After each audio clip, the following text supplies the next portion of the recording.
Chapter 1.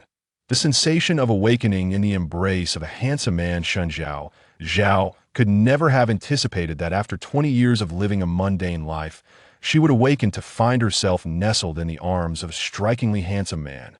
Just moments ago, as a summer intern, she had been mercilessly exploited by her unscrupulous boss, working late into the night at the office. After enduring a grueling day, she had desperately sought solace in a cup of coffee, only to find herself choking on it instead of revitalizing her spirit. While the choking incident seemed trivial, she had not expected that this mishap would not lead her to the underworld, but rather propel her into the pages of a novel. "Remove your hand." A chilling voice erupted beside her, startling Shen Zhaozhao into a state of shock. Upon opening her eyes, she beheld a youth with disheveled hair, leaning against a stack of hay. His dark hair was tied back with a ribbon, and his eyes, tinged with a hint of crimson, shimmered with an almost tearful allure. His complexion was as flawless as jade, and his gaze, deep and captivating, rendered his blood-stained lips irresistibly enticing. Irresistibly enticing. Why so? Because of their proximity. Shen Zhaozhao glanced down to find her hand pressed firmly against his smooth, firm chest, and her own attire was disheveled. More alarmingly, she could distinctly feel something pressing against her thigh. Stunned, she blinked in disbelief, and with the experience gleaned from a decade of indulging in questionable literature and dubious websites, she reacted like a startled cat, springing away in alarm. What the hell? Terrified, her legs buckled, and she plopped back down onto the ground. Suddenly, a vast void filled her mind as a torrent of memories surged forth. It dawned on her that she had indeed traversed into the realm of a story, specifically the very ancient political intrigue novel she often read. In this narrative, she was cast as a frail and sickly supporting character, whose only connection to the protagonist was the unfortunate offense she committed against the antagonist, leading to her gruesome fate of being skinned to create a beauty lamp. Before her stood the youth who embodied the greatest antagonist of the tale, Song Jinhuai. The antagonist's tragic backstory was inescapable. His father was the reigning emperor, while his mother, once dubbed the nation's bane, had languished in the cold palace, subjected to humiliation and neglect. After narrowly escaping the cold palace amidst a fire, his brief taste of freedom was shattered as he was captured and thrust into the brutal world of gladiatorial combat, where he fought his way to power and reclaimed his rightful position as the ninth prince. Song Jinhuai had believed he would never know love until the arrival of the female, Li Xiao Muyun. In the original text, her unwavering care and affection illuminated the darkness of his life. Alas, she was destined to belong to the male lead, culminating in the most excruciatingly vivid scenes of their union before his eyes. The intensity of those moments left Shen Zhaozhao in awe, to the point where she had dared not revisit the narrative after her first reading. Admittedly, she had consumed the tale thrice over. But what of it? Her focus had solely been on the author's narrative prowess, oblivious to the intricate details woven throughout. Now, as regret washed over her, she lamented her lack of attention to the plot. Yet, alas, there exists no remedy for regret. Desperately, Shen Zhaozhao attempted to free herself from the bindings on her hands, only to realize that her body was inexplicably ablaze with heat, if she recalled correctly. This should be the place where she and Song Jinhuai were simultaneously kidnapped and drugged by mountain bandits. Initially, the bandits intended to drug only her. However, Song Jinhuai was so extraordinarily handsome, combined with the prevailing custom of the Tangwa nation that favored same-sex relationships, that he too, despite being incapacitated, found himself in the same predicament as her. In the original narrative, the protagonist, a mere pawn, was saved by the antagonist and Song Jinhuai, who, upon regaining a fraction of his strength, managed to lead her to escape. With this thought in mind, she shifted her position slightly, tilting her head and whispering, "Do you have a way to escape?" Song Jinhuai let out a cold laugh, remaining silent, his eyes shadowed with an impenetrable gloom. Observing his bound wrists, Shen Zhaozhao's eyes brightened with a glimmer of inspiration. "How about this? I will untie you, and then you can untie me. We can devise a plan together to escape. What do you think?" Song Jinhuai closed his eyes, regulating his breath, seemingly unconvinced of her ability to free him. The soft sensation of her presence fluctuated, sometimes close, Sometimes distant, he lifted his eyelids to regard the scene before him, a flicker of surprise passing through his gaze. Shen Zhaozhao knelt on the ground, biting at the tightly bound hemp rope, gradually pulling it apart. Her lips, naturally small and delicate, soon bore the marks of the rough rope, drawing forth droplets of blood. After considerable effort, she finally freed herself from the bindings, yet her forehead was already slick with fine beads of cold sweat. Regaining her breath, she swiftly twisted her body, urging, "Quick, untie me." Song Jinhuai stood, leisurely tying back his hairband, casting a casual glance at Shen Zhaozhao on the ground, as if he had not seen her at all, and began to stride towards the nearby window. After an extended wait, Shen Zhaozhao sensed something amiss. Noticing Song Jinhuai's utter lack of intention to assist her, she recalled how she had nearly choked on the inferior coffee at work, and now, to be abandoned, tears streamed down, her cheeks like wide noodles. Weren't we supposed to have an agreement? You can't act so untrustworthy. Song Jinhuai paused, his gaze chillingly fixed upon her as he retorted, "Miss, had you not deceived me into believing there were deer to hunt in the deep mountains, leading me into the trap you had devised, would we have fallen victim to the bandits?" But, Shen Zhaozhao stammered, struggling to articulate a coherent response, as this was the consequence of the original Shen Zhaozhao's misdeeds, and she was now embodying Shen Zhaozhao. "But you were supposed to be my personal guard. Aren't guards meant to protect their masters?" She added the last part with a hint of uncertainty. Song Jinhuai scoffed lightly. "I consider you my master, yet you do not regard me as a guard. You have made me your stool, left me hanging from a tree for 3 days and nights, and allowed you to strike me at will, while I am threatened with expulsion and violence should I disobey you." Shen Zhaozhao, accustomed to bending and yielding in her previous work, immediately knelt to confess her faults. "I was wrong before it won't happen again. You can stay in the manor for as long as you wish. I will never make things difficult for you." Song Jinhuai leaned down, gripping her chin firmly, raising an eyebrow. "Alas, you have already become an untrustworthy person in my eyes." Having uttered these words, he turned to leave. Yet in the next moment, his hand was enveloped in the moist softness of hers. Glancing down, he saw Shen Zhaozhao tightly biting his finger, tears streaming down her cheeks in large droplets. Her voice muffled as she pleaded, "I beg you." Song Jinhuai's eyes glimmered with a hint of mockery as he produced a pill from seemingly nowhere and pressed it into Shen Zhaozhao's mouth. The intense bitterness instantly engulfed her entire palate, causing her features to contort in distaste. "What have you made me swallow?" Chapter 2. Goodness, she doesn't want to perish yet. Song Jinhuai narrowed his phoenix eyes slightly, casually uttering 2 words, "Poison." Upon hearing those words, Shen Zhaozhao nearly fainted, overwhelmed by despair. She had no intention of dying. Her salary card still held a balance of 6,000 yuan, and she had plans to indulge in a barbecue buffet, followed by a cup of milk tea while watching a movie. Her aspirations were modest. She simply sought a comfortable life, ideally lounging like a salted fish. It was all the fault of that wretched company, which even served inferior coffee powder that clumped together when brewed. She cursed her boss to bear 18 sons, none of whom would resemble him. Now, Shen Zhaozhao felt a surge of fearlessness towards Song Jinhuai. In the face of impending doom, she might as well embrace a swift end. "You dog-biting Lu Dongbin, do not recognize a benefactor's heart. How could that be, my lady?"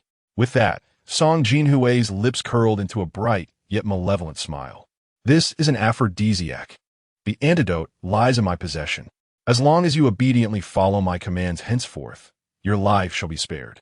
Shen Zhaozhao immediately grasped a crucial point.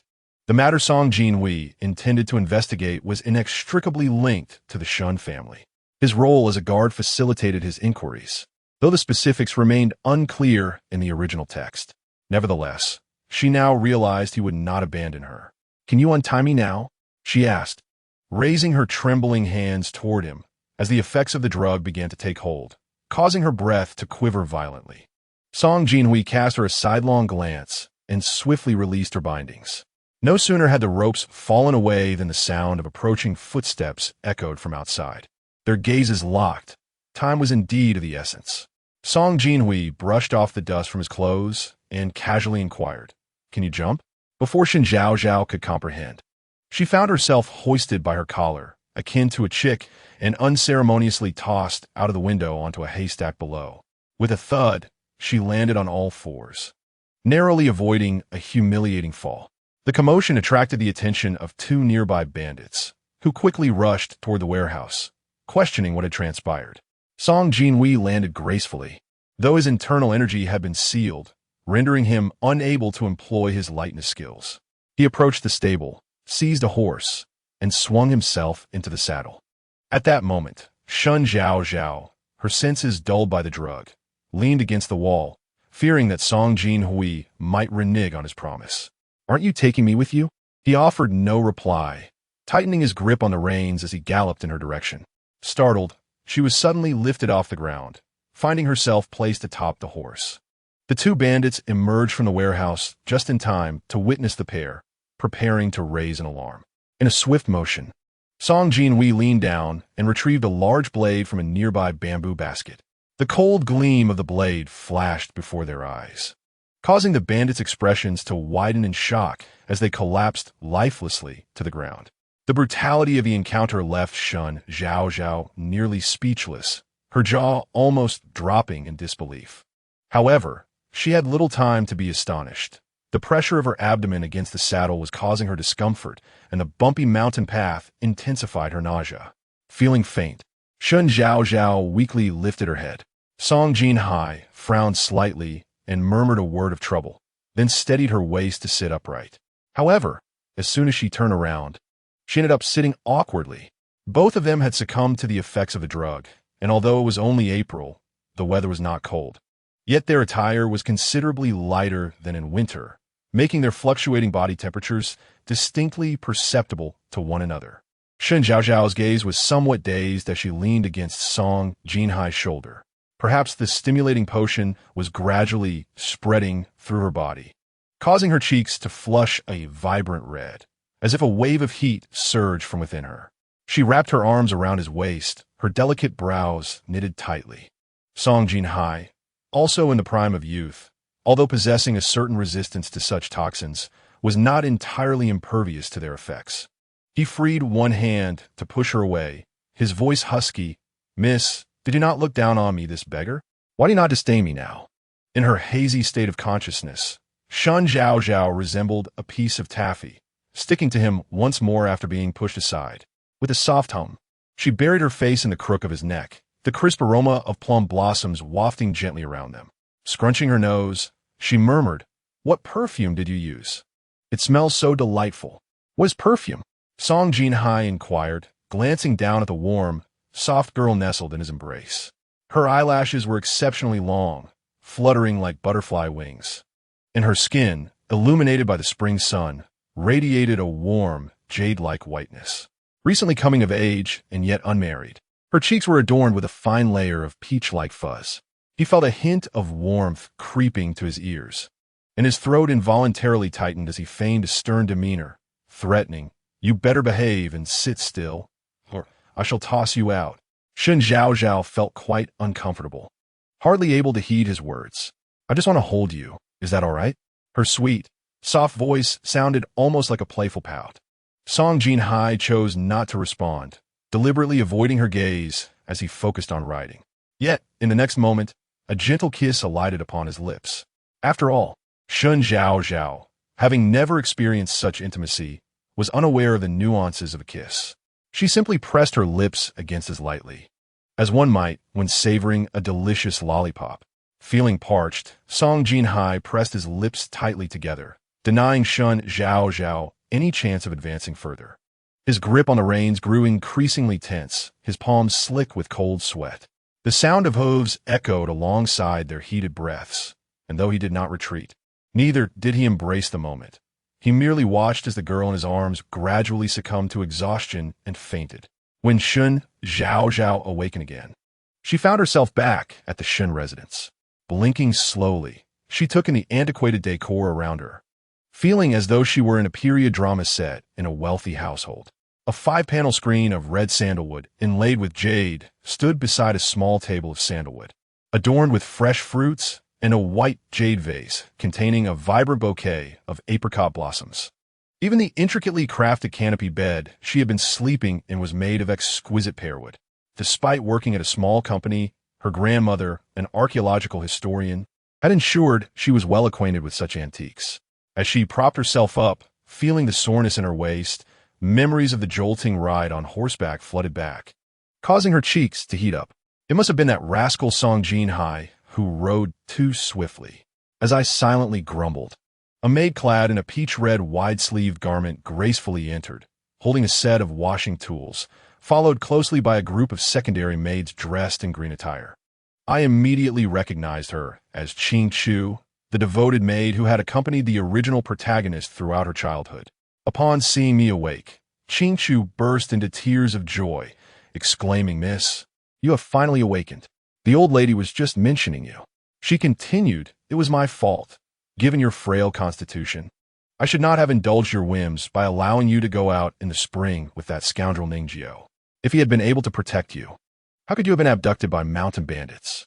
At this point, her eyes were filled with remorse. I was taken aback, recalling the name Ningjiao.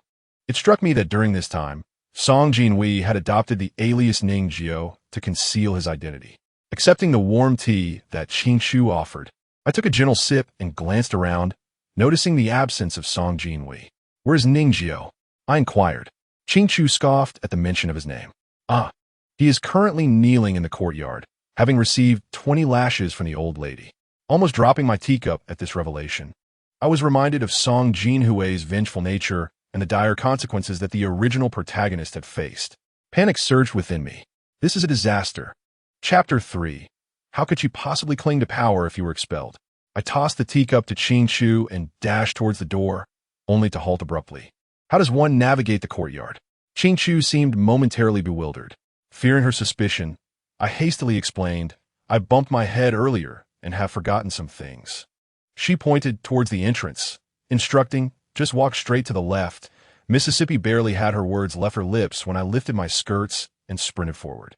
Behind me, Qing Chu called out, "Miss, you haven't tea washed yet. Put on your cloak, or you'll catch a chill." Upon reaching the courtyard, I found Song Jinhuai kneeling on the cobbled path, indifferent to the mocking remarks of passing servants. The wind stirred, sending willow fluff drifting in, settling upon his brows like delicate snowflakes, rendering him even more unapproachable. He was still dressed in the dark-colored guard uniform, his hair tied back in a high ponytail, slightly dampened, clearly stained with blood. Noticing my gaze upon him, he lifted his eyes, revealing dark irises that gleamed like flawless obsidian.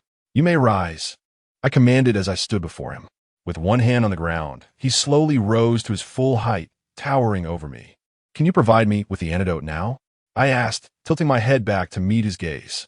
Song Jinhuai cleared his throat a few times, blood gradually seeping from the corner of his mouth, which he casually wiped away, then looked at me with confusion. "What are you speaking of, miss? I do not understand." "You." I was infuriated, gritting my teeth as I retorted, "Did you not say you would give me the antidote?" A cold smile crept upon his lips as he replied, "Without poison, how could there be an antidote? What do you mean by that?" Shen Zhaozhao was utterly perplexed. Seeing him about to leave, she hurriedly followed, urging him to clarify his words. "Foolish," Song Jinhuai replied dismissively, then added, "What you ingested was not poison. It was merely a simple Huanglian pill." Shen Zhaozhao realized that her inquiry had been futile, but suddenly recalled a far more pressing matter. Though she had not been poisoned, she had been unwittingly administered a potent aphrodisiac by bandits. Why was it potent? The original text provided scant explanation, merely stating that this drug, known as yueshi, was typically resolved through intimate interactions between the protagonist and the antagonist. Since she had not engaged in such acts with the antagonist, her predicament had worsened considerably. The female lead would later also fall victim to this drug, which ultimately catalyzed the union between the male and female leads. The enthralling narrative she had once savored now felt like a heavy burden. This drug, aptly named yueshi, manifested its effects mid-month, with each occurrence growing increasingly intense. Should one fail to resolve its effects by the third instance, it would lead to a tragic demise. Was this truly a journey through time, or a fight for survival? She felt as though, before she could even secure her safety with the antagonist, Death loomed ominously nearby. Lost in her thoughts, a cloak was draped over her shoulders. Qingtian approached, remarking, "Miss, the weather remains quite chilly. You ought not to venture out in such light attire, lest you catch a chill." Shen Zhaozhao nodded, her gaze lingering on the distant figure of Song Jinhuai, which gradually faded from view, eliciting a sigh from her lips. "Miss, we should return to prepare. The old lady wishes to see you shortly." Qingtian gently guided her back to her chamber, though her mind was elsewhere. How could she possibly mend her relationship with the antagonist to ensure her own survival? It felt as though she was caught between a wolf and a tiger. After finishing her grooming, Shen Zhaozhao made her way to the main courtyard where the old lady resided. The old lady sat gracefully in a rosewood chair, a teacup in hand, engaged in conversation with a middle-aged man, adorned with a jade headband due to a slight headache. Shen Zhaozhao approached, recalling the original owner's memories, and bowed respectfully to the old lady and the middle-aged man. "Grandmother, father." The middle-aged man was Shen Yuxian, her father. "Zhaozhao, come sit beside your grandmother." The old lady beckoned warmly, her expression softening upon seeing Shen Zhaozhao. The original owner's nickname was Zhaozhao, so Shen Zhaozhao felt an innate familiarity. She settled beside the old lady, offering a gentle massage to her shoulders. The old lady patted her hand affectionately, her voice laced with concern. "You are far too reckless this time.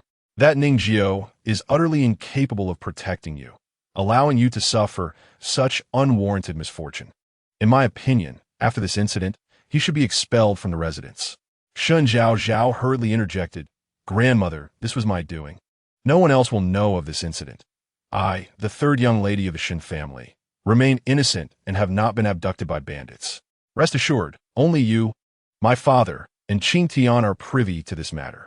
The old lady spoke with gravity.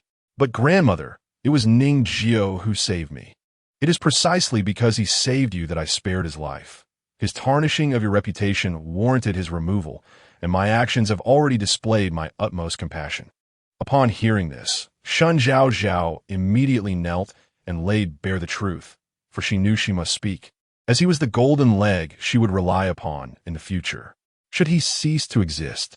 Their next encounter might result in her own skin being flayed and her family annihilated. The old lady merely twirled the coral beads in her hand, her expression unchanged. "You are the master and he is but a servant. Even if you are at fault, it is not your error, but rather his." After speaking, she assisted the kneeling Shen Zhaozhao to her feet. "How have you become so restless? I do not recall seeing you in such a state before." Shen Zhaozhao recognized her misstep, for the original owner of this body was gentle and rarely displayed her emotions publicly. She quickly rectified her stance. "Grandmother, to speak frankly, I accidentally bumped my head, causing some of my memories to blur. However, this ordeal has granted me clarity. The most important thing in life is to find happiness. Please allow me to keep Ningjiao." Shen Yuxian, possessing an elegant and handsome demeanor, would not have elicited such devotion from the original owner's mother had he not been worthy of it. He poured another cup of tea for the old lady, his demeanor respectful and even slightly conciliatory. "Mother, I believe you should permit her wishes. I have yet to address the matter of your concubine. And here you are defending Zhaozhao." With that, the old lady took Shen Zhaozhao's icy hand and led her before Shen Yuxian. "Zhaozhao has suffered outside, and you are preoccupied with your concubine's entrance. What manner of behavior is this?" The original text did not elaborate on this matter, as it was merely a trivial narrative. Yet, at this moment, Shen Zhaozhao could hardly concern herself with such details. Time had passed, and she wondered if Song Jinhuai had already left. She must seek him at once. Chapter 4. "Let us go. I shall take you home." Shen Zhaozhao understood that the ancients placed great importance on etiquette, and she could not recklessly dash out. Instead, she sought an excuse. "Grandmother, I am feeling unwell and shall take my leave." The old lady sighed, placing her jade teacup upon the sandalwood table. "Very well, you may go." "Thank you, grandmother." Shen Zhaozhao bowed to the old lady and swiftly turned to exit. Upon reaching Song Jinhuai's residence, she found the bed impeccably tidy, as if he had only just departed. In her haste, she rushed outside, only to realize that her body was somewhat weak, After only a few steps, she found herself panting with exhaustion. She pressed her hand against her aching chest, sensing the same restless heat from the previous day resurface. Once she crossed the threshold, she discovered two paths. She inquired of a servant, but unfortunately, the servant had just changed shifts and had not seen Song Jinhuai. With no other choice, she decided to choose a direction at random. This method was remarkably swift, though the only drawback was that it relied on luck. Shen Zhaozhao lifted her skirts and hurried out, gasping for breath after just a few paces. How she wished for a carriage. After approximately 20 minutes of travel, she finally spotted Song Jinhuai, burdened with a package, before a tea house. "Ningyu," she called, clutching her heaving chest, her entire demeanor one of disarray as she struggled to catch her breath. Song Jinhuai paused upon hearing someone call his name, turning to see the source. A flicker of astonishment crossed his eyes, as if he had not anticipated her approach. The morning market in the capital bustled with vibrancy. Vendors shouted their wares amidst the steam rising from freshly steamed buns. Under the golden sunlight, a young girl donned a resplendent scarlet cloak adorned with gold. Her hair styled in twin spirals, a pale yellow ribbon gently swaying with her movements. He had initially thought that despite being cast out, possessing the deed of servitude granted him freedom. At worst, he could acquire what he sought through a more convoluted process. Yet, he never expected Shen Zhaozhao would come to find him.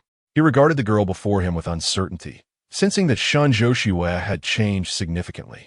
Previously, she often lay bedridden, her gaze hollow and shrouded in gloom, devoid of any emotional fluctuation. Was it perhaps due to her head injury from yesterday? Shen Zhaozhao took a moment to steady her breath before approaching Song Jinhuai. "Why are you leaving? Did we not agree you would remain in the Shen household? Is it truly so effortless to depart?" Song Jinhuai stood in silence, listening to her words. After a pause, he replied, "Is this not your wish, miss? When did I ever issue such a command?" Shen Zhaozhao's crystalline eyes fixed on him, as if trying to see through him. "Once I, Shen Zhaozhao, have spoken, my words are unyielding. Although I may have troubled you before, I assure you that I will not retract my promise to refrain from causing you any further distress." Song Jinhuai lowered his gaze slightly, his deep, dark pupils resembling ink. People often lie and boast. Words can be disregarded. And what significance do beautiful declarations hold if they're destined to be rescinded? "Come, let us return home." Shen Zhaozhao extended her hand toward him, her watery almond eyes shimmering with a faint glow. "Home," he murmured, the word laden with confusion in his cold, deep voice.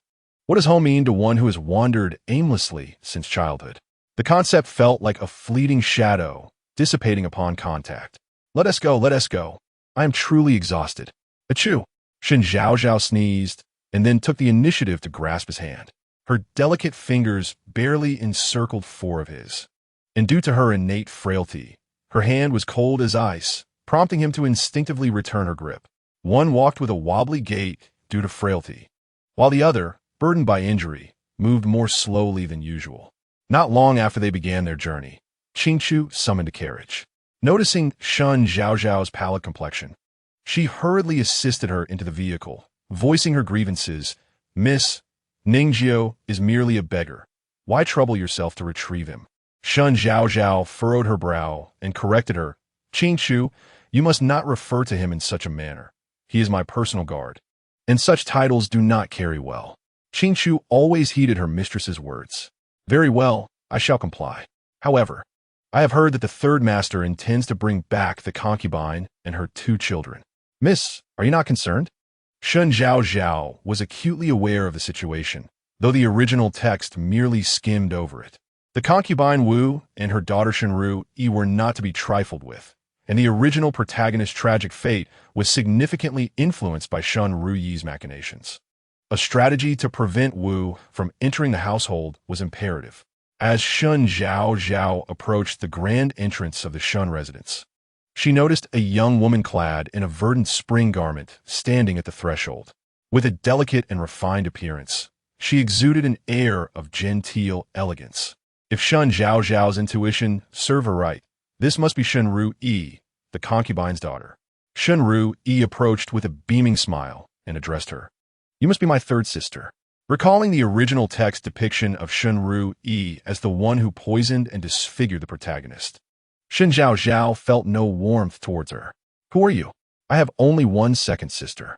Undeterred, Shen Zhaozhao attempted to link arms with Shen Zhaozhao, only to be evaded. "I am your fourth sister, Shen Zhaozhao. Surely you must know. Father mentioned he would soon bring my mother home, and then we could keep each other company." Observing Shen Zhaozhao's disheveled appearance, she added, "It seems you hurried back from outside. Your attire lacks the grace expected of a lady, and one can only imagine the whispers that might arise behind your back." "Enough of your prattle," Shen Zhaozhao retorted, preparing to leave. However, Shen Zhaozhao's expression shifted to one of distress at the remark. "Sister, your words wound me. I merely wish to offer a kind reminder, as your every action impacts our uncle's standing in the court." The matriarch of the Shen family bore 3 sons. The original protagonist's elder brother, Shen Huanyu, served as the current prime minister. The second brother, Shen Yunqi, was a renowned educator with a flourishing academy, and their father excelled in commerce, managing numerous jewelry and silk shops throughout Jiangnan, thus establishing a prosperous family.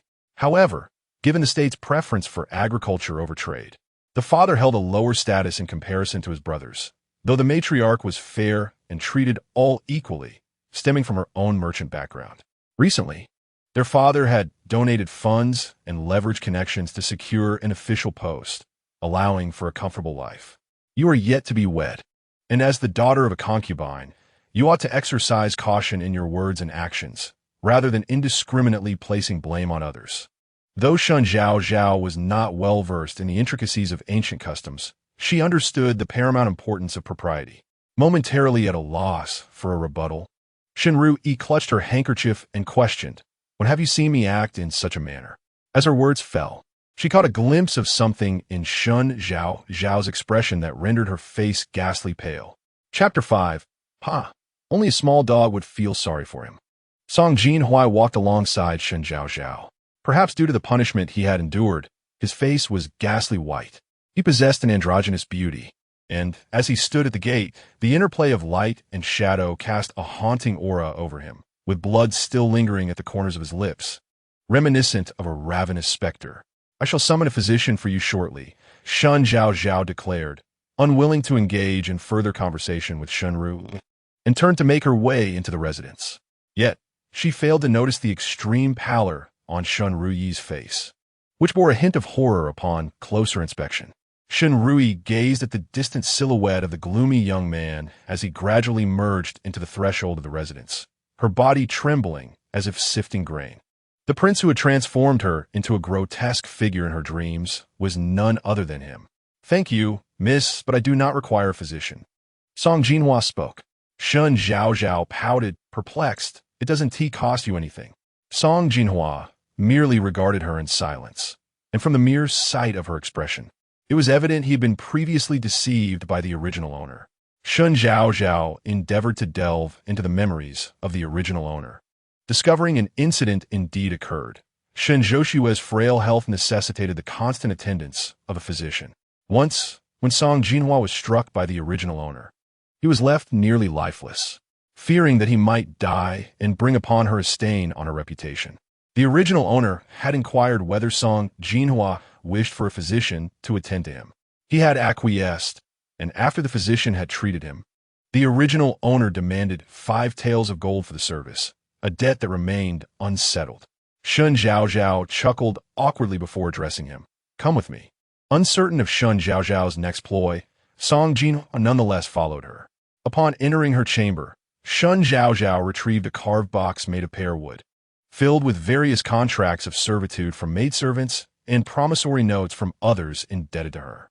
She swiftly located Song Jinhuai's note and held it above the candle flame. The delicate paper ignited with a soft pop, reducing to ashes. She dusted off her hands and looked up at him, her eyes bright and clear. "You need not repay the money."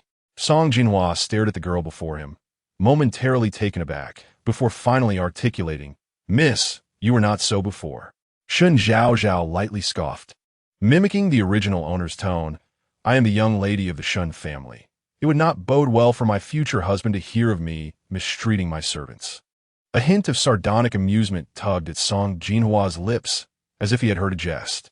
If Shen Zhaozhao truly cared about such matters, she would not have acted as she did previously. Perhaps her intentions were not so simple, or perhaps she had uncovered something. Yet he concealed his thoughts, lowering his gaze, exuding an air of gentility and humility. Inside the room, the young man and woman stood opposed, while outside, the flowers rustled gently in the breeze, and the ashes on the ground were scattered by the wind. After Song Jinhuai departed, Qingchu summoned a physician and subsequently reported to Shen Zhaozhao, "Miss." The physician mentioned that Beiji's Ning Jiu might be at risk of fever tonight. It would be prudent to keep someone close to prevent any unfortunate incidents. Having just consumed a bowl of exceedingly bitter medicine, Shen Zhaozhao's delicate face scrunched up in distaste. She grabbed a piece of candied fruit from the table and stuffed it into her mouth, chewing until the bitterness faded. Only then did she respond, "I understand. Miss, are you beginning to feel sympathy for him?" Shen Zhaozhao blinked rapidly. How could that be? Indeed, the miss is the mistress, regardless of her treatment toward him. He must endure.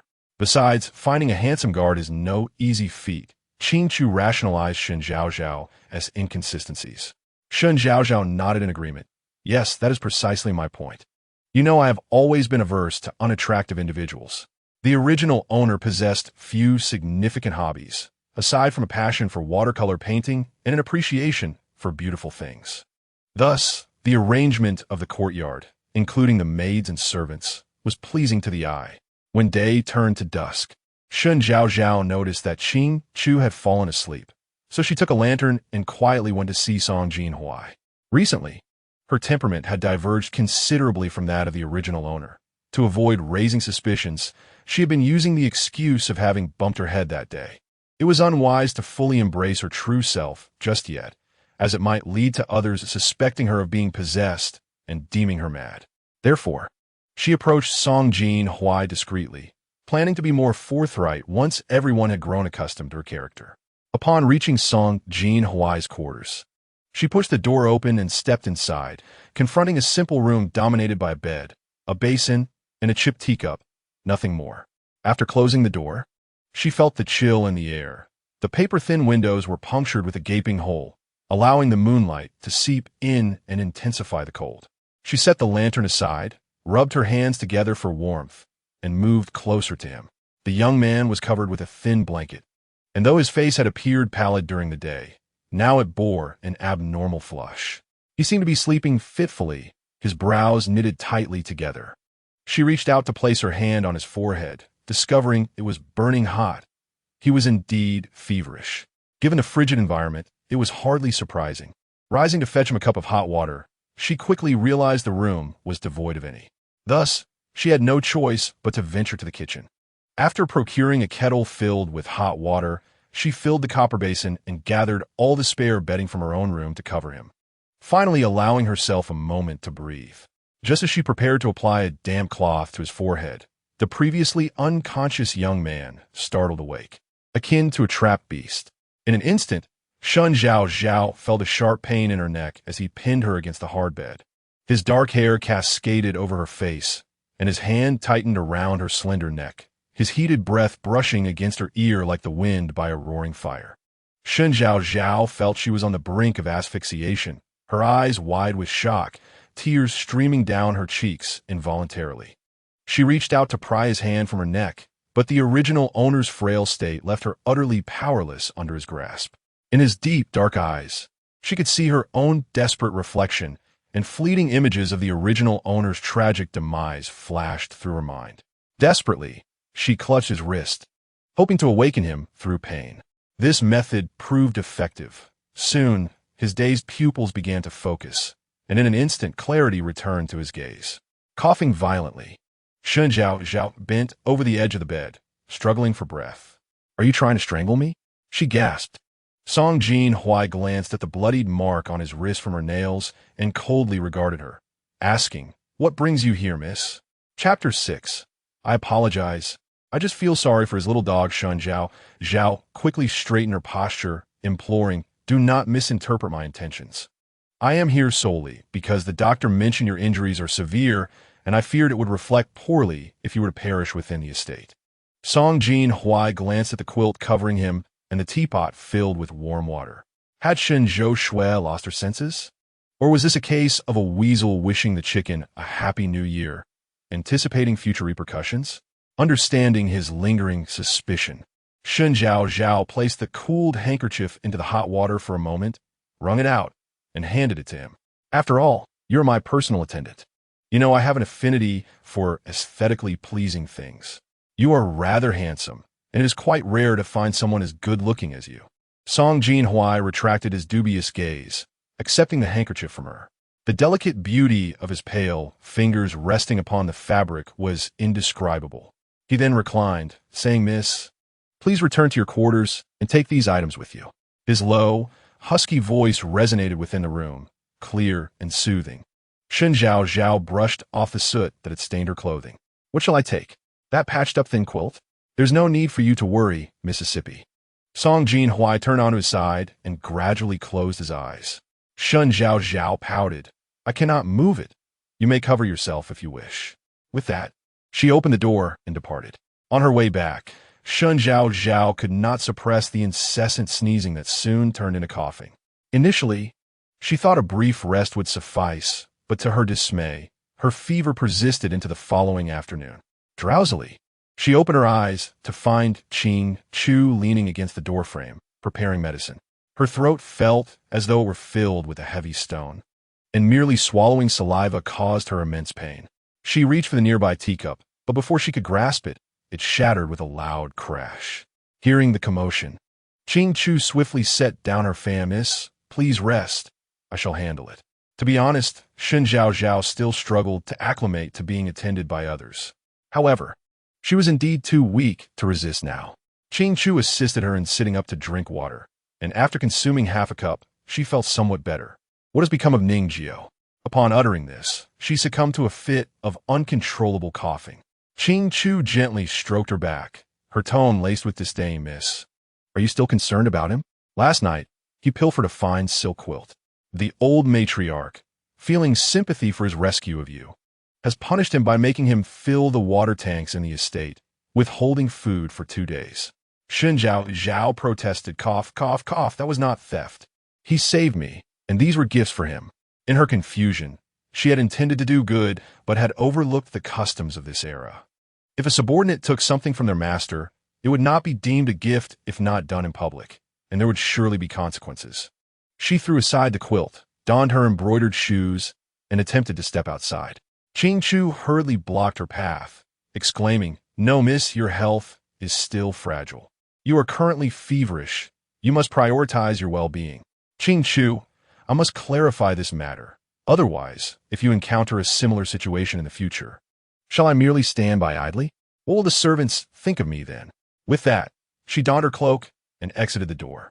When Shen Zhaozhao finally located Song Jinhuai, he had already fetched several buckets of water. This was primarily due to the considerable distance between the well and the water jars, not to mention the number of jars he had to fill, which kept him occupied until now. Just as he was about to approach, he noticed a burly man extend his leg to kick at Song Jinhuai's knee, who had just shouldered his load. The water from the wooden bucket spilled out, and he fell to the ground. From a distance, his figure appeared rather frail. He was merely a youth not yet at the age of maturity, in the prime of his growth yet so slender. "Bah, you petty thief. Do you really think that gaining the favor of the third miss allows you to act with impunity?" The man spat disdainfully on the ground. Beside him, a scrawny attendant chimed in. "Exactly. Just because he has a bit of looks, he resorts to such unscrupulous behavior." As the man prepared to deliver another kick, Shen Zhaozhao shouted, "Stop right there." She hurried forward, intending to help him up, but hesitated, retracting her hand. "He is my bodyguard. Who do you think you are to discipline him?"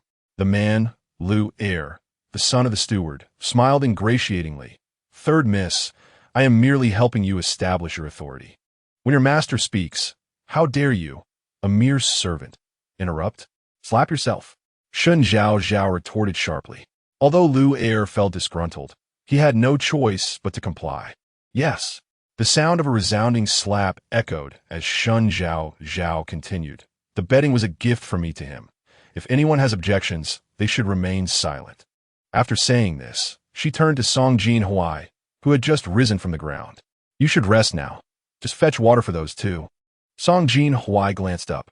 The girl wore a red cloak over a simple garment, her cheeks flushed like a vibrant camellia, her hair cascading down with a small tuft adorning her head, presenting a more gentle demeanor than usual. Had it been the previous Shen Zhaozhao, she might have merely stood at a distance, silently observing, her exquisite beauty marred only by lingering frailty, her smiles as sharp as the December wind. She would have watched him struggle in the mire, witnessing his inability to resist, truly a mere spectator. Seeing the confusion on his face, Shen Zhaozhao furrowed her brows. Do you not understand my meaning?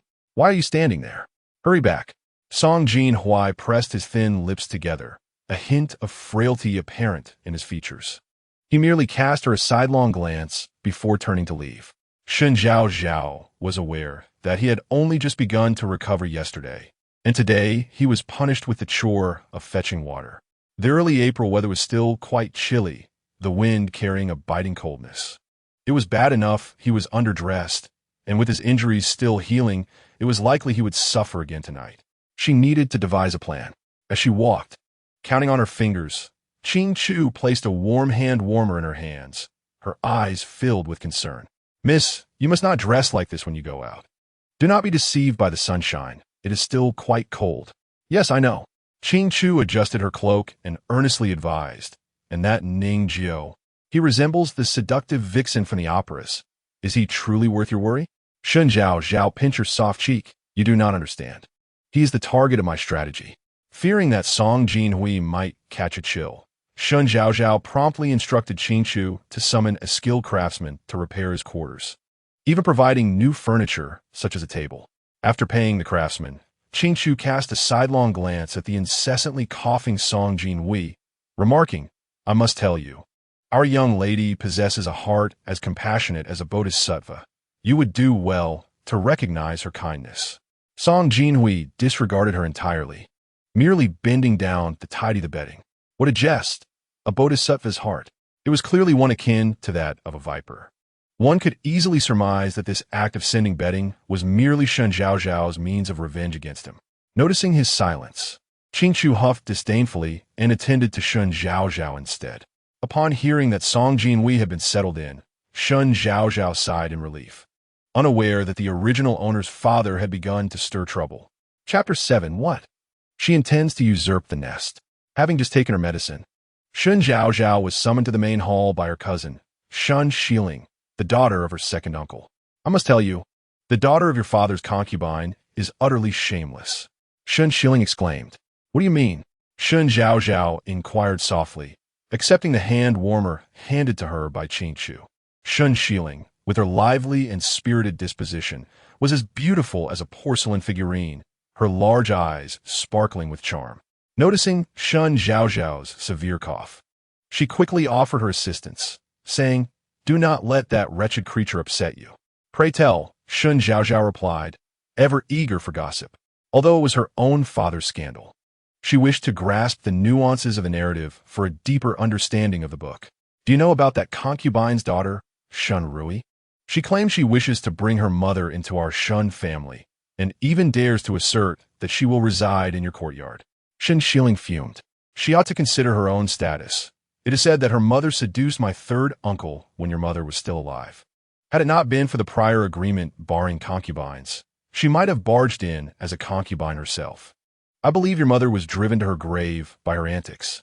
Shen Zhaozhao furrowed her brow, recalling how, in the original text, Shen Rui's arrival in the original owner's courtyard had caused a veritable uproar, often accusing the original owner of mistreatment, which eventually led to Shen Yoxian's disdain for her.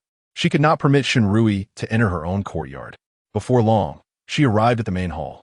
The old matriarch sat regally in a rosewood armchair and coldly declared, Even if you were to speak of flowers today, I shall never consent to allow such a woman to enter our home. As long as the head matriarch remains, she, as a concubine for over a decade, ought to remain outside and not covet what does not belong to her.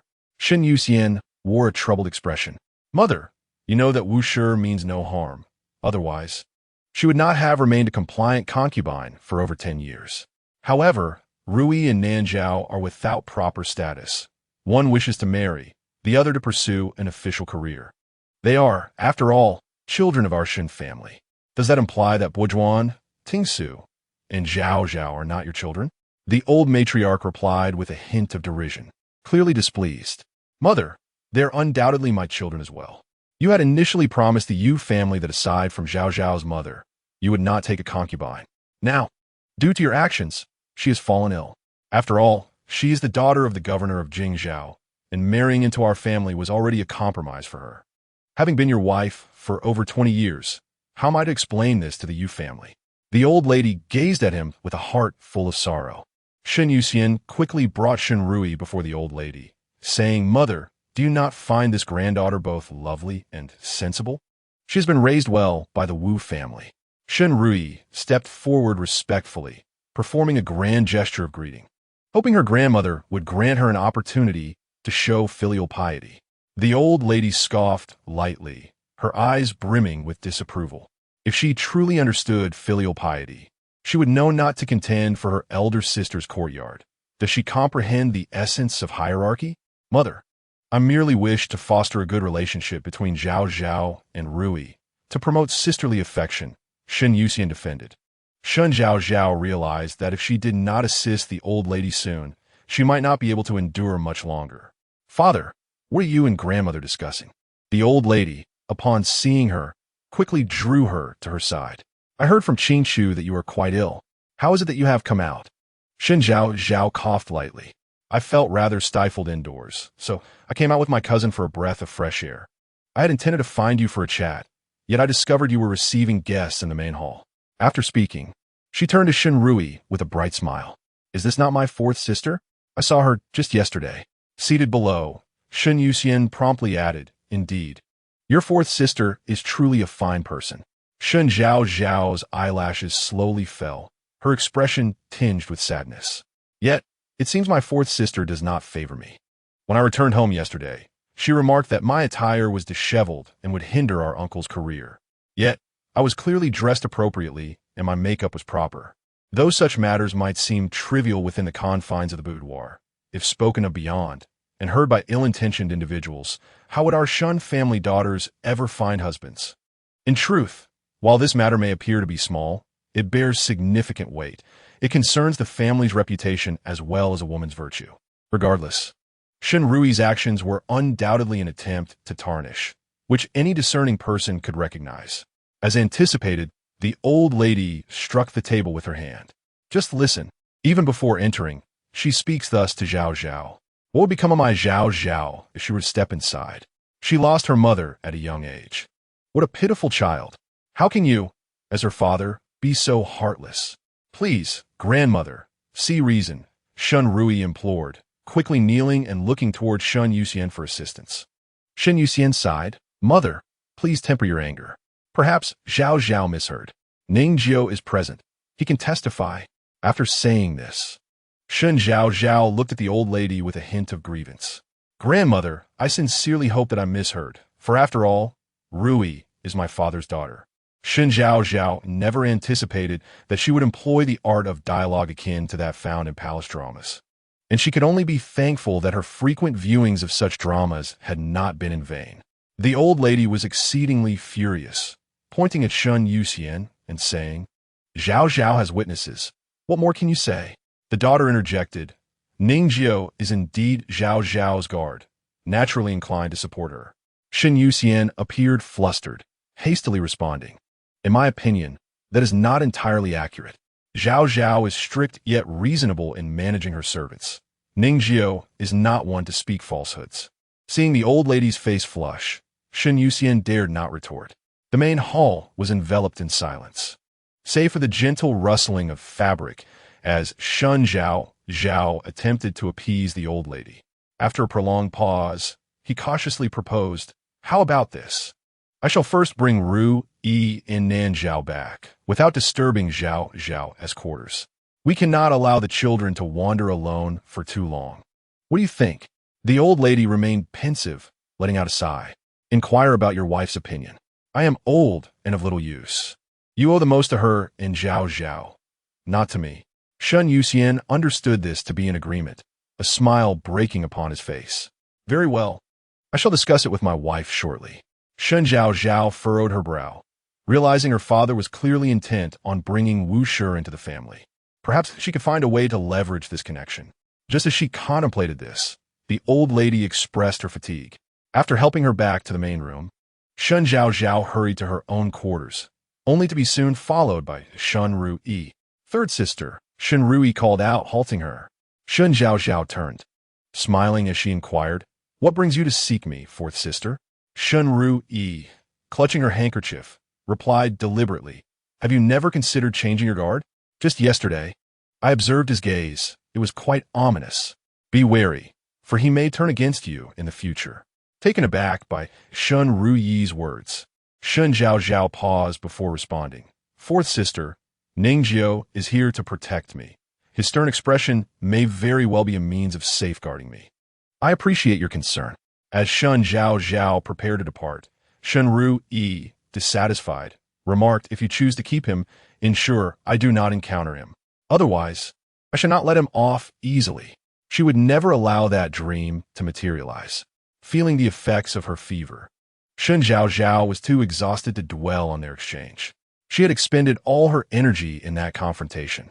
Upon returning to her room, she realized it was already time for dinner, suddenly remembering that Song Jinhuai had been forbidden from eating for 2 days. After requesting a meal box, she selected some food and made her way to Song Jinhuai's quarters.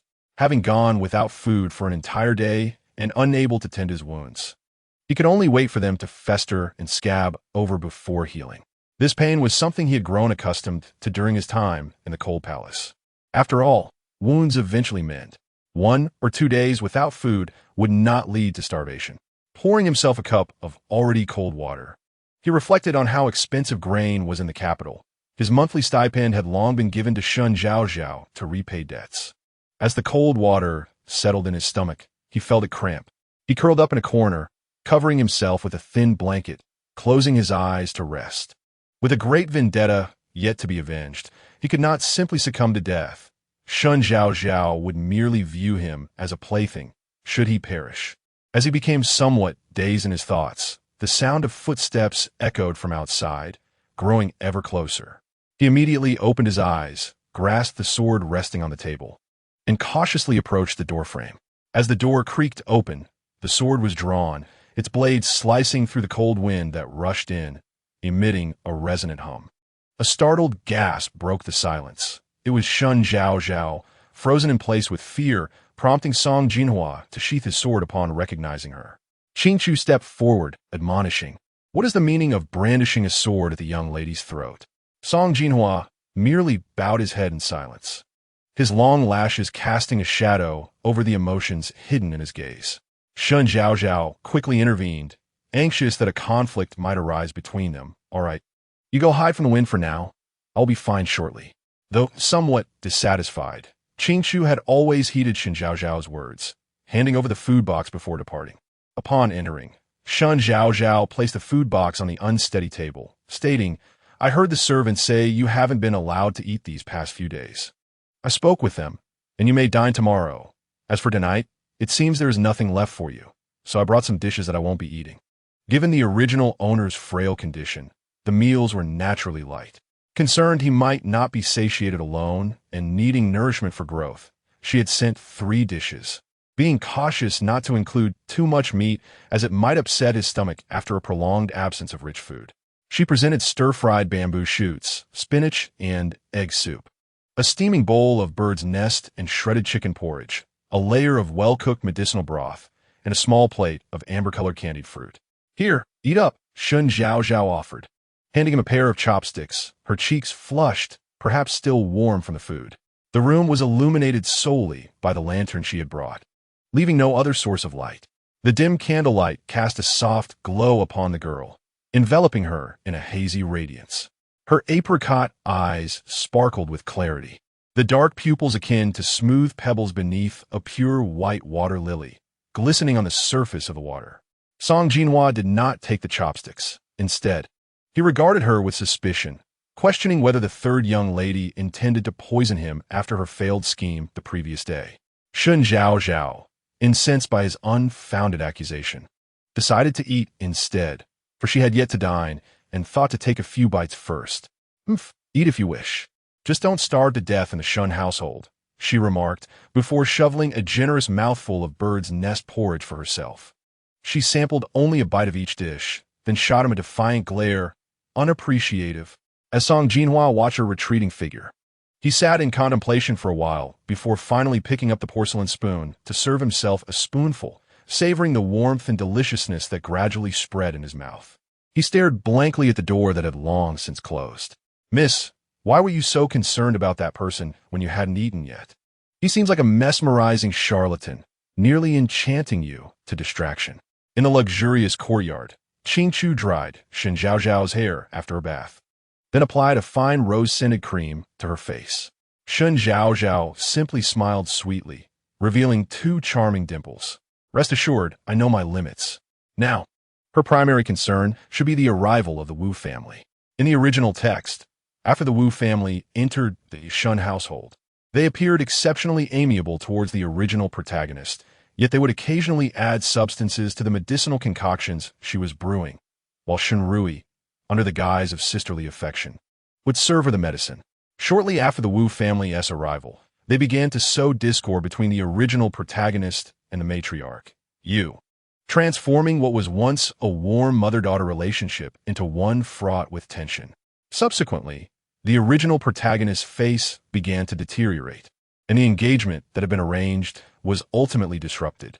The matriarch grew increasingly displeased with her, and her demeanor became ever more eccentric. Eventually, when the Shen family was raided by Song Jinhuai, Shen Rui, who was to marry him, openly revealed her past transgressions, leading to the original protagonist being turned into a beauty lamp.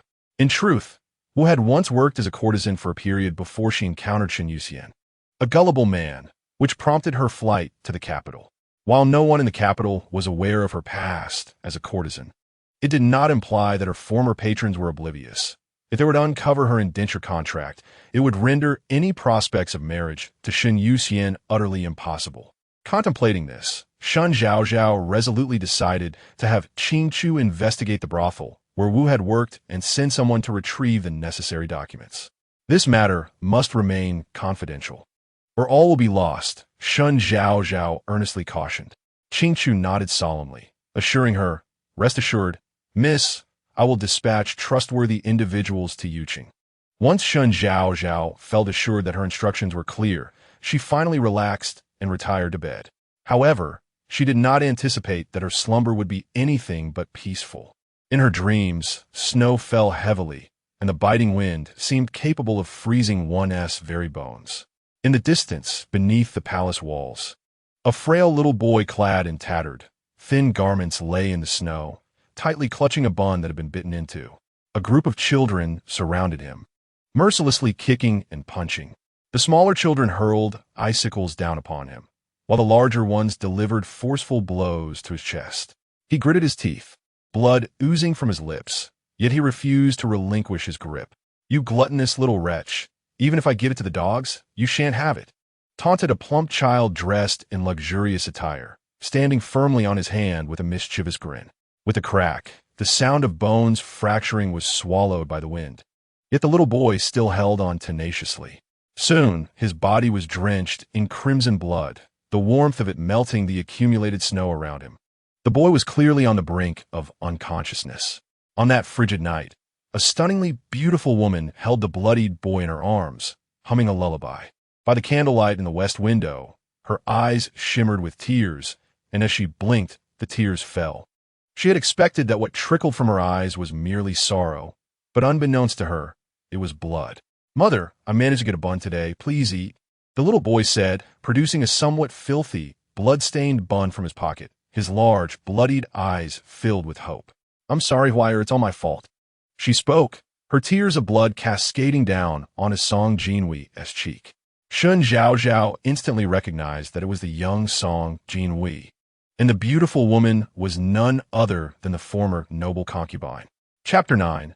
A bit of heartache as the scene shifted once more. Shen Zhaozhao beheld numerous imperial guards surrounding the cold palace, their voices raised in cries to eradicate the demonic concubine. The noble consort, Xu Fei, held tightly to the frail little Song Jinhuai, who appeared so emaciated that he seemed almost unrecognizable, his eyes clouded with fear and trepidation. "Mother, does father intend to kill us?" he asked, lifting his gaze to his mother, whose form was already ghostly thin. Xu Fei gently caressed his hair, her voice tender, the tears glistening in her eyes under the flickering candlelight, appearing exceptionally bright. "No, it is not you who is at fault, my dear Huai. You must live well, for your mother's sake." Song Jinhuai clutched her hand tightly, his eyes brimming with tears. "I will not leave. Wherever you are, mother, there I shall be." Yet, before he could finish, he was struck unconscious. Xu Fei entrusted her child to a nearby maid. "Gong Shu, I leave my child in your care. Your Highness, rest assured, I will look after the young prince," Gong Shu replied, her own eyes streaming with tears. Nevertheless, she resolutely stepped out, while Xu Fei slowly ignited the curtains of the cold palace. The flames quickly engulfed the entire palace, and Xu Fei's slender figure gradually faded into the inferno. Shen Zhaozhao had believed that after leaving the palace, Song Jinhuai would lead a prosperous life. However, upon awakening, he insisted on searching for Xu Fei, which led to him becoming separated from Gong Shu. At that moment, a middle-aged man claimed to possess news about his mother, and the ever-cautious Song Jinhuai, in his confusion, followed him. The scene shifted again. Song Jinhuai lay in a pool filled with a brown medicinal liquid, the surroundings shrouded in darkness. Now appearing 11 or 12 years old, he remained painfully thin, his ink-black hair cascading over the edge of the pool, delicate silver needles embedded in his shoulders, his body riddled with numerous knife wounds. A middle-aged man dressed in white, his eyes shadowed with dark circles, held a short blade, grasping the barely conscious Song Jinhuai. He then slashed the boy's wrist, allowing the blood to flow into a crystal vial, while behind him, shells were already filled with various vials of blood. Leaning over, he forced a pill into Song Jinhuai's mouth, then took his pulse, his eyes suddenly igniting with brilliance. "I have succeeded. From this day forth, you shall be my most perfect alchemical subject. What have you made me ingest?" Song Jinhuai, in a state of extreme weakness, felt blood uncontrollably trickling from the corner of his mouth. Soon, he was engulfed by excruciating pain as his internal organs shifted violently. He ached terribly, yet he understood that no one would come to his rescue. Hence he refrained from crying out. Preserving the little strength he had was preferable to calling for help. He had to survive. Otherwise, who would avenge his mother? 5 years later, he finally escaped his prison, yet he could not evade the threads of fate. He fought in the underground arenas of the black market, earning a living through brutal combat. That dark place was a desolate city where even the cold moonlight dared not shine. He resided in a minuscule cell deep within the black market, curling up his legs each day while listening to the footsteps passing outside, the seductive sounds piercing his eardrums, and the echoes of death's eyes resonating in his ears. In the final battle, his abdomen was nearly pierced by the tiger's lethal claws. By sheer luck, he seized his knife at a critical moment and vanquished the beast, blood splattering across his face and blurring his vision. In her dreams, Shen Zhaozhao repeatedly embraced Song Jinhuai, only to find herself clutching at emptiness. Throughout all, she felt like an outsider, experiencing his joys and sorrows, his pain, struggle, and anguish, as if a multitude of needles were piercing her heart, causing an almost spasmodic ache. When Shen Zhaozhao opened her eyes again, she was no longer trapped in that tormenting dream. The bright sunlight streamed in through the window, and the room was filled with the warm fragrance of flowers, mingled with a hint of bergamot. Her eyes were slightly moist. She raised her hand to wipe them, only to find it soaked with tears. Was the dream a glimpse into Song Jinhuai's childhood? The portrayal of his early years in the book, marked by suffering and bullying, had been so cursory. Was it truly this grim? Alone within the gauzy confines of her chamber, Shen Zhaozhao sat in a pensive silence. The room was warm, and the silver charcoal in the brazier crackled softly, as if she had just regained her senses and blinked, allowing a tear to fall.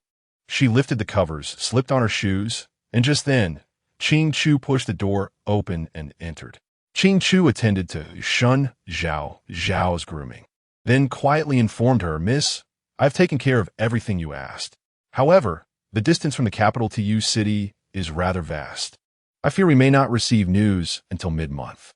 Shen Zhaozhao nodded slightly, indicating her understanding. Yet, the thought of mid-month brought her a sense of dread, for it was when her monthly condition would also manifest. After completing her morning routine and breakfast, she prepared to seek out Song Jinhuai to clarify matters regarding her condition, especially since he was reputed to be an expert in concocting poisons.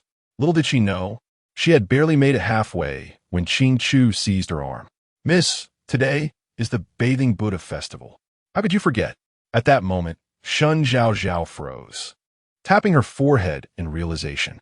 She had been so engrossed in the more unspeakable elements of the original text that she had skimmed through the plot.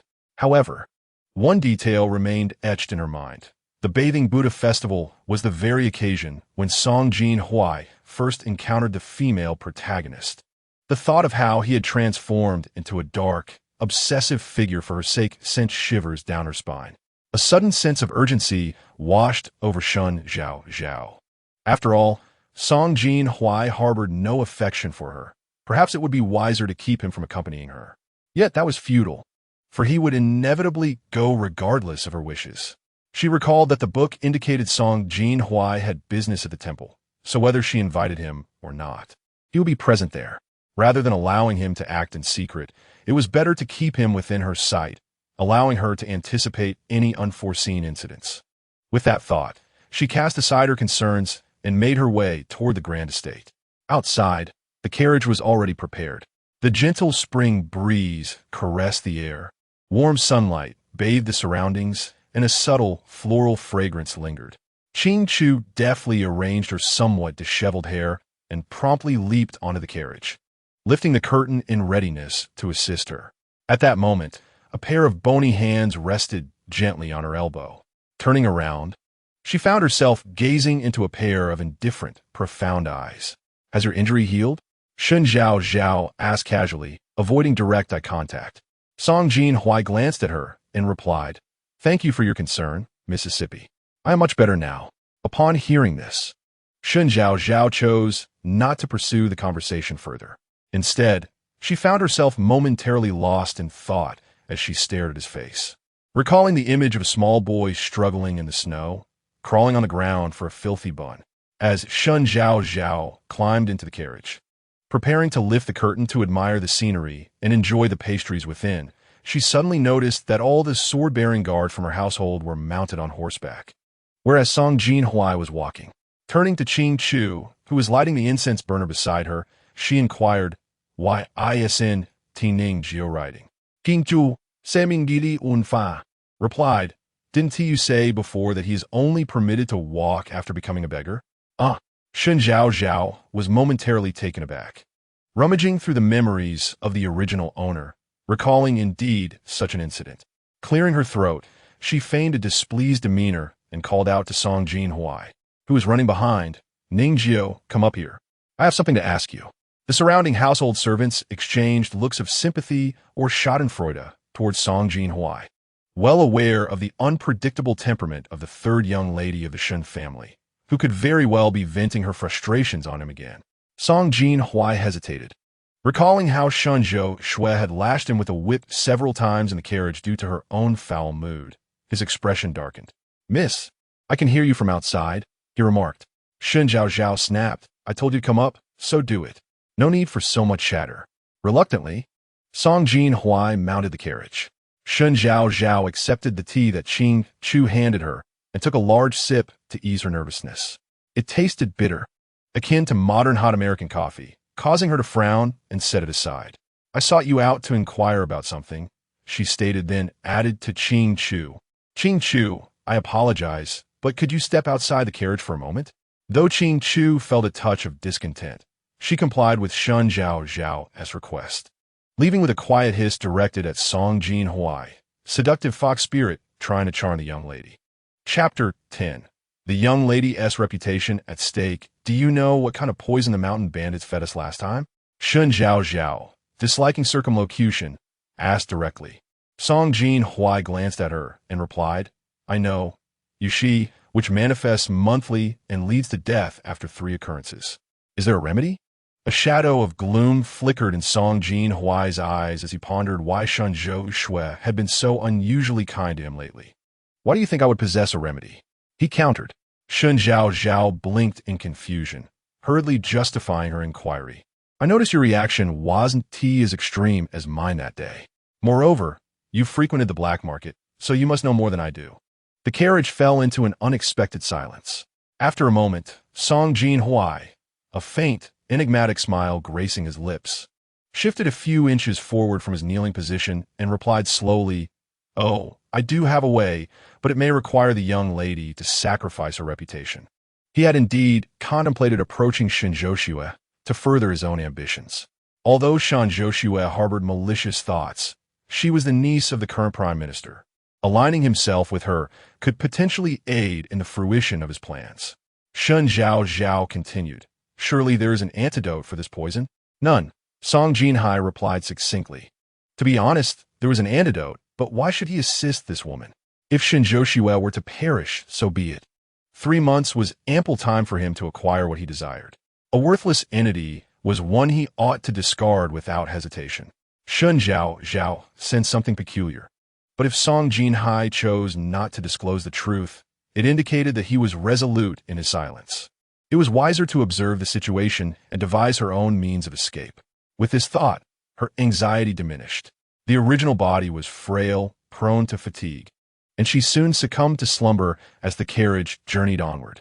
Song Jinhuai had anticipated that Shen Zhaozhao would be infuriated by this outcome and would lash out at him. However, to his surprise, after waiting for a while, he found the woman seated in the carriage had fallen asleep. He dared a glance at Shen Zhaozhao. Setting aside her previous cruel actions, she was undeniably a beauty. Her oval face, slightly elongated due to prolonged illness, was complemented by her fair complexion and dark, expressive eyes, reminiscent of the verdant hue revealed by melting snow atop a mountain. Previously, Shen Zhaozhao's expressions of anger and joy were subtle, betraying no emotion. Yet now, she radiated warmth akin to the gentle winter sun. Even her slightly malnourished golden hair appeared soft and inviting, as if cradling a handful of golden sand. In her slumber, she exuded an unexpected charm, enveloped in an aura of warmth and softness. Could a person's disposition truly change so drastically? Was it possible that the trauma from being abducted by bandits and suffering a blow to the head had altered her? The temple they were destined for was situated atop Buddha Mountain, where Mingjin Temple had been constructed by the queen in her youth, perhaps fulfilling the wishes of numerous devotees over the years, resulting in a thriving incense trade. Once the carriage came to a halt, Shen Zhaozhao awakened at an opportune moment. Noticing Song Jinhuai still kneeling on the carriage's blanket, she remarked, Rise, one cannot remain kneeling indefinitely. Song Jinhuai silently stood, seemingly unaffected by the numbness and pain in his legs, and stepped out of the carriage, standing to one side, observing that he appeared unscathed. The onlookers murmured in hushed tones. Could it be that the third miss had recently developed a benevolent disposition? Shen Zhaozhao paid no mind to their speculations and calmly descended from the carriage, making her way toward her matriarch, Madame Yu Yudingwan. Madame Yu was an exquisitely beautiful woman, exuding an air of authority tempered by grace, a consequence of her long tenure in managing the household. The relationship between the original body and Madame Yu was exceptionally close, given that the latter had raised her. Due to her frail health, the original body had even been exempted from formal greetings, which accounted for Shen Zhaozhao's delayed meeting with Madame Yu. Mother, Shen Zhaozhao greeted her with a respectful bow. Yu nodded and quickly approached to take her hand. This year's Buddha Bathing Festival will likely only have you and me in attendance. Your second sister caught a cold yesterday, and the old lady is not as agile as she used to be. Our purpose here is twofold. First, to pray for your second sister to find a suitable match and recover swiftly from her cold. Second, to wish for your elder brother's career to flourish. And lastly, to hope for your good health. Shen Zhaozhao's eyes curved into a gentle smile, revealing her sweet dimples. I come to seek peace for the entire family and to wish for my mother's heartfelt desires to be fulfilled. Yu playfully pinched her cheek and chuckled, saying, My dear, how has your tongue become so sweet? The two soon arrived at Mingjin Temple. Yu first led Shen Zhaozhao to the main hall to worship and listen to the scriptures. To be honest, Shen Zhaozhao always found the golden Buddhas seated in the altar somewhat eerily unsettling. Unlike the refreshing aura she experienced in real life, they evoked an indescribable feeling. However, she dismissed such thoughts, recognizing that this was merely a world crafted from fiction. After paying their respects, they ventured deeper into the temple, where they encountered a colossal Bodhi tree adorned with red silk, which was hung by each devotee after making a wish. Just as Shen Zhaozhao made her wish and instructed the young monk to hang the red silk, Lady Yu took her by the hand and led her towards the dormitory. Meanwhile, she noticed many other devotees making an effort to avoid blocking the entrance to the main hall, trying to sidestep it whenever possible. Confused, she inquired, Mother, what is happening? Lady Yu gently patted her hand for reassurance and replied, The Empress has unexpectedly graced Mingjin Temple with her presence. Naturally, we common folk must keep our distance. No sooner had she spoken than someone from the Empress's entourage came to summon Yu, who then departed alone as Shen Zhaozhao felt a bit fatigued.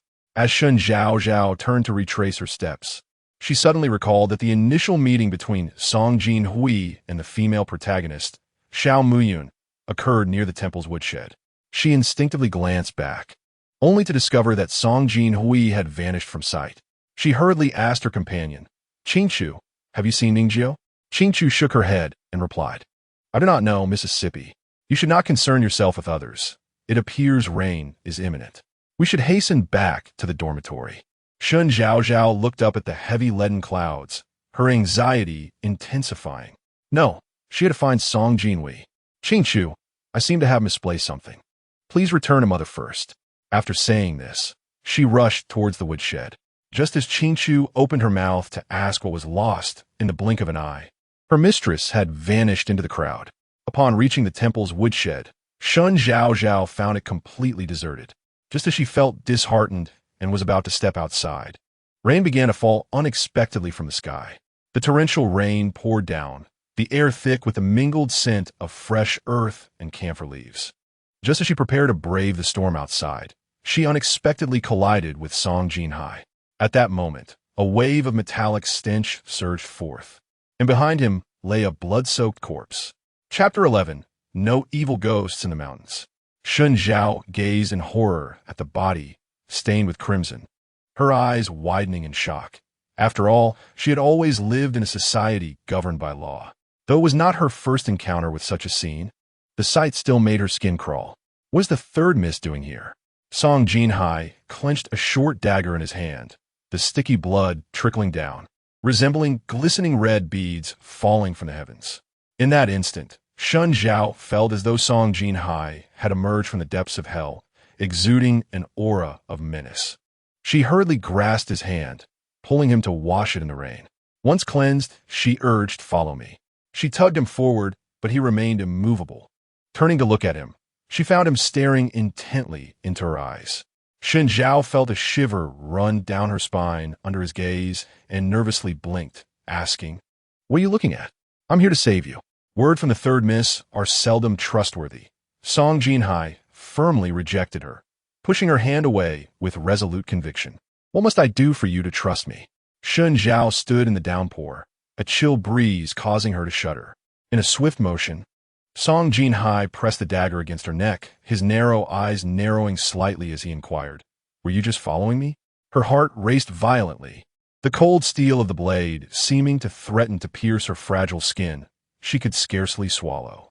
Shen Zhao trembled. I wasn't. I was merely concerned for you. Concerned? Song Jinhuai scoffed, as if he had heard a ridiculous joke.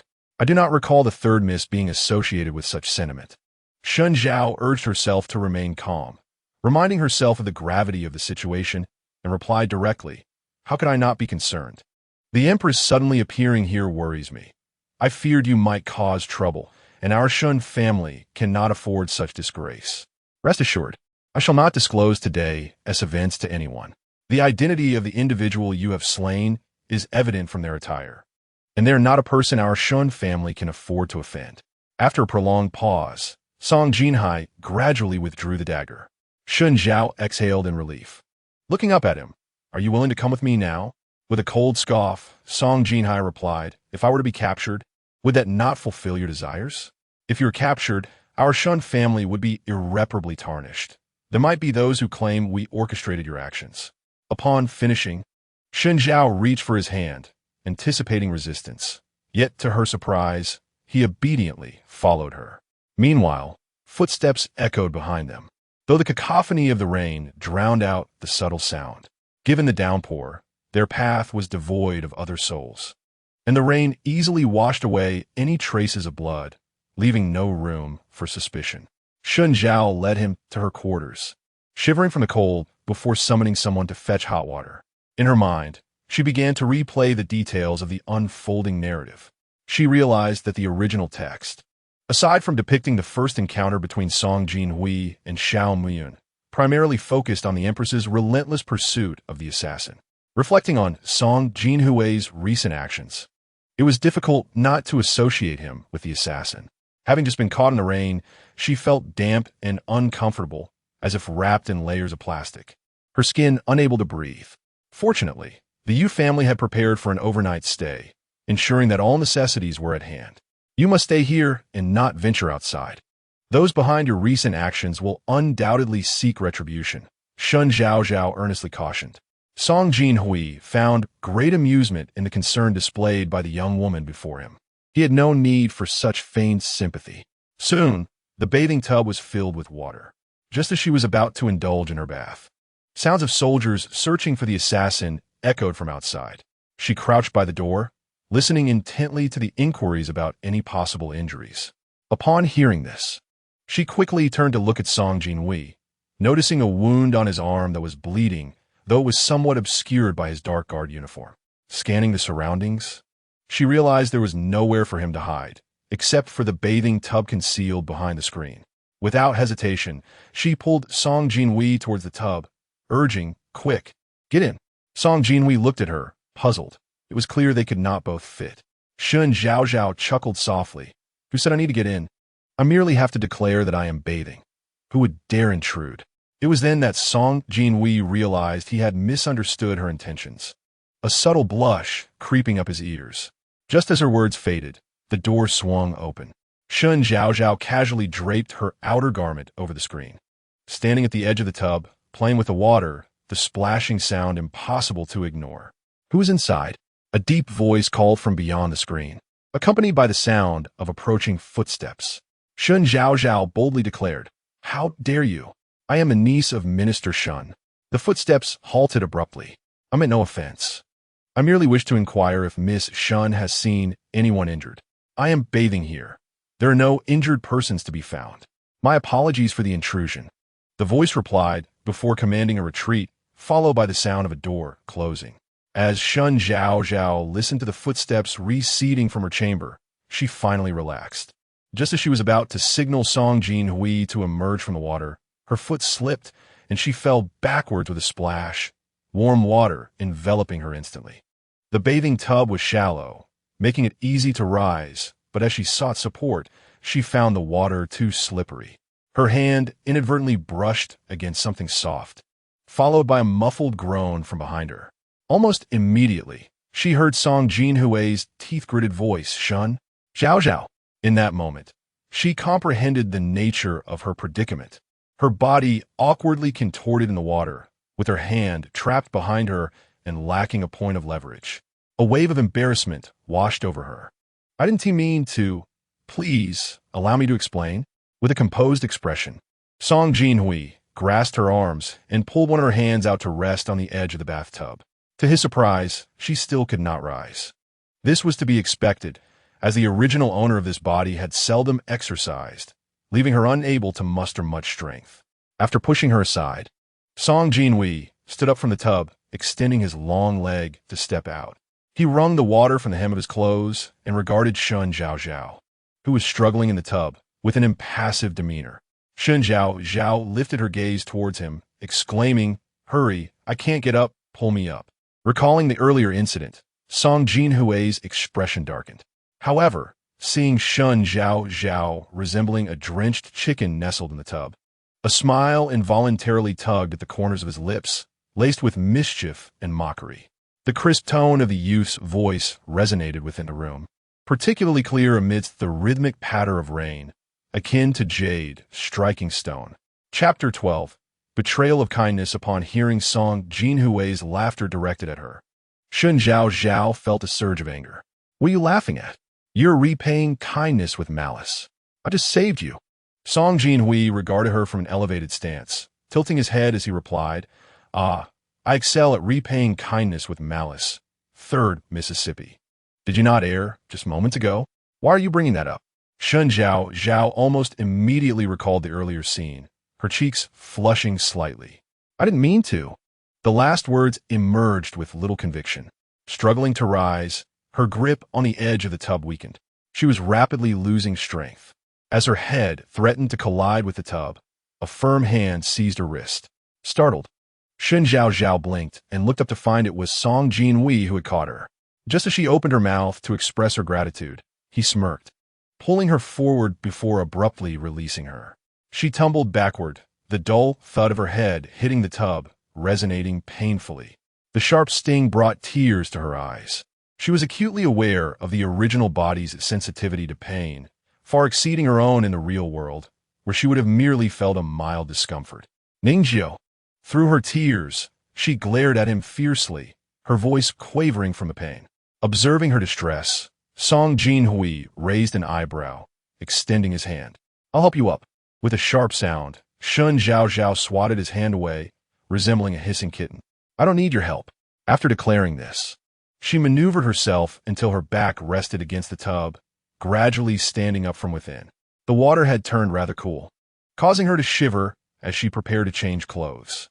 Glancing at Song Jinhui, she commanded, Go fetch me a fresh bucket of hot water. Song Jinhui, refraining from further antagonism, opened the door to summon hot water. Once Shen Zhaozhao had bathed and nestled under the covers, she recalled the wound on Song Jinhui's arm. Come here, let me check your injury. Song Jinhui regarded her with an expression of disbelief. 3rd Miss, please maintain your dignity. What are you thinking? I'm concerned about your arm. If not treated promptly, it may become infected in this damp environment, Shen Zhaozhao clarified. There's no need. As Song Jinhuai stepped out, he unexpectedly collided with Qing Shu, who was carrying a tray of food. With a wary expression, Qing Shu inquired, What are you doing here?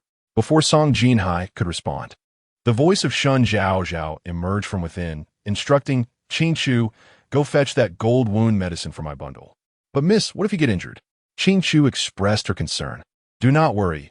I'm not going anywhere that would require such a thing. Besides, his injuries from the punishment likely haven't healed, and I fear he might perish. It would reflect poorly on the Shen family if we were seen as harsh towards our servants. Remember, keep this matter confidential. The outside is under tight scrutiny. Rest assured. Miss, Qing Shu complied, handing the gold wound medicine to Song Jinhuai. He took the medicine with an inscrutable glance at Shen Zhaozhao, who was curled up on the canopy bed, before turning to leave. Since they were to stay here for another night before departing the next day, dinner was rather simple, consisting of a dish of cowpeas with cilantro, spicy stir-fried pickled bamboo shoots, cabbage and tofu soup, and a bowl of rice. For dessert, there were peach blossom cakes, apricot flour pastries, and pear soup. Shen Zhaozhao was not particular about her meals. She ate whatever was offered. However, her body was feeble, and after consuming less than a bowl, she felt somewhat full. She had intended to invite you to take a walk, but was dissuaded. At that moment, you had just finished rinsing her mouth and was wiping her lips with a silk handkerchief, earnestly advising, Zhaozhao, please listen to me. It would be best if you refrain from going out right now. One of the Queen's personal maids was murdered by an assassin today, and they have yet to find the culprit. If anything were to happen to you, I would be unable to explain it to your father and grandmother. Shen Zhaozhao nodded. Although she was aware that the assassin was Song Jinhuai, she chose to remain indoors to avoid causing trouble for you. It was not until the hour of the dog, around 8 in the evening, that she prepared to sleep. To be frank, this body of hers craved sleep for no less than 9 hours each day. and sometimes even required a nap after lunch. In her previous life, she would have likely been burning the midnight oil with her computer, and on Saturdays, indulging in fried chicken while watching movies. Feeling somewhat bored, she found herself yearning to play on her phone. She did not particularly miss home, to be precise. Her parents had entrusted her to her grandmother at a young age. After her grandmother's passing during her middle school years, she had been living alone, with her parents preoccupied with their work, only seeing them twice a year, as rare as the sun rising in the west. The bond she shared with her parents was tenuous, bordering on that of strangers. Were it not for the debt of life they owed her, she would likely have felt little motivation. Time passed, and just as she began to drift into a drowsy state, a creaking sound emanated from the previously shut window, startling her into an upright position. The moonlight shone brightly that night, casting a silvery glow through the window. Suddenly, a shadow elongated, and the sound of footsteps, now distant, now close, tense her nerves. She fumbled around her bed for something to defend herself, but all she could find was a cloth pillow to ward off harm. As the light green curtains began to be drawn back, she hurled the pillow and was about to scream when a long, strong hand swiftly covered her mouth. Instantly, her body fell backward, her vision retreating rapidly, her disheveled hair cascading like clouds. Her eyes widened in terror. The wind suddenly gusted, parting the curtains, revealing the youthful visage of the boy under the moonlight. It was I. My clear voice, tinged with a slight huskiness, was akin to the dawn breaking through a thick fog. Shen Zhaozhao, overwhelmed by the potent scent of blood, felt tears welling in her eyes and gently tapped his hand, signaling him to withdraw it. He paused momentarily before slowly pulling his hand away. Shen Zhaozhao leaned over the bedside, retching violently. Song Jinhuai looked at her in confusion, questioning her state. Shen Zhaozhao, unable to respond, hurriedly leapt from the bed, barefoot, and filled a copper basin with warm water from the kettle nearby, hastily washing the blood from her face. Once she had cleansed herself, she turned to see Song Jinhuai, his complexion pale. "Don't just stand there. You should wash up too. How did you get so dirty?" Song Jinhuai was taken aback, but then approached, dipping his hands into the warm water. After washing twice, he dried his hands with the cloth Shen Zhaozhao had used. As he lowered his gaze, he inadvertently caught sight of a pair of delicate, fair feet on the floor, causing his ears to flush and his heartbeat to quicken irregularly. He opened his mouth, intending to speak, but found himself speechless. Chapter 13. The irritated Song Jinhuai. Song Jinhuai noticed that Shen Zhaozhao was not only barefoot, but also clad in a thin, simple white dress, her exquisite collarbone subtly revealed. He quickly averted his eyes. "Put on your clothes." After a moment of silence, that was all he could manage to say. Shen Zhaozhao, somewhat speechless, donned a cloak hanging nearby. What she wore in her own room was of little concern to him. Besides, she was appropriately dressed in a long skirt. His flushed face made her feel as though she were inappropriately exposing him. "What are you doing in my room at this hour?" Shen Zhaozhao returned to her bed, her gaze landing on the blood gushing from his back, and she became increasingly anxious. Where have you been up to no good?" Song Jinhuai turned slightly, his high ponytail swaying gently in the moonlight as he coldly fixed his gaze on her. "It's none of your business." "Oomph. You're staining my floor, and it's not my concern. You'll come back to clean it up later." Despite her words, she still got off the bed to retrieve medicine from her belongings, then took out a piece of unappealing fabric to cut into strips. Song Jinhuai presumed she found him dirty and turned to say, "Someone is after me. I can only stay for a moment. I will leave in 15 minutes. No sooner had he spoken than someone gently poked his shoulder. Looking up, he saw Shen Zhaozhao blinking her large eyes and raising her chin, offering him the fabric. Song Jinhuai instantly became irate. "What are you doing?" "You're bleeding." "Of course, I'm here to tend to your wounds," Shen Zhaozhao replied matter-of-factly. "I don't need it. Will you take off your shirt or not?" Ignoring her, Song Jinhuai shifted his gaze away and leaned closer to the window, slightly pushing it open to observe the outside. The persistent silence outside only heightened his sense of unease. Just then, his shirt was abruptly tugged open. He swiftly reached out to grasp whoever was pulling at him, only to catch hold of a pair of delicate, boneless hands. Seeing Shen Zhaozhao's relentless determination, he furrowed his brow and warned, Don't create a fuss. If you don't stop the bleeding and someone comes in to see all this blood, how will I explain it? Are you trying to get me killed? Shen Zhaozhao tilted her fluffy head and questioned. Song Jinhuai, left with no choice, released her hand and said, I shall do it myself. The wounds on his back were simply inaccessible, making it impossible for him to apply the medicine alone. He intended to cover the injury with a strip of cloth. At that moment, Shen Zhaozhao took the medicine from his hand and carefully applied it for him. His back bore countless whip marks and knife wounds. Although the visible injuries were grotesque, they paled in comparison to the long scar that slashed diagonally across his spine. Nevertheless, one could not deny that his physique was admirable, with a slender waist and firm muscles that were quite pleasing to the eye. As she finished tending to his wounds, sounds of a thorough search echoed from outside, reminiscent of the daytime disturbances. Shen Zhaozhao quickly poured the water from the basin into the bathing tub hidden behind the screen and then wiped the floor with a damp cloth. She could no longer afford to reenact her bathing routine from earlier. Her mind raced, and, as if struck by inspiration, she grabbed a menstrual belt from her bundle and instructed Song Jinhuai to conceal himself under the covers, forbidding him from emerging. Suddenly, a loud banging on the door broke the tense atmosphere. In the name of Her Majesty, we are here to apprehend the assassin. At this, Shen Zhaozhao grasped the situation. It seemed that Song Jinhuai had inadvertently harmed 2 individuals close to the Empress in one day. Come in.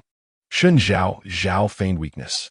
As the searchers entered, a voice from the other side called out, My lady has already retired for the night. Are you intending to ruin her reputation with such intrusion? The Empress has faced 2 assassination attempts, indicating the audacity of the assailants who disregard both her and the laws of our Tang state. If you obstruct us, do not blame me for treating you as accomplices and dealing with you accordingly. The speaker's face flushed with indignation. You, how dare you say that? Our Lady would never do such a thing. Fearing for the safety of her maid, Qing Chu, Shen Zhaozhao quickly interjected, Qing Chu, I am fine. Please allow them to enter. Qing Chu, protective as ever, hurried in and stood before the curtain. You may search, but please be swift. Our Lady is not in good health and cannot be exposed to the wind for long. After a brief investigation, the searchers reported back to their leader that nothing was found. The leader glanced around the room, noticing the water stains on the floor and the faint scent of blood lingering in the air. He slowly drew his sword. Miss Shen, have you been harboring an assassin? I have not. Shen Zhaozhao instinctively clutched the bedding, cold sweat trickling down her forehead. Then please explain the source of the water and the blood scent in this room. Shen Zhaozhao bit her lip, hesitating to respond. The leader, akin to a cat stepping on a mouse's tail, gradually approached the bed. If you choose not to answer, do not blame me for my rudeness. Qing Chu began to panic, quickly turning to look at Shen Zhaozhao. I came from Kuei Shui.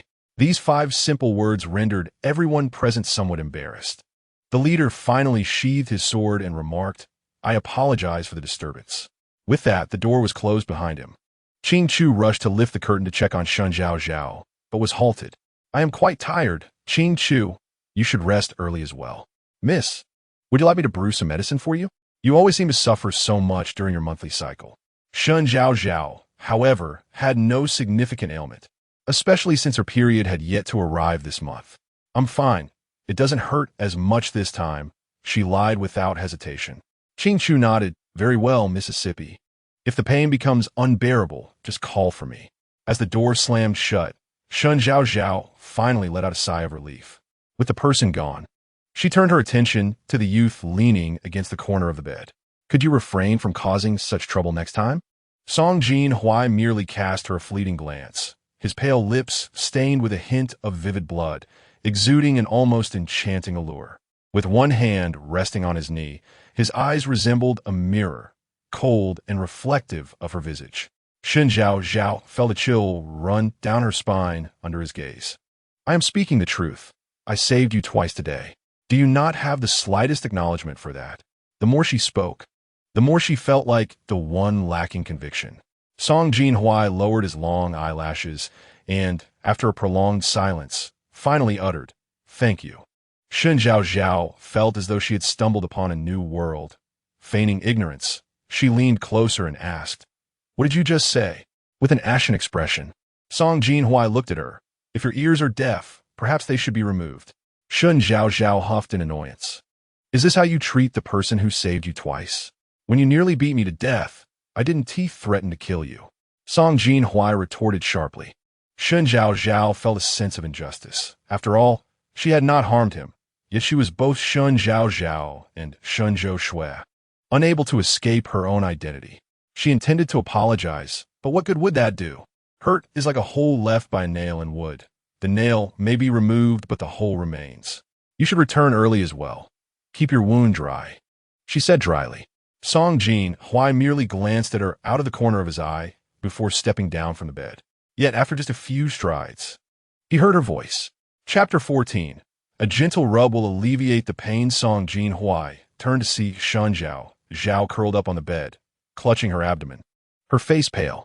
Did you eat something bad? He paused before managing to ask. Shen Zhaozhao shot him a glare. I genuinely have my period. With that, she slipped behind the screen to change her sanitary supplies. Song Jinhuai stood momentarily stunned, a faint flush creeping from his ears down to his neck.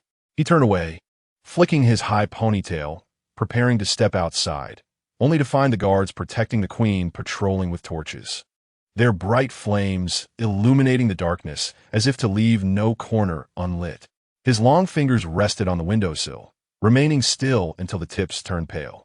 Noticing his hesitation, Shen Zhaozhao called out from afar, "What is going on?" Song Jinhuai closed the window. There are people outside on patrol. Never mind. Come here and sleep on this side. Shen Zhaozhao patted the bed. Song Jinhuai merely sat upright in the chair. No need. Shen Zhaozhao glanced at him. The room was dimly lit by a single lamp, casting a warm glow on his profile, accentuating the deep, dark brilliance of his eyes, akin to an inscrutable pool of ink, cold and profound. She lay supine on the bed, gathering the bedding around her abdomen. The pain had come on so suddenly that her voice was significantly weaker than usual. Do as you please. Just don't blame me if the cool night air gives you a chill and you end up with a fever. A quarter of an hour later, Song Jinhuai, who had been seated on a chair, finally moved, approaching Shen Zhaozhao. Upon hearing the movement, she turned just in time to discover he was sleeping at the other end. In a fit of annoyance, she kicked him. Sleep well. Who told you to point your feet at me? With no other option, Song Jinhuai resigned himself to lying beside her. The faint scent of citrus emanated from the girl, a refreshing fragrance unlike the heavy perfume he had encountered in the palace. He edged closer, stealing a glance, only to find her face pale, with strands of hair at her temples dampened by sweat. Remembering what Qin Chu had said earlier, he inquired, "Does it hurt a lot?" Shen Zhaozhao responded with a muffled Song Jinhuai's concern was not particularly genuine. Yet, inexplicably, his gaze kept drifting toward her. Perhaps it was her recent peculiar behaviors that had drawn his attention. As he slowly closed his eyes, soft, cat-like whimpers emanated from her, faint yet piercingly clear in the stillness of the night. Having learned the art of poison from a young age, he possessed some knowledge of medicine, including women's ailments. But due to a lack of contact and practice in that area, he was only familiar with rudimentary remedies. Shen Zhaozhao bit her lip, tears quickly welling in her eyes. If only I had some painkillers and a heating pad. Just then, a warm hand pressed against her abdomen, gently massaging it. Instinctively, she recoiled, her body tensing. Song Jinhuai's hand froze midair as he cleared his throat, explaining, "I merely thought you were being too noisy, and this might alleviate the pain." With that, he turned away. Shen Zhaozhao stared at his slender back, and truth be told, after his gentle touch, the pain had lessened. "Thank you," she murmured softly, akin to a kitten's mew, causing Song Jinhuai's breath to falter slightly. After a brief pause, he turned back and asked, "Would you like me to continue?" "Yes." Shen Zhaozhao was in such agony that it felt as if someone were slicing her abdomen with a knife. So she did not refuse his proximity this time. Song Jinhuai resumed his gentle ministrations, though separated by a thin layer of silk nightwear. The warmth of his touch was palpable, so this is what it felt like to be tender and warm. Only when her breathing became long and steady did he gradually withdraw his hand and cover her with the bedding. The next morning, Shen Zhaozhao was awakened by Qin Chu. Startled, she quickly looked to her side, only to find the space beside her empty. Qingqiu approached with a bowl of warming medicinal soup, just freshly brewed, steaming in the cool morning light. "Miss, please drink the medicine quickly. That group of rascals barged in last night, and I worry you may have caught a chill." As she spoke, she raised the back of her hand to check Shen Zhaozhao's forehead, only to discover it was alarmingly hot. Startled, she hastily set down the medicine bowl. How had this fever come about? It must be that they had frightened the young lady. "It's nothing," Shen Zhaozhao mused, attributing her condition to having been caught in a cold rain yesterday, coupled with the fact that her menstrual cycle made her more susceptible to illness. Qingqiu fed Shen Zhaozhao a warming tonic and pondered how soon she could return to find a doctor. Yet she feared that the jolting of the carriage would exacerbate the fever. Shen Zhaozhao smiled gently, saying, "I am not so fragile." Qingqiu shook her head, replying, "You are indeed delicate. Remember, when you were young, even the slightest breeze could cause you to fall ill for days." Consequently, before their departure, Qingqiu administered a bowl of medicine to dispel the cold, leaving her throat bitter and uncomfortable, requiring sweetened preserves to alleviate the taste. Initially filled with curiosity on their journey, Shen Zhaozhao felt only exhaustion on the return trip, as thoughts of Song Jinhuai, who still lacked his own horse, occupied her mind. She called him into the carriage as before. Observing him kneeling on the ground, he reverted to his usual compliant demeanor. She remarked, "Do not kneel. You block my view. And I have a headache." Song Jinhuai raised his head, intending to inquire about her headache, but was met with her flushed cheeks, a clear indication that her fever had returned. He refrained from further argument and took a seat on the opposite side of the carriage. An hour later, they arrived at the Shen residence. As Shen Zhaozhao dismounted, she collided with Shen Rui, who was adorned with a hairpiece of turquoise and pearls, walking towards the manor. Accompanying her was a young girl in a peach-pink flowered coat, who was jovially entwined with her arm, chatting and laughing. The girl in the pink attire remarked, "I say, once your mother enters this Shen house, with her beauty, she will surely overshadow the haggard Yusher in no time. And what of that Shen Zhaozhao, who remains cooped up in her chamber? I suspect it's because she is ashamed of her looks. When the time comes, ensure she shares some of her dowry with you. Then you shall have a splendid marriage. But do not forget my kindness." Shen Rui smiled, holding her handkerchief. Yes, I will not forget your benefits, Hui'er. I did not know you were so eloquent." When Hui'er scoffed, "What I speak is the truth. It is those highborn who bully you, and surely they will face retribution for their actions." Chapter 15. Dispute well. After all, one is my mistress and the other my sister. As a younger sister, I should learn to be more tolerant.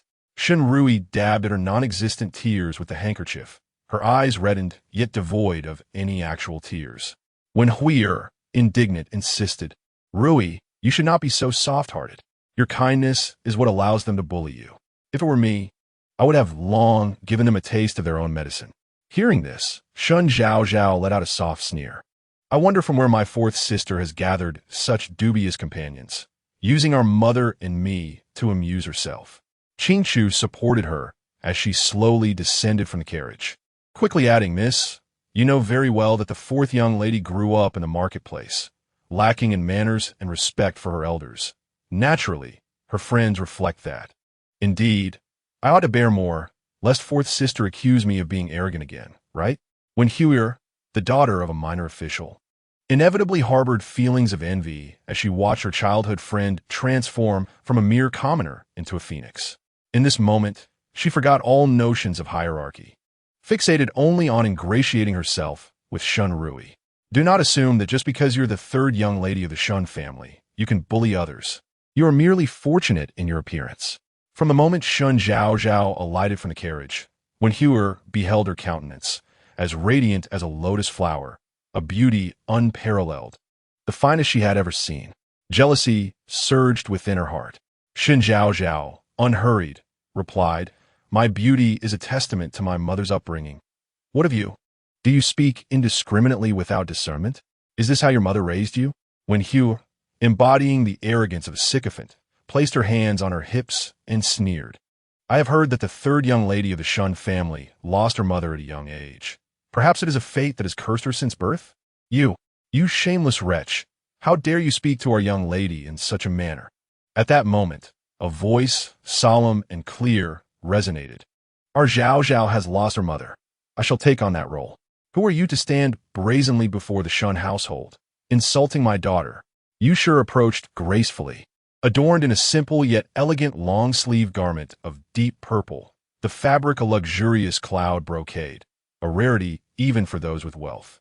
Upon witnessing this, when Huiyer's previous bravado dissipated, and she tugged at Shen Rui's sleeve, whispering, "Ear, did you not say your stepmother is formidable?"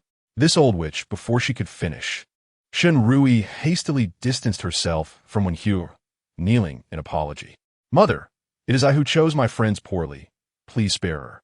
Wen Huier, visibly taken aback, pointed at Shen Rui, exclaiming, "Did you not say that the matriarch of the third branch of the Shen family is an old witch?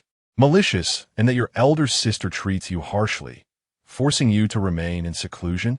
How has it now become my fault? Hongyu, take her away. Do not allow her to tarnish my sight here." Yusher waved her handkerchief, as if repulsed by an unclean entity, her eyes betraying unmistakable disdain. Hongyu, Yusher's personal maid, exchanged glances with the two guards at the door, and when Huier was forcibly removed from the Shen estate. When Huier, filled with resentment, shouted, "How can the grand residents of a prime minister mistreat others so? They hold us commoners in utter contempt." Yusher shot her a scornful glance. "What is your name? What position does your father hold? Which family does your mother come from?" Realizing that Yusher intended to demand an accounting from her family, when Huier ceased her outcries, pushed aside the maid restraining her, dusted off her clothing, and coldly huffed, "I require no urging. I shall leave on my own." With that, she strode away towards East Street.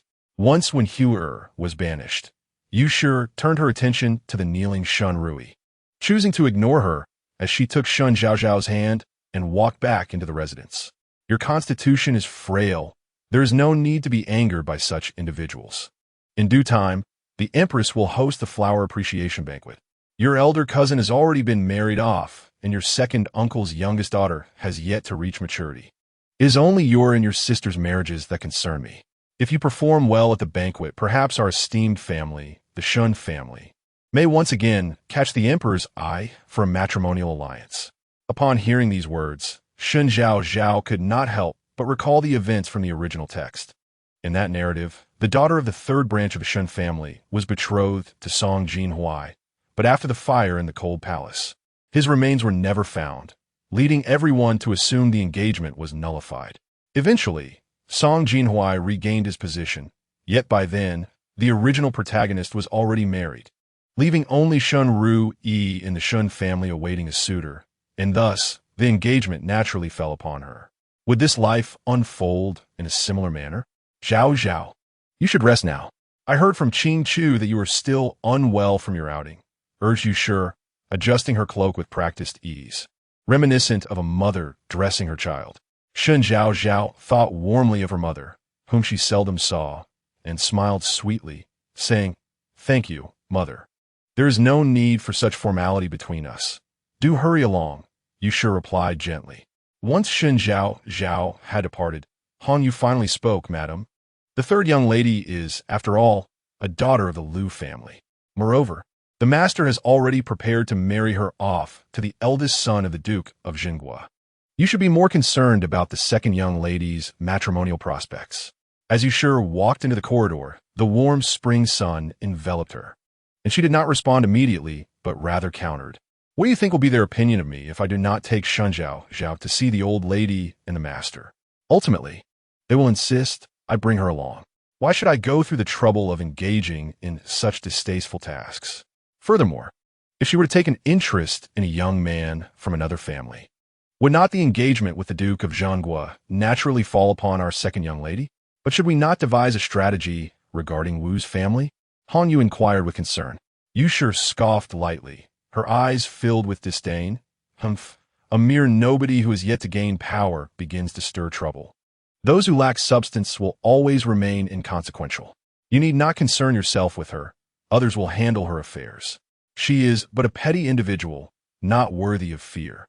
Hongyu supported Yusher's arm, smiling, "Madam, your foresight is truly remarkable."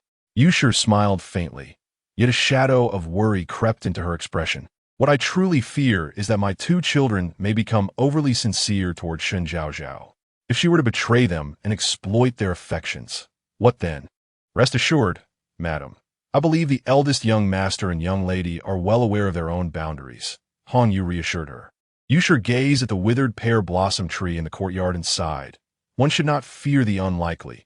Yet what if the unlikely does occur? My children are still too innocent. I do not wish to gamble on that uncertainty. Chapter 16. Is it temptation? Due to her illness. Shen Zhaozhao had spent the past few days bedridden. Just as she began to regain her strength, the flower appreciation banquet approached swiftly. On the eve of the banquet, she held a brush and began to compose and sketch on rice paper, organizing the significant events that may transpire, lest she forget them in the future. The flower viewing banquet, ostensibly an invitation from the Empress for the gathering of esteemed guests, was in truth a guise for matchmaking her son, the crown prince, with a suitable bride. Simultaneously, it served as an opportunity to connect the noble maidens present. Due to the absence of the sensational content she had anticipated, she perused the event with remarkable haste. Nonetheless, she could ascertain that during this banquet, someone had troubled Song Jinhuai, and it was none other than the heroine, Xiao Muyun, who intervened on his behalf. This revelation solidified Song Jinhuai's conviction that the heroine was indeed his beloved, propelling him into a fervent pursuit of her, ultimately leading him to nearly eliminate the male protagonist and usurp the spotlight. As Shen Zhaozhao prepared to contemplate the next plot point, Qing Chu entered, interrupting her thoughts. Miss, I have found something. Qing Chu laid before Shen Zhaozhao the indenture of sale pertaining to the Wu family. Here it is, miss. This is the sale contract of Wu. Please peruse it. Is there anything else you require of your servant? Holding the thin document, Shen Zhaozhao's lashes fluttered slightly as she inquired, Have you located Wu's former acquaintances? Replying to miss, I have found only two. Of those, one is already married and wishes to avoid entanglements, while the other is a mercenary gambler, eager to extract silver from me to further humiliate Wu. I see. I shall keep this contract for now, and regarding the gambler, let him come to the banquet. Shen Zhaozhao sipped her tea, her voice weakened by persistent coughing. Oh, by the way, what has Ningjiu been up to these days? I have not seen him. Qing Chu shook her head. I am unaware, miss. I have not laid eyes upon him lately. A sense of unease crept over Shen Zhaozhao. She abruptly rose and declared, Come, let us take a lantern and check on him. Miss, he is merely a guard. There is no need for you to exert yourself so.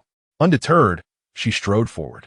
Despite the dismal weather, she felt a restless heat within her, as if an unquenchable fire consumed her from within. The chilly winds beckoned, yet they could not suppress the fervor that surged through her.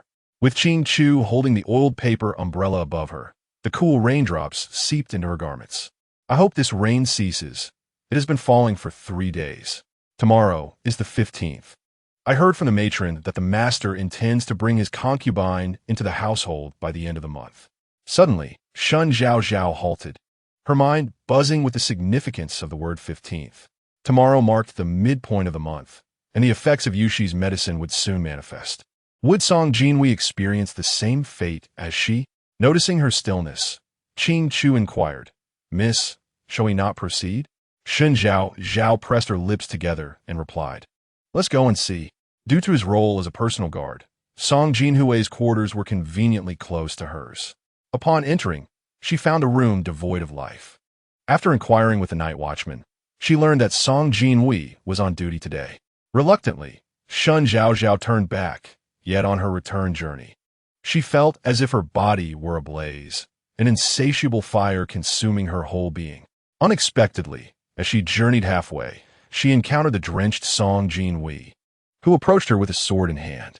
The storm raged fiercely this night, and his tall figure gradually emerged in the dim candlelight, his expression obscured by shadows. Yet his strikingly bright black and white eyes shone distinctly. Ningjiu called out his name. He inclined his head respectfully towards Shen Zhaozhao, inquiring, Miss, what is it that you need? Recalling the matter concerning Yueshi, Shen Zhaozhao's gaze shifted to his face. He seemed unaffected by Yueshi's plight. His enchanting visage, cold and aloof, bore an icy demeanor, as usual. It's pouring outside. Shall we converse in your quarters? Shen Zhaozhao suggested as she turned away. The two retreated to Song Jinhuai's abode. Shen Zhaozhao settled into a chair, intending to pour herself a cup of tea, but it was evident that this antagonist, often bullied within the Shen family, would not have the luxury of tea. Thus, she relinquished the teacup and stated, "I wish to inquire about you, Eshi." He raised an eyebrow slightly, retorting, "I believed I had made myself quite clear last time. Did the miss fail to grasp my meaning?" His voice was melodious, flowing like a gentle stream, captivating in its cadence. Shen Zhaozhao exhaled slowly, her cheeks flushed with warmth. "Then why do you appear unfazed?" Song Jinhuai released his hair, allowing his inky locks to cascade over his shoulders like satin. Smooth and lustrous, what might it feel like to the touch? She found herself staring at him for a prolonged moment before averting her gaze. "I am untroubled in my own way. Would the miss care try?" His eyes sparkled with a playful mirth, laced with a hint of mockery. Naturally curious about this alternative method, especially as she was to attend the flower appreciation banquet the following day, she hastily inquired, "What method?" He leaned closer, placing his hand on the table's edge as he bent slightly forward. A strand of his damp hair fell, droplets of rain cascading onto Shen Zhaozhao's hand, sending icy shivers through her fingertips. "Miss, having consumed so many medicines since childhood, if one were to become a drug person, they would naturally have little reaction to such substances." His proximity was disarming, his breath seemingly cool, the subtle fragrance of plum blossoms enveloping her senses, rendering her thoughts somewhat hazy. Upon hearing the term drug person, an inexplicable heaviness settled in her chest. In an impulsive moment, she reached out and gently grasped a damp lock of his hair, inching upward as if a small snail striving to reach tender leaves. Just as her fingers brushed against the smooth line of his jaw, a large hand enveloped hers. Shen Zhaozhao looked up at him, her round, almond-shaped eyes glistening with a hint of playful reproach, as if her carefully arranged blocks had been toppled. A thin veil of mist lingered in her slightly reddened eyes, lending an alluring quality. Song Jinhuai gazed intently at her, his fingertips lightly resting on the table's edge, an innocuous gesture that bore an unmistakable air of possession. "Miss, are you attempting to seduce me?" With that, he broke into a sudden smile, adding, "Alas, I find myself rather indifferent to you." He took a half-step back, reclaiming the strand of hair that had been pinched in Shen Zhaozhao's hand. "I merely noticed your hair is so damp. If you don't dry it, you might catch a chill." By the end of this statement, Shen Zhaozhao found herself at a loss for words. Merely feeling that Song Jinhuai's hair was remarkably pleasant to the touch, a sensation she cherished. Chapter 17. Enchanted by beauty, the two remained silent for a while. Ultimately, it was Song Jinhuai who shattered the tranquility, remarking that the evening was drawing on and that the young lady ought to return and rest early. Outside, shadows loomed thickly. The light in the rain-soaked night was dim, and a chill breeze occasionally swept through the corridor. Shen Zhaozhao still felt quite uncomfortable. Yet for some inexplicable reason, the heat that had plagued her earlier had subsided. She nodded, saying, "If you discover the antidote, do inform me. I shall grant you a wish in return." Seated in a chair, Song Jinhuai polished his long sword, which gleamed with a blinding sharpness, its blade shimmering coldly with a piercing light at the slightest tremor. A faint smile played at the corners of his lips as he replied, "Very well." Upon returning to her room, Shen Zhaozhao commenced her bathing and changing clothes. The rain pattered against the banana trees outside, and the candle on the candelabrum by the west window slowly melted away. She gazed vacantly at the flickering candlelight, as if she could once again glimpse Song Jinhuai's eyes hidden in the darkness. In April's gentle rain, as the skies cleared, the scenery bloomed lushly with vibrant greens. An elderly vendor selling pear syrup candy ambled through the streets. Today marked the flower appreciation banquet, and Shen Zhaozhao, dressed by Qing Chu, appeared more dignified and radiant than usual, adorned in a peach-colored satin gown layered with a crimson spring jacket, her hair styled into a delicate updo.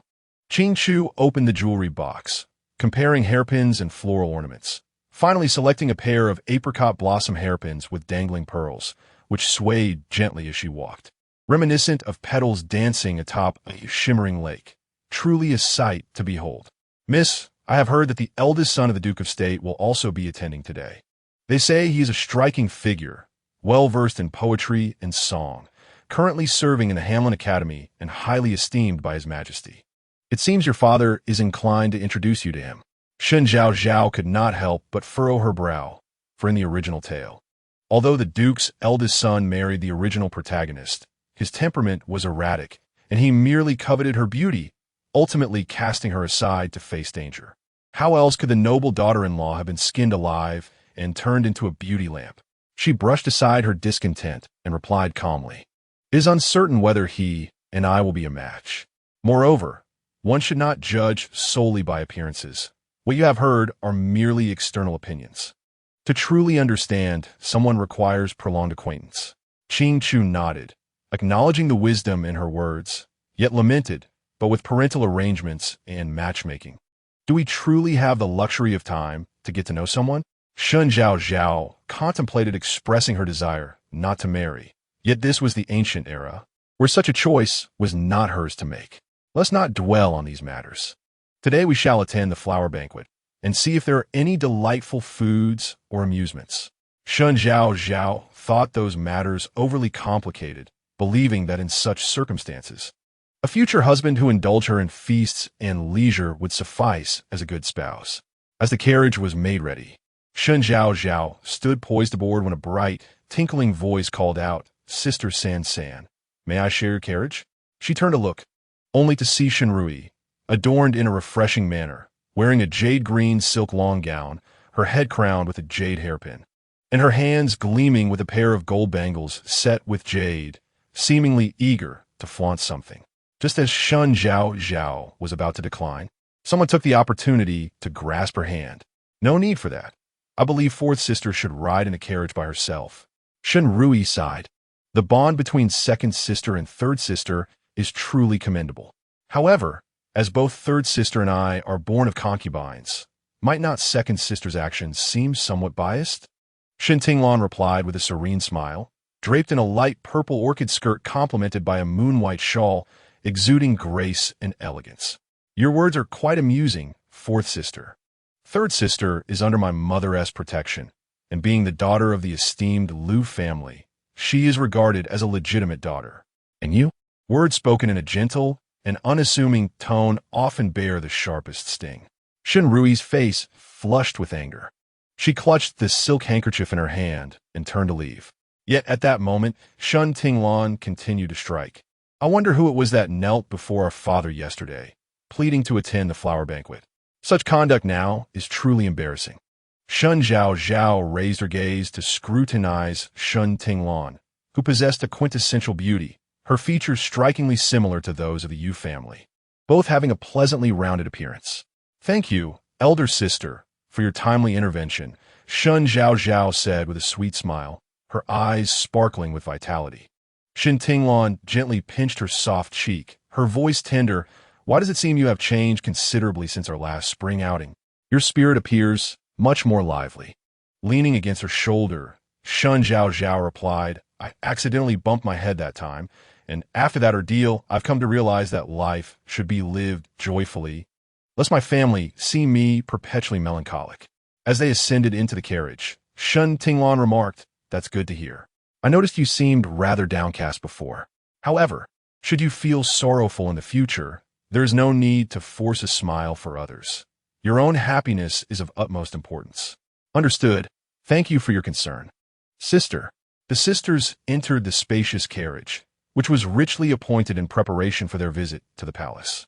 On the small tea table lay an array of exquisite pastries, plum blossom cheese, crystal candies, red bean rolls, and golden silk flaky pastries, while a small incense burner filled the air with a subtle pear fragrance, refreshing and delightful. "What does third sister think of the eldest son of the Duke of Zhen?" Shen Tinglon poured her a cup of tea, her tone casual. Shen Zhaozhao felt a bit stifled and gently opened the curtain, saying, "I am not familiar with him." "That hypocrite, I do not like him at all." Intrigued, Shen Tinglon replied, "So, third sister does not fancy such a refined gentleman. What type of man does third sister prefer?" Shen Zhaozhao pursed her lips, yet her gaze inadvertently fell upon Song Jinhuai, who was riding not far away.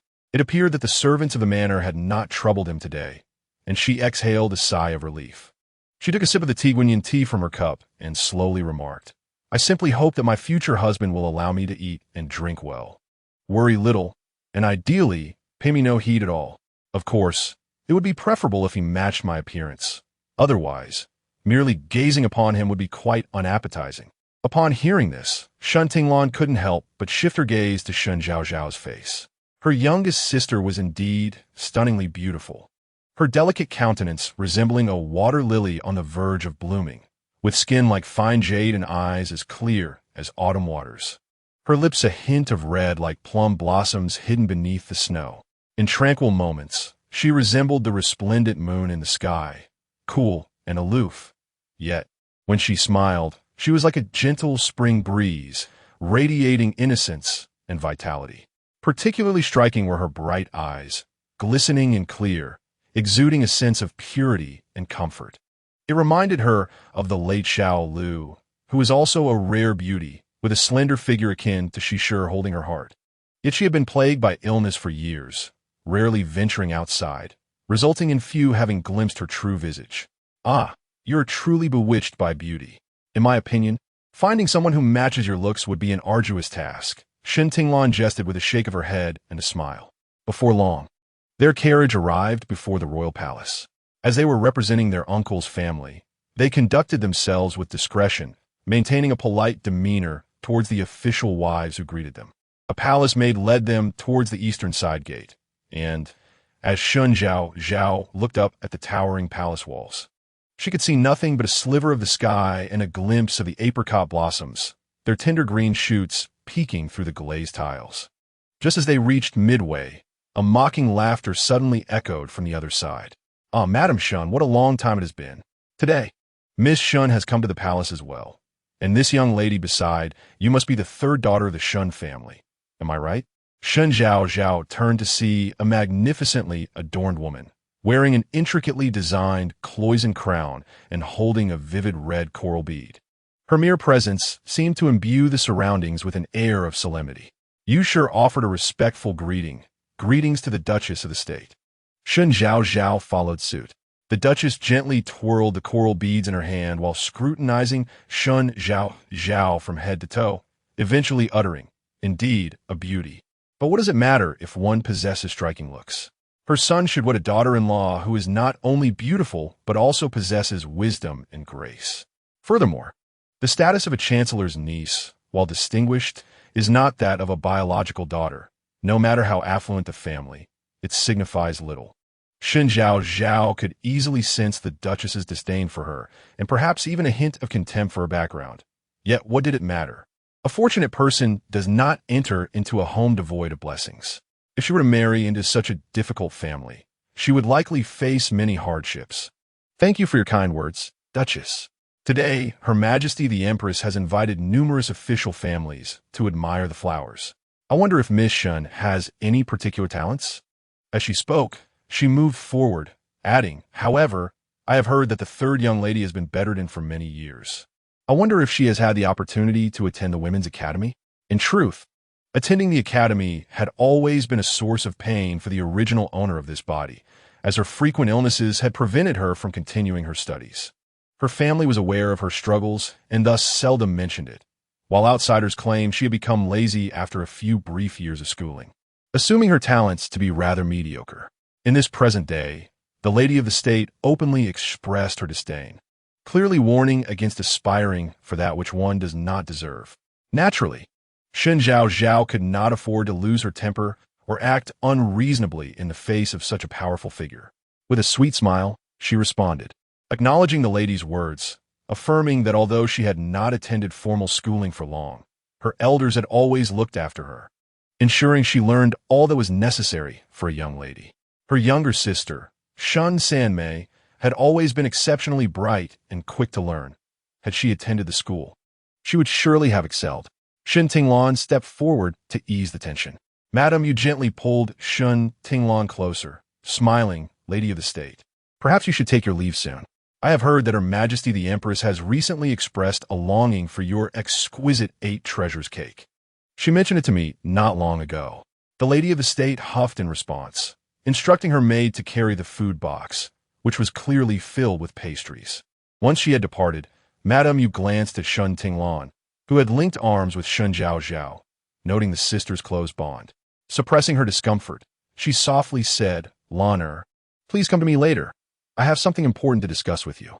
Shen Tinglon, taken aback by her mother's request, replied, "All right." Perhaps it was merely her imagination, but she sensed her mother was not particularly pleased.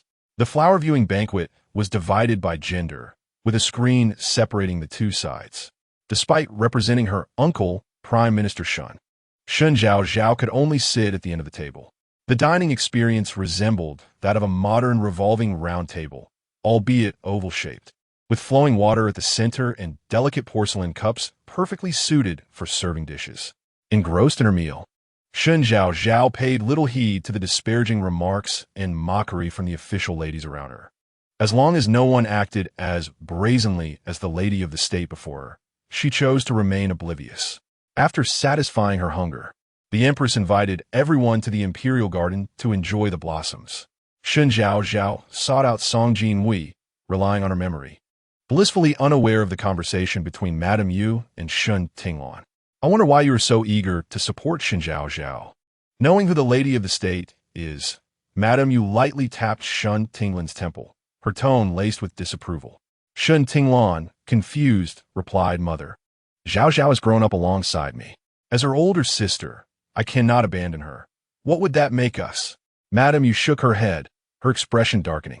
"You may see her as a sister, but you cannot be certain she regards you as such." Shen Tinglon pouted, "Mother, that cannot be true. Third sister is kind-hearted and beautiful. Aside from being a bit harsh with the servants, she is genuinely good to me and elder brother." Madame Yu cautioned, "You are too naive. The human heart is inscrutable. Be vigilant and do not overextend yourself." As Shen Zhaozhao navigated the palace in search of Song Jinhuai, she recalled that in her previous life, Song Jinhuai had nearly been chosen by a certain princess to become a concubine, and the heroine had come to his rescue. The heroine, Xiao Muyun, was the daughter of a great general, which made her intervention plausible. How could a mere niece of the prime minister resolve such a predicament? While lost in thought, she inadvertently bumped into someone, and in the palace, where one encounters either nobility or high-ranking officials, she quickly apologized. "I am sorry." The individual remained silent, merely drawing closer to her. The meticulously embroidered 5-clawed dragon on the apricot-yellow satin swiftly revealed his identity as the crown prince, the male protagonist of the story, Song Jinhuai. A nearby eunuch approached, shrill and accusatory, chastising her. "How dare you offend His Highness the Crown Prince?" "Your Highness, please forgive me. I was unaware of my transgression," Shen Zhaozhao replied. She did not fully comprehend Song Jinhuai's character, only knowing that he and Xiao Muyun shared an abundance of intimate postures in the narrative, oscillating between tenderness and nonchalance, particularly prone to jealousy over the female lead. "Defu, you have frightened her," a bright voice interjected, distinct from Song Jinhuai's youthful tone, projecting clarity and a sense of being well protected. However, the eunuch's name was Defu, and Shen Zhaozhao stifled her laughter, which inevitably reminded her of a chocolate advertisement. Song Jinhuai addressed her, "You may leave. I am not so fierce as to trouble a woman." Shen Zhaozhao was eager to depart and lifted her gaze to leave, only to be halted by his voice. "Wait. What is your name?" Unprepared for such an inquiry, she thought she had erred in some way. Turning to face him fully, she finally beheld Song Jinhuai in his entirety. Understanding at last the author's description of a striking visage engaged in audacious pursuits. Song Jinhuai possessed sharp brows and starry eyes, a prominent nose, and when he smiled, 2 small dimples appeared beside his thin lips. His peach blossom eyes radiated warmth and brightness, embodying an ancient version of a sunny, cheerful young man. "I am Shen Changxiang's niece, Shen Zhaozhao," she replied honestly. "Shen Zhaozhao?" Song Jinhuai paused, then erupted into laughter. "What a lovely name. You must be wandering. Where are you headed?" Shen Zhaozhao initially intended to deflect the question with humor, But considering her status, she replied directly, "I seek my personal attendant. I fear he may inadvertently offend a noble upon his first visit to the palace. Allow me to accompany you," Song Jinhuai proposed. Du Fu quickly interjected, "Your Highness, do not forget today is the day you are to meet General Zhao's daughter. The Empress is pressing for your presence. There's no rush, besides she, being the daughter of a warrior, likely knows only the ways of warfare. I doubt I would find her appealing," Song Jinhuai remarked before turning to Shen Zhaozhao. "Shall we?" As Shen Zhaozhao followed the path through the imperial garden as described in the book, upon reaching the artificial hill, she witnessed Song Jinhuai being forcibly subdued by 4 individuals. His mouth was pried open, and a pill was thrust inside. The princess, Jiang Mengdai, approached him with a beaming smile. "Young Master Ning, your beauty is unparalleled. Have you considered becoming my favored consort?" Jiang Mengdai, having lost her family to the wars of her fathers, was granted the title of princess by the emperor as a means of honoring the Jiang family's orphan daughter. Her status surpassed that of concubines and princes, with no one daring to challenge her authority. As she raised her hand, adorned with rouge, to touch Song Jinhuai, Shen Zhaozhao hurriedly stepped forward to intervene. "You must not." Meanwhile, another voice interjected, questioning whether Princess Zhang's insistence on forcing others to serve you was not somewhat dismissive of the laws of the Tan Kingdom. Jiang Mengdai retracted her hand with a scoff and slowly replied, "Xiao Muyun, it was my brothers who fought valiantly to ensure the peace and prosperity of this kingdom. As the daughter of a general, you must understand the brutality of the battlefield. How is it that you now meddle in my affairs?" Xiao Muyun, even in such circumstances, donned a striking red attire. Her features were sharply defined yet softened by a certain grace, her eyes bright and spirited, with an undeniable air of heroism about her.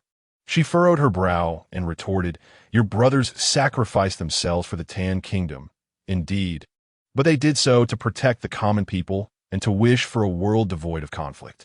They are truly deserving of the title hero. However, your oppressive behavior is a betrayal of their noble intentions. You," Jiang Mengdai clenched her teeth, her eyes brimming with unutterable resentment. Despite her elevated status compared to those in official households, her former suitor had looked down upon her as a mere orphan. After her husband's demise, she had sought solace in the company of others, never anticipating that she would encounter such formidable opposition today. "I believe Miss Xiao speaks wisely," Song Jinhuai remarked calmly as he emerged from behind the rockery. "Your Highness." Jiang Mengdai and the others bowed respectfully to Song Jinhuai. Shen Zhaozhao hesitated, unsure whether to bow again, but was halted as someone reminded her, "You have already paid your respects. There is no need for further formality." Stepping back to create distance from Song Jinhuai, Shen Zhaozhao nodded in acknowledgement. Jiang Mengdai cast a glance at Song Jinhuai, who was being held down nearby, and scoffed, "Your Highness, this man is merely a lowly guard. It would be an honor for him to be at my service." Song Jinhuai replied with measured calm, "Yet you must consider whether he is willing." Jiang Mengdai persisted in her pursuit of Song Jinhuai, pressing, "As long as you agree. A future of ease and wealth awaits you." "I refuse." Song Jinhuai glared at her, his voice icy. "Release him. Do not let this princess encounter you again. Or next time, the conversation may not be so amiable. I shall ensure you lose those eyes of yours." With that, Jiang Mengdai performed a curtsy to Song Jinhuai and departed swiftly. Shen Zhaozhao hurriedly approached to help Song Jinhuai to his feet, her heart heavy with concern as she noticed the blood trickling from his lips. "Are you all right?" Song Jinhuai lowered his gaze to the delicate hand resting on his arm, then glanced at Song Jinhuai's earnest expression directed at Shen Zhaozhao, his demeanor darkening. "Thank you for your concern, miss, but I am fine."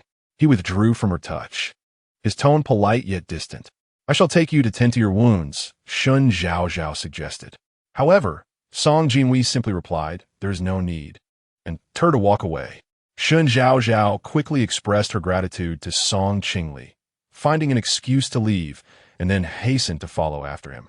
Yet, her stature felt diminutive beside Song Jinhuai, and after only a few steps, she found herself breathless and weary.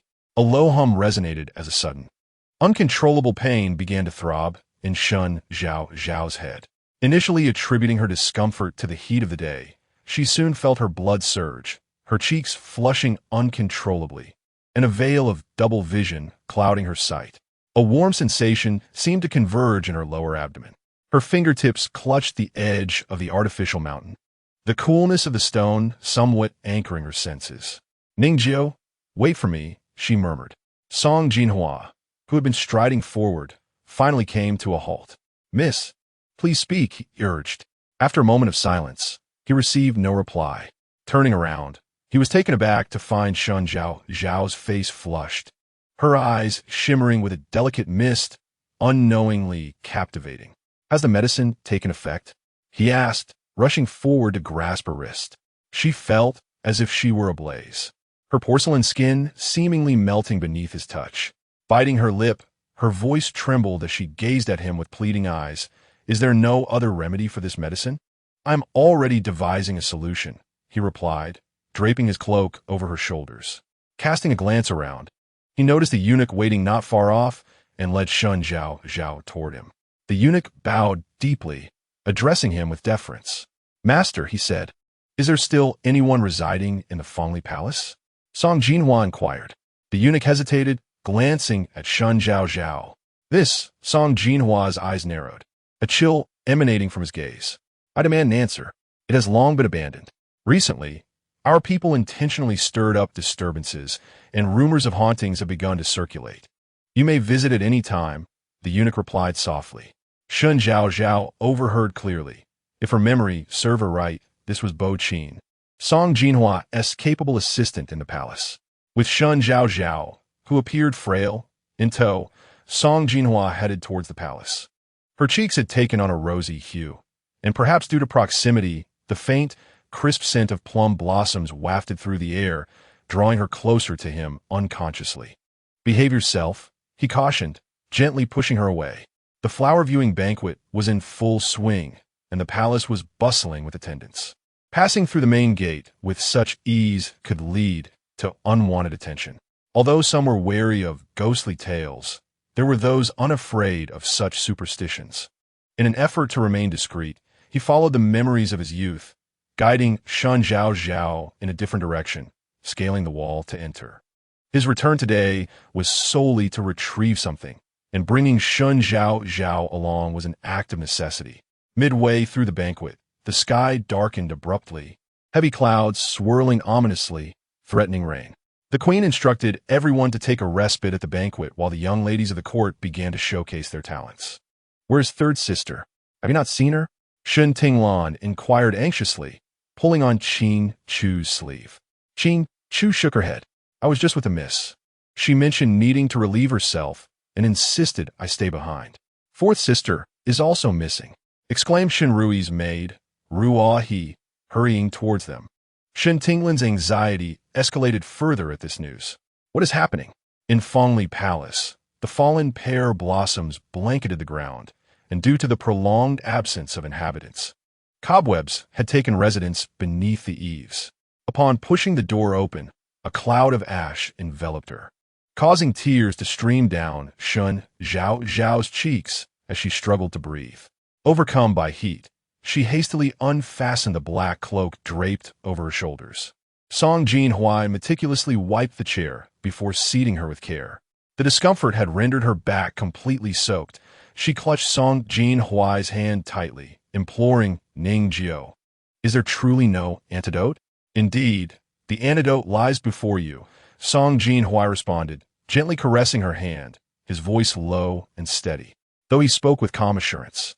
A flush crept up to his ears, betraying his composure. "Do you have feelings for me?"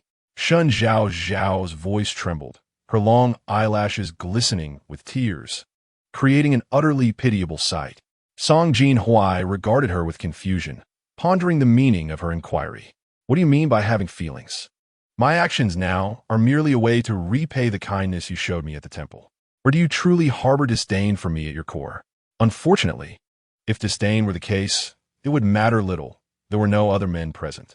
Of course, if you fancy Song Qingli, that would depend on his willingness," he added. Shen Zhaozhao gripped the armrests of the official's chair, beads of sweat trickling down her cheeks. After a prolonged silence, She finally reached out and embraced Song Jinhuai tightly. A sly smile curled at the corners of his lips. Such a pitiful sight. The once proud young lady now curls up like a kitten in my embrace, seeking refuge.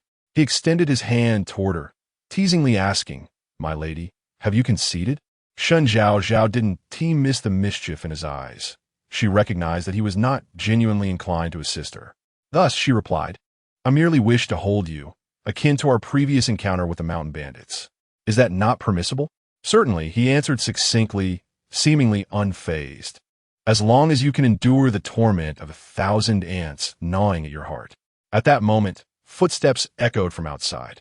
Startled, Shen Zhaozhao released her hold on Song Jinhuai, only for him to lift her up even more tightly than before. He swiftly concealed her within a somewhat dilapidated wardrobe, which surprisingly revealed itself to be impeccably clean rather than covered in dust. Just then, the door swung open to reveal Shen Zhaozhao being embraced by a tall man. Their lips locked in a passionate kiss as they entered. As they continued to kiss, Shen Zhaozhao coyly remarked, "Yao Ji, you must keep your word. If you take me, you cannot have Shen Zhaozhao." Yao Ji pressed his lips against her neck, and Shen Zhaozhao recognized him instantly as the eldest son of the Duke of Zhenghua. She recalled that this detail was absent from the original narrative.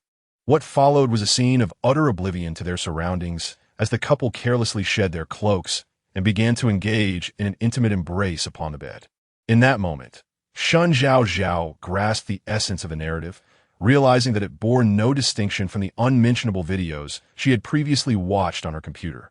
She hurriedly covered her mouth, fearful of making even the slightest sound, and turned away to avoid his gaze. Yet at that moment, she felt an unusual pressure in her lower abdomen. Raising her eyes, she discovered that Song Jinhuai had his eyes tightly shut, his ears flushed crimson, and even his breath radiated heat. She realized that he, too, was experiencing the effects of the moonlit tide, compounded by the unknown pill Jiang Mengdai had given him earlier. Based on her knowledge of his character, she could easily surmise that it was akin to a woman's herbal remedy. As she attempted to step back, she was unexpectedly pulled closer by Song Jinhuai, who leaned in and whispered, "Do not move." His Adam's apple bobbed slightly, as if he were enduring some internal struggle.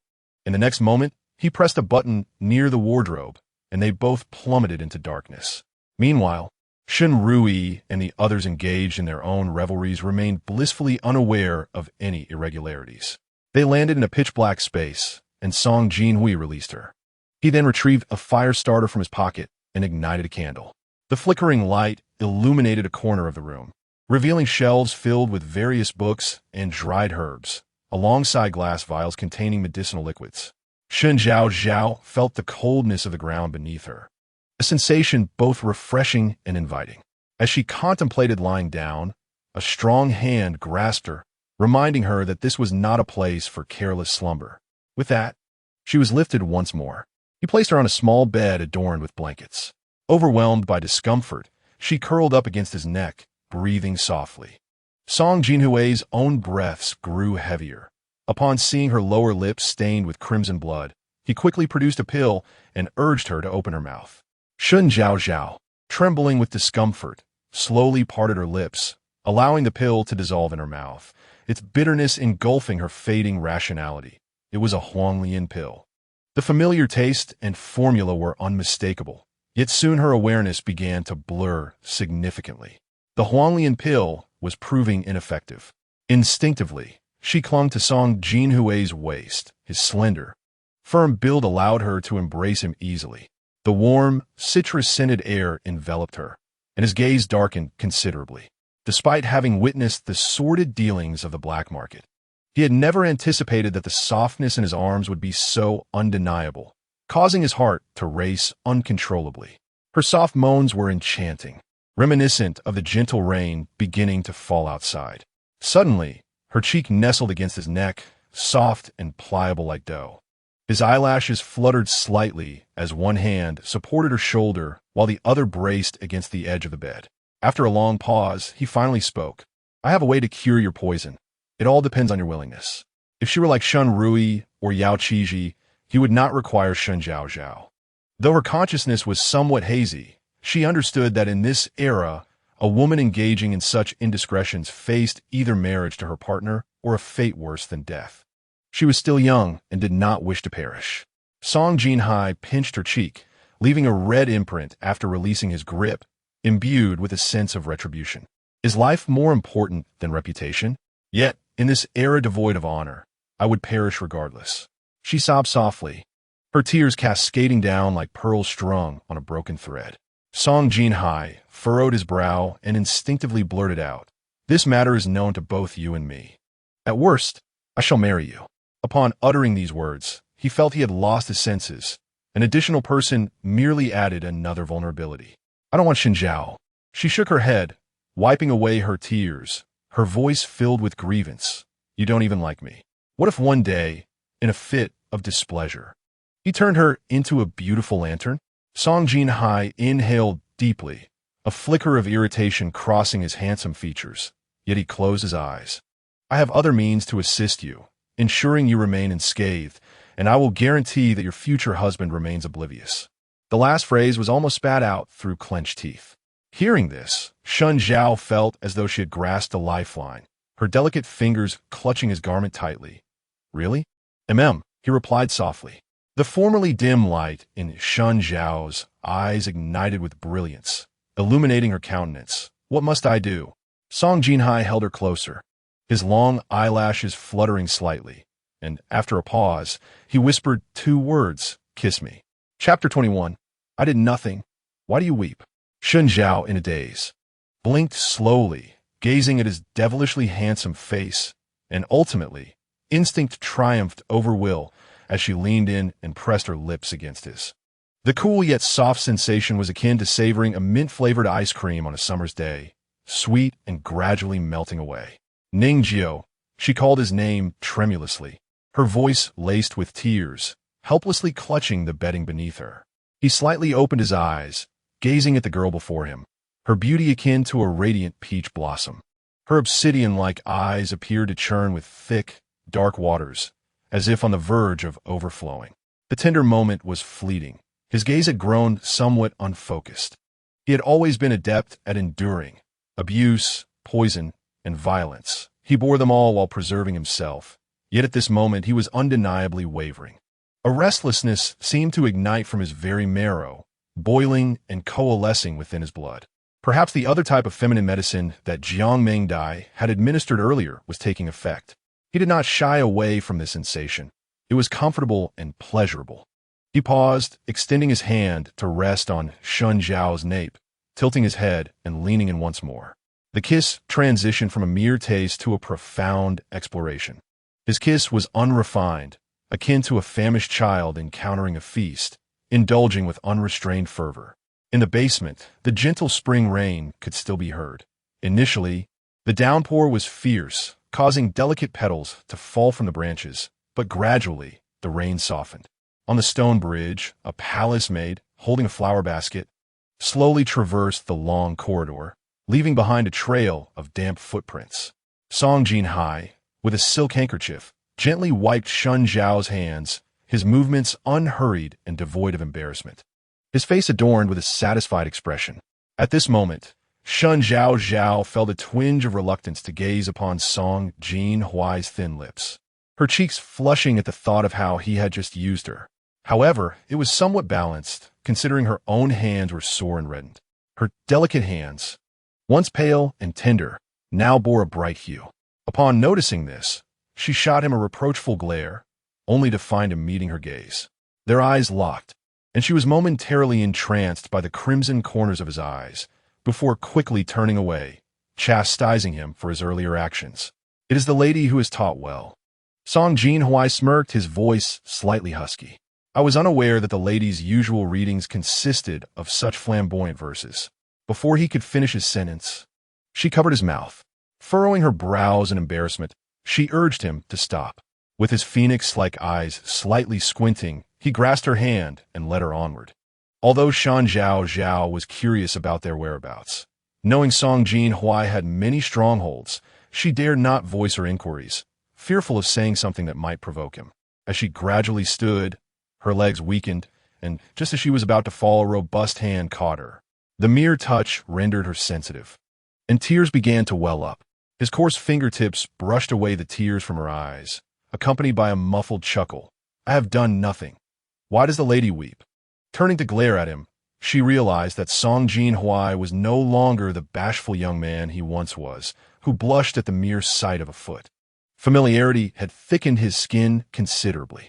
Indeed, the transition from modesty to audacity often hinges on a singular opportunity. The secret chamber had 2 passages. One led in, while the other offered an exit beside a dog hole in the imperial garden. This area, being in close proximity to the cold palace, was overgrown with weeds and neglected, rendering their exit devoid of any human presence. As the rain continued to fall, Shen Zhaozhao raised her hand to shield herself, only to be covered by a dark cloak. Before long, they reached the eaves of the palace. As she brushed off the grass and raindrops from her skirt, preparing to inquire about their return, she noticed the wrinkles on Song Jinhuai's shoulder, remnants of her earlier grip. Feeling a pang of guilt, she quickly reached out to smooth them away. Song Jinhuai, however, chose not to address her small gesture, instead placing his hands over his lips and mimicking the call of a cuckoo. Moments later, Bai Qin approached, holding an oiled paper umbrella. "Master, what are your instructions?"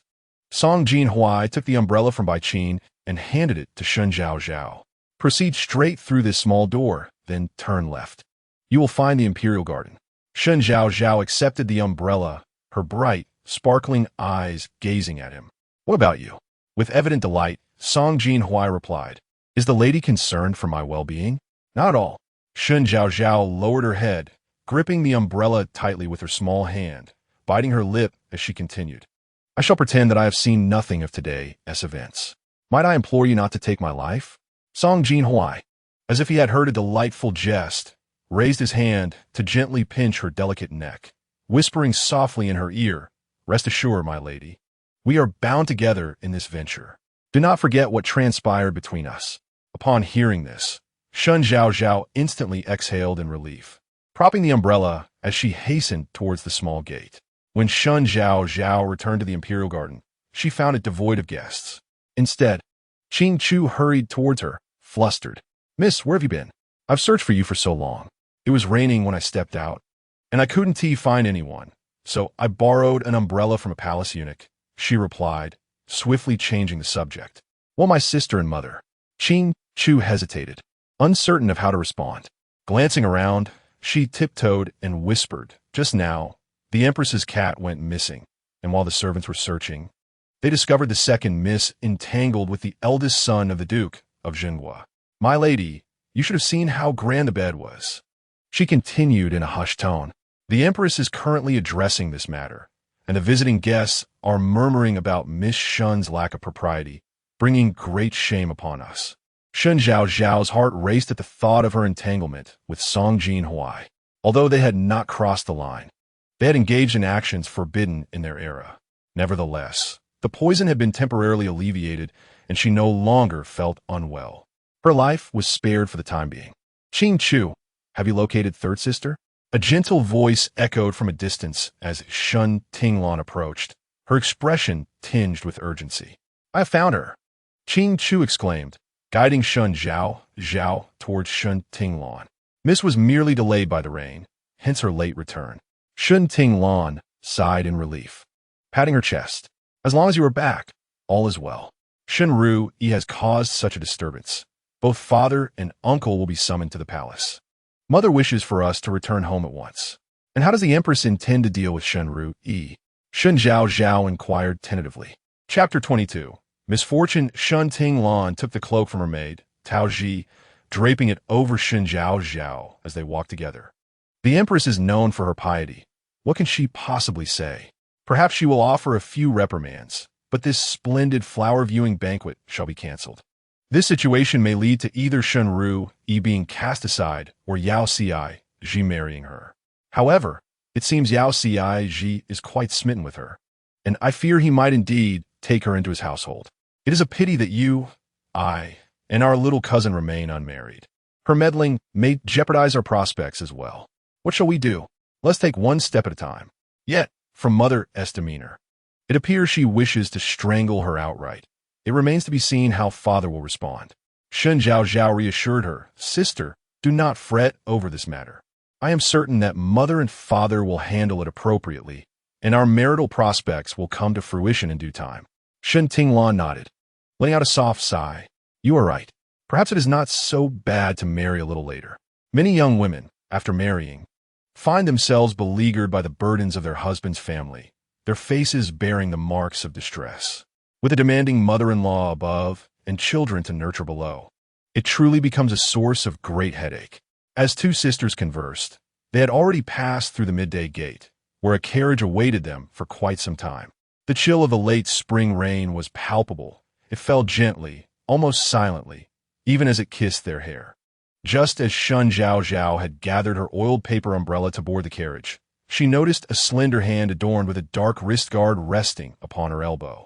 Upon climbing into the carriage, she turned her gaze and was met with a pair of eyes as deep as a tranquil pond. Song Jinhuai's eyes, once tinted by the allure of romantic entanglements, now appeared devoid of that vibrant crimson. His lips were pressed tightly, and droplets of rain clung to his prominent nose.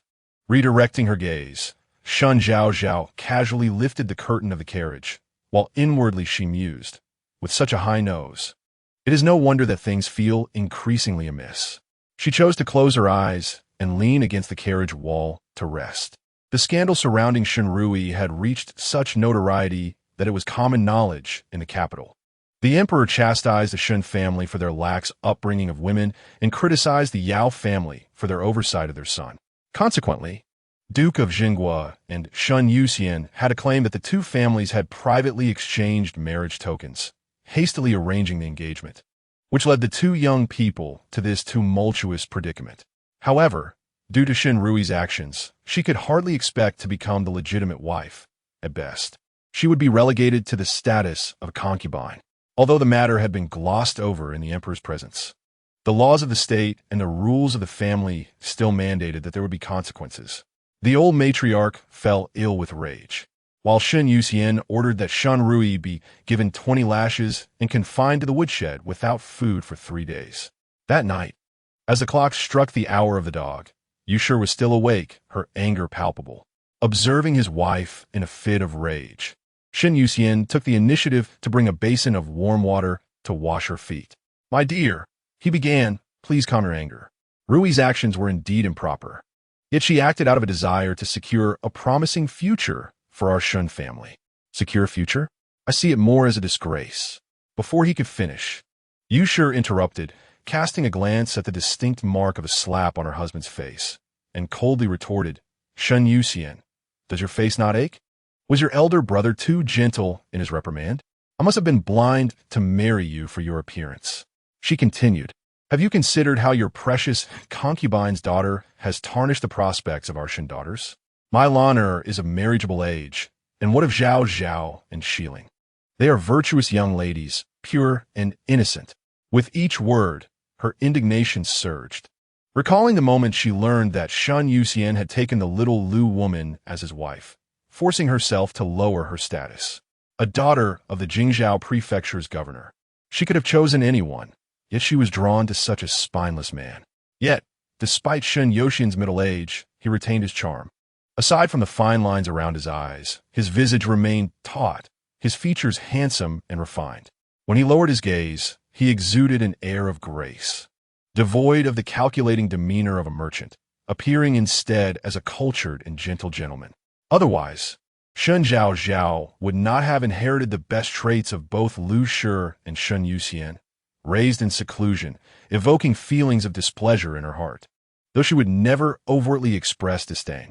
I am aware, yet now that Heir's marriage has been settled, I shall not neglect Zhaozhao and Lan'er.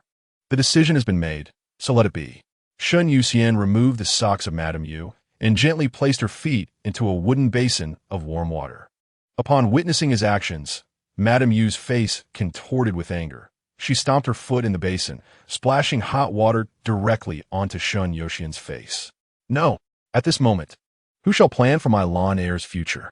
I demand that Shen Rui be expelled from the family tree, henceforth erasing her existence." Shen Yuxian leapt up, startled by the scalding water. He never anticipated that the usually submissive madam you would genuinely be incensed. He wiped his face with his sleeve and resigned himself to the situation. After all, she was to marry the son of the Duke of Zhengguo, gaining power and influence. We? Madam, you raised an eyebrow and scoffed. What do you mean by we? It is already sufficient that I do not cast her into a pit of despair. Shen Zhaozhao felt a semblance of embarrassment, his countenance darkening as he refrained from speaking. Fully aware of his father-in-law's authority at court, having already offended his elder brother, he dared not further provoke his father-in-law. Upon returning to the estate, Shen Zhaozhao developed a high fever once more. Qing Chu initially intended to summon a doctor, but she feared that a traditional healer might discern the events of the day, as some could detect what a person had consumed merely by examining them. She quickly intervened. No need for that. I have endured the chill before. But how can that be? What if you faint again from the fever? Qing Chu's face was etched with concern. I am fine. I merely got caught in the rain today. I want to perish, she replied. Goodness. Miss, you must not speak so. Such words are ominous. Qing Chu admonished, supporting her shoulders as she offered her warm water. However, if you prefer not to summon a doctor, I shall abide by your wishes. But you must inform me if you feel unwell. Shen Zhaozhao nodded, for she had grown accustomed to speaking in modern terms. Glancing at the sky, she recalled the impending date for the Wu family's entrance and frowned. Have you made the necessary arrangements with the Wu family? Rest assured, miss, I've taken care of everything. However, I believe that, given Shen Rui's transgressions, the Wu family may find it difficult to proceed. I do not entirely agree. It is prudent to prepare for multiple outcomes. Qing Chu concurred, nodding thoughtfully. I wish to read some storybooks. Have you procured any?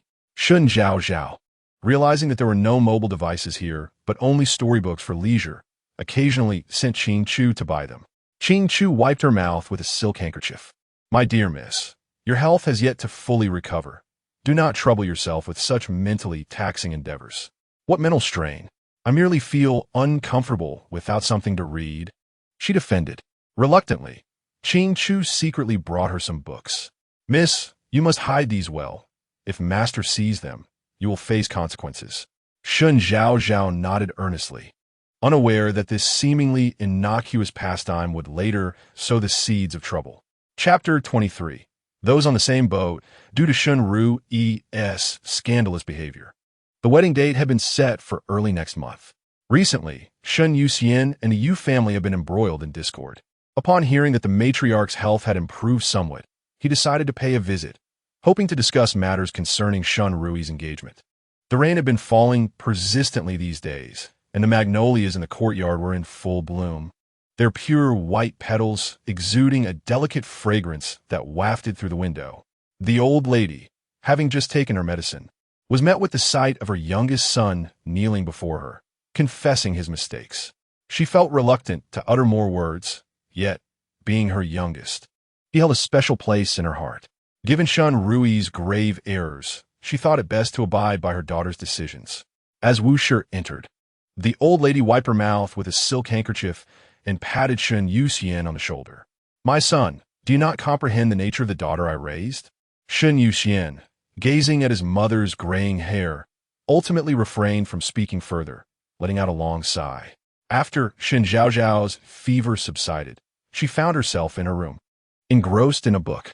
The tales she indulged in were not of scandalous nature, but rather stories of foxes and scholars, flower-seeking youths and their humble wives, reminiscent of Pu Songling's strange tales from a Chinese studio. Reclining in her rocking chair, she turned the pages, the sweet sounds of birdsong filling the air, embodying a serene passage of time. Yet, unexpectedly, Qing Chu arrived with news that Shen Rui wished to visit her. Stopping mid-turn of the page, she thought, Shen Rui's visit? Wouldn't that be akin to a weasel wishing a chicken a happy new year? I shall not see her. She promptly declined. However, to her astonishment, Shen Rui, disregarding her refusal, strode confidently into the room, her eyes filled with envy as she surveyed Shen Zhaozhao's quarters. With a tear-streaked face, she lamented, Third sister, do you not blame me for disrupting your engagement with the heir of the Duke of Zhengguo, hence refusing to meet me? Shen Zhaozhao tossed the book into Qing Chu's hands, lifted her teacup, and replied languidly, Wherefore do such thoughts arise, dear sister? Why should I concern myself with someone so easily swayed by mere gestures? Yet, Shen Rui appeared emboldened, spreading her hands before her. Does my third sister not notice that I am missing something? I know not, Shen Zhaozhao replied. While she was unaware of any physical loss, she was acutely aware of a moral deficit, what one might call virtue. My gold bracelets are gone, Shen Rui exclaimed, clutching her handkerchief and weeping, tears cascading down her cheeks. Those were purchased with 2 months of my father's salary, stolen from me. Irritated, Shen Zhaozhao retorted, You ought to speak to father about this, not me. I intended to, but the one who stole my bracelets is your guard, the one named Ningjiao. I thought it wise to consult you first. What did you say? Shen Zhaozhao sprang up from her rocking chair, indignant. Ningjiao could never be that sort of person. Why would a prince set his sights on mere gold bracelets? In the original text, Ningjiao's wealth was formidable, not merely a trivial matter. He was adept in commerce, with numerous individuals working under him. The ancient books she had seen in the basement were worth far more than Shen Rui's gold bracelets. Do you have any evidence to accuse him of theft? Shen Rui stepped forward, attempting to grasp Shen Zhaozhao's hand, only to have it evaded. Unperturbed, she continued, I can understand your reluctance to believe me, third sister, but this gold bracelet was discovered beneath his bed. Father, upon learning of it, gave him a beating, yet he stubbornly refuses to admit it. Shen Zhaozhao had no interest in her ramblings and promptly exited to seek out Song Jinhuai. Upon reaching the flower hall, she beheld the bloodied Song Jinhuai, evidently beaten. Perhaps due to the fury glimmering in her eyes, Shen Yuxian kept his distance, visibly frightened. Father, Shen Zhaozhao hurriedly approached, raising her hand to signal those who had been thrashing Song Jinhuai to cease. Shen Yuxian, aware of his daughter's deep regard for Ningjiao, urged Zhaozhao, Heed your father's advice. Do not plead for mercy on behalf of such a petty thief. Did father witness him stealing? She retorted, No, that is not the case. Father, if you were a thief, would you hide the stolen goods in plain sight? Shen Yuxian's expression darkened. I would not, for I am not a thief. Indeed, father is not a thief, yet neither is Ningjiao. She glanced at the injured Song Jinhuai kneeling on the ground, her heart inexplicably aching. He has been with us for some time, and I have looked after him quite well.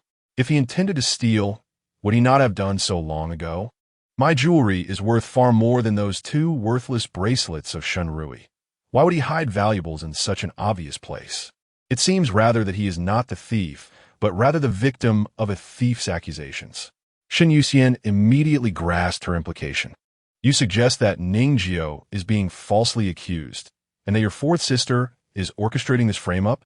Precisely, Shen Zhaozhao affirmed, rushing to support Song Jinhuai, her tone resolute. But you possess no evidence. Neither does father. If such circumstantial evidence suffices, then could I not simply plant something in fourth sister's quarters and tarnish her reputation? Shen Zhaozhao countered. Then, as if struck by a sudden realization, she continued, Ningjiao has been on duty these past 2 days. How could he possibly steal under such scrutiny? Moreover, a valuable item like that bracelet is often worn by fourth sister. She must have noticed its absence this morning. Are we to believe that Ningjiao stealthily seized it while she was asleep? Yet, that makes little sense. Fourth sister's injuries have yet to heal. She must have been in pain and unable to sleep at night. Surely, it cannot be that father was too lenient in his previous punishment. At this point, Shen Yuxian recognized he had been deceived. Clearing his throat, he said, Take him away. Shen Zhaozhao, however, was not inclined to let the matter rest. Father, how do you intend to deal with fourth sister? I have my own methods of resolution. In that case, let fourth sister come before Ningjiao and apologize. Shen Yuxian was perplexed. He is merely a guard. Why must this situation be so disgraceful? Word has it that fourth sister is to be expelled from the family lineage. She is an outsider. Does that mean I cannot demand an apology? Shen Zhaozhao directly inquired. She was acutely aware that her actions were a challenge to the patriarchal norms of her time, yet she fundamentally refused to allow the matter to pass without diligence. Regardless of her place in this era, she was resolute in not being dismissive. Indeed, upon hearing those words, Shen Yuxian was poised to strike her. Shen Zhaozhao, frightened, shut her eyes tightly, while Song Jinhuai staggered forward to shield her. After a long moment, the anticipated slap never came. When she finally dared to open her eyes, she found Shen Zhaozhao had turned his back, stating, "I will have your fourth sister apologize to your guards. You are inherently frail. Your father will not hold it against you." With that, the matter seemed to reach a conclusion. As for later, when Shen Rui apologized and was met with Song Jinhuai's sarcastic remarks, that was a story for another time. On their way back, a cool breeze wafted through the air. Shen Zhaozhao walked along, intermittently coughing lightly. Noticing Song Jinhuai's pallid complexion, she inquired, "What seems to be the matter?" Song Jinhuai lifted her eyelids slightly and fixed her gaze on Shen Zhaozhao, asking, "Why do you feel the need to clarify things for me? Are we not of the same vessel?" Shen Zhaozhao replied with an air of nonchalance, as if she were discussing what delicious food she had that day. Song Jinhuai shot her a sidelong glance and coolly commanded, "Open your mouth." Just as Shen Zhaozhao was about to inquire further, a small pill was placed at her lips. "What is this?" The sour and bitter taste spread across her palate, distinctly not Huanglian. As Song Jinhuai turned her attention away to gaze into the courtyard, her long, thick eyelashes fluttered gently as she explained, "I have been researching an antidote for the moontide. This pill can postpone your next episode by a month." "That is wonderful." Shen Zhaozhao tilted her head to look at him, her eyes sparkling. "Thank you." A barely perceptible smile tugged at the corners of Song Jinhuai's lips, and the emerging sunlight seemed to lift the gloom from him, leaving only the youthful aura befitting his age. "No need for thanks. Are we not of the same vessel?" Chapter 24, Deliberate Torment. In recent days, Shen Zhaozhao had been preoccupied with matters concerning Shen Rui. As the sun dipped below the horizon, he finally found a moment of respite. Carrying the spring water fruits favored by Mrs. Wu, he navigated through several winding alleys before arriving at the residence he had arranged for her. Knocking gently on the door, Mrs. Wu emerged. Despite having borne 2 children, her beauty had not faded. Her hair was styled elegantly, and she wore a simple white silk dress paired with a floral green overgarment, her figure graceful and poised. Upon receiving the fruits, she smiled brightly. "My lord, how do you find my hairpin today? Will it lend me some dignity when I enter the family gate? I fear I might bring disgrace to you, as I have no substantial family background." At this point, a hint of melancholy clouded her expression. Hearing her words, Shen Zhaozhao felt a pang of guilt. "It seems unlikely that you will be able to enter the family." "Why is that?" The thought of possibly being barred from entry filled Mrs. Wu with anxiety, her voice quivering as she spoke. "Is it because the old matriarch looks down upon me as a concubine? But, our son Nanzhao is preparing for the imperial examinations. If you do not allow him into the family register, who will support him in the future? I am aware, but given the outrageous actions of Rui, it is simply too absurd. She has brought disgrace upon our Shen family." Shen Zhaozhao exclaimed with a hint of bitterness. Upon hearing these words, Mrs. Wu hastily poured a cup of water for him to calm his nerves. "Do not be upset, my lord. If your health deteriorates due to anger, I shall weep and follow you in sorrow." She never anticipated that her daughter would possess such prowess as to align herself with the heir of the Duke of Jinghua. The expulsion of her daughter from the family lineage by the Shen family was, in fact, fortuitous. Should the Shen family encounter misfortune in the future, her daughter would not be obligated to offer assistance. However, with Yi's impending marriage approaching, it was brought to her attention that Shen Zhaozhao's mother had also hailed from a wealthy family in her youth, with a dowry amounting to 180 carts. This thought led her to conclude that Shen Zhaozhao's dowry would undoubtedly be substantial, especially since her daughter was to wed the heir. Thus, it would be wise to procure a generous dowry for her. What foolishness is this?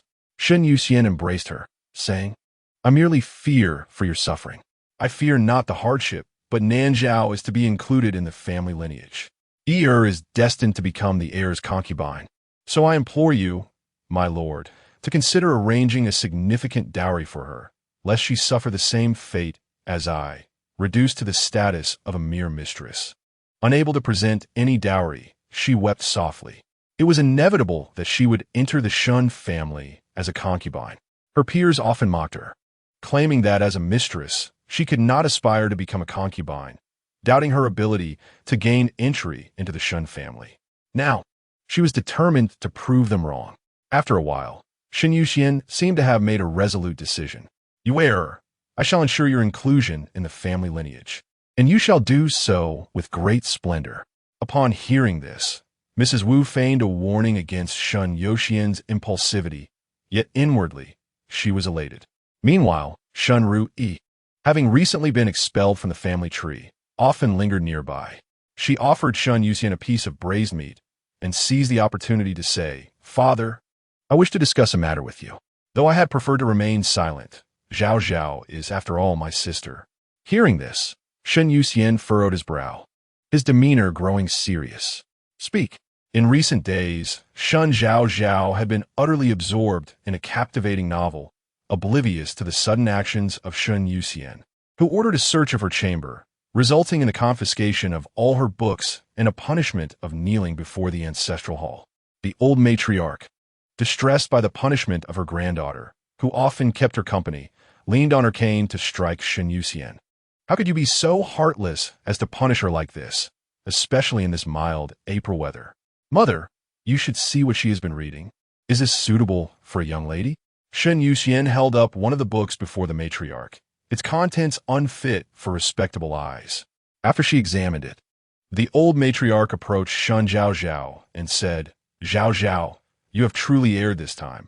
Shen Zhaozhao, initially looking downcast, felt a sense of embarrassment akin to that of modern youths caught reading romance novels by their parents. However, when she attempted to reclaim the book, she realized it was not one she had previously read, having recently become more enamored with tales of the supernatural, thus reading less of romantic entanglements. "This is not mine," Shen Zhaozhao asserted. Shen Yuxian retorted sternly, "It was discovered in your room. Had your fourth sister not alerted me, I would have remained unaware of your indulgence in such disgraceful literature." Shen Zhaozhao did not wish to be wronged in such a manner. She replied, "If my father does not believe me, he may check the account books at the bookshop. I did not purchase it, thus I did not." Upon hearing these words, Shen Yuxian pondered for a moment and quickly sought someone to investigate. He discovered that, indeed, Shen Zhaozhao spoke the truth. Moreover, her recent readings comprised mostly of strange tales, which alleviated some of the frustration that had been pent up within him. Yet, it was ultimately unwise to indulge in such frivolous literature excessively. Therefore, it was decided that she would be punished to kneel for one night. The old matriarch huffed discontentedly. "I perceive you are deliberately tormenting Zhaozhao." Shen Yuxian approached her, earnestly massaging her shoulders, and softly implored, "Mother, have I not already reduced her punishment by 4 days? Please show some leniency and grant me, as her father, a small favor." With that, the old matriarch ceased her objections, instructing the servants to fetch a cloak and provide a hand warmer. Having managed a household with 3 children for a lifetime, she understood the necessity of not overly indulging them, lest they grow up to be immoderate like Shen Ruyi. "Zhaozhao, this time your grandmother can only assist you here. Reflect well throughout the night, and I shall come to fetch you in the morning," she said, looking at her with tenderness, concerned that she might feel cold, and adjusting her cloak. Shen Zhaozhao smiled sweetly at her grandmother, reassuring, "Grandmother, do not worry, I am fine." Once everyone had departed, she then instructed Qing Chu to investigate the origins of that book. As night descended, the ancestral hall was illuminated only by 2 flickering candles, casting shadows that rendered the spirit tablets upon the altar somewhat obscure. Outside, the cold wind howled, causing the swaying bamboo forest to appear ghostly. Suddenly, the candlelight was extinguished, plunging the room into darkness so profound that one could not see their own hand.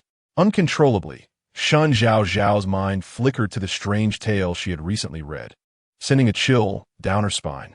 As she stumbled to rise and relight the candles, her foot caught on something, and she gasped as she nearly fell. At that moment, a strong hand grasped her waist. Turning her neck to the side, she met a pair of beautiful, deep-set eyes. "It is I, do not be afraid," a low, familiar voice reassured her, bringing a sense of comfort. Hearing the commotion, a maid rushed over to the door, inquiring, "Third miss, is something the matter?"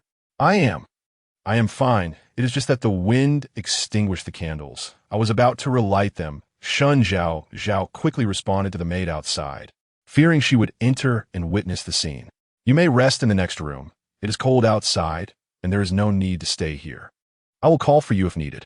The maid, obedient to her mistress's words, did not enter. Yes, Mississippi. Once she heard the footsteps fade away, Shen Zhaozhao breathed a sigh of relief, casting a glare at Song Jinhuai. What brings you to the ancestral hall? Song Jinhuai produced a fire stick and leisurely ignited the candle, instantly illuminating the darkness within. The warm glow softened his stern features. I merely passed by while keeping vigil, he replied. Shen Zhaozhao knelt once more upon the meditation cushion, raising her hand to stifle a yawn. A mist instantly filled her eyes, perhaps drawn by the alluring aroma of the lotus leaf chicken, causing her stomach to audibly protest at an inopportune moment. Did you bring something to eat? It was well known that Shun Yuxian had denied her dinner as a lesson, providing only a bowl of medicine and a few candied fruits. At that moment, Song Jinhuai produced the lotus leaf chicken from within his robes and presented it before her. The wound medicine gifted by the young lady was quite effective. Consider this a token of gratitude. As he unveiled the chicken, the fragrant aroma of the savory meat mingled with the delicate scent of lotus leaves wafted into the air. Shen Zhaozhao took a piece, the tender and flavorful morsel filling her parched stomach with delight.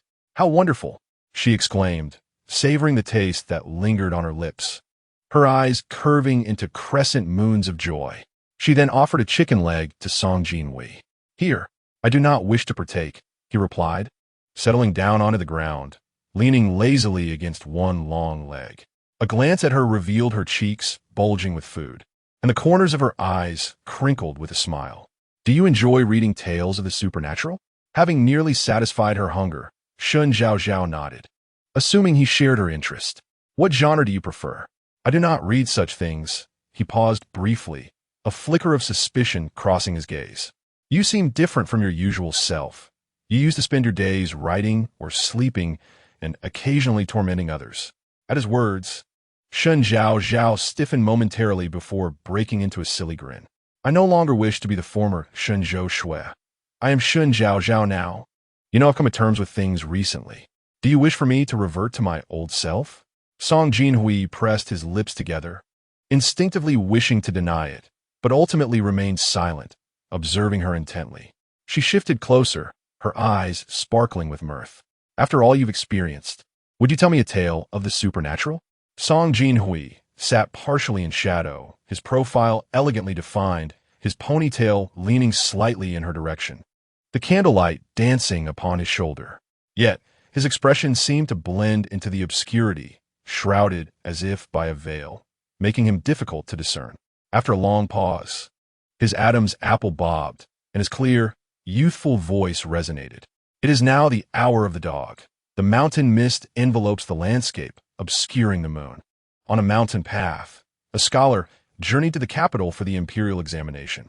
After a mere half hour, rain began to fall. Shen Zhaozhao had not anticipated that he would indeed narrate a story, yet it bore an uncanny resemblance to the tale she had read, prompting her to inquire. Are you about to tell the story of the scholar and the fox spirit? Song Jinhuai chuckled lightly before responding.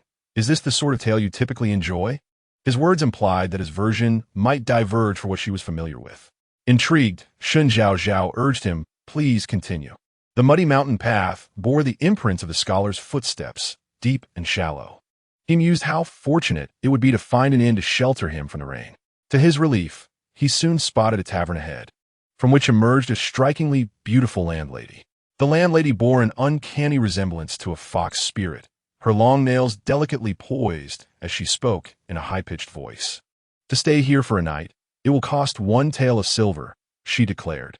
The scholar found the price exorbitant, for the inn appeared dilapidated and reeked of blood, suggesting it had long been uninhabited. The proprietress declared that the scholar could receive half a tael of silver if he consented to a certain condition, the nature of which she did not disclose. Her voice, cool and detached, narrated a tale reminiscent of the commonplace stories found in strange tales from a Chinese studio. Yet Shen Zhaozhao sensed an underlying disquiet. The scholar acquiesced. In the dead of night, another corpulent guest arrived, and the proprietress repeated her identical demand. The night was soon filled with the sounds of screams and the chopping of flesh. By dawn, the proprietress's blood splattered against the window frame, while the scholar prepared his books to continue his journey to the capital for the examination. Behind him, a human head hung from a wine flag, and his path was marked by a series of deep and shallow footprints. Shen Zhaozhao found this tale chilling, sending shivers down her spine. Was the scholar a demon? Perhaps. What does perhaps mean? And how did the proprietress meet her demise? Song Jinhuai raised an eyebrow, questioning whether she believed everything he said. What the truth? He produced a silk handkerchief and gently wiped Shen Zhaozhao's hands, asking if the truth truly mattered. People only believe what they hear and see.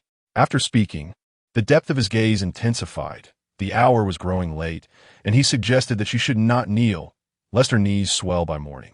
Shen Zhaozhao, noting his change of subject, chose not to press further. If I do not kneel, would that be inappropriate? He stood, lightly surveying their surroundings, remarking that rules are made by humans. If deities and spirits truly existed, why were those who committed heinous acts still unscathed? Perhaps their retribution had simply not yet arrived. Though delayed, Shen Zhaozhao pondered for a long while before responding. Song Jinhuai couldn't help but laugh, a genuine, joyous sound akin to a young man reveling in the springtime's triumph, bright and exuberant. Just a simple smile. Yet Shen Zhaozhao felt as if she had discovered a precious treasure. She had seen so much of his gloom and volatility, but now it seemed to dissipate, leaving only the spirit of youth. Seeing him smile so happily, she unconsciously returned the gesture, her delicate face brightening with a playful charm. You look truly beautiful when you smile. I had no idea your words tonight were so sweet, he replied, suppressing his smile and casting her a sidelong glance. Indeed, the time had simply not yet come. Shen Zhaozhao did not shy away, meeting his gaze, which brimmed with a chilling darkness. She quietly regarded him, aware of all he had endured, his pain, despair, and wails. Though she had not dreamt of his mother's life, she wished for him to avenge her and restore her honor. Chapter 26.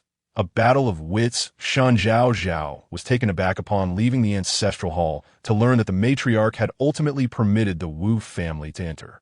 However, she was unclear on how Shen Yuxian had managed to persuade the matriarch to relent. Thus, by the end of the month, red silk banners adorned the estate, and the halls were filled with guests, the cheerful atmosphere striking Shen Tinglan as particularly jarring. She sat somewhat discontentedly in the rose chair in the flower hall, observing the bustling maids and servants scurrying about in preparation for her father's wedding, which only added to her agitation. Taking a sip of fragrant tea to quell her discomfort, she glanced at her younger sister, Shen Zhaozhao, who appeared remarkably composed. Today marked their father's grand marriage. Yet Shen Zhaozhao's attire seemed no different from her usual garb, an elegant pale yellow pleated skirt adorned with exquisite embroidery of spring flowers, complemented by a light blue satin long-sleeved jacket that radiated brightness. It seemed that since their last outing in spring, her sister's fashion choices had transitioned from her previously favored understated shades to vibrant and striking hues. Recalling the incident when Shen Zhaozhao had been punished to kneel, a wave of concern washed over her, prompting her to inquire, "Sister, how is your knee these days?" Shen Zhaozhao, who had been shelling sunflower seeds, responded with a smile, "Much better. Thank you for the bruise ointment you sent, dear sister." "That is good to hear," Shen Tinglan replied, gazing at the profusion of red silk decorations, and added hesitantly, "I wonder if the Wu family will bring some tranquility once they enter our household. Are you troubled by this matter, elder sister?" Shen Zhaozhao playfully handed her the shelled seeds, her sweet voice tinged with mischief. "Whether or not they can come in depends on their fortune. Come, dear sister, let's go to the backyard to admire the flowers. I heard from Qing Chu that father has brought over quite a bit of Luoyang brocade." After savoring a few sunflower seeds, Shen Tinglan gently took her sister's hand, smiling warmly. Indeed, it is preferable to be elsewhere than to sit here and fret over such matters. The two sisters ventured into the backyard, where the romantic hues of spring enveloped them. Sunlight warmed their hair, and a gentle breeze carried the sweet floral fragrance, invigorating their spirits. Not far into their stroll, they encountered Shen Zhaozhao, accompanied by a few young ladies, gathering flowers in the courtyard. One girl, with a round face, pointed at the Luoyang brocade flowers and exclaimed, "Look how splendid these blooms are, and they even come in 2 colors. Here, let me adorn you with one." "That sounds delightful," Shen Zhaozhao replied, as one of the girls plucked a peony to place in her hair. After donning the flower, compliments ensued, declaring her beauty befitting that of a noble lady. Shen Tinglong furrowed her brow. Did the 4th sister truly not understand the value of the Luoyang brocade? Shen Zhaozhao, who had always held a disdain for Shen Tinglong, now felt even less inclined to lose face in front of her friends. Adjusting the peony, she replied softly, "Second sister, today marks the day our mother entered our family. We shall soon be one household, so there is no need for harsh words." "When have I spoken harshly?" Shen Tinglong challenged, her brow furrowed as she mourned the stems left behind after the flowers had been plucked. "Do you realize how much silver father spent to acquire this Luoyang brocade?" One of Shen Zhaozhao's companions, who had just plucked the flowers, stepped forward. "Miss Shen, you need not feel so superior simply because you're the legitimate daughter. Our heir is destined to marry the heir. A mere Luoyang brocade is nothing. There will be plenty in the future, and besides, this is heir's home. What is wrong with picking flowers from her own garden?" Seeing Shen Tinglong visibly upset, Shen Zhaozhao quickly intervened, first asking, "Who are you?" Before engaging in a quarrel, one must ascertain the identity of the opponent. If they wield slightly greater power, it is prudent to retreat, biding one's time until they are vulnerable for retribution. However, if they occupy a lower status, there is no need for courtesy. Both parties may indulge in unruliness. This was the wisdom that Shen Zhaozhao gleaned while accompanying her grandmother to the market in her youth. "I'm a close friend of heir, my father being the magistrate. My name is Zhen," she explained with great bravado. For everyone knows that Shen Yuxian is a mere patronage official, and thus, she felt no fear. "Ah, I see." Shen Zhaozhao nodded in understanding. "Then, Missy, shall you repay the money?" Zhen frowned and retorted, "Repay? Why should I? You brazenly plucked those peonies worth 3,000 taels of silver. Should you not compensate for them?" Shen Zhaozhao blinked her innocent eyes, perplexed, and then glanced at Shen Zhaozhao, questioning. "I recall that 4th sister was expelled from home early due to her disgraceful actions. Why do you still consider these as belonging to your family?" At her words, the expressions of those present instantly soured. After all, 3,000 taels of silver could procure enough rice for an ordinary family for nearly a year. Upon hearing such a sum, Shen Zhaozhao hastily explained, "But my stepmother is married into the Shen family. Wherever my mother is, I shall be." Shen Zhaozhao extended her hand. "So, does this mean that 4th sister intends to compensate for the 3,000 taels?" Shen Zhaozhao, startled, blinked rapidly and took a step back. "But I did not pluck them. How is this my affair?" Shen Zhaozhao, Zhen interjected, hands on her hips, her round face filled with ire. "I am the one who took the heat for you. Now you think to turn against me? That cannot be." Shen Zhaozhao dared not offend Zhen. "That is not my intention. I simply believe we are all family. 3rd sister is being overly calculative. Missy is, after all, the daughter of a magistrate. We should let this matter rest." "Let rest?" Shen Zhaozhao scoffed. 4th sister is one to smooth things over. But if these peonies were a gift for your stepmother, it would be one thing. However, they are intended for your future husband's family to admire. My father labored to procure these few plants, and yet you treat them so carelessly. Your future mother-in-law has yet to receive you, and you already presume to assert yourself. I shall see how you explain this. It is all your fault. These were meant for my mother-in-law. What shall I do?" Shen Zhaozhao could no longer maintain her composure and began to argue with Zhen. Zhen, equally indignant, retorted, "But you were just so pleased to wear them, and now you blame me? You, a peasant girl, had I not been invited to admire the flowers, I would not have bothered to come. Your father is merely a patronage official. I cannot fathom what you are so upset about. But you should not act this way. After all, you are the daughter of a magistrate, and you carelessly pluck flowers. If you do not compensate, I wonder how you shall marry."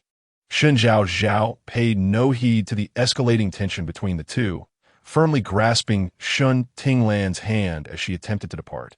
Unexpectedly, He Zhen abruptly seized Shen Zhaozhao's wrist, her eyes brimming with resentment. Where do you think you're going? This matter was instigated by you, and you think you can just walk away? Dream on. The onlookers turned their attention to Shen Zhaozhao, most eagerly anticipating the unfolding drama. While some even displayed a hint of schadenfreude, Shen Tinglan stepped forward to intervene, but He Zhen's grip was tenacious, as if she aimed to crush Shen Zhaozhao's wrist. Let go. Shen Zhaozhao winced in pain, attempting to pull away, only to find herself astonished by He Zhen's strength. At that moment, a swift gust swept through, and with a resounding crack, He Zhen's hand was forcefully struck, sending sharp pain coursing through her arm, prompting a startled scream that made her release her grip. He Zhen grimaced in agony, her face contorted as she staggered, nearly collapsing. But fortunately, a maid swiftly came to her aid. Lifting her gaze, a flicker of astonishment crossed her features as she quietly intoned, "Do you comprehend who my father is? Treating me with such disrespect? Your impudence precedes you. Why should I concern myself with the identity of your father?" Song Jinhuai interposed himself before Shen Zhaozhao, his dark hair and ribbon gently swaying in the breeze, his tall frame casting a shadow over the sunlight. If you feel wronged, do not direct your ire towards the third miss, but rather inquire of the fourth miss, who ought to be familiar with the treasures of Luoyang brocade. Why did she not prevent you, but rather allowed you to pluck it? He Zhen, upon hearing this, experienced a moment of clarity. Indeed, Shenru, he had watched her make a fool of herself for so long. Was she not one who prided herself on her knowledge of fine gold, silver, and exquisite flora? How could she fail to recognize such a fine treasure as Luoyang brocade? In a swift motion, she turned to look at Shenru, who stood at a distance, clearly attempting to distance herself from the situation. Fueled by indignation, He Zhen advanced and delivered a resounding slap to Shenru's face, the sharp sound momentarily stunning the crowd. How dare you? When I was picking it, you offered no counsel, yet now that trouble has arisen, you wish to wash your hands of the matter. I thought you were my sister. Is this how you treat me? Shenru covered her face, softly sobbing. I didn't intend to advise you, but I never anticipated your speed. You plucked the flowers so swiftly. While this commotion ensued, Song Jinhuai retrieved an ointment from his pocket and offered it to Shen Zhaozhao, whose wrist had swollen to a size comparable to a bracelet. Shen Zhaozhao glanced at the red marks on her wrist, realizing it was indeed swollen, though not as exaggerated as he had claimed. Thank you, she replied, accepting the ointment and applying a small amount. Observing her somewhat clumsy application of the cream to her wrist, Song Jinhuai seized it from her and, using his fingertip, applied a bit himself, gently holding her hand in his. You can't even apply the medicine properly. How clumsy. Shen Zhaozhao refrained from retorting, her gaze lingering on his long, dark eyelashes, momentarily lost in thought. Beside them, Shen Tinglan observed the scene with a sinking feeling. Although Song Jinhui possessed an ethereal beauty that rendered him captivating, she understood all too well that such a guardian was not a suitable match for her younger sister. Even if their father held a position as a purchased official, it was imperative that their families be of equal standing. Sister, I believe the auspicious time is approaching. Let us proceed to the ceremony to avoid our father's insistence, she urged. Shen Zhaozhao, puzzled by Shen Tinglan's urgency, found herself being led forward. Glancing back, she noticed the young man in the distance, holding a medicinal ointment, gazing at her with a hint of melancholy. A sudden smile illuminated her face as she silently mouthed, I shall find you shortly. At that moment, Song Jinhui's dark, ink-like eyes regained their brilliance, sparkling under the warm sun. Upon entering the bridal chamber, Shen Zhaozhao found her father clad in festive attire, joyfully toasting with the guests. Yet the happiness he exuded would soon be eclipsed by sorrow. Their grandmother, unwell today, had chosen not to attend, and the household merely welcomed an additional concubine rather than a new matriarch. Seated in the pearwood armchair on the right side of the main hall, Yushi appeared unwell. Shen Tinglan approached to offer her a few comforting words, though fatigue was evident in her own eyes. Before long, Word arrived that the bride had arrived. Shen Yuxian adjusted her robes and returned to her seat. The first duty of a concubine entering was to partake of the concubine's tea, yet before she could do so, a sudden uproar erupted outside. Shen Yuxian stood and inquired, "Go and find out what is happening." Almost immediately, a short man burst in, laughing heartily. "Isn't this the renowned Nightingale from Jiangnan? How amusing that she has come to be a concubine in a prominent household." Wu Shi, holding the tea, was so startled that she nearly dropped the cup. Upon noticing Shen Yuxian's grim expression, she hastily knelt, pleading, "Please, my lord, I have not done such a thing." Shen Yuxian turned to a nearby servant and commanded, "Nonsense! Seize him and remove him at once." "Ah, Nightingale, your original name was Wu Yu, correct? You bear a dark mole on your shoulder and a red one on your thigh. Do you acknowledge this?" The short man continued his tirade, and the surrounding guests grew increasingly entertained, finding the spectacle far more riveting than the performances to follow. Meanwhile, Shen Yuxian's complexion shifted from crimson to an ominous shade of black, as the man's accusation struck too close to home. Wu Shi clutched Shen Yuxian's sleeve, frantically insisting, "My lord, it is not as he says. You must believe me." "Perhaps it is not."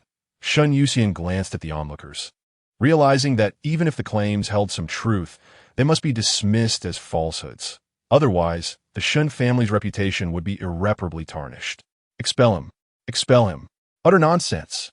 Ah, but do not be hasty. I happen to possess a belly band she used before. If anyone doubts, they are welcome to examine it." As he spoke, he climbed onto a stool, brandishing the belly band for all to see. The crowd murmured in disbelief, while Wu Shi stubbornly refused to confess, retorting that he must have stolen the belly band and was merely slandering her. "Is that so? Well, the contract of sale." After concluding her words, another burly man in the crowd stepped forward, brandishing a contract of servitude. Wu's complexion instantly drained of color. Even the most oblivious onlookers understood that she had indeed been a courtesan. She had harbored hopes of transforming from a mountain chicken into a phoenix, dreaming of securing a substantial dowry from Shen Zhaozhao for Shen Ru Yi. Yet, how had circumstances devolved into this? This couldn't be true. It must be a fabrication. I have never been a courtesan. Begone, leave at once. Wu's eyes reddened with fury as she seized a brocade stool, ready to confront the short man and expel him from the scene. She screamed at the top of her lungs. Shen Zhaozhao leisurely savored her apricot blossom cakes, finding them a tad sweet, and sipped a small cup of hot tea, observing the chaotic farce unfold like a hodgepodge stew. Shen Ru Yi stepped forward to mediate, saying, "Mother, it's best to cease this commotion. It's becoming rather disgraceful." "You don't understand. You have no idea," Wu cried, tears streaming down her face. She had once been compelled by poverty, driven by desperation to earn a little extra, hoping to adorn herself beautifully and eventually elope with a wealthy family as a concubine, believing that no one would remember her. Yet, she never anticipated ending up in such a predicament. Chapter 28. Has the young miss done this for others? Once the farce concluded, Shen Zhaozhao lifted her food box, intending to seek out Song Jinhuai. Upon arriving at his residence, she found it empty and, upon inquiring with a servant, learned that he had been detained by the county magistrate's men. In a flurry, as she exited the estate, she encountered a man clad in official garb, his features strikingly handsome. After scrutinizing him, she recognized him, thanks to the original owner's memories, as her elder brother Shen Zhaozhao. "Elder brother, you're back." Shen Zhaozhao, who was usually preoccupied with official duties and seldom returned home, was somewhat surprised to come across Shen Zhaozhao, for he recalled that his third sister had never been so proactive in her greetings. Are you heading out? Third sister? Elder brother, could you assist me with something?" Shen Zhaozhao stepped closer, her eyes brimming with urgency. "Of course, speak your mind." Given that Shen Zhaozhao seldom sought his help, he was more than willing to oblige, especially since he and Ting Lan had looked after her since their mother's passing. Shen Zhaozhao elaborated on the conflict with He Zhen, expressing her concern that Ning Jiu had undoubtedly been taken away, although he was not at fault. Shen Zhaozhao furrowed his brow at her account, gently smoothing the creases of his long sleeves before responding, "You need not worry, third sister. I shall handle this matter for you. With that, he prepared to leave. Worried that circumstances might shift, Shen Zhaozhao insisted, "Elder brother, I will accompany you." Shen Zhaozhao nodded, gesturing for her to follow. The siblings climbed into the carriage and made their way toward the magistrate's office. Upon arrival, Shen Zhaozhao alighted first, turning to Shen Zhaozhao inside the carriage. "I will first gather information. Should anything change, I will inform you. Remain here in the carriage." Shen Zhaozhao promptly replied, "Understood." After approximately a quarter of an hour, Shen Zhaozhao finally returned. He addressed her, stating that Ning Jiao had been taken to prison, accused of causing a disturbance. After some negotiation with county magistrate, utilizing the emperor's authority, he managed to secure Ning Jiao's release. Shen Zhaozhao concurred. After all, her elder brother held a position as the head of the Ministry of Works, a respectable sixth-rank official whose words carried some weight. As they conversed, Song Jinhuai staggered out of the yamen, his countenance decidedly unwell. His pale, almost bluish skin bore an icy pallor, and his ethereal yet somewhat delicate features were shrouded in an inescapable gloom. As he approached, his long, thick eyelashes cast shadows that obscured his emotions. Upon raising her gaze, Shen Zhaozhao noticed his back was covered in wounds, prompting her to leap down from the carriage. "Have they tortured you?" she exclaimed, her indignation rising. "It is they who are in the wrong, yet they act as if they are the victims." Yet, she recognized that her current status offered little assistance to Song Jinhuai. Her only recourse was to rescue him. "Let us return home." The disheartening outcome weighed heavily on her, though she remained unaware that the county magistrate would later be dismissed and mysteriously perish on the road. A tale for another time. The youth's voice was slightly hoarse, and his overall demeanor appeared quite poor. Shen Zhaozhao stepped forward to offer support, only to miss the profound gaze in his eyes. After expressing their gratitude, she escorted Song Jinhuai to his residence to tend to his wounds. He resided in a rather desolate courtyard, where the long corridor was littered with withered leaves from the previous year. The yard, aside from a nearly lifeless walnut tree sprouting tender buds, revealed hardly a trace of vitality. "Come, let us change your clothes." Shen Zhaozhao wrung out the cloth soaked in a basin of water, evidently preparing to apply medicine. Noticing his prolonged silence, she poked his arm with her finger. "Why are you staring blankly?" Song Jinhuai pressed his lips tightly together. Logically, having lived in such a black market environment for an extended period, he should have cast aside any sense of dignity or shame. Yet, for reasons unknown, he felt an acute vulnerability in Shen Zhaozhao's presence, as if his scars were being painfully exposed. Perhaps it was due to his prolonged stay in the yamen that he had begun to resemble a more civilized person. "No need, I can manage myself." He reached for the cloth in her hand, but she deftly withdrew it. "You cannot do it yourself. Your wounds are on your back, and you cannot reach them."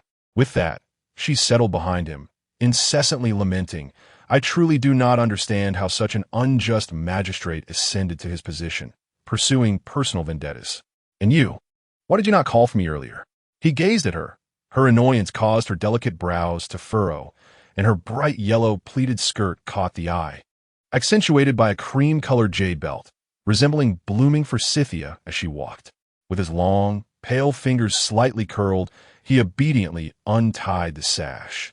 Shen Zhaozhao had changed significantly. It seemed something had been amiss since that time, yet he found no aversion in this transformed version of her. "I fear I may have delayed your enjoyment of the performance," he replied after a lengthy pause. Shen Zhaozhao held a warm towel, gently wiping away the bloodstains and scabs from his back. She pursed her lips, contemplating how one could always find entertainment in a performance. Once the blood was cleared, she tenderly applied ointment to his wounds, which were numerous and resembled intricate paths etched into his slender back. He must have endured great suffering in the past. Gradually, the sunlight crept in, enveloping him in a warm embrace. The girl's fingertips were soft and delicate, akin to the petals of flowers blooming in early spring, gentle and ethereal. Song Jinhuai's brows slowly relaxed. He had initially assumed that Shen Zhaozhao, who had never engaged in manual labor, would struggle with the application of the ointment. However, the reality exceeded his expectations. Lost in thought, he furrowed his brow slightly. Had the young lady assisted others with similar tasks before? Shen Zhaozhao paused her movements, quickly blinking, and replied, no, not really. In truth, her childhood was filled with clumsiness, often leading to falls, which taught her the right amount of pressure to apply when administering ointment. Song Jinhuai's deep-set eyes meticulously scanned every inch of her face, evoking a sensation akin to being fixated upon by a deadly serpent. His body stiffened, and his breath quickened involuntarily. A slow smile curled upon his lips, followed by a soft, mocking laugh. Miss, you ought to refrain from blinking too rapidly when you tell a lie. Shen Zhaozhao hastily averted her gaze. Is it wrong for me to have treated Qing Chu's wounds? The last remark carried a hint of defiance. She found it difficult to explain her frequent childhood tumbles, especially since the original owner of her body had often been bedridden, making falls a rarity. Song Jinhuai slowly diverted his gaze, nonchalantly uttering 2 words, you lie. Chapter 29. Call my name and believe what you will. Shen Zhaozhao felt a shiver run down her spine under his scrutiny. After securely capping the ointment, she tossed it to Song Jinhuai and began to carefully wipe her hands with a steaming towel. Song Jinhuai, far from annoyed, reached to don his clothing. In the next moment, a soft touch fell upon the back of his hand. If you do that, the ointment will be wasted, she chided. He scoffed, his onyx eyes filled with self-mockery and sarcasm. Since when have you shown such concern for this trivial matter? You must not speak so. Shen Zhaozhao frowned, her expression transforming into one of seriousness on her otherwise cherubic face. What? Song Jinhuai, momentarily taken aback, gazed at her in confusion. Shen Zhaozhao settled back beside him, the faint scent of citrus wafting into the air. You must not belittle yourself. I have refrained from allowing Qing Chu to call you that. Yet you have embraced this title yourself. Song Jinhuai pressed his lips together, ultimately bowing his head in compliance. From now on, call me Zhaozhao, she suggested, emboldened by his lack of retort. She felt it imperative to amend some of Song Jinhuai's habits, believing that the original narrative's failure to teach him self-acceptance and love had led him to lose himself in his pursuit of affection from others. Song Jinhuai slightly narrowed his phoenix-like eyes, revealing a hint of curiosity, yet this inquisitiveness morphed into a serene smile. He chose to remain silent, the subtle thrill within him seemingly swaying gently alongside the exquisite tassels adorning Shen Zhaozhao's hair. Following that joyful occasion, Shen Yuxian had become the subject of ridicule in the capital, utterly consumed by anger to the point of illness. The Wu family, naturally, found themselves distanced from the position of concubine, let alone gaining entry into the household. However, she remained resolute, daily lamenting at the gates of the Shen residence, asserting that Shen Nanzhao and Shen Rui were still children of the Shen family, insisting that Shen Nanzhao must be welcomed into the Shen household. The legitimate eldest son of the Shen family, Shen Huanyu, the current prime minister, had been admonished by the emperor regarding this matter. Infuriated, he returned from court and delivered 3 resounding slaps to his ineffectual younger brother, promptly issuing a stern decree for the servants to drive Wu from the entrance with wooden sticks. Following this reprimand, Shen Yuxian became subdued, choosing to isolate himself in his chamber, feigning illness and avoiding visitors. In contrast, Shen Zhaozhao found herself considerably more at ease after these events, at least relieved from the immediate worry of Wu's mischief. Although she had lost the joy of reading stories, the daily pleasures of sipping tea and listening to music were not without merit. Recently, she had developed a penchant for embroidery, having been inspired by watching her grandmother during her childhood, coupled with the original owner's skill, enabling her to stitch swiftly. She intended to create a new garment for Song Jinhuai. Since the uproar caused by Wu, the weather had turned persistently rainy as May approached, with the incessant downpour causing the freshly bloomed begonia flowers in the courtyard to wither. The dampness and rain-laden air seeped through the window panes. As the seasons changed, it was no surprise when Shen Zhaozhao fell ill once more, suffering from a high fever that left her throat feeling as if it were filled with gravel, rendering her speech faint. She feared that if her illness persisted, her constitution would deteriorate further. When Shen Shilin came to visit, The room was filled with the lingering bitterness of medicinal herbs, but thankfully, the aroma of a cooling incense alleviated some of the harshness. She lifted the beaded curtain and entered. "Cousin, have you not yet recovered from your illness?" Shen Zhaozhao coughed lightly, initially thinking her cousin had come to play, and replied, "You should keep your distance. It would be unfortunate if I passed this illness to you. Do not fret, I am quite well. Do you not recall? When we were children, you, I, and our eldest cousin were caught in the rain without an umbrella. Yet I emerged unscathed," she said nonchalantly, though a shadow of worry soon clouded her expression. "Recently, the rain has been heavy, and I have heard that the newly constructed houses and bridges in the southeast of the capital have been swept away by the overflowing river. The emperor is holding inquiries. Are you aware of this?" Shen Zhaozhao shook her head, but a sudden thought struck her, recalling the events concerning Shen Buqian in the original text. The court had issued a decree to procure timber from the treasury due to the flooding in the southeast, yet ultimately, the structures still collapsed. An investigation revealed that the timber was of inferior quality and the accounts did not match. As the one in charge, Shen Buqian could not escape culpability, facing a capital offense that could lead to execution. Shen Yuxian, having exhausted his family's wealth, along with the assistance of the original owner's uncle, was ultimately exiled to the frontier. In truth, the newly acquired materials had long been swapped for inferior substitutes, but it was not her elder brother who was responsible. Among those officials held accountable, could one of them be my brother? Shen Shilling immediately remarked, "Indeed. Everyone assumes that the Ministry of Works must have a corrupt official among them. Now that this investigation has begun, some individuals are understandably anxious. I can only hope that my elder brother remains unharmed, for he has always looked after us younger ones, and I would not wish for him to be implicated." "That is true," she continued. "Had it not been for Shen Buqian's intervention, it would have been difficult for her alone to rescue Song Jinhuai. However, if this matter is to be investigated, it may involve quite a number of people.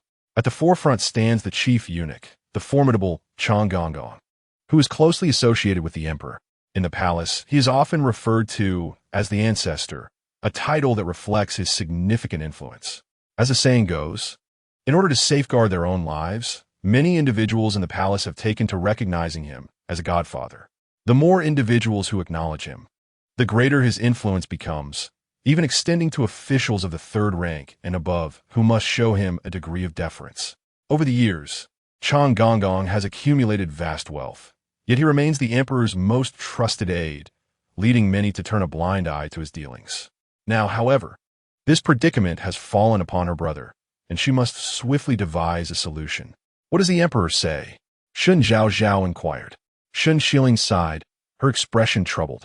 "I do not know. It is said that those in higher authority are still investigating, and the outcome remains uncertain." Taking the steaming tea offered by Qing Shu, Shen Zhaozhao's brow furrowed even deeper. Observing her cousin's distress, Shen Shilling hastily apologized. "It is my fault for burdening you with such troubling matters. We should discuss happier topics instead, especially since you are still unwell and should not overexert yourself." "My dear cousin, you mustn't think that way. I am grateful to you for informing me. These matters are indeed significant. The more minds we have, the more strategies we can devise. Although no conclusion has been reached, it is wise to be prepared," Shen Zhaozhao replied with a smile. With curiosity, Shen Shilling took her cousin's arm and, her eyes sparkling with mirth, said, "Let me share some important news with you." "What is it?" Shen Zhaozhao, still preoccupied with the earlier incident on Southeast Street, seemed somewhat distracted, perhaps due to her lingering illness. Shen Shilling picked up a piece of rice cake and savored it, then offered a piece of peach blossom cake to Shen Zhaozhao's lips, waiting until she took a bite before continuing. "Oh, this morning, while paying respects to grandmother, I happened to overhear third uncle and third aunt discussing arrangements for you and Sister Tinglan to meet potential suitors. Apparently, they're already compiling a list of suitable matches." Chapter 30. Marrying a Scoundrel. Shen Zhaozhao paused, the piece of peach blossom cake momentarily forgotten in her hand, as a shadow of worry crossed her beautiful features. She had only recently come of age, and, given her frail health, the topic of marriage and children loomed ominously ahead. She had yet to fully recover. and the thought of bearing a child under such circumstances was daunting. She pursed her lips and spoke slowly. I do not wish to marry just yet. Let us wait a while longer. Propping her chin on her hands, Shen Zhaozhao's adorable round face was pressed into a soft white mound as she curiously asked, "Why so? Is it that my cousin has someone she favors but cannot be with due to societal conventions?" The words resonated within Shen Zhaozhao's heart like pebbles cast into a tranquil lake, stirring ripples of thought. The first figure that came to her mind was Song Jinhuai. It was evident that given the previous owner's treatment of him, he would likely harbor deep resentment towards her. Her survival was paramount. In the original narrative, Song Jinhuai epitomized a man driven solely by self-interest. Had it not been for her ability to shield him from the pursuit of enemies and the connection between his inquiries and the Shen family, she might have already perished by his sword. She felt a twinge of discomfort in her throat, and after sipping some tea to soothe it, she finally spoke. "Not at all. I merely wish to spend more time with my grandmother and mother." Shen Zhaozhao's eyes sparkled with enthusiasm. "I hope my future husband is a talented and handsome gentleman, perhaps resembling your guard from the third cousin, truly striking and elegant, being youthful." Shen Zhaozhao possessed an innocent yearning for love. In contrast, Shen Zhaozhao had gleaned the darker facets of marriage from the tragic love stories and news surrounding her friends. One of her closest friends had devoted herself to marrying into the mountains for the sake of her boyfriend, even wishing for Shen Zhaozhao to find a partner from the same rustic area to facilitate their camaraderie. She found it incomprehensible that her friends, who endured such hardship, would wish the same fate upon her. Yet she clearly understood that these were not true allies, but rather adversaries in disguise. One can only hope, she sighed softly. In this era, women were often expected to marry before the age of 29, and failure to do so would incur a hefty fine. Not to mention the shame it would bring upon the Shen clan. To speak rather coldly, these matters seemed distant, mere figments of literature. Yet the reality of her days felt strikingly genuine. Her grandmother treated her with such kindness that it evoked memories of her late grandmother, as well as Shen Tinglong, the Yu family, and Shen Boqian, all of whom had shown her warmth.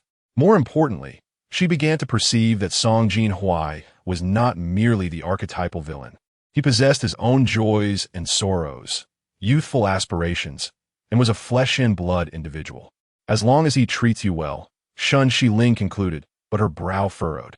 Just don't be like cousin Shen Wu. For what does it matter if the daughter of a chancellor marries the long historian of Zhongzhou? Her husband constantly indulges in concubines and has been seen frequenting the pleasure quarters. Rumor has it he was caught recently. Such shamelessness among court officials was appalling. Shen Wu would likely return, seeking her uncle's assistance once more. Shen Zhaozhao was somewhat oblivious to these matters. The original text scarcely depicted these peripheral characters. Yet, she did not anticipate that the cousin Shen Wu, under discussion today, would soon appear in the Shen family's main hall, radiant and vibrant. Shen Zhaozhao's recovery was nearly complete, though she still coughed intermittently. It was a rare sunny day, and upon learning that the eldest daughter of the Shen family was returning, the old matriarch beamed with delight, repeatedly murmuring about preparing her favorite dishes and snacks, while admonishing her uncle Shen Huanyu not to be overly harsh on his granddaughter. As she strolled along the corridor, her delicate fingers brushed against the xiangfei-colored floral brocade cloak. Perhaps due to the chill, she walked closer to the sunlight filtering beneath the eaves, with wisps of hair dancing gently by her temples, reminiscent of delicate ripples shimmering under sunlight. Song Jinhuai trailed behind Shen Zhaozhao, sensing that, perhaps due to some illusion, Shen Zhaozhao appeared to have grown taller and slimmer over the past few days, which struck him as peculiar given that he had seen her only a short while ago. The group arrived at the main hall, where Shen Zhaozhao caught sight of her haggard cousin, Shen Wu, who had been described by Shen Zhaozhao as living in distress. Shen Wu was clad in a dark green, cross-collared gown, her hair styled in a traditional bun, adorned only by a jade hairpin, devoid of any other embellishments. Her beautiful peach blossom eyes, which were typically captivating, now bore the heavy shadows of fatigue, with sunken cheeks and a lack of vibrancy, reflecting only an enduring gloom and profound weariness. In her arms, She cradled her 2-year-old daughter, who clutched a mung bean cake and osmanthus pastry in her chubby little hands, her amber eyes gleaming with a hint of mischief. Upon noticing her, the elderly matriarch smiled warmly and beckoned. Zhaozhao, come sit with your grandmother for a while and catch up with your cousin. Greetings, cousin, Shen Zhaozhao said, performing a respectful bow to Shen Wu before acknowledging the matriarch and her uncle. Shen Wu appeared somewhat anxious and hastily rose to her feet.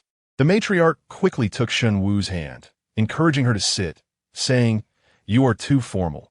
We are sisters." She then turned to Shen Zhaozhao. "Your cousin used to fly kites with you when you were young. Do you recall? You cried incessantly when your kite string broke, refusing to buy a new one, and it was she who retrieved it for you." Shen Zhaozhao, recalling the memories from the original owner's perspective, could faintly remember that the original owner often fell ill, making kite flying a rare occurrence, and she had a penchant for nostalgia, which explained the incident. "I was rather immature back then," Shen Zhaozhao admitted with a hint of regret. Shen Wu waved her hand dismissively. "Children are often like that." Seated at the lower left, Shen Huanyu scoffed. "It is not that your father is unwilling to assist with your husband's matters. Rather, helping would only embroil us in trouble. Why can't you manage him properly?" His wife, Luo, tugged at his sleeve with evident discontent and then turned to their daughter, saying, "It is my fault. I should never have consented to such a marriage. Your father is blind to reason, insisting you marry him, and now look where we are, married to a scoundrel." Sighing heavily, Shen Huanyu lamented, "Very well. I shall assist your husband one last time." He then scrutinized his daughter's attire, remarking, "You ought to put more thought into your appearance. This does not resemble the attire of an official wife at all." Hearing this, Shen Wu felt a wave of shame wash over her, lowering her head. Her mother-in-law was indifferent to household matters, leaving all responsibilities to her while simultaneously scrutinizing her spending. She was either chastising her for extravagance or deeming her attire too ostentatious, rendering her a challenging figure to please. "She understands," Shen Wu replied weakly, her eyes brimming with unshed tears of sorrow. Shen Huanyu lifted the teacup beside him and cast a serious glance toward Shen Zhaozhao. He spoke with gravity. Chapter 31. He is certainly no suitable match. Both Zhaozhao and Tinglan have reached the age for potential suitors. I have considered several young gentlemen. When the time comes, I will present the list for your perusal. Among them, I hold in high regard Chen Zijing, currently favored by the court and serving as an official. There is also Gu Su, last year's top scholar, who now works in the Hanlin Academy. He is refined and handsome, having been my guest and student. Here are the names. Shen Huanyu introduced each candidate with a stern countenance. Behind him, a maidservant, holding a red lacquer tray adorned with name cards, presented them to the sisters. Shen Yuxian, fearful of her elder brother since childhood, remained silent, while Yushir was unconvinced by his brother's judgment. Shen Zhaozhao was indifferent, but as a mother, she was determined that her daughter should not follow in Shen Wu's footsteps. "Thank you, brother, but I believe this marriage requires further consideration. Ultimately, it is the children's choice. I cannot bear to see Zhaozhao and Lan'er wed so soon, especially since Zhaozhao is frail. If her future family lacks wealth, they may not afford her extravagant needs. I truly do not understand your urgency." The old matriarch let out a cold snort, clearly displeased. Shen Huanyu disagreed, stroking his beard as he said, "Mother, this matter is not so simple. Recently, the daughter of our third brother's concubine tarnished the reputation of the Shen family girls. Thankfully, the truth has come to light, and the scandal has been resolved. It would be wise to settle matters sooner rather than later. Delaying marriage for a year or two is not a concern." Upon hearing this, Shen Yuxian lowered her head even further, her face reflecting her embarrassment. Thus, the matter of the second and third young ladies of the Shen family selecting husbands became common knowledge throughout the household. Rumor had it that the master intended to match the second young lady with the esteemed official Chen, while the third young lady was to be promised to the scholar Gu. The cook, carrying a basket filled with fresh, tender radishes and green beans, walked by, animatedly discussing the news. A maid with her hair styled in 2 buns shook her head, stating, "I beg to differ. I believe Mr. Chen is straightforward and comes from a prosperous family. The medicines the third young lady consumes are exceedingly expensive, costing several hundred taels of silver a month. Only Mr. Chen could possibly afford to marry her. And what a top scholar. It is rumored he hails from a humble background. The old matriarch would never permit the third young lady to wed someone of such modest means. I wouldn't be so sure, another interjected. Mr. Gu has a bright future ahead, with many imperial favors bestowed upon him. Song Jinhuai, following closely behind Shen Zhaozhao, felt an inexplicable sense of irritation as he listened to their chatter. He glanced at her, who appeared lost in thought, her brow furrowed in concentration. As Shen Zhaozhao returned to the courtyard, she contemplated measuring Song Jinhuai's dimensions for tailoring clothes, as it would be her first attempt at sewing. Just as she was about to turn and discuss this with him, she noticed him standing with his arms crossed, his high ponytail perfectly still against his back, gazing vacantly into the distance. What could possibly be so captivating in the distance? It is but a corner of celestial scenery. Fluffy clouds drift across the azure sky, while the damp branches of the pear tree seem to still carry the lingering moisture from yesterday's rain. The tender green tips of the leaves are adorned with glistening droplets, and a brown and white bird perches at the treetop, intently watching the small insects on the leaves. Through her observations of Song Jinhuai over the past few days, she senses his discontent. Whenever displeased, his gaze often wanders into the distance, his handsome face cold and seemingly shrouded in a dark aura. What troubles you? Shen Zhaozhao inquired. Leaning closer, Song Jinhuai lifted his delicate eyelids, casting her a sidelong glance, his eyes inscrutable. It's nothing, merely observing that if that bird does not hunt, the insects will soon take flight. Shen Zhaozhao turned her gaze to the tree, and in the very moment the insects attempted to escape, the bird sprang into action, seizing one in its beak. "Isn't that a successful catch?" she exclaimed, her bright eyes sparkling with delight. However, midway through her sentence, she was overtaken by a fit of dry, irritating coughs, tears brimming at the corners of her eyes. "Indeed, it has caught one," Song Jinhuai remarked, a subtle smile gracing his lips as he gently patted her slender back to soothe her. Ching Chu rushed forward, intent on intervening. Yet the sharpness of his gaze was akin to the piercing icicles of winter, cold and painful, stifling her breath. She froze for a moment, noticing the absence of any servants nearby, and ultimately refrained from speaking further. "Let it be. I shall clarify matters with the young lady later. Ningjiu is certainly not a suitable match. I hope she comprehends the implications and does not become ensnared by mere appearances." After a considerable pause, Shen Zhaozhao reflected on the connection between her brother, Shen Buqian, and Song Jinhuai, for in the original narrative, Song Jinhuai had conspired behind the scenes to undermine the Chancellor's influence, fueled by his disdain for the actions of the original protagonist. Tentatively, she asked, "Are you aware of the recent breach at Southeast Street?" "I am," he responded, brushing her stray hair behind her ear, his tone icy. "But what concern is it of mine? You should focus more on your own matrimonial affairs." Irritated, Shen Zhaozhao shot him an indignant glare. "I asked you a question, yet you evade it. Why are you so irritable today? Is your ire directed at me?" As she regarded the youthful face before her, now colored with indignation, a faint smile began to emerge in his eyes. Perhaps you might guess the reason. Mississippi, biting her lip, she pondered whether she had inadvertently offended him lately, or if some external matter was agitating him. After thoughtful consideration, she concluded that there was nothing. Could it be that her uncle's arrival had dampened his spirits? "I cannot fathom," she replied earnestly, only to be interrupted by an unexpected sneeze, leaving her with the odd sensation that Song Jinhuai was silently chastising her. Upon raising her gaze once more, she found him still enveloped in his usual brooding demeanor, yet now infused with a sense of languor and composure, along with an unmistakable hint of menace. A chill crept along her neck, prompting her to shrink back slightly. After a lengthy silence, she inquired, "Having spent time in the black market, do you not possess a reliable network of information? Something akin to a jack-of-all-trades?" Song Jinhuai chuckled softly, a glimmer of light dancing in his dark eyes as he teased. "Miss, have you been reading too many novels?" Upon hearing those words, Shen Zhaozhao's face instantly flushed, and she pouted, huffing softly as she quickened her pace back to her room. Noticing he was still following her, she directly inquired, "Why are you still trailing behind me?" "Today is my duty," he replied leisurely, lowering his gaze to adjust the slightly crooked deer-hide wrist guards he wore.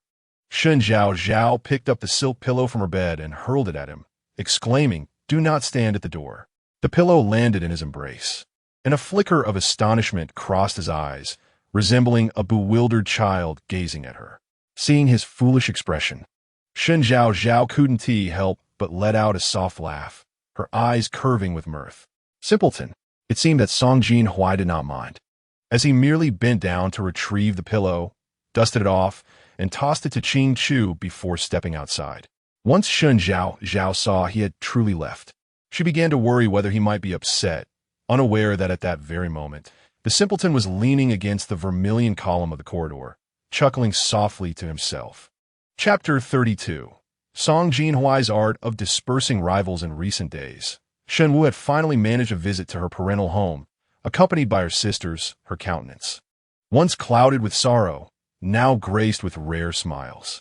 She gazed enviously at Shen Zhaozhao, who today donned a peach-red, flower-patterned cloud brocade long-sleeve garment, paired with a cream-colored pleated skirt adorned with pear blossom embroidery, seated gracefully on a rosewood chair, resembling a lotus emerging from water, lost in thought, her eyelashes gently drooping. Shen Ling peeled an orange, the citrus aroma filling the room. "Why does my cousin seem so downcast?" "I heard that my cousin's husband has been released from prison through my uncle's connections and will soon reunite with you and the child in the capital." Shen Wu replied with a helpless smile, "I am aware." Logically, she should have felt joy. However, she could not shake off her gloom, wearied and frightened by her husband's frequent violence. Yet, her cousin's husband was indeed a disappointment, having risen to such a position, yet still behaving so poorly. Hearing that Zhao was recently considering suitors, Shen Wu gently asked, "Do you have an admired husband in mind?" Shen Zhaozhao, taken aback by the question, blinked rapidly and replied awkwardly, "No. Marriage is indeed not a matter to be rushed. It requires careful deliberation." Holding her blue and white porcelain teacup, she spoke with a calm demeanor, showing no trace of the anger she felt earlier at Shen Ling's thoughtless remark. "I am not anxious. I simply wish to spend more time with my grandmother and mother." Shen Zhaozhao recalled the noble sons she had encountered recently and felt a headache coming on. "Indeed, your youth is at its peak," Shen Wu remarked, a bittersweet smile lingering on her lips that she could not suppress. "When the time comes, one hopes to find a worthy partner, marry a suitable husband, and bear a son, which would be a fulfillment of sorts." Although Shen Zhaozhao found these words harsh, she did not argue, for such was the prevailing thought of the era. Women who could not engage in politics were left to place their hopes upon men. Yet her aspirations extended far beyond that. She yearned to establish a handcrafted shop, ensuring she possessed her own means and a fallback option. As she reminisced about the manual skills she had acquired, she pondered their potential applicability in the future. Just as she was lost in thought, a maid outside interrupted to announce the arrival of the flower-seeking scholar, Gu Su, who wished to meet her. Shen Zhaozhao was genuinely reluctant to go, yet he was indeed her uncle's guest and student. With no choice, she bid farewell to Shen Wu and the others, dragging her lethargic body towards the flower hall. Upon stepping outside, she encountered Song Jinhuai, whose countenance was as cold and unyielding as iron, standing at the door. She cast a glance at him and inquired suspiciously, "Have you been on duty all these days?" "Yes," he replied succinctly. Li Kong broke his leg. Song Jinhuai never felt guilty about his misdeeds. His expression displayed no signs of turmoil. Very well, Shen Zhaozhao thought to herself, truly wishing to deter Song Jinhuai from following her. Each time he accompanied her, the young gentlemen who glanced her way were either frightened away or revealed their true nature. The gentleman from yesterday turned pale upon hearing that she would require 100 taels of silver for medicine each month. She sensed that soon she would become the most notorious object of scorn in the capital. Yet, perhaps this was for the best. She did not wish to hasten her marriage. After walking a few steps, she advised him, "Perhaps you should refrain from going. I hardly have an abundance of assassins at home. Today's visitor is, after all, Shen Zhaozhao's guest. If you frighten him away, my uncle will likely hold you accountable. What if he turns out to be a rogue? I shall accompany the young lady. Song Jinhuai sincerely proposed. Aware of his determination to go, Shen Zhaozhao did not dissuade him further, but cautioned, very well. But you must not use your tricks to frighten anyone. The notion that I require blood as bait to drink my medicine, and that you intend to perform self-harm, is utterly absurd. Song Jinhuai lowered his gaze upon her fluffy hair, arms crossed, his high ponytail swaying, wearing an expression of indifference. Shen Zhaozhao ascended the steps to the flower hall, navigating around the floral screen before finally discerning the young man seated in the pearwood armchair. Her first impression was of a refined and scholarly demeanor. He donned a seventh-rank official robe adorned with embroidered mandarin ducks, precisely as Shen Huanyu had described. Yet, when compared to the strikingly enchanting visage of Song Jinhuai, he appeared somewhat less remarkable. Upon noticing her, he bowed respectfully and greeted, "Third, Mississippi." Shen Zhaozhao returned the courtesy, stating, "There is no need for excessive formalities, Guhan Lin. The visitor is the guest." Afterward, she instructed Qing Chu to brew him another pot of tea. Gu Su was momentarily taken aback, observing the youthful maiden's ethereal beauty, akin to the resplendent moon in the sky. It appears the third miss does not possess the rumored lack of charm, he mused. Shen Zhaozhao communicated with him in the manner of the original owner, her voice soft and cool, yet still maintaining an air of frailty. "I have been inconsiderate." Gu Su immediately apologized. Song Jinhuai scoffed coldly. "Inconsiderate, yet you bring it up?" Shen Zhaozhao shot him a glare, and he raised an eyebrow, unperturbed. Gu Su maintained a serene demeanor, smiling gently as he remarked, "I believe Miss San must be aware of my intentions for this visit. My family comprises few siblings. I have only my younger sister and mother. While our circumstances may not rival the affluence of Miss San's family, should you choose to marry into ours, I shall strive to provide you with the finest life possible." Shen Zhaozhao smiled in response, merely nodding. "Is there anything in particular that you are fond of or excel at?" Gu Su inquired, resting his hands on his knees, a hint of crimson gracing his ears due to his nervousness. Shen Zhaozhao was reluctant to continue this conversation, employing her earlier phrasing to suggest that it would be best to retreat. "Aside from being unwell, I enjoy reading storybooks," she replied. Gu Su exhibited no surprise or disdain, simply nodding. "Storybooks are quite enjoyable. My younger sister also loves them and often shares them with me. Doesn't Gu Hanlin find this distasteful?" "Gu Su Juke Lai Di." "Why would he? As long as the storybooks are reasonable, there's no harm in reading them." Song Jinhua, with an icy demeanor, cast his gaze into the distance, tapping his fingers against the hilt of his sword. At that moment, a beautifully dressed maid accidentally splashed tea onto Gu Su's attire. Unlike the other young gentlemen who would have reacted with outrage, he merely stood up, bowing repeatedly to apologize for the inconvenience. Shen Zhaozhao smiled graciously and reassured him that it was of no consequence, suggesting that the maid should receive appropriate reprimand and that a servant could assist him in changing clothes. She then discreetly observed Song Jinhua's expression, which appeared rather displeased. Chapter 33. Conspiracy. After sharing a few words, Gu Su took his leave, smiling as he patted the water stains on his official robes, stating that he would clean them at home and would not trouble anyone further. Once Shen Zhaozhao had attended to Gu Su, she hurried back to the Jinxiu courtyard. The day was bright and clear, with a gentle spring breeze carrying the fragrance of flowers. Clad in a peach-red long-sleeve dress paired with a cream-colored pleated skirt, she traversed the courtyard, appearing even more radiant than the blooming garden around her. The camellia blossoms in her hair swayed delicately with her graceful steps, embodying a lively spirit. Song Jinhua's expression darkened further than when he had accompanied Shen Zhaozhao earlier. His lips were pressed tightly together, and his brows furrowed, lost in thought.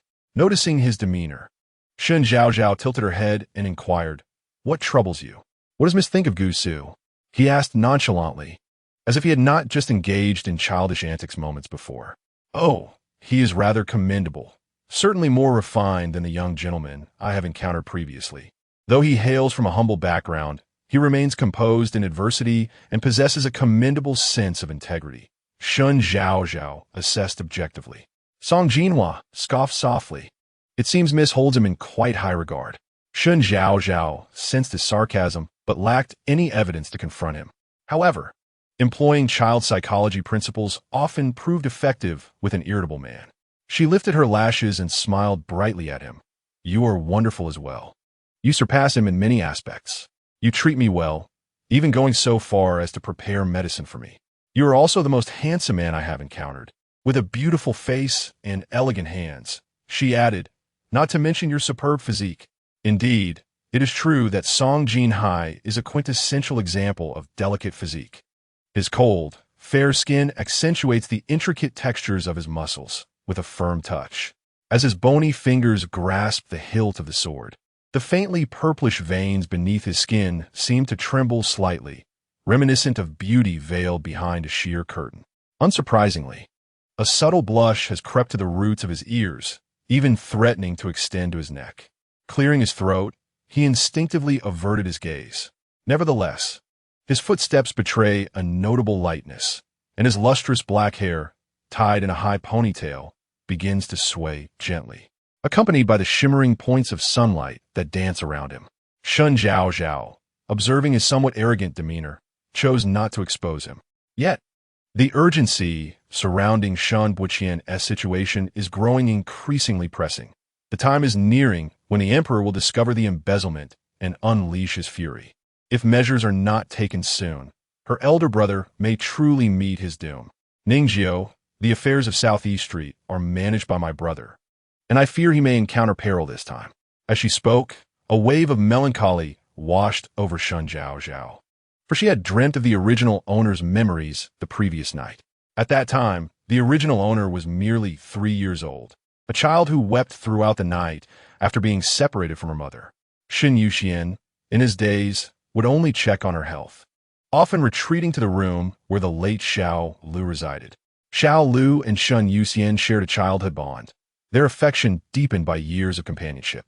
Though frail, Xiao Lu's beauty and gentleness rendered her ethereal. Shen Zhaozhao, being 6 years her senior, naturally took great care of this child who had just lost her mother. When the servants treated her harshly, he would discipline them and subsequently inform Yushi. He would take her and Shen Tinglan to play, to study, and to write, thus passing the years together. The reticent brother always shielded her from harm whenever the original owner suffered. At this moment, a crisp, youthful voice broke the silence. Your brother will inevitably face the emperor's inquiries. The most crucial yet challenging individual to navigate in this matter is Eunuch Chong, who has an insatiable love for gold. Once the funds are secured, everything will fall into place. The affairs of Southeast Street are inextricably linked to him. However, you must never confront him directly. This is something you must remember. Those close to the emperor are not within your reach to eliminate. Seek a weakness in him instead. This way, your brother can avoid becoming a scapegoat. Shen Zhaozhao gazed at him, astonished. You have already investigated this thoroughly. Yet, Song Jinhuai offered no reply. His gaze fixed on the distance, implicitly suggesting otherwise. Thank you, Shen Zhaozhao expressed gratefully, tilting her fluffy head in sincerity. With her eyelashes slightly lowered, she murmured softly, I will find a way to handle the matters ahead. Regardless, she would not allow Shen Zhaozhao to endure the harsh conditions of the frontier again. In Songlan Yuan, Yushi paused her pruning of the flowers, turning to her personal maid, Hong Yu. Is what you say truly the case? Hong Yu poured her a cup of pu'er tea and presented it to her. Madam, it is indeed true. I observe that the third miss seems quite pleased with that Gu Hanlin, and he is undoubtedly of a much finer character than previous suitors, handsome and cultured. Yu set down the intricately carved scissors, cradling a teacup as she settled into the pearwood armchair adorned with cloud patterns. Delicately lifting the tea lid to skim off the froth, she remarked leisurely, It appears that my elder brother has indeed chosen wisely. Indeed, replied Hong Yu with a smile in her eyes. Though their family background is not as affluent as those of the other young gentlemen, he is nonetheless favored by the emperor. I've heard he has recently received numerous imperial gifts, so his future prospects must be promising. Hong Yu then ventured cautiously. What does Madam think of the third miss and Gu Hanlin? With a slight sip of her tea, Yu's tone dripped with sarcasm as she responded. Do you truly believe I would allow such an advantageous match for her? What does madam imply? Hong Yu inquired, slightly bowing and lowering her voice. Yu placed the teacup back on the table with a crisp sound, and the atmosphere in the room grew notably solemn. Go and inquire further. If there are no issues, I shall arrange for my Lanner to meet him. As for his rise in the official ranks, one can glean a glimpse from his current position. If he can be a good son-in-law, we, as the Yu family, shall certainly support him. Regarding Shen Zhaozhao, it would be best for her to remain as composed as her late mother. Hong Yu understood instantly. Does a maid still need to summon the eldest daughter of the main household? Yu sighed, drying her hands with a warm cloth. I made myself clear yesterday. It depends on Shen Wu and her own actions. After 3 years of marriage, she has only given birth to a daughter. So it is no wonder her in-laws have grievances against her. Look at her plain and modest attire. If I were a man, I would find her uninteresting.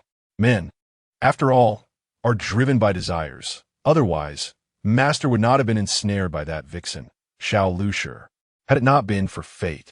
Who is to say whether I would have had the final say within this grand residence? I have said nothing. Whatever Shen Wu chooses to do henceforth is of no concern to me. Let us simply anticipate the unfolding drama. Hong Yu gazed at Yu, who had transformed from the innocent and carefree lady of the inner chamber into a concealed serpent lurking in the grass. A bittersweet pang of sorrow and helplessness washing over her, though this time it seemed to be an injustice to the third miss. A parent must often plan for their children's futures, and it was a pity that she had obstructed the way. The next morning, as dawn broke, Shen Wu's husband, Su Tingyi, arrived at the Shen residence by carriage from Shu. Shen Wu was reluctantly awakened from her slumber by the maid, who urged her to prepare. After a brief grooming session, she hesitated while selecting a hairpin, recalling her aunt's words. Ultimately, she opted for a jade-inlaid butterfly tassel hairpin, applied a touch of lip color, and then hastened towards the door.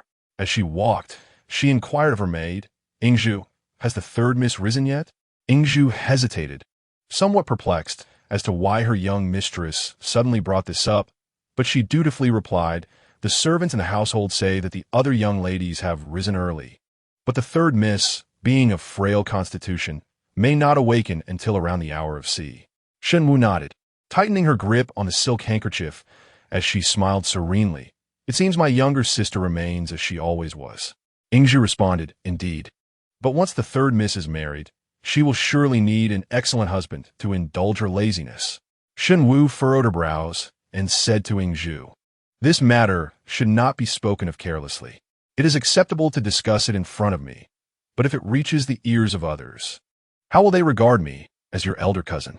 Ingzhu lowered her head in compliance. By the time Shen Zhaozhao awoke and arrived in the main hall, it was nearly the hour of C.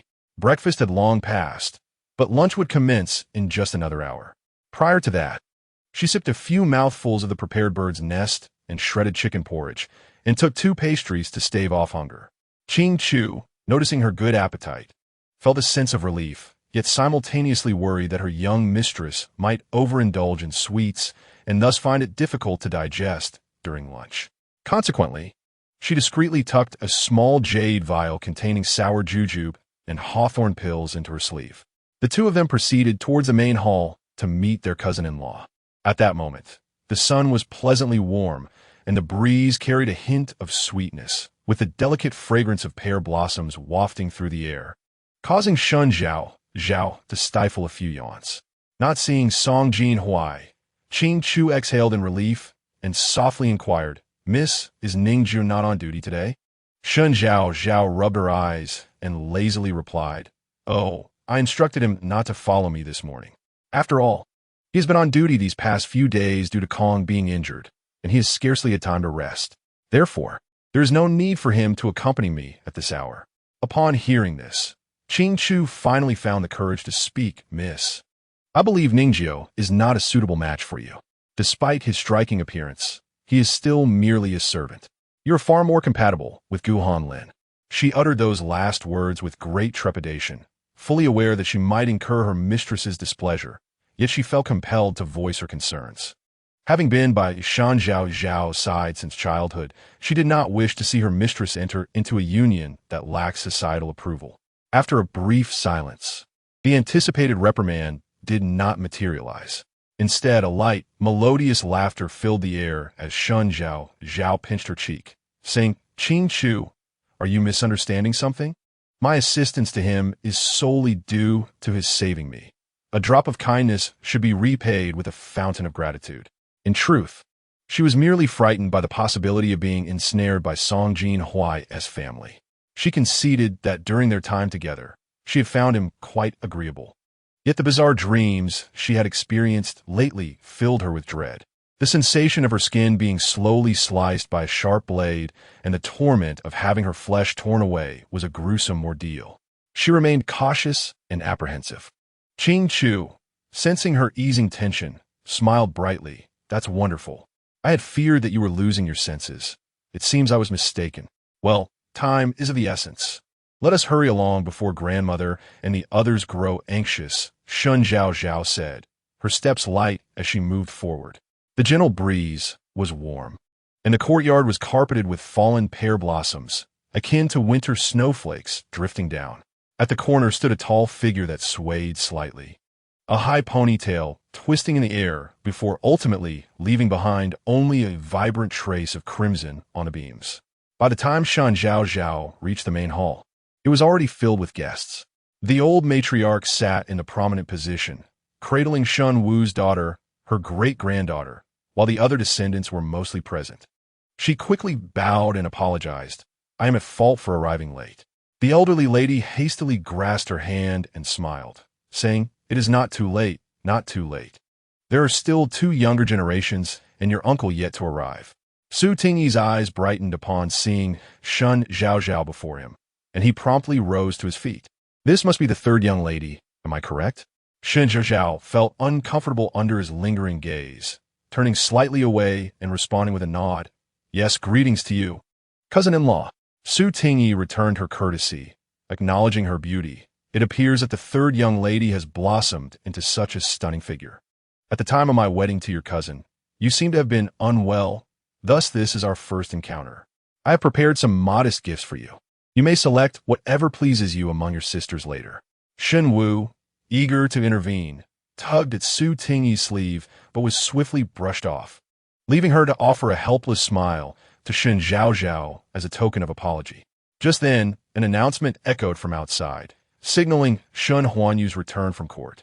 Su Tingyi, at this, lowered his head slightly, withdrawing his gaze from Shen Zhaozhao. Shen Huanyu had just settled down when Su Tingyi quickly stood and bowed to his father-in-law, expressing his gratitude. "Thank you for your timely rescue. Dear father-in-law, I shall never forget this." Shen Huanyu sat silently, cracking walnuts, the atmosphere thick with tension, as every individual held their breath, fearing to make a sound. After a prolonged silence, he finally spoke. "If you recognize your mistake, you should not have ventured into those dubious establishments in the first place. Only upon being caught did you realize your error. The emperor is displeased, and I fear you may be demoted a rank." Su Tingyi, being quite astute, responded with a smooth tongue, laced with a hint of flattery. "Your lessons are well taken. Dear father-in-law, I assure you, I shall not repeat such folly." Shen Huanyu had intended to reprimand Su Tingyi further, but noticing his wife's subtle gestures and the pallor of his daughter's face, he finally relented, saying, "Very well, treat wooer kindly in the future, and do bring up the matter of heirs. Refrain from indulging in trivial pursuits." Su Tingyi eagerly acquiesced. However, Shen Wu's complexion had turned ashen. She twisted the silk handkerchief in her hands, glancing at her husband, but ultimately lowered her gaze. The gathering continued for an hour and a half, and soon it was time for lunch. The elderly lady, delighted to have her granddaughter's husband accompany her, ensured that the meal was lavish, featuring delicacies such as goose feet, duck tongues, braised pork with yellow vegetables, steamed pig trotters, stir-fried lamb, and Crucian carp tofu soup, complemented by osmanthus sugar steamed chestnut cakes and a platter of cream puffs. Each dish exquisitely presented and aromatic. The beverages were sweet and fragrant. Although Shen Zhaozhao was not supposed to drink, she could not resist and indulged in a cup. Afterward, she felt a bit lightheaded, prompting the elderly lady to suggest she retire for a rest. Qingchu assisted Shen Zhaozhao back to the Jinxiu courtyard. Yet they were halted by a maid calling out to them. Turning around, they discovered it was Yingzhu, Shun Wu's personal maid. Third miss, our young mistress has a special antidote for alcohol. Take one, and the effects will dissipate in less than a quarter of an hour.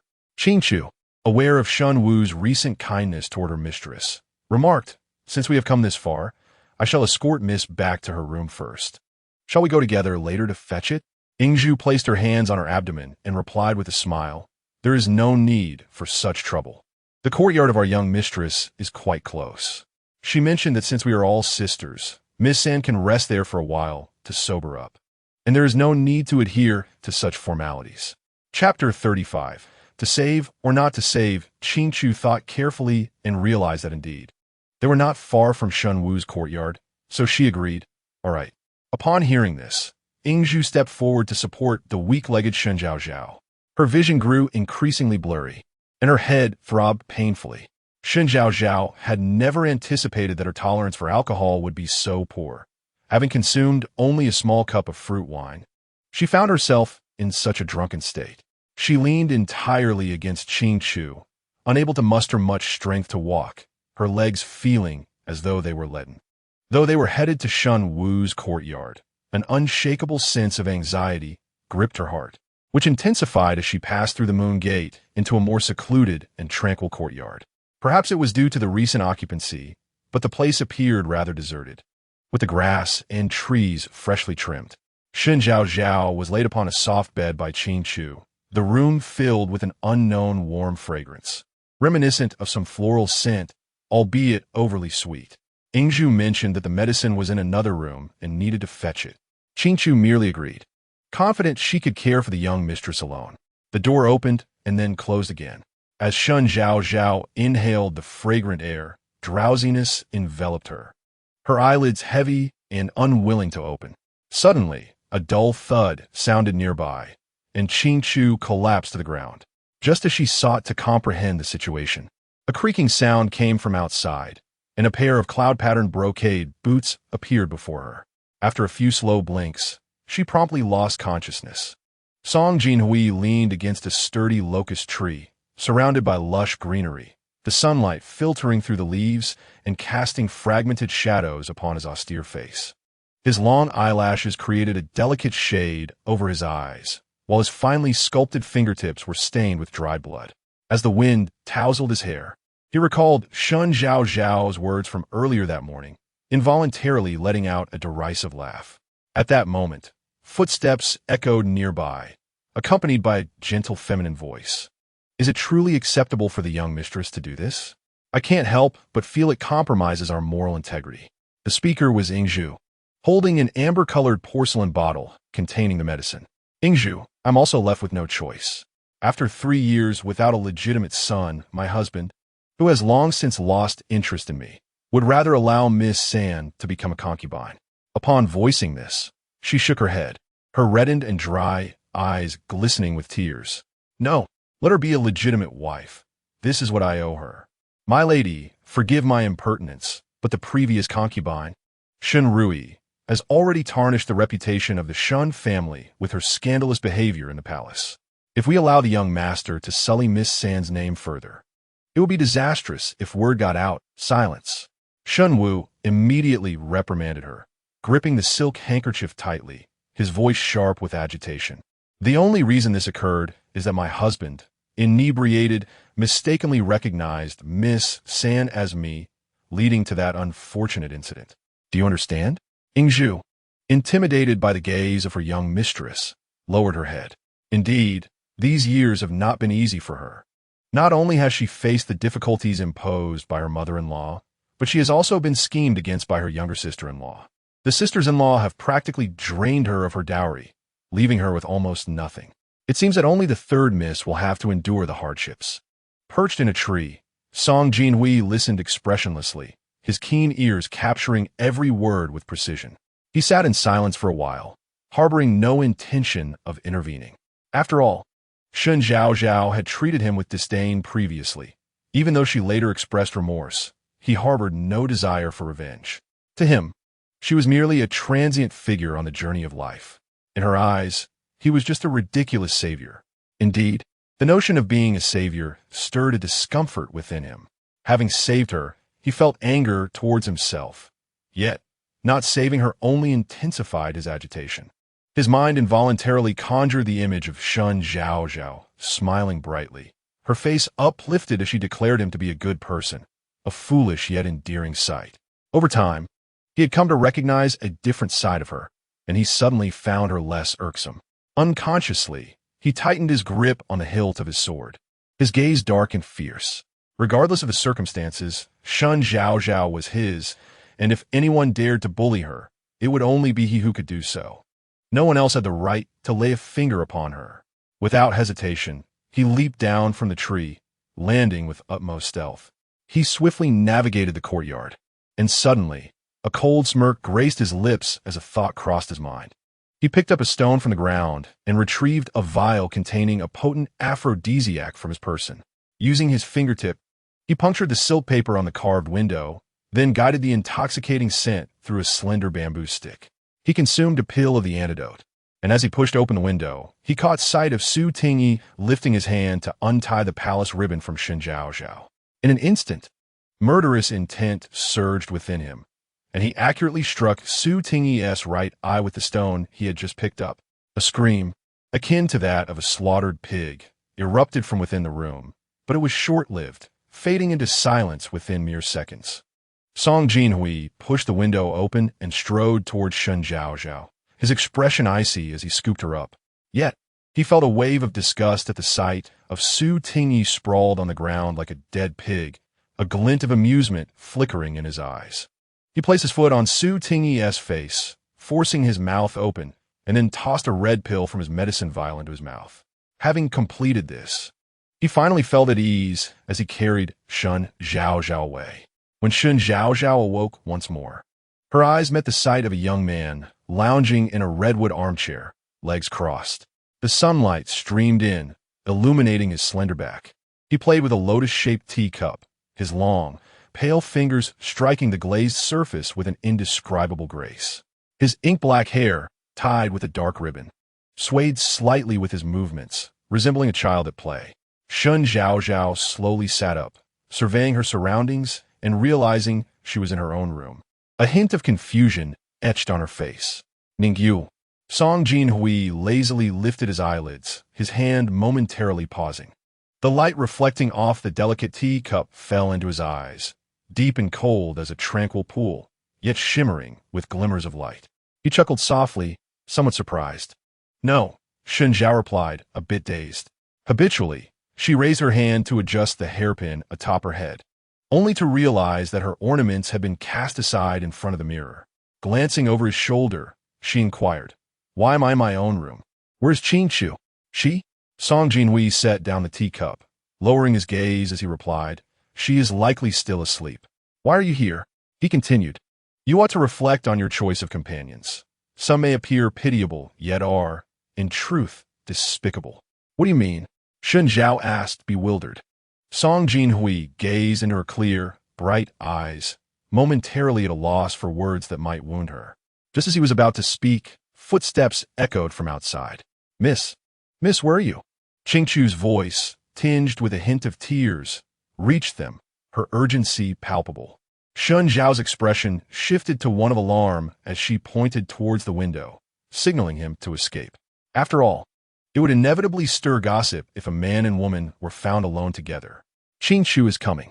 However, Song Jinhuai casually picked up an amber-hued pine nut candy and popped it into his mouth, unhurriedly stating, "I can't leave. I twisted my ankle when I held you." Instinctively, Shen Zhao thought to hide him in the wardrobe, yet the thought of all the clothing spilling out made it too suspicious. Then, she glanced at her bed, a typical pearwood frame that was not cramped but rather spacious. She quickly lifted the covers, saying, "You can hide under here." Song Jinhuai made no objections and without further ado, rolled over to the side of the bed. The soft bedding carried a unique, sweet citrus fragrance, and upon closer inspection, one could even sense the lingering warmth beneath. Content: Song Jinhuai lay flat, unaware of the smile that had crept onto his lips. Shen Zhaozhao lowered the canopy, ensuring that everything on the bed was concealed from view. Just as she completed her preparations, the footsteps drew nearer, and then the door swung open, light flooding in as Qingchu's hurried steps approached. Perhaps catching sight of Shen Zhaozhao, Qingchu could no longer hold back her tears. "Miss, I finally found you. If I hadn't, how could I explain to the madam and the old lady?" Shen Zhaozhao quickly reassured her, lifting a silk handkerchief to dry her tears. "I am fine." Qingchu's eyes were red and swollen from crying, and as if remembering something, she urgently asked, "How did you leave?" Shen Zhaozhao glanced at the maids in the courtyard behind Qingchu and instructed, "Tell the old lady that I am well." The maids retreated, closing the door behind them. Only then did Shen Zhaozhao feel at ease enough to say, "It was Ning Jiao who rescued me." Upon hearing these words, Qingchu was both startled and frightened. She nodded repeatedly, uttering several reassuring phrases, and then immediately grasped Shen Zhaozhao's arm. "Say, miss, do not blame me for my overthinking. When I awakened earlier, I noticed your absence, while Sue the inspector lay beneath the bed. I did not attend to him, but hurried to search for you. I had scarcely taken a few steps when I saw the eldest daughter of the main house approaching with others, muttering something indistinct, and upon opening the door, I heard her lamenting your absence. In retrospect, I find a request from someone named Ingzhu for me to fetch a sobering pill rather suspicious. Sue the inspector is, after all, your brother-in-law. It seems implausible that he would not have noticed you so near the bed." Shen Zhaozhao furrowed her brow, unable to shake off the words spoken by Song Jinhuai earlier. She felt as if she had overlooked something significant. Just then, a voice from outside the door interrupted her thoughts. "Zhaozhao, my poor child, you have truly caused your grandmother much worry." As she spoke, the old matriarch entered, supported by a maid alongside her father, the Yu family, and Shun Tinglan. "It is my fault for causing grandmother distress," she replied hastily, then coughed a feigning times, feigning lingering illness. "Grandmother, please do not come too close. I have not fully recovered from my cold, and I fear it would be a sin for me to pass it on to you." The old lady, truly indulgent of her, did not retreat at these words. "And so what? When you were young, you would have fevers all night, and it was I who held you until you slept. I was foolish in my youth. Now that I am older, I must not remain ignorant." As her words faded, Shen Wu stumbled into the room, her eyes red as she gazed at Shen Zhaozhao, tightly clutching a handkerchief, her lower lip bearing deep teeth marks, with traces of blood seeping through. "Eldest cousin, what brings you here?" Shen Zhaozhao queried, perplexed by her demeanor. Shen Wu stood there, pale-faced, her eyes filled with timid resentment. The sunlight illuminated the courtyard brightly, yet she seemed engulfed in a blinding radiance, as if she were shrouded in unremitting snow that could not be brushed away. After a prolonged silence, she finally spoke. "When did the third sister depart from my courtyard?" Her expression was a blend of anxiety and unease, and even the typically dutiful assassin seemed to forget her customary greetings. Shen Zhaozhao recalled Song Jinhuai's cryptic words and, wishing to avoid complications, uttered a falsehood. "I do not know. I was feeling unwell, and, seeing that it was your courtyard, I feared to intrude and thus left." You lie," Shen Wu asserted with conviction, but quickly realized her blunder and lowered her head in embarrassment. As Shen Zhaozhao attempted to respond, her hand was suddenly seized, warmth enveloping her, accompanied by a faint, soothing breath that brushed against her hand. In the next moment, her palm was gently opened, a delicate touch tracing her skin. Upon closer inspection, she discerned that Song Jinhuai had written, "Do not fear. She does not dare to identify you." Before Shen Zhaozhao could comprehend the meaning behind the situation, the elderly matriarch struck the ground thrice with her zetonwood cane, producing a deep, solemn sound that caused Shen Wu, who had been emotionally agitated, to press her lips tightly together. "You inquire after her right after she awakens? Is this how a sister ought to behave?" After a sigh, the matriarch continued, "If there is any matter within the courtyard, speak plainly. There is no need for such roundabout discourse." Shen Wu gathered her disheveled hair, tears streaming down her face. "Grandmother, my husband has suffered an injury to his eye, inflicted by an unknown assailant. and the doctor has informed me that he may find it exceedingly difficult to regain his sight. This is why I urgently inquired if my third sister had seen the villain. No, Shen Zhaozhao replied with unwavering certainty. Shen Wu did not seem inclined to relent. Instead, she pressed on. I recall that my third sister was inebriated when she sought my maid Ingzhu for an antidote. You have always been frail. You appeared quite intoxicated at that time. How is it that you suddenly regained your senses? Whereas her previous inquiry had been laced with subtle insinuation. This question was overtly malicious, nearly accusing Shen Zhaozhao of harboring the perpetrator. Yet, she remained unperturbed, offering a sweet smile, her eyes sparkling like a sky filled with stars. I merely felt unwell from the incense burning in my cousin's room and could no longer tolerate it. So I left. I wonder what kind of incense my cousin uses. I shall be more cautious in the future. At the mention of the incense, Shen Wu's countenance visibly shifted to one of alarm. She discreetly avoided the probing gazes of the matriarch and Shen Zhaozhao, perhaps realizing that the maid had mistakenly procured the wrong fragrance, which explained her distress. The matriarch spoke slowly. Very well. Since your husband has been harmed by a thief, you should seek a capable physician. If necessary, request the imperial physician Wang for assistance. He may possess a remedy for his affliction. Shen Wu's fingertips were nearly embedded into her flesh, as she grappled with the more pressing matters that remained unaddressed. Everyone, please do not linger here and disturb Zhaozhao's rest. She has just sobered up and requires a moment to recuperate, the matriarch commanded, prompting the others to comply, departing one by one. Before leaving, Shen Tinglan placed the rose-embroidered, dripping crystal dish on a small tea table beside her maid and gently advised, have a few pieces. They will help with your sobriety. In the future, avoid drinking when you go out.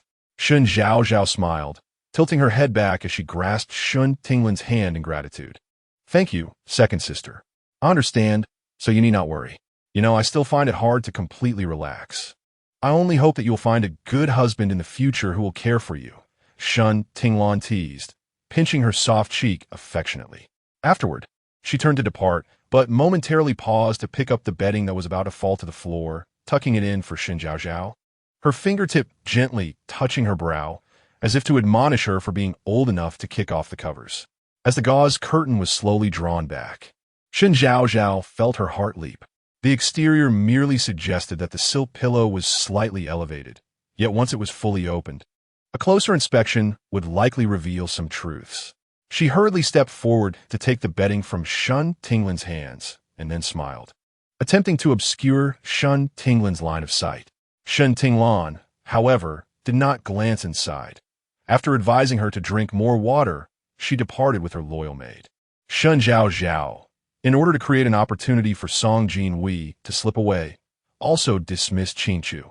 Once everyone had vacated the space, she felt at ease to lift the bedding, revealing Song Jinhuai, who was leisurely savoring pine nut candy.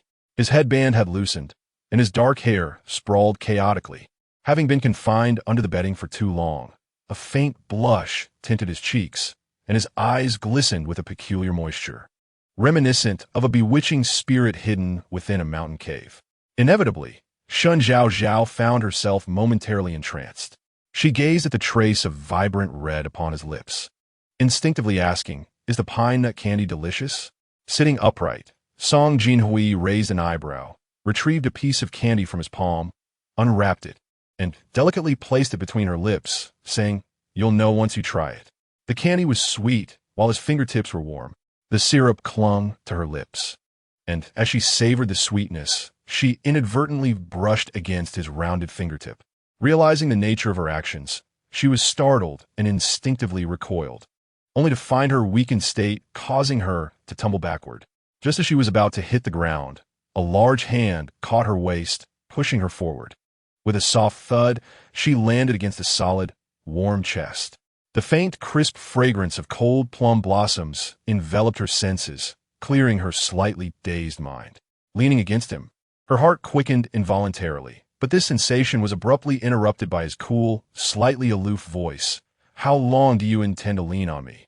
Shen Zhaozhao quickly realized the situation and flusteredly pushed him away, raising her gaze to apologize softly. I'm sorry. Then she promptly inquired, by the way, what were you about to tell me? Song Jinhuai, unfazed by her abrupt change of topic, swung his legs off the bed, tied up his somewhat disheveled ponytail, then leaned back in the armchair and poured himself a cup of tea. Did you not discern the true intent behind your elder cousin's questions earlier?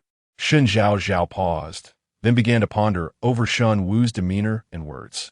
After a while, she replied, I merely found her somewhat odd when she entered. Her gaze immediately darted in my direction, which was rather uncomfortable. Today's events are indeed strange. I had previously consumed fruit wine, which is typically not intoxicating. Yet I became immediately inebriated. Qingchu mentioned she even saw my cousin-in-law upon waking. Song Jinhuai chuckled lightly, offering his assessment. Not too foolish, I suppose. Shen Zhaozhao, feeling indignant, snatched the teacup from his hands. What do you mean, not too foolish? You haven't clarified anything. If I may enlighten you further, your cousin has not borne a legitimate son in these 3 years. Does her husband not know you are resting in her quarters? In an instant, Shen Zhaozhao comprehended the implication. Shen Wu intended for Su Tingyi to engage with her and subsequently take her as a concubine.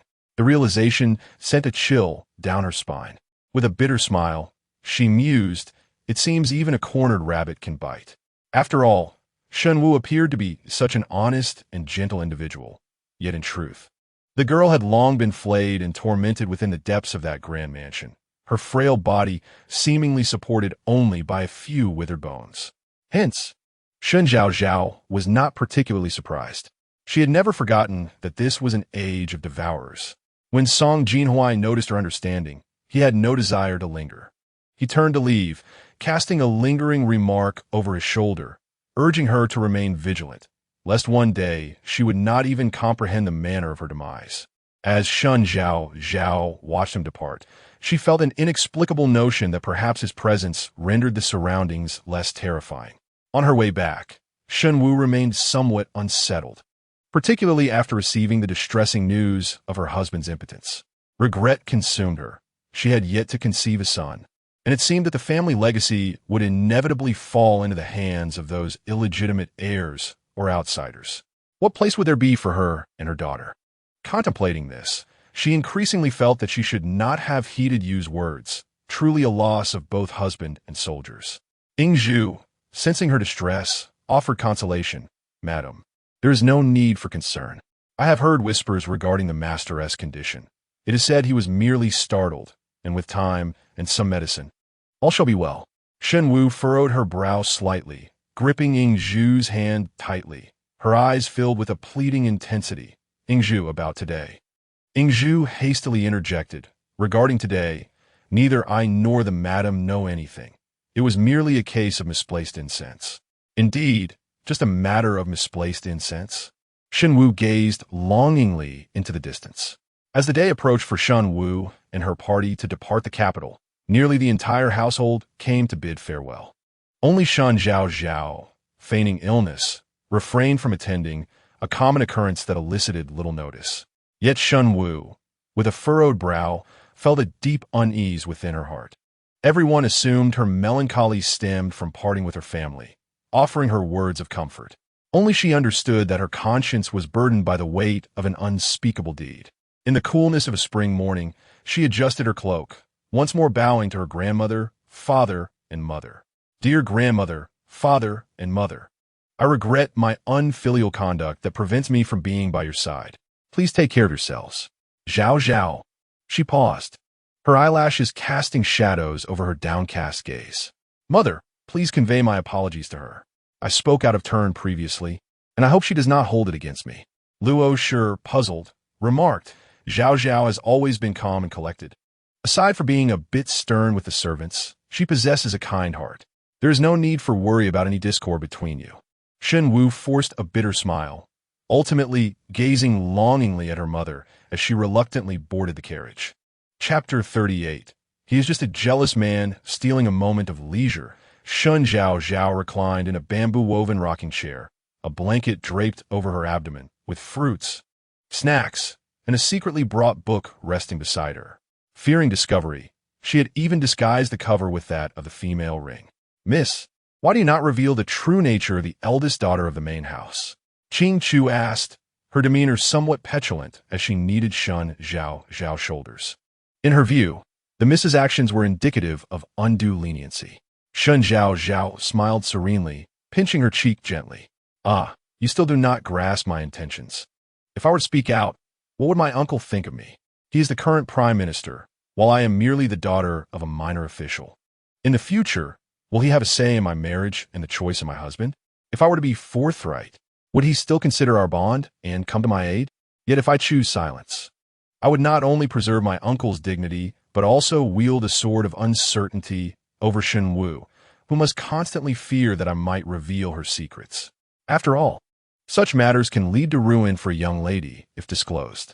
A severe family may even cast her aside. She is burdened with excessive worries and will inevitably be ensnared by trivialities, suffocating under them. Moreover, Su Tingyi has consumed that lethal poison, should he become impotent.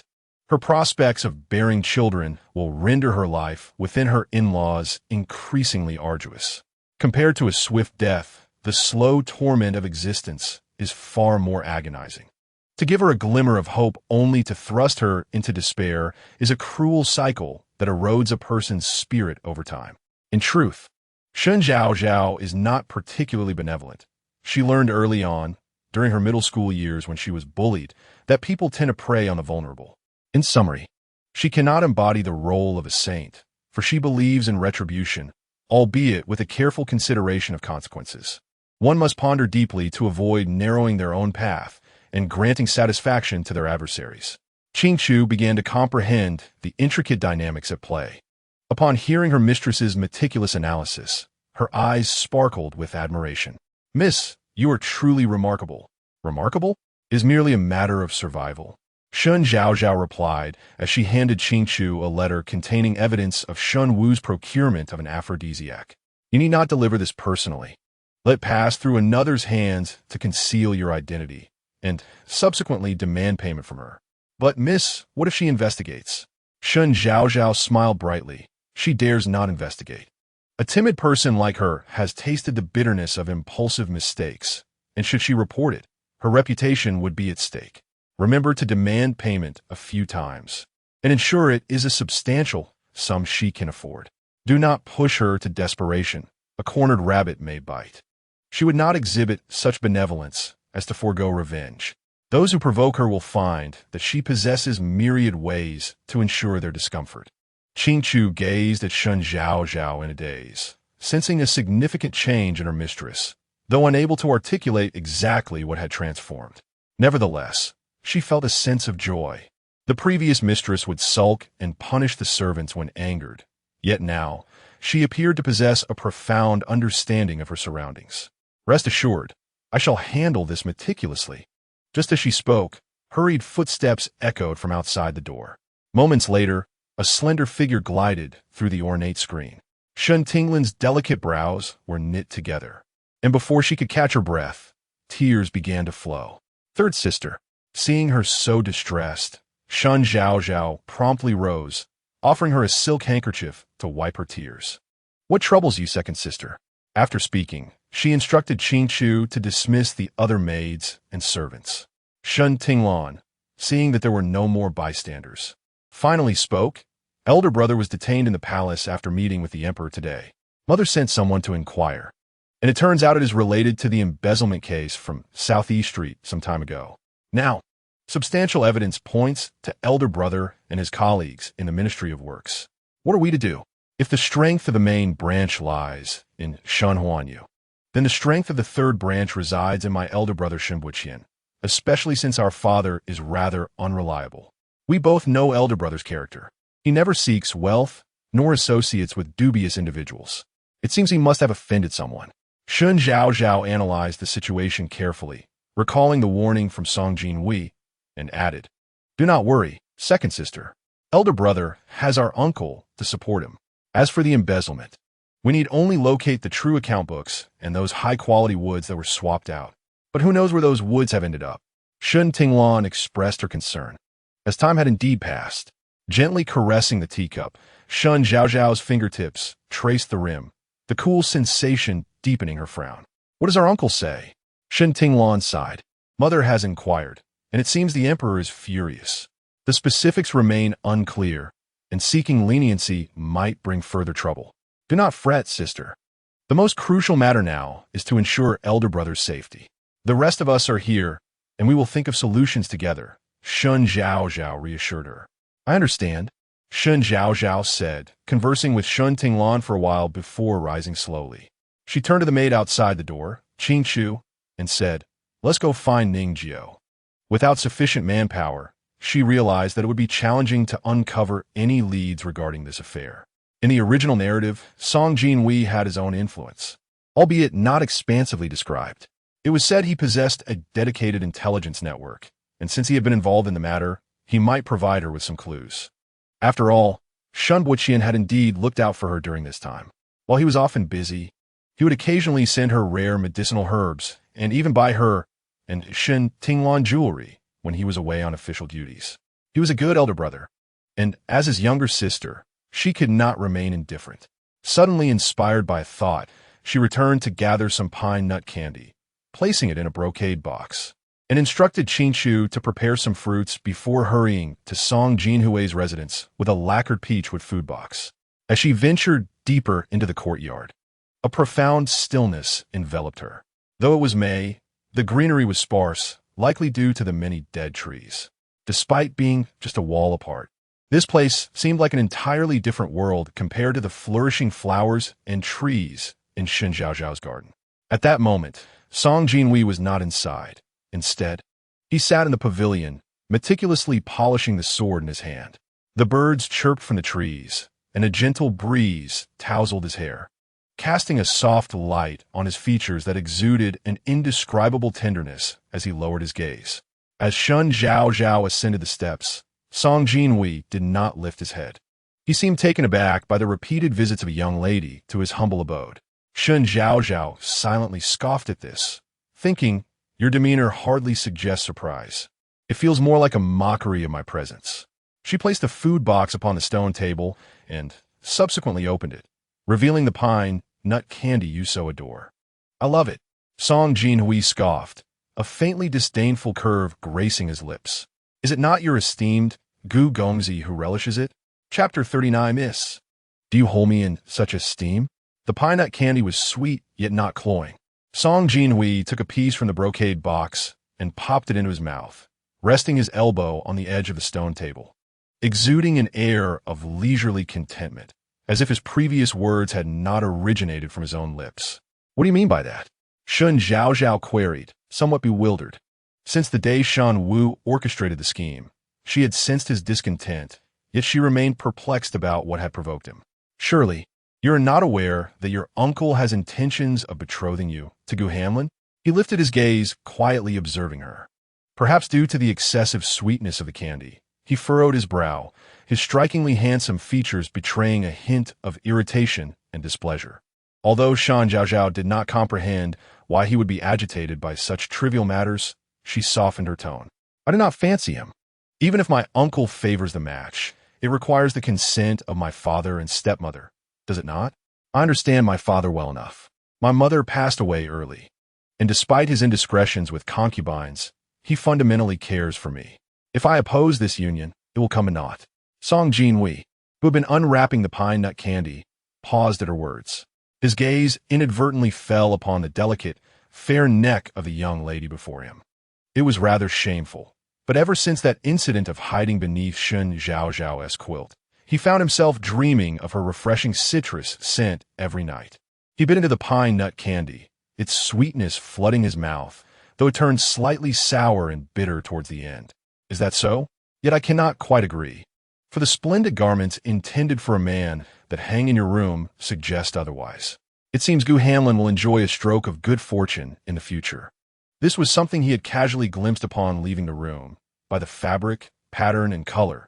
It was evident that the attire was not meant for a young lady herself, but rather for a gentleman, merely awaiting fitting. Shen Zhaozhao had initially intended to pour him tea, but upon hearing his words, she could not help but laugh. That was made for you. Now it was Song Jinhuai who appeared somewhat at a loss, yet aside from the faint blush creeping to his ears, his expression remained remarkably composed, even serene. He scrutinized her, his eyes deep and contemplative. "Is it that you intend for me to investigate the matters on Southeast Street? Hence your thoughtful gesture?" Shen Zhaozhao extended the teacup filled with steaming tea towards him, her beautiful, lustrous face radiating a charming brightness. She candidly replied, "Partly yes, partly no. In truth, this is the first piece of clothing I have made. Initially, when I crafted this garment, my sole intention was to create something for you, considering your wardrobe consists only of those 2 guard uniforms.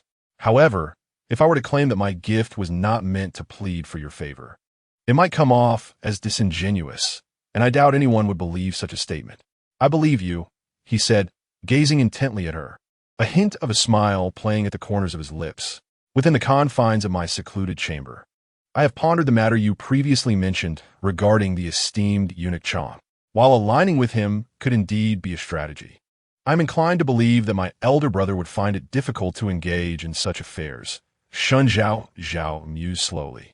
After all, in the original text, Shen Bo-Qian is portrayed as a rare gentleman, and he is notably absent from those particular narratives, which primarily revolve around the tumultuous love and hate between the male and female leads. Thus, are you suggesting that I should adopt a roundabout approach to ascertain the whereabouts of the embezzled timber? The clarity in his voice bore a hint of icy detachment, rendering his emotions inscrutable. "Indeed, do you hold me in such regard, miss?" He gently sipped from the teacup, the sweetness dissipating along with the bitterness and acidity, leaving only a faint trace of sweetness. "Yes, your exceptional martial prowess and connections within the palace lead me to believe you are capable of this task." Shen Zhaozhao supported her chin with her hands, her bright eyes brimming with trust. Song Jinhuai set down his teacup, not immediately acquiescing, but allowing his gaze to drift downward, his long lashes casting delicate shadows across his eyes. "I have a condition," he mused softly. "What condition?" He turned his gaze toward Shen Zhaozhao, his narrow brows slightly narrowing, suggesting a debt that could be repaid in the future. Shen Zhaozhao did not dwell on it. As long as he agreed, that sufficed. "Very well, I entrust you with the investigation of the missing timber." Truth be told, she believed that the timber would not be easily sold, as it was procured for the royal family. Only a fool would attempt to sell such goods at a critical juncture. Therefore, she was more inclined to think that these items were hidden away, waiting to be discreetly circulated in due time. She shared her thoughts, and Song Jinhuai listened in silence, contemplating the completion of his duties before departing with the food box in hand. Song Jinhuai observed the distant figure of a young girl, joyfully linking arms with her maid, her face aglow with delight. The sun shone brightly, and the pale yellow ribbon in her hair danced gracefully in the gentle breeze, reminiscent of the clouds gradually unfurling across the horizon. Recently, Shun Tinglan had been restless and troubled by her elder brother's affairs, causing her to wander in a daze. Suddenly, a cat darted out from an unseen corner, startling her into a gasp, causing her fragrance pouch to tumble to the ground. As she bent down to retrieve it, a slender, pale hand appeared before her, its distinct knuckles and delicate skin hinting at faint blue veins beneath. What kind of visage would such a beautiful hand possess? Following the hand upward, she beheld a gentleman, equally exquisite, clad in a flowing moon-white robe, his enchanting peach blossom eyes adorned with a polite yet distant smile that seemed to ensnare even the brilliance of spring. Though not the most handsome she had encountered, he exuded a comforting charm. "Thank you." Shun Tinglan shyly accepted the fragrance pouch, her heart racing uncontrollably. The gentleman merely inclined his head in acknowledgement, uttering a courteous refrain before continuing on his way alongside a servant toward the main hall. As the figure departed into the distance, Shun Tinglin, clutching her fragrant pouch, lamented the fact that she had yet to inquire about the person's name.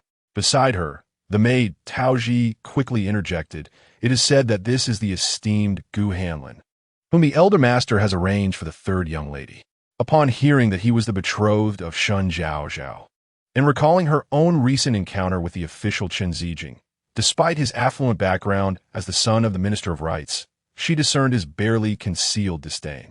After all, her father had merely purchased his official position, and no matter how high her uncle's rank as a chancellor, she remained merely a niece. Thus, it was entirely within reason for others to look down upon her. However, Gu Hanlin appeared to be a different case altogether. Unbeknownst to Shen Tinglin, her inadvertent fondness would soon unleash unforeseen turmoil. She merely felt that Gu Su was pleasing to her heart, regretting that he was likely to be her sister's future husband. Chapter 40. The unintentional fall of blossoms when Shen Zhaozhao finally arrived at the splendid courtyard with her food box. She had barely settled in when a maid announced from outside, "Third miss, Gu Hanlin has come and wishes to see you." Hearing this, Shen Zhaozhao sighed. She had intended to recline comfortably and indulge in her reading of novels, but now, it seemed, she would have to forego her leisure to prepare herself to receive a guest. It was not that she held any disdain for Gu Hanlin, but rather that he embodied an excess of gentlemanly decorum. Though she didn't particularly favor such manners, she acknowledged that, barring any mishaps, she might very well find herself wed to someone like Gu Su. Yet, an inexplicable melancholy enveloped her, leaving her unsure of what she truly mourned. Perhaps she felt that at her age, discussions of marriage were rather premature. When Shen Zhaozhao next entered the main hall, she happened upon Gu Su and her uncle engaged in lively conversation. She chose to linger behind a screen for a moment, and upon the maid's announcement, her uncle Shen Huanyu nodded, instructing that the third young lady be brought forth, adding, "I shall not intrude upon your gathering any longer." Gu Su rose and bowed respectfully to Shen Huanyu, while Shen Zhaozhao reciprocated the gesture. Once the elders departed, silence enveloped them once more. It was Gu Su who broke the stillness by suggesting a stroll in the courtyard, thereby easing the atmosphere somewhat. With summer approaching, the pond had begun to bloom with lotus flowers, and the vibrant red koi danced lively in the waters, far more animated than in spring. The splendid crabapple trees were also in full bloom, their petals cascading to the ground in breathtaking beauty. Yet at that moment the girl outshone the flowers. Clad in a pale yellow, cross-collared long gown paired with a delicate green pleated skirt, she appeared both charming and adorable. Her bright eyes sparkled in the golden sunlight, resembling a galaxy contained within, captivating to the point of rendering one unable to look away.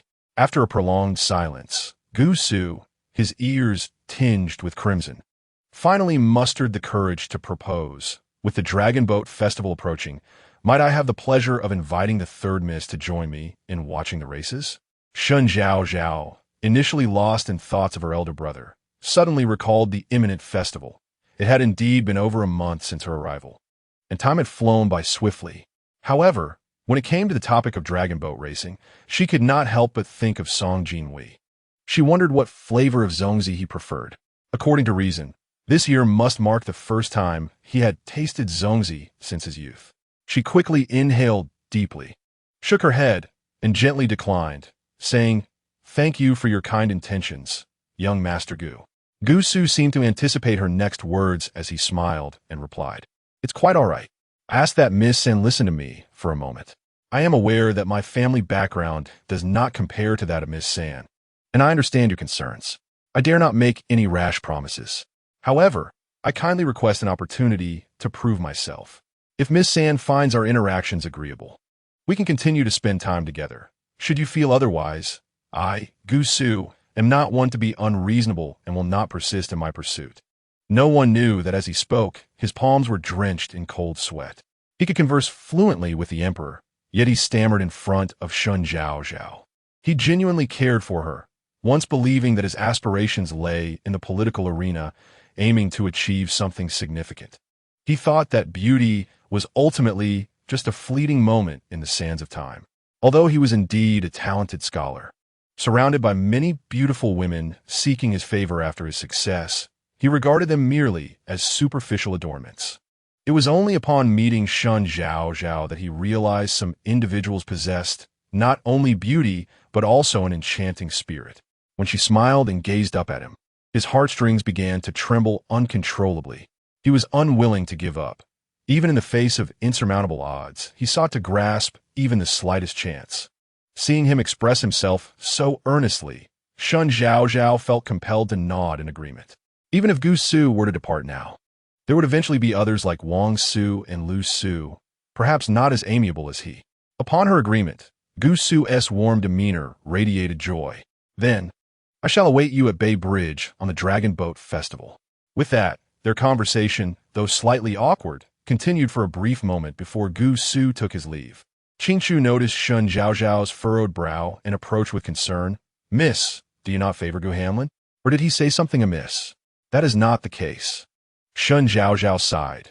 Gazing in the direction Gu Su had departed, a hint of confusion in her eyes. Qin Shu, holding her hand, seemed to recall something and, suppressing a smile, said playfully, I believe you are exhibiting symptoms typical of a young maiden in love. What symptoms?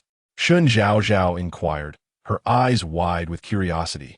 Qin Shu, quite pleased with herself, replied, lovesickness. Shen Zhaozhao chuckled ruefully and tapped her forehead. I see you are jesting with me. The two of them continued to banter as they made their way to the Jinsho courtyard. In the imperial palace of cunning, the empress knelt on a mat. Her eyes closed as she turned the blood-red sandalwood prayer beads in her hands. She was clad in the simplest pear-white robe, her hair secured with a single wooden hairpin. The dim candlelight illuminated her face, rendering her serene as the golden Buddha in the altar, tranquil as still water. Within the palace, numerous maidens stood breathlessly. Although they universally praised the queen's benevolence and kindness, demonstrating forgiveness towards the commoners. Before all the subjects of the state of Tan, she appeared as a paragon of virtue and innocence. However, as the empress and the sovereign's consort, the palace maids and eunuchs dared not show the slightest negligence. At that moment, an elderly eunuch entered, holding a feather duster. His hair was as white as snow, yet he walked in with an air of confidence rather than trepidation. He waved his hand, signaling the maidens to withdraw, and then approached the queen with a genial smile, stating, as you instructed, Your Majesty. It is indeed true that a rat escaped after the fire in the cold palace. The queen's expression remained inscrutable, betraying no hint of emotion. One moment she was murmuring the name of Amitabha, and the next she inquired, Have you found any trace of him? The elderly eunuch promptly replied, We have made some progress. We are merely a step away from a more thorough investigation. The queen frowned slightly, casting aside her prayer beads, and slowly rose to wash her hands in a bronze basin. Chang Gong, I perceive your capabilities in handling matters have waned considerably. The eunuch grinned, revealing his golden-capped molar, his eyes gleaming with obsequiousness. How could I dare? Your Majesty has bestowed upon this old servant immeasurable honor and riches. I am merely eager to alleviate your burdens. Do not speak foolishly. I merely request you to attend to your duties with a modicum of diligence. Yes, I have spoken too much. After the queen dried her hands, she settled into a pear-wood armchair, contemplating, it seems I have not erred in my assumptions. The attempted assassination of Lady Zhao must indeed have been perpetrated by that very rat that escaped. Should the old servant locate him? The eunuch inquired softly, slightly bowing. The queen, her gaze unwavering and icy, responded, Surely, he must be escorted to his rightful destination. The old servant understands. At that moment, a messenger announced the crown prince's request for an audience. Upon hearing this, the queen's expression transformed, radiating warmth and gentleness, her countenance imbued with maternal affection. Please, summon my son. The eunuch retreated a few steps to stand properly, and soon after, Song Jinhuai entered with purpose. He knelt before the queen, proclaiming, Your son pays his respects to you, mother. Seeing her son, who was as handsome as a jade ornament and exuded grace, the queen felt a surge of satisfaction. She poured him a delicate cup of tea, remarking, Recently, the emperor commended you for your governance talents, particularly noting your observations and suggestions regarding Southeast Street. This is commendable. Yet remember to remain humble. Do you understand? Seated beside the queen, Song Jinhuai nodded, holding the teacup thoughtfully before speaking slowly. Rest assured, mother, I shall heed your teachings.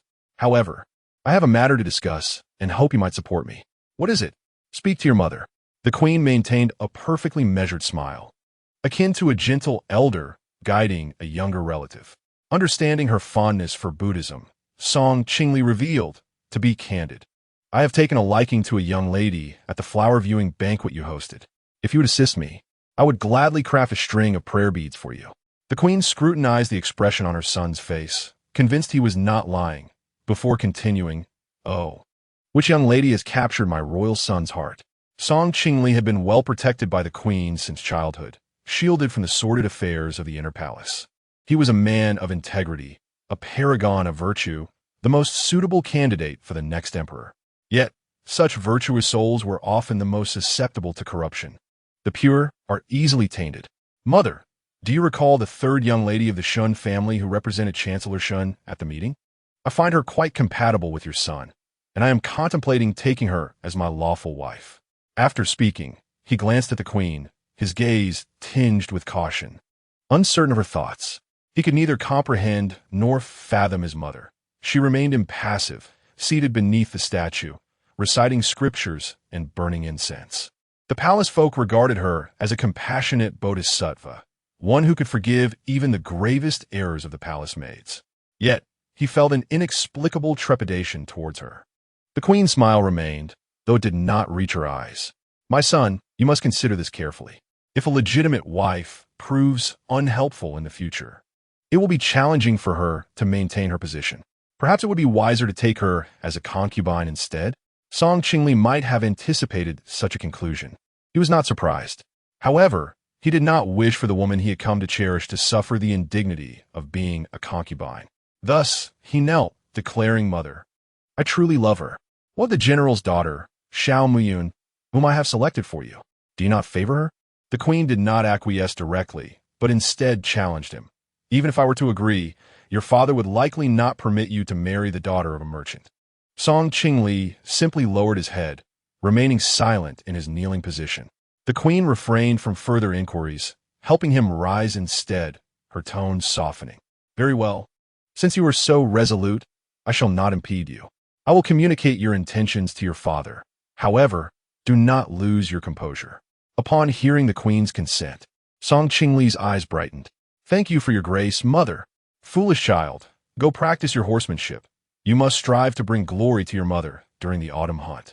"Yes." As he exited Kuan Ning Palace, the queen's expression shifted to one of disappointment, her smile fading. She picked up a pair of flower shears, contemplating how to prune the apricot blossoms in the white jade vase. At that moment, Eunuch Chong approached, whispering, "Your Highness need not worry about how to prune this branch. It is an honor for the blossoms, regardless of how they are cut." His words seemed to resonate with the queen, prompting a light chuckle. "Ah, Eunuch Chong, your words are indeed pleasant. Proceed with it. A mere daughter of a minor official, should she inadvertently meet with misfortune, would not be unexpected." Eunuch Chong wore a smile. Indeed.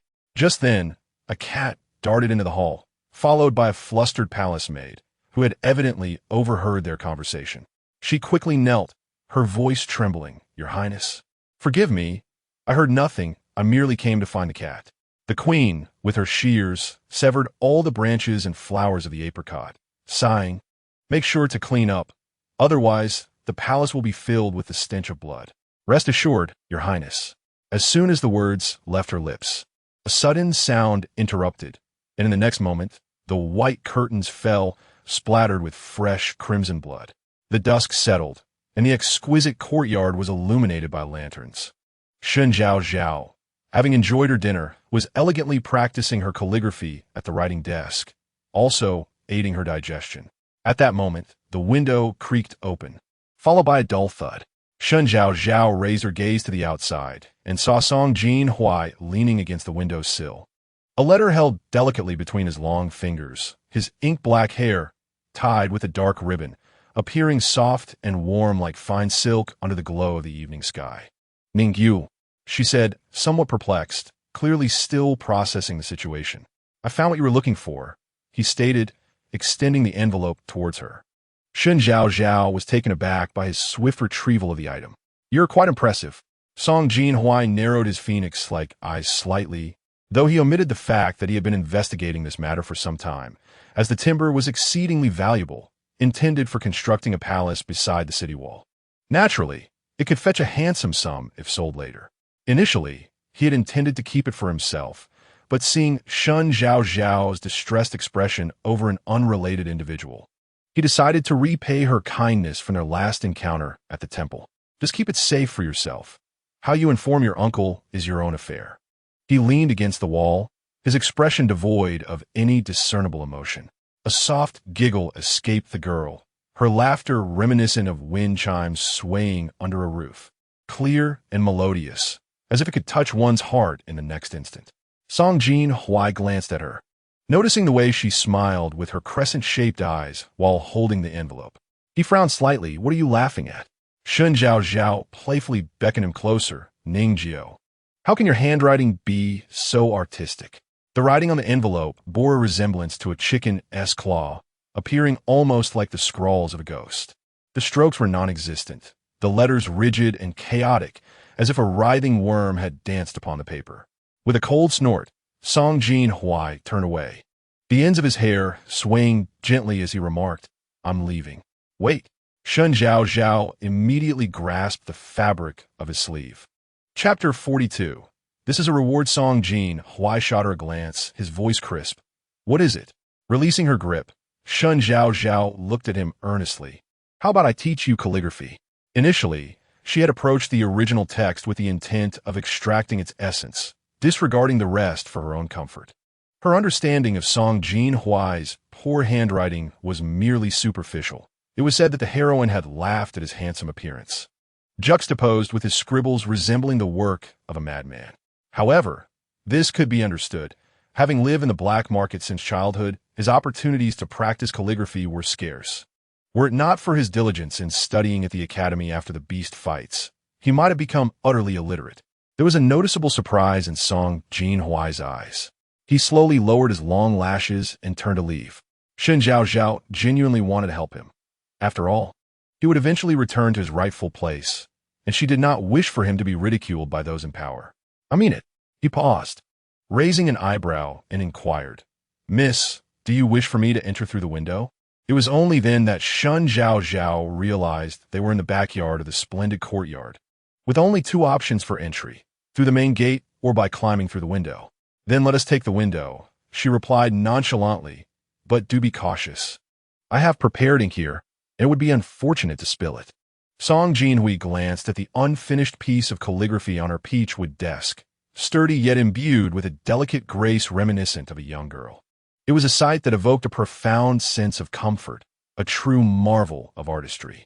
Leaning on the windowsill, he effortlessly leaped inside, causing only a slight flutter of the rice paper on the desk, while everything else remained unchanged. Shen Zhaozhao picked up a wolf hair brush, dipped it in ink, and handed it to him. "Try writing my characters," she suggested. "Very well," he acquiesced, devoid of the prevailing notion that men should always take precedence in this era. Under Shen Zhaozhao's guidance, he obediently grasped the brush, clumsily attempting to replicate her strokes. The youth, tall and clad in a guard's uniform, stood there like a tall pine, his long fingers holding the brush with an indescribable elegance. His pale skin contrasted beautifully with the dark brown brush, resembling an ink wash painting merging into the gentle night, gradually weaving into the fabric of the girl's heart. After writing a couple of lines, Shen Zhaozhao was intrigued to discover his remarkable ability to imitate, though it seemed he struggled with the strength of his strokes. Watching him with a hint of urgency, she grasped his wrist, earnestly explaining, "You must use your wrist to apply force. It will make writing much easier. Now, this character should." Her hand, soft and warm, with fingers slender like green onions, bore nails tinged with a delicate pink, reminiscent of March's apricot blossoms, white with a blush. This time, her hands were free from the thorny whip or the long bamboo rod. Instead, she gently rested her hand upon the back of his, like a delicate flame enveloping him. As he listened to her continuous chatter, he studied her profile in the flickering candlelight.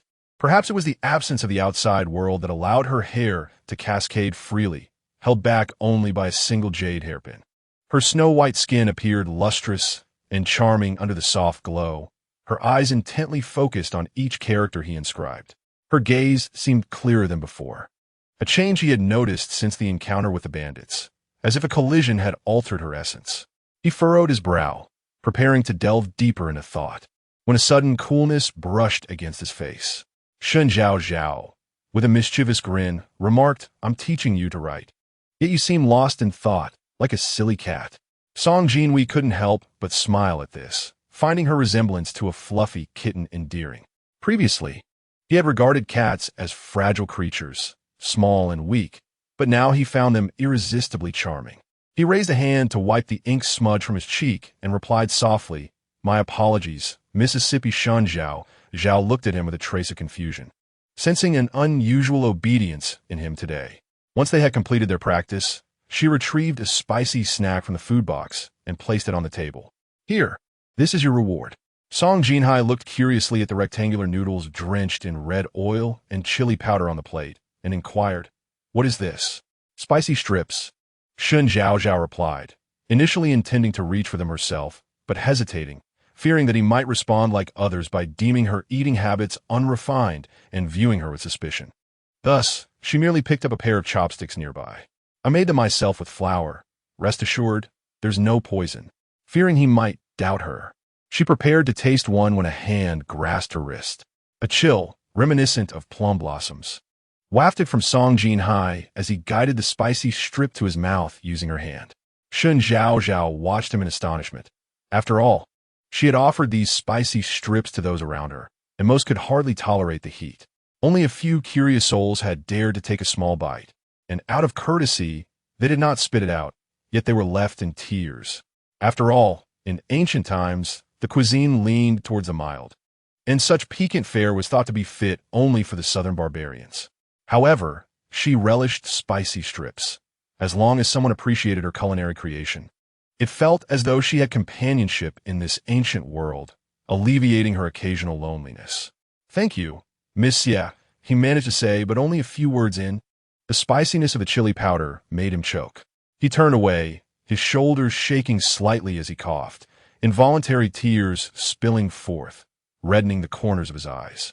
His usually pale lips now bore a hint of color, vibrant and moist. Shen Zhaozhao hurriedly poured him a cup of tea to counter the heat and gently urged him, "Come, drink some water." He accepted the cup and took several sips, though the spiciness was overwhelming. His eyes still couldn't help but glance longingly at the spicy strips on the porcelain plate. Shen Zhaozhao perceived that he seemed to enjoy them, yet cannot accept the heat. Was it true that even the fearless antagonist from the book had a weakness for spice? The thought brought a smile to her eyes. "All right, if you cannot handle the spice, do not force yourself," she said, taking a generous portion for herself. "It's delicious. I just need a bit of time to acclimate to the spiciness." He blinked slowly, his tear-dampened lashes conveying a delicate vulnerability, akin to butterfly wings soaked in rain. Shen Zhaozhao swallowed the spicy strip and gently poked his firm forearm with her finger, her eyes sparkling. "Do you know the best way to enjoy spicy strips?" Song Jinhuai shook his head, simply gazing at her. Perhaps the candlelight was too gentle. She felt that the formidable antagonist from her dreams seemed less terrifying under his gaze, her eyes unconsciously drifting towards his crimson lips. Chapter 43. "Call me Zhaozhao." Shen Zhaozhao's gaze was intensely fervent, a fact she might not have recognized herself. But Song Jinhuai was always perceptive and noticed it immediately. The two were nearly shoulder to shoulder, the mere inch between them allowing even their breaths to intertwine seamlessly. The girl's lips resembled glimmering coral, akin to a lotus bathed in morning dew, on the brink of blooming. He slowly lowered his long eyelashes, his throat involuntarily bobbing. Despite having indulged in every manner of intimacy with her, save for that final step, he restrained the fleeting romantic thoughts that flickered in his mind. He must have been dizzy from his recent busyness. Shen Zhaozhao was merely a transient figure on his path of vengeance. In the next moment, a cool floral fragrance enveloped his softness. Upon closer inspection, he found a finely crafted silk handkerchief in her hand. Shen Zhaozhao gently wiped his mouth, her eyes sparkling with sweet laughter. "How is it that you can eat a spicy strip and end up with red oil all over your mouth?" Song Jinhuai snatched the handkerchief from her, his ears flushed with embarrassment. "I'll manage it myself." Shen Zhaozhao, undeterred, tore a piece from the spicy strip, cheerfully declaring, "Spicy strips taste best when you hold them." They are delightful to share too. As she spoke, she extended a small piece of the snack toward him. Song Jinhuai exhibited neither reproach, nor did he correct her lack of decorum. Instead, he accepted the spicy strip from her hand and consumed it. The warmth of his lips brushed against her fingertips, sending electric shivers coursing through her body. She looked at him, noting the lingering redness at the corners of his eyes and lips, though his reaction was less intense than the first time he had tasted the spicy treat. Delicious, isn't it? He nodded, the emotions that had once clouded his gaze now gently rippling as he met her eyes. With fingers now stained with red oil, he utilized the clean side of the handkerchief to wipe her hands. Shen Zhaozhao was unaccustomed to such intimate gestures. Feeling a ticklish sensation, she was perplexed, as this body, while identical in appearance to her own, seemed far more sensitive. Song Jinhuai focused intently, treating her hands as if they were delicate, precious porcelain.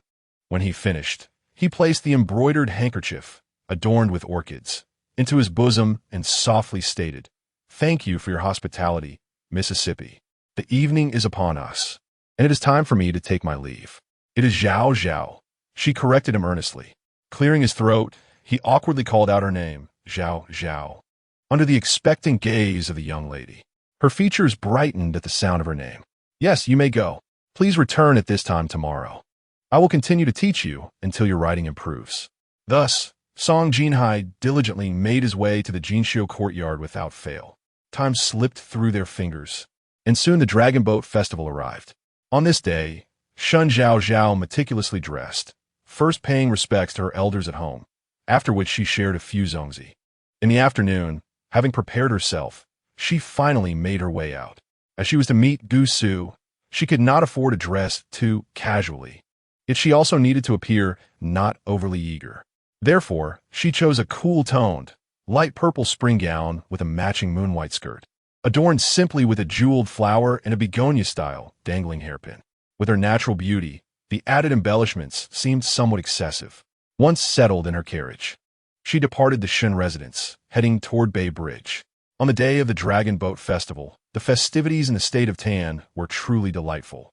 However, the celebration extended far beyond mere boat racing. It also included activities such as shooting rice dumplings, foraging for medicinal herbs, and tending to the magpies. Outside the grand entrance, realgar was sprinkled, and bundles of mugwort tied with red string were hung at the door, inviting a few close friends and relatives to partake in cups of realgar wine.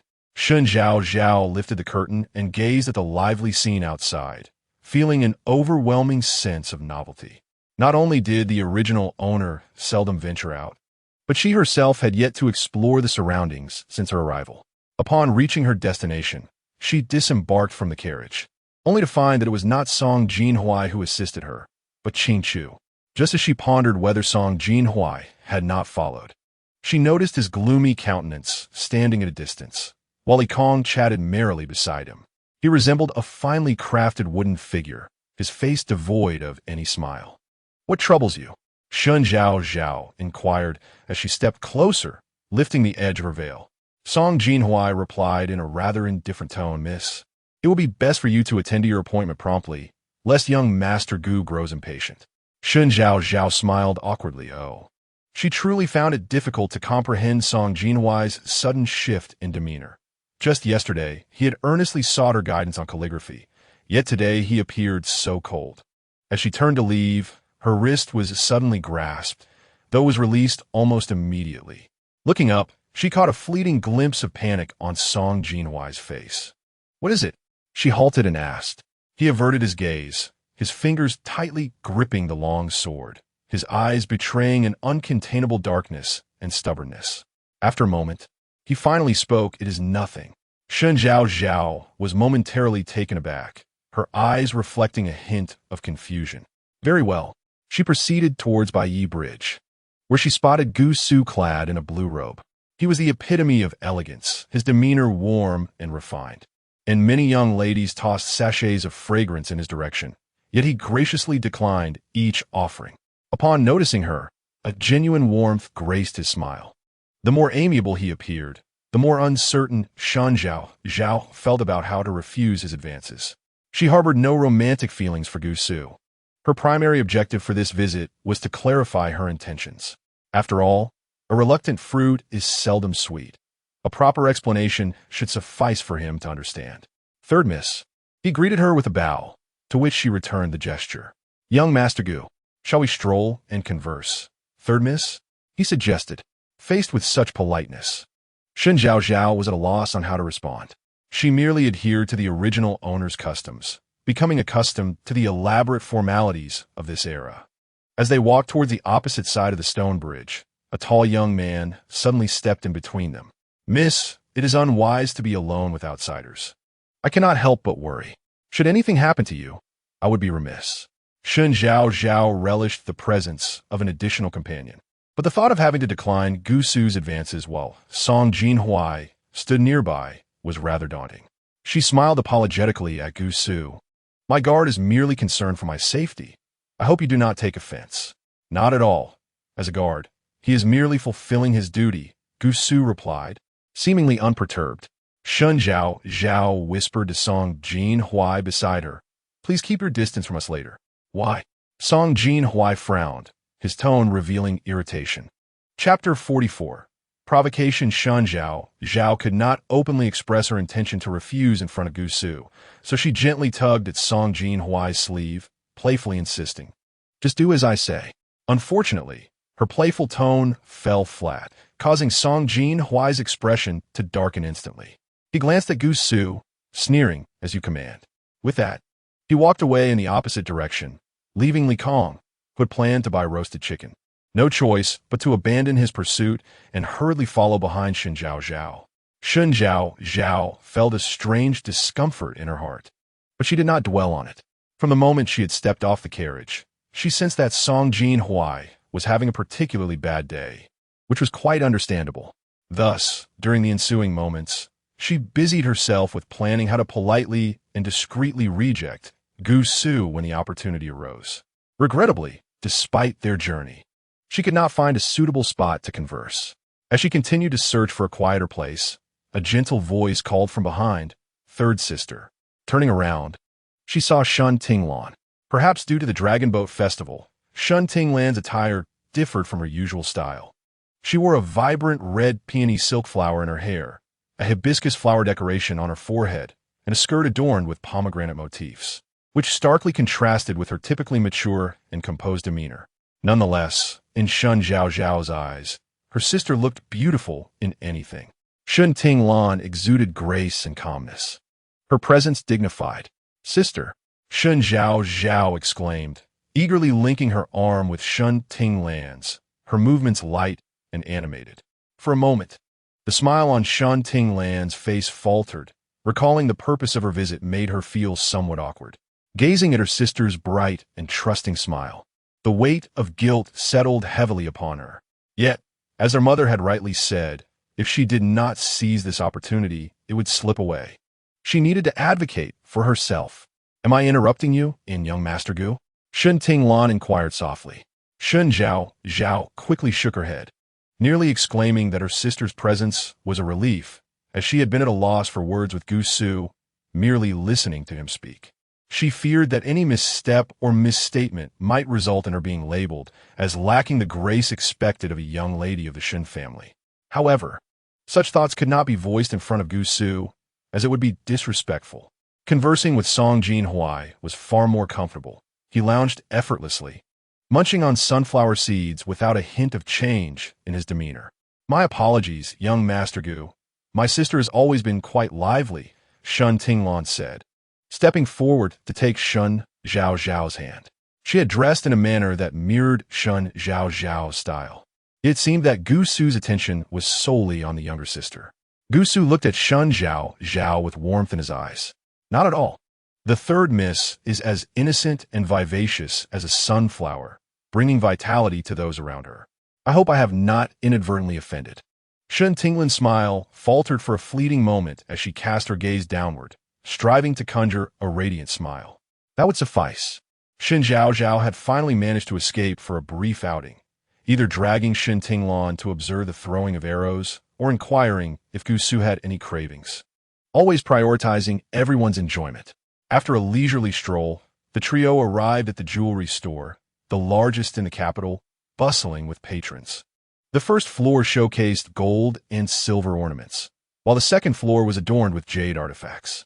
Not finding anything to her liking on the first floor, Shen Zhaozhao gracefully ascended to the second. "Sister, you look exquisite with this orchid jade hairpin." Shen Zhaozhao delicately placed a hairpin, intricately carved from white jade and emerald, into Shen Tinglan's hair, her movements gentle and her eyes sparkling with delight. "Do you like it, sister?" As Shen Tinglan observed the pin, she increasingly felt unworthy of such elegance.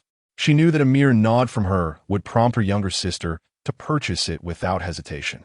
With a gentle motion, she removed the hairpin and returned it to its place. "It's all right. Weren't we here to watch the dragon boat races?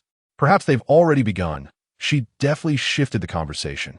Shen Zhaozhao seemed to realize this only then, hastily diverting her gaze from the jade bracelet. "You're right. Let's proceed." However, as they anticipated the races, Shen Tinglan's heart grew heavier.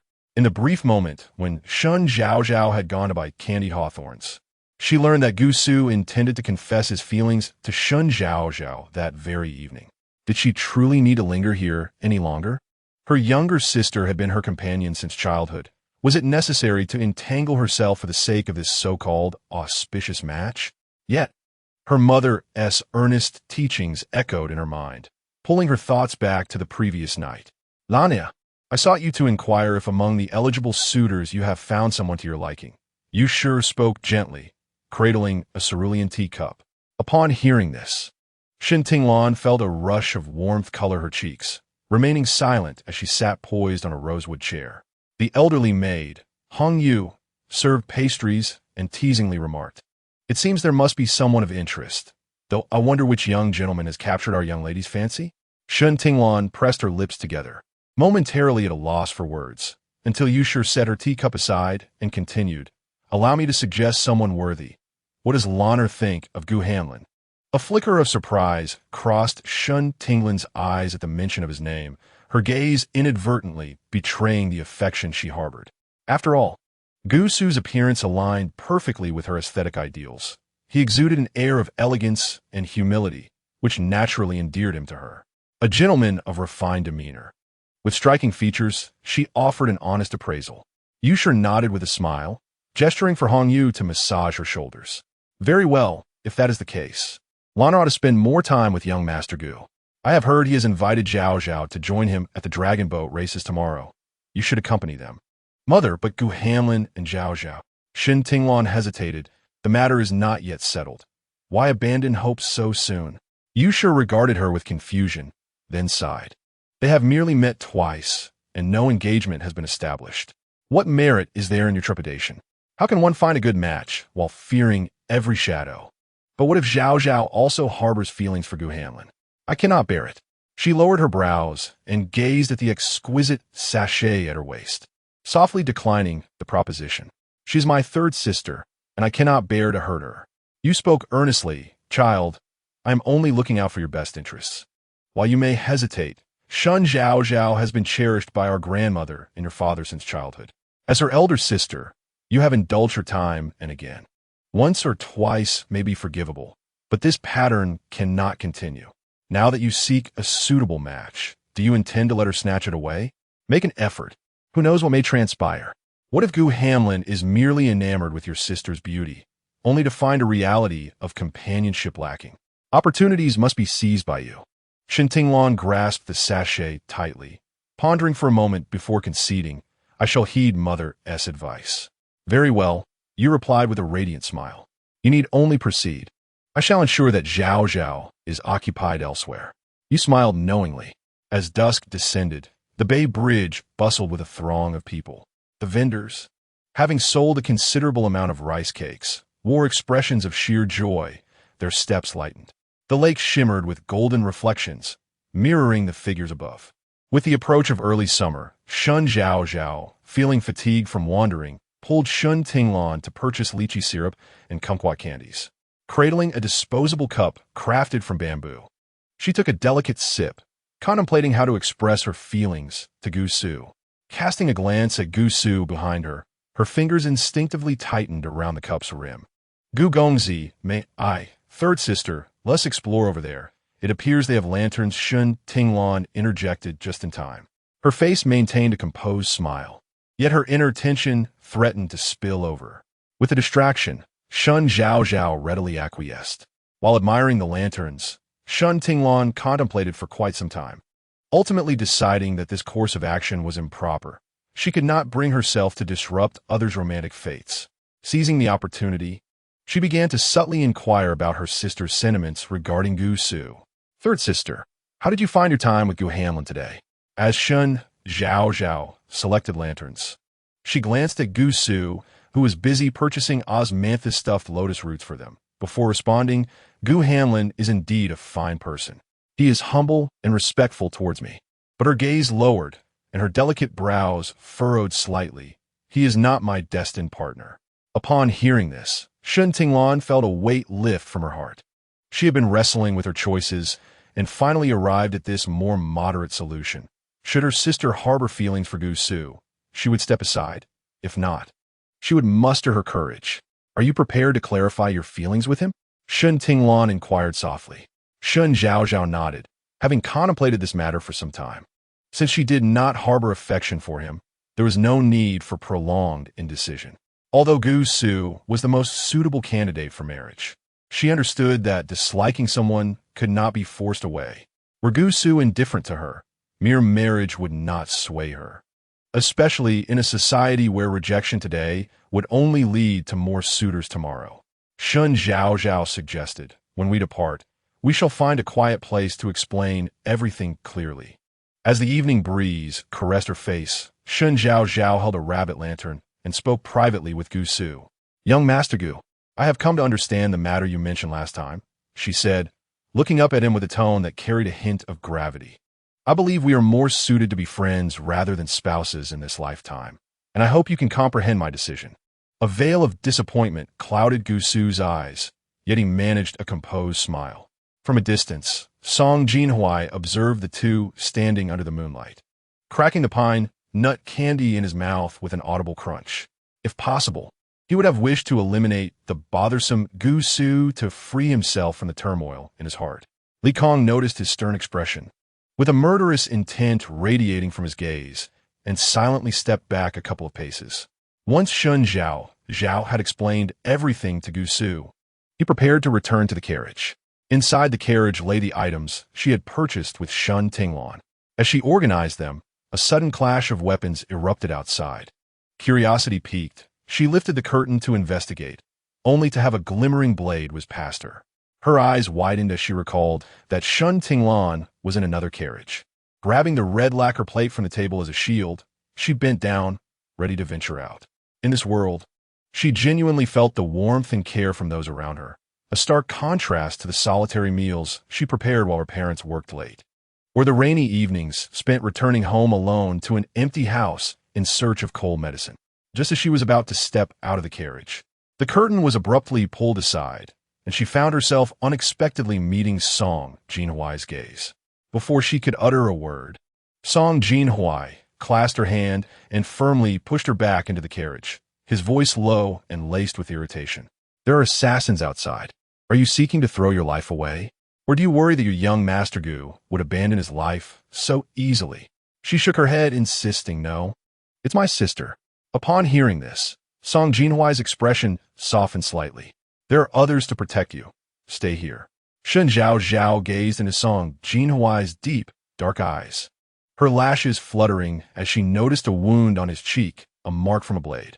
She instinctively reached out to wipe it away, but he straightened, grasping his sword and turning to leave. Crouching inside the carriage, she feared that if she looked up again, she might be struck by an unknown arrow or a sharp blade. As her mind settled, she realized her earlier recklessness. She was untrained in combat, and stepping outside would only cause chaos. Peeking through a corner of the curtain, she glimpsed flashes of azure light in the air. Song Jinhuai moved with agility, his sword clashing against those clad in black. The blade rose, blood splattered. His strikes were so swift that by the time the black-clad figures fell, only shadows remained. One assassin seized the opportunity to attack from behind, the sword poised to pierce Song Jinhuai's neck. Shen Zhaozhao cried out, "Ningjio behind you." Song Jinhuai pivoted, using his sword to block the attack. With a resonant clash, the swords met, and he deftly lifted the blade, bending slightly to evade the edge, before his sword swiftly severed the assassin's throat. Having dealt with that threat, he quickly turned to gaze directly at Shen Zhaozhao, commanding, "Stay inside." "I know," she replied. Shen Zhaozhao obediently blinked at him. Soon, the assassins had been nearly dealt with. The most formidable was the last one, who had taken Gu Su hostage, glaring fiercely at Song Jinhuai and the others, warning them not to come closer, or he would kill him. Song Jinhuai showed no concern for Gu Su's fate, while only Shen Tinglan's eyes were red with worry. "Let us talk this through. We will let you go," she pleaded. "Leave? In your dreams." Song Jinhuai scoffed lightly, advancing slowly. Seeing his impulsiveness, Shen Zhaozhao hurriedly grabbed his arm, exclaiming, "No, young Master Gu is still in his grip." Song Jinhuai raised an eyebrow slightly. "Miss, if he escapes, the assassins will only multiply in the future. That is a life." Shen Zhaozhao shook him, her eyes filled with indignation. Song Jinhuai crossed his arms, clearly unwilling to intervene, but equally reluctant to save anyone. Shen Zhaozhao resolutely approached to seize the sword from his hand. "If you want to save him, I will." Song Jinhuai pinched her soft cheek roughly, kneading it like dough, narrowing his phoenix eyes. "With you?" Just as the swordsman was about to push Gu Su into the river, Song Jinhuai swiftly extended his hand, shooting the concealed arrow at the wrist of the assailant. Almost simultaneously, the assassin was struck in the left chest, blood gushing forth. With a splash, the assassin plummeted into the river, while Gu Su leaned against the bridge, gasping for air. Song Jinhuai, with indifference, lifted his eyelids and then jumped into the river, dragging the half-dead assassin ashore to interrogate him slowly. Shen Zhaozhao sighed in relief upon seeing the rescuer, raising her fluffy head with a bright smile to express her gratitude. "Thank you, Ningjio." Song Jinhuai lowered his gaze, observing the crimson imprint on the girl's pale cheek, his lips involuntarily curving into a fleeting smile before vanishing under the celestial tapestry of day and night. Once they had tidied up, they promptly reported the incident to the authorities. By the time Shen Zhaozhao and her companions returned to the Shen residence, it was already past the hour of the dog. The house had been lit, the vibrant lanterns casting a faint glow beneath the eaves. Upon hearing that Shen Tinglan had encountered an assassin, Yushura waited anxiously at the entrance and relaxed only upon seeing her daughter return unscathed. After bowing in farewell to Yushura, Shen Zhaozhao took her leave, leading Qing Chu and Song Jinhuai back to the exquisite courtyard. Throughout the journey, Shen Zhaozhao pondered a pressing question. Who had sent those assassins? She rarely ventured out, and Shen Tinglan was not someone who would easily attract enmity. Thus, only one possibility remained. These assassins were targeting Song Jinhuai. But why? If it were someone from the palace, they should have believed he perished in the fire long ago. Although the original text did not clarify the events of that year, her previous dream made it evident that those who harmed Song Jinhuai's mother must be from within the palace. Or had the mastermind uncovered the news that Song Jinhuai was still alive? She couldn't help but recall the old woman assassinated at Jinming Temple, wondering if that had been the moment when the truth had begun to unravel. She slowly lifted her gaze towards the stern-faced youth behind her. The moonlight tonight was resplendent, casting a silvery glow upon him, as if draping him in a delicate veil. He remained clad in his dark-hued guard's uniform, his high ponytail swaying gently behind him. Perhaps inheriting his mother's beauty, his eyelashes appeared longer than most, and when he lowered his eyes, there was an indescribable fragile allure about him. As she scrutinized Song Jinhui, he too turned his gaze towards her. Ningjio, she instinctively called his name. Song Jinhui furrowed his brows, his thin lips parting slightly. "Are you here to hold me accountable for my actions today, miss?" Shen Zhaozhao blinked and stepped closer, raising her hand to wipe the blood from his cheek, only to have him grasp her wrist. "Are you feeling sorry for me, miss?" "Not all." Shen Zhaozhao leaned in closer, causing him to fluster and take a step back. Seizing the opportunity, she wiped the blood from his face, smiling as she said, "You have blood on your face." Let me clean it for you. Song Jinhuai averted his gaze, the tips of his ears turning an involuntary shade of red. Shen Zhaozhao took his hand and led him into the room. As it was the hour of the dog, most of the household servants were busy preparing water for their masters, while others had already completed their tasks and were fast asleep. The splendid courtyard was similarly quiet, with hardly anyone traversing the corridor, emboldening her further. Only Qing Chu, who followed behind, bit her lip, hesitant to speak. Today, Song Jinhuai had dispatched the assassins with remarkable swordsmanship. The scene being rather gruesome, she dared not utter a word for fear of provoking him and suffering dire consequences. It would be better to wait for a more opportune moment to speak with the Mississippi. The disparity between the identities of the guard and the young lady was glaring. Upon returning indoors, Shen Zhaozhao dismissed the servants and closed the door. Ningjiu, come closer and remove this outer layer of clothing. As she spoke, she searched for a measuring tape, contemplating how the little madman had acted with restraint today, even saving her sister in Gusu. She felt it necessary to express her gratitude.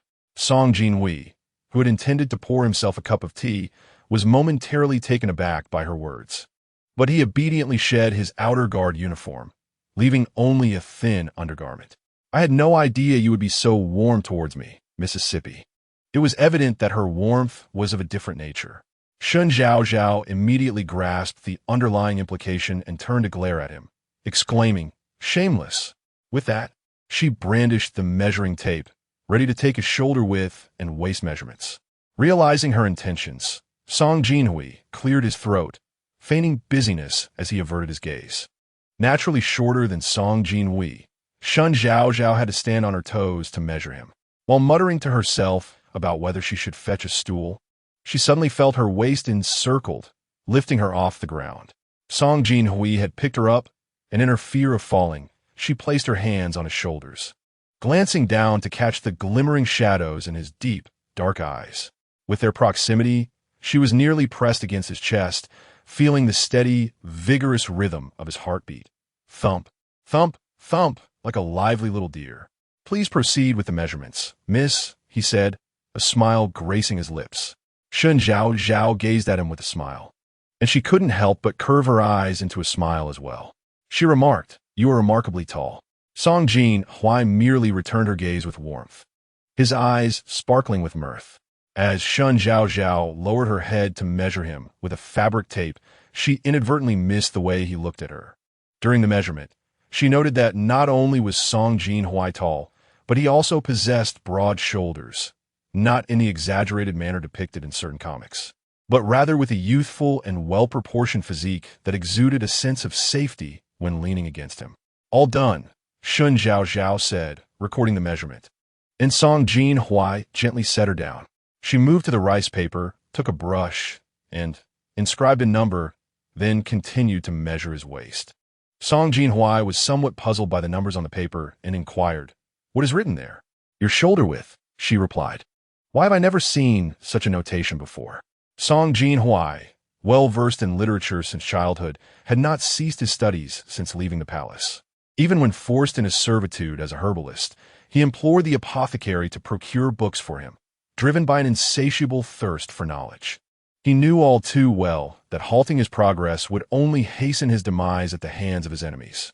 He was well acquainted with both overt and covert strategies, military tactics, astronomy, and geography. Yet now, confronted with the unfamiliar characters written by Shen Zhaozhao, he found himself at a loss. Shen Zhaozhao's heart skipped a beat, and her hand holding the fabric tape momentarily froze. She realized she might have inadvertently revealed too much. Chapter 47. You are beautiful, and I am fond of you in a flurry. Shen Zhaozhao lowered her head, scrambling for an excuse. It's because I was often ill in my youth. One year, we invited a renowned healer from the martial world to treat me. I was averse to the bitterness of medicine, so to coax me, he taught me this method of counting. He said it was quick to write, and I can teach you tomorrow if you'd like. Song Jinhuai, seemingly convinced by her fabrication, did not press further and simply replied with a cheerful, "All right." Once the measurements were complete, he finally had a moment to sip the tea that had been set on the table. Shen Zhaozhao noticed he was using her favorite teacup, and for a moment, she was taken aback. She quickly reassured herself that they had already shared a kiss, so drinking from the same cup was hardly peculiar. Observing the delicate scratches on his cheek, reminiscent of a flawless jade with imperfections, she retrieved an ointment from her vanity and insisted he take a seat. "Let me apply the medicine." Song Jinhuai evaded her, frowning slightly. "There's no need." "Of course there is. If you scar, it won't look good," she insisted. Seeing her anxious expression, he reluctantly settled onto the brocade stool, still puzzled by her concern. "Is it really that important to look good?" "Absolutely. While it may not be the utmost priority, it certainly holds significance." As Shen Zhaozhao struggled to open the porcelain jar of ointment, she realized her strength was insufficient and tossed it to Song Jinhuai to open. Once he had done so, she scooped out a small portion and continued, "Just think, with your striking looks, haven't you reaped any benefit from it?" Without hesitation, Song Jinhuai replied, "None at all."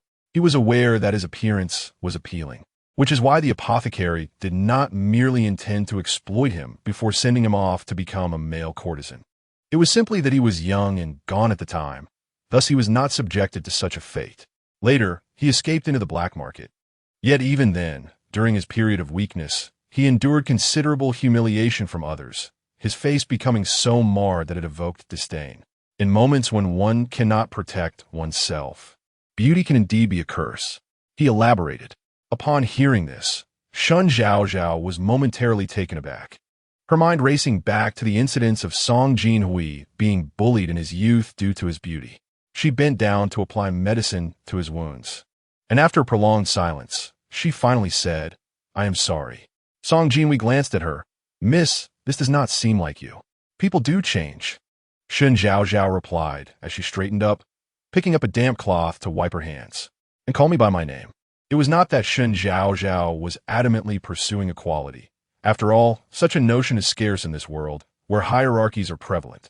Moreover, in such an era, she had once heard that a name symbolizes the bond between individuals and marks the beginning of their relationship. She thought that the original owner always referred to Song Jinhuai as Beige Nu, which did not constitute a beautiful beginning. She hoped to initiate their connection through the mutual acknowledgement of their names. As Song Jinhuai observed the beauty beneath the lamp, who was delicately unfastening her hairpin, his gaze dimmed slightly, his fingers gently caressing as if savoring a memory, as if the warmth lingering on his cheek still remained. "Zhao Zhao," he called, his youthful voice clear and melodious, akin to a mountain spring. Shen Zhaozhao's face flushed with embarrassment, and she quickly nodded before raising her eyes to look at him, calling out, "Ningjiao." When Song Jinhuai returned to his residence, the smile had yet to fade from his lips, and the oppressive atmosphere surrounding him had been replaced by youthful vigor. However, upon noticing the pigeon perched by the window, his smile gradually dissipated. He seized the small note attached to the pigeon, opened it, and promptly incinerated it with a candle's flame. Hua Yu Lu. Song Jinhuai had deliberately clambered over the wall from the dilapidated courtyard of the Shen residence, changing his attire to avoid drawing attention. Upon arriving at the upper chamber of the flower house, he found a young man kneeling on one knee, his face marred by a long scar. "Master," the youth addressed him. Seated in an ornate armchair, Song Jinhuai found the flower house adorned with exquisitely embroidered curtains depicting elegant landscapes, though a closer inspection revealed layers of intrigue within the artistry. "Master, I have ascertained the origin of today's group, as you suspected. They were indeed sent by the Empress. However, they are divided into two factions. One seeks to harm your highness, while the other aims to eliminate the third miss of the Shen family." The youth spoke, cautiously lifting his gaze to meet Song Jinhuai's, his eyes reflecting both reverence and fear. "Have you discovered their reasons for targeting Shen Zhaozhao?" Song Jinhuai casually toyed with a glass teacup on the table, his tone indifferent. The youth lowered his head even further, for he had focused solely on those plotting against his master, neglecting the affairs surrounding the daughter of a prime minister. Yet he was acutely aware that he had erred by reporting without full clarity. "I apologize for my incompetence, and I am diligently investigating the matter." Song Jinhuai let out a light scoff, casting a cold glance, aware of his own inadequacies. "Then what purpose do I serve in keeping you around?" The young man immediately prostrated himself on the ground, bowing his head heavily. He then forcefully dislocated his left arm, cold sweat instantly beating on his forehead. He pressed his lips tightly together, not daring to utter a word of defiance. This time, the Shen residence's disguise had indeed wronged the master. If that seal were not found, the subordinate could employ other means. However, the queen, like a relentless hyena, pursued tirelessly, should the master fail to reclaim his position. It would be dire if the queen discovered the seal and rushed back to the palace. Song Jinhuai set down his teacup.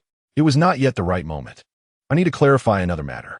The young man, without a hint of doubt, was still uncertain about his master's intentions. If he inadvertently provoked his master's ire, it would not bode well for him. Should I take action? No need. This is an old matter. I can investigate it alone. Yet, there is indeed a way in which you can assist. Have Wuqin look into the memorials of Shen Huanyu from years past, and it would be best if you could transcribe a copy for me. Song Jinhuai's fingers lightly tapped the table, his voice chilly. This time, do not mess it up, Xiuanfen. A seemingly simple sentence, yet it fell like a century-old tree crashing down. The wind that rushed by was not a gentle breeze, but a blade imbued with a lethal intent. On the day Shen Zhaozhao learned her elder brother had been released, the weather was splendid. Coincidentally, it was also the day of Shen Rui's marriage. However, since the Shen family had disowned her, the household remained as unremarkable as usual. Welcome back, my child. You have truly caused me sleepless nights filled with worry, Yushi said, clutching her handkerchief tightly as tears streamed down her face. Grasping Shen Wuqin's arm, Shen Yuxian was not a man of many words either. He simply sat in silence with his hands resting on his knees. Well then, let us hasten to freshen up. We shall dine together shortly. Shen Wuqin nodded and bowed to Yushi and the others, acknowledging their concern.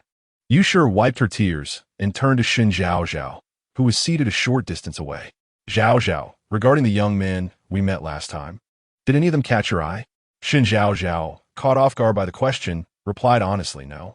Yushi appeared quite pleased with this response. She lifted her teacup, skimming off the froth with the lid, and gently asked, "As your mother, I could introduce you to another. He is my cousin's son, quite handsome. Perhaps you could consider him?" Chapter 48. I marry you. Shen Zhaozhao did not expect Yushi to think of introducing someone so quickly. She was inclined to refuse. But suddenly, Shen Yuxian spoke up. I think is quite good. He is the one who just passed the imperial examination, correct? Yushi smiled brightly. Indeed, my lord. You have met him before. He is very honest and straightforward. That is well. Zhaozhao is of age now. It is time for her to marry. Shen Yuxian took a sip from his teacup and suddenly recalled something, smiling as he spoke to Yushi. I have heard that Lanner and that Gu Hamlin have been getting along quite well. It seems my elder brother had intended to arrange a marriage for Zhaozhao, and it appears to be a good match. You nodded thoughtfully, acknowledging the merit of the young man, whose family background was unblemished. Should he succeed in the future, our Yu family could potentially offer substantial support, allowing this son-in-law to ascend the ranks of the court with ease. Shen Zhaozhao listened quietly to their conversation, a profound sense of helplessness washing over her. Her gaze gradually shifted from the small pear-wood table adorned with fruits and pastries to the distant screen embroidered with picturesque landscapes, ultimately resting on Song Jinhuai, who was leaning against the wall with a sword in hand. Sunlight filtered through the shadows of the trees, illuminating his face as he gazed into the distance at the cooing partridges. The amber light flickered in his deep-set eyes, transforming him from the brooding youth she had encountered upon her arrival into someone altogether different. Perhaps sensing her gaze, he turned towards her suddenly, and the sharpness of his features softened considerably. Very well, Zhaozhao, you shall meet my cousin in 2 days. If all goes well, we can arrange the marriage, you said, patting Shen Zhaozhao's hand, her expression radiating a gentle smile, embodying the essence of a good matriarch. Shen Zhaozhao nodded absently, aware of the implications. By the time Shen Zhaozhao finished her meal and returned to the splendid courtyard, it was already noon. Sitting on the beauty couch, she noticed the brocade box on the table and remembered that the garments she had crafted for Song Jinhuai were now complete. "Qingqiu, summon Ning Jiao," she instructed. Qingqiu responded promptly and hurried out, but after a while, she returned with the news that Song Jinhuai was nowhere to be found. Shen Zhaozhao felt no urgency. Instead, She admired the lush greenery of the courtyard and recalled that summer had indeed arrived, the heat prompting the placement of an ice basin within the confines of the house. As time drew closer to the day when Song Jinhuai would return to the palace as the ninth prince, anxiety gripped her heart. She couldn't help but feel a sense of panic. Perhaps it was merely her imagination, but she had found herself forgetting details from the original narrative at an alarming rate. Even though some plot lines were inscribed on paper, she struggled to recall the reasons behind them. This unsettling realization compelled Shen Zhaozhao to document her memories in greater detail. The night before the meeting, carrying a food container and the exquisite garment she had tailored for Song Jinhuai, she made her way to his residence. The night breeze gently caressed her skirt, carrying the warmth of summer. Upon reaching the entrance, she spotted Song Jinhuai patiently feeding the pigeons. Having just bathed, he wore a white undergarment draped with a black outer robe, his eyelashes softly lowered and a hint of a smile gracing his lips. The damp strands of his inky hair framed his pale complexion, droplets of water still clinging to them, an image reminiscent of a beauty emerging from a bath. Stepping inside, she placed the items on the table. Please try on a new clothes I made for you and see if they fit. This is my first attempt, so they may not be very appealing. Not at all. I have faith in your skills, Miss, Song Jinhuai replied with a smile. As he opened the brocade box and examined the garment closely under the light, the stitching was somewhat haphazard, and the embroidered patterns of auspicious clouds and cranes were only just recognizable. Yet he found himself increasingly captivated by its charm. In the absence of a screen in the room, he unfastened his garment and changed without any hesitation, for there was little need for modesty. After all, Shen Zhaozhao had already seen him tend to his wounds earlier. The smile at the corners of Song Jinhuai's lips deepened as he observed her unperturbed demeanor. He leisurely lifted his outer robe, recalling the scars on his back, and faced the mirror. The marks on his front were merely a shade less severe. Soon, he donned a fresh outfit. With his tall and slender frame, the pale azure robe he wore exuded a gentle, youthful elegance. It was undeniable that, despite being steeped in mire for years, the unique aura of nobility inherent to him had not diminished in the slightest. Ningjiu, tomorrow my mother has arranged yet another marriage prospect for me, Shen Zhaozhao lamented, propping her chin on her hand, her brows knitted with an inescapable sorrow. Song Jinhuai paused in his grooming, his eyes clouded with inscrutability. If the young lady disapproves, I shall find a way to eliminate him. Why must you resort to violence at every turn? Discard your underworld tactics, Shen Zhaozhao said, seated upon the bed, her feet gently swaying. What I meant was to find a subtle way to decline his proposal. A moment of silence enveloped the room before Song Jinhuai spoke. Holding a handkerchief, simply say there is no fate between you. But he is my mother's cousin's son. If I refuse poorly, it would surely bring shame upon her. She countered, and what of it? Would you condemn yourself to an unhappy union simply to spare her feelings? Song Jinhuai's voice carried a hint of darkness and frustration. A man's indulgence can be discussed, but a woman's cannot. Was it not that very marriage that ensnared your mother for a lifetime? Shen Zhaozhao understood this truth, yet sighed nonetheless. You do not comprehend. I have reached the age of marriage. If I turn down Gu Hanlin today, who is to say tomorrow one tea bring a Zhang Jiren? When will this endless cycle cease? After a moment of contemplation, Song Jinhuai declared, I shall marry you. His tone was markedly more resolute than before. Shen Zhaozhao realized he was not jesting and was momentarily taken aback.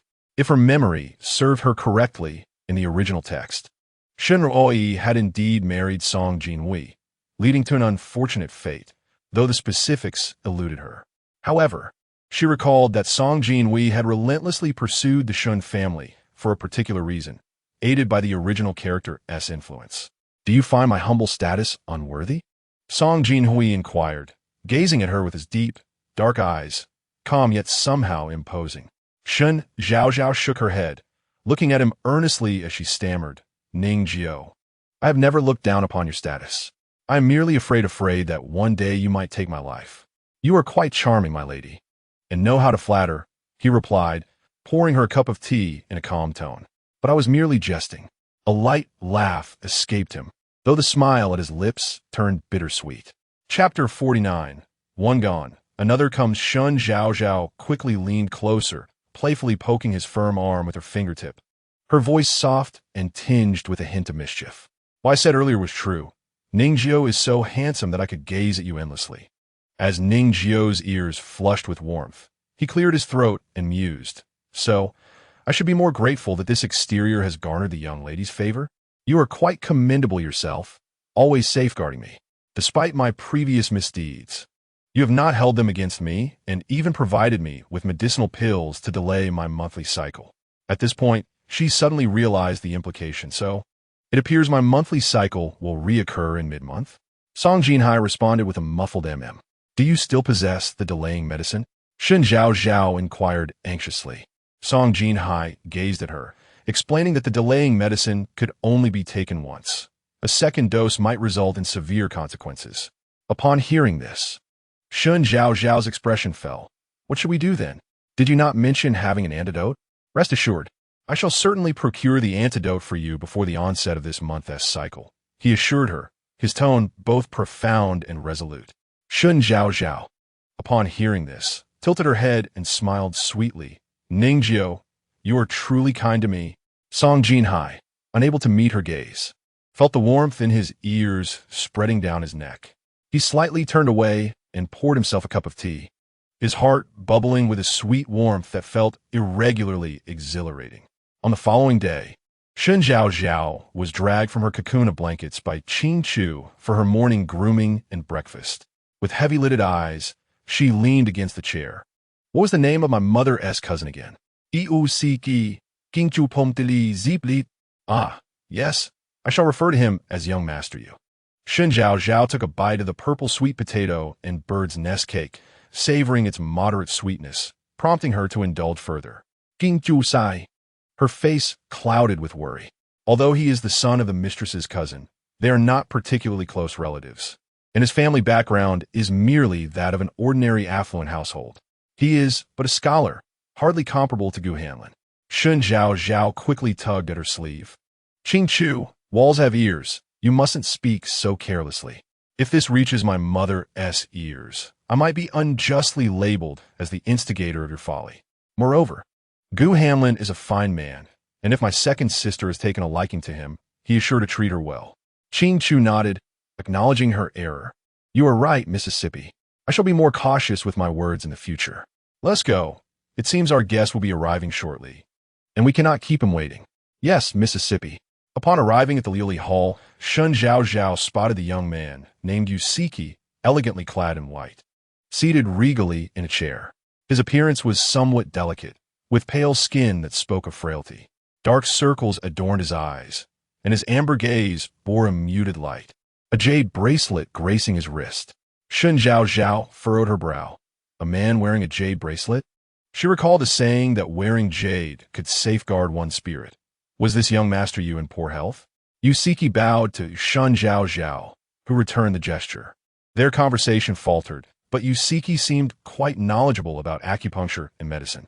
Aware of Shen Zhaozhao's frail constitution, he recommended her a remedy and conversed about the benefits of medicinal baths, suggesting that frequent soaking could enhance one's vitality.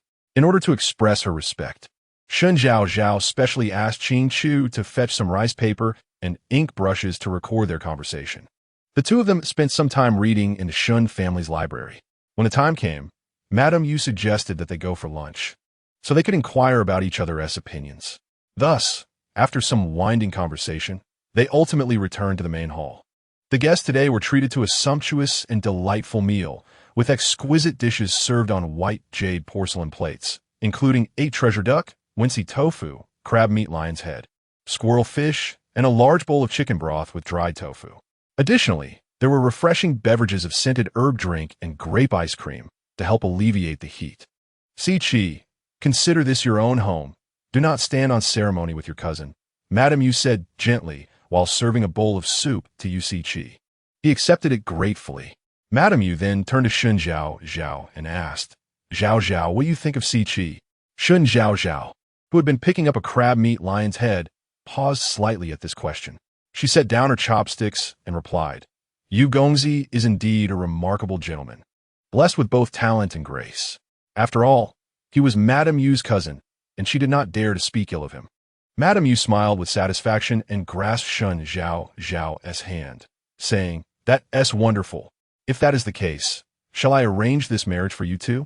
Shen Zhaozhao sighed and replied, "Thank you, mother, for your thoughtful consideration in introducing me to various young men. But I have been weak since childhood and fear I may not be a suitable match for you Gongzi." Upon hearing this, Madame Yu's smile faded slightly. She gently adjusted her hairpin and coaxed, "Si Chi has some knowledge of medicine. Perhaps he could help you with your health, and you might improve." Shen Zhaozhao understood that she could not offend Madame Yu, but disliking someone was disliking someone. She replied, "I simply wish to spend more time with my mother and father. I hope you will grant me some time to consider this matter." Madame Yu regarded Shen Zhaozhao for a moment, then said, "Very well, Si Chi can come to the residence more often. I believe that affection grows over time. You may still be unfamiliar with each other, but it will improve with time." Seeing that Madame Yu had not given up on the idea, Shen Zhaozhao chose not to press further. Although she did not understand why Madame Yu was so insistent on uniting her with Yu Si Chi, she believed it better to avoid conflict. After all, Madame Yu had treated the original owner of her body with nothing but kindness. If it came to a point where she was unhappy, she would naturally find a way to decline the proposal later. Once Shen Zhaozhao left, Madame Yu hummed a tune from the beauty case, feeling quite pleased as she said, "Si Chi, it's now up to you. Do not let me down as your aunt." "Of course, I must thank you for the wonderful opportunity, Aunt," Yu Si Chi replied, his pale complexion casting a ghostly hue in the shadows. His eyes no longer warm, but rather calculating. Having dealt with this situation, Shen Zhaozhao finally breathed a sigh of relief and hurried towards Song Jinhuai's residence. However, upon reaching his abode, she discovered he was not there, leaving her feeling disheartened. She inquired with Li Kong, who informed her that he had not seen Song Jinhuai all day, as it seemed he had gone out. She let out a sigh, yearning for someone to confide in. However, aside from Song Jinhui, who was remarkably unperturbed by trivial matters, she found no one suitable to turn to. Naturally, the so-called scandalous words of this era were not something she could share with Qingchu. The original host and Qingchu had grown up together. Revealing even a hint of her turmoil would be unwise. With a sense of melancholy, she retreated to her chamber. It was the hour for an afternoon nap, and having drawn the curtains to envelop the room in shadow, she still found herself tossing and turning, unable to succumb to slumber. Yet gradually, the warm breeze wafting in from outside proved to be irresistibly drowsy, and she drifted into sleep. This time, she dreamt once more, revisiting the harrowing fate of the original host, who was flayed and tortured to become a beauty lamp. However, unlike previous dreams, this one was strikingly vivid, almost tangible, with sensations of pain that felt alarmingly real, devoid of the previous chaotic darkness or fragmented glimpses. Chapter 50. When Love Turns to Hatred. Shen Zhaozhao never anticipated that this dream would be clearer than ever before. Even the sensations of pain felt acutely real. Unlike her prior experiences of muddled darkness and disjointed fragments. First, a great fire erupted within the Shen family mansion, followed by Song Jinhui, clad in a dark robe, wielding a long sword, leaving a trail of blood and corpses in his wake. Each swing of his blade sent blood spraying, the cold wind rustling his garment, making him appear as a fearsome demon from the depths of hell, emanating an overwhelming aura of death. Shen Zhaozhao clutched her skirts and ran with all her might, with Qingchu trailing behind her. In their desperate flight, an arrow pierced through her heart. When she glanced back, the arrow struck her hairpin, causing her silk flowers and ornaments to scatter across the ground, her dark tresses cascading down in an instant. Just as she gasped in shock, the arrow embedded itself in the ground before her, sending cracks radiating outwards. Her legs weakened, and she collapsed onto the earth. Amidst her confusion, a chilling voice cut through the air, sharp as a frozen pond. "Why have you stopped running?" Terrified, she dared not open her eyes. As she attempted to rise, the voice continued, "Dare you flee? Then brace yourself for a rain of arrows." Stiff with fear, tears streamed down her cheeks uncontrollably. Just as she was about to speak, a bone-chilling cold seeped in her neck. "Open your eyes. The voice seemed to drift from afar, ethereal, yet piercingly close to her ear. Trembling, she finally opened her eyes, only to meet the gaze of Song Jinhuai, whose elongated, bewitching eyes held a depth of darkness, as if peering into an unfathomable well. The water's surface reflecting the moonlight while the depths remained concealed. Fear gripped her, crawling up her spine like a swarm of centipedes. As she slightly turned her head, the sound of flesh being cut reverberated in her mind, the scent of blood assaulting her senses. The blade gently lifted her chin, and Song Jinhuai, standing there with a calm demeanor, spoke, "Excellent. Such beautiful skin is perfect for my beauty lamp." Hearing these words sent a shiver down her spine. She instinctively opened her legs to flee, but an arrow lodged itself between her shoulder blades, causing her to tremble violently. Yet this pain did not deter her resolve. Yet the next moment, her knees were struck by arrows, leaving her prostrate on the ground, struggling to rise. "I was wrong. Please don't kill me. I beg you." She hesitantly spoke, repeatedly uttering the words, "I am the wife of the prince of the state, a member of the court's nobility, and Wang. You cannot kill me like this." Her voice was hoarse and desperate, as her originally blue and white gown was now drenched in crimson, the hem saturated with blood, leaving a wet trail with each step. Song Jinhuai seemed oblivious to her pleas, coldly mocking, "So you can cry and beg for mercy after all." As she lifted her head to grasp his robe, the chilling blade's edge pierced her visage, causing her to instinctively shut her eyes. Pain shot through her face. Blood gushed from her neck, and she could hardly make a sound. In that moment, however, heavy snow began to fall in the thick darkness of night. The snow was immense. The cold light from the lanterns illuminated the solitary figures of the golden armored guards, casting elongated shadows that resembled ghostly forms. She faintly heard a sorrowful lament from a youth. "Mother, I have avenged you." Shen Zhaozhao gasped and sat upright in bed. Glancing outside the window to find it was dusk, the loquat tree in the courtyard swaying gently, its shadow dancing. She reached up to touch her cheek, where there were no wounds, no thick clots of blood from the cold night. It was a dream. Yet, despite this, a lingering fear clung to her heart, making her clutch her knees and weep in terror, her fingertips trembling. Hearing the commotion, Qingchu hurried in, holding a bowl of dark medicine. "Miss." Shen Zhaozhao slowly lifted her head from her knees, tears cascading like broken pearls. A few drops fell to the ground, while new tears formed in her eyes. Her red-tipped nose soaked with sorrow. She gazed blankly at the rushing Qingchu. "Miss, you are finally awake. I called you repeatedly, but you did not stir. I was about to fetch a doctor, but the madam said you were merely exhausted, perhaps haunted by nightmares." Qingchu looked at her with concern, wiping her tears with a handkerchief. Shen Zhaozhao tightly embraced Qingchu, recalling how cold she had felt in her dream, as if she had died once. She could scarcely distinguish whether she was the original owner of this body or herself. After a moment, she finally spoke. "I had a nightmare." Qingchu quickly comforted her, patting her slender back. "Do not fear, miss. Dreams hold no weight." Shen Zhaozhao nodded, yet the last words spoken by Song Jinhuai in her dream echoed in her mind, causing her heart to tremble. It was false. Dreams and reality were opposites. Her relationship with Song Jinhuai was not so dire after all, not so terrible. She gazed at the sun gradually sinking below the clouds, as a crimson moon rose in the distance, and wisps of smoke curled up from the solitary mountain, scattering faint light. Was it the mountain or the clouds? She could hardly tell. She gently blinked her eyes. Where had Song Jinhuai truly gone? At that moment, Song Jinhuai stood within the Wang residence, holding two severed heads, leaving a trail of blood in his wake. The surrounding maids and servants retreated in fear, yet not a single guard dared to confront him, for they had been ordered not to intervene. He forcefully kicked open the grand door, and the particles of dust within danced forth, illuminated by the waning light of dusk, piercing through the dimness of the room.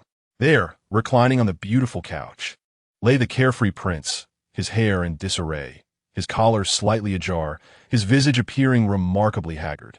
Surrounding him were numerous wine jars, and lazily, he lifted his eyelids to glance in the direction of Song Jinhuai, suddenly breaking into a smile.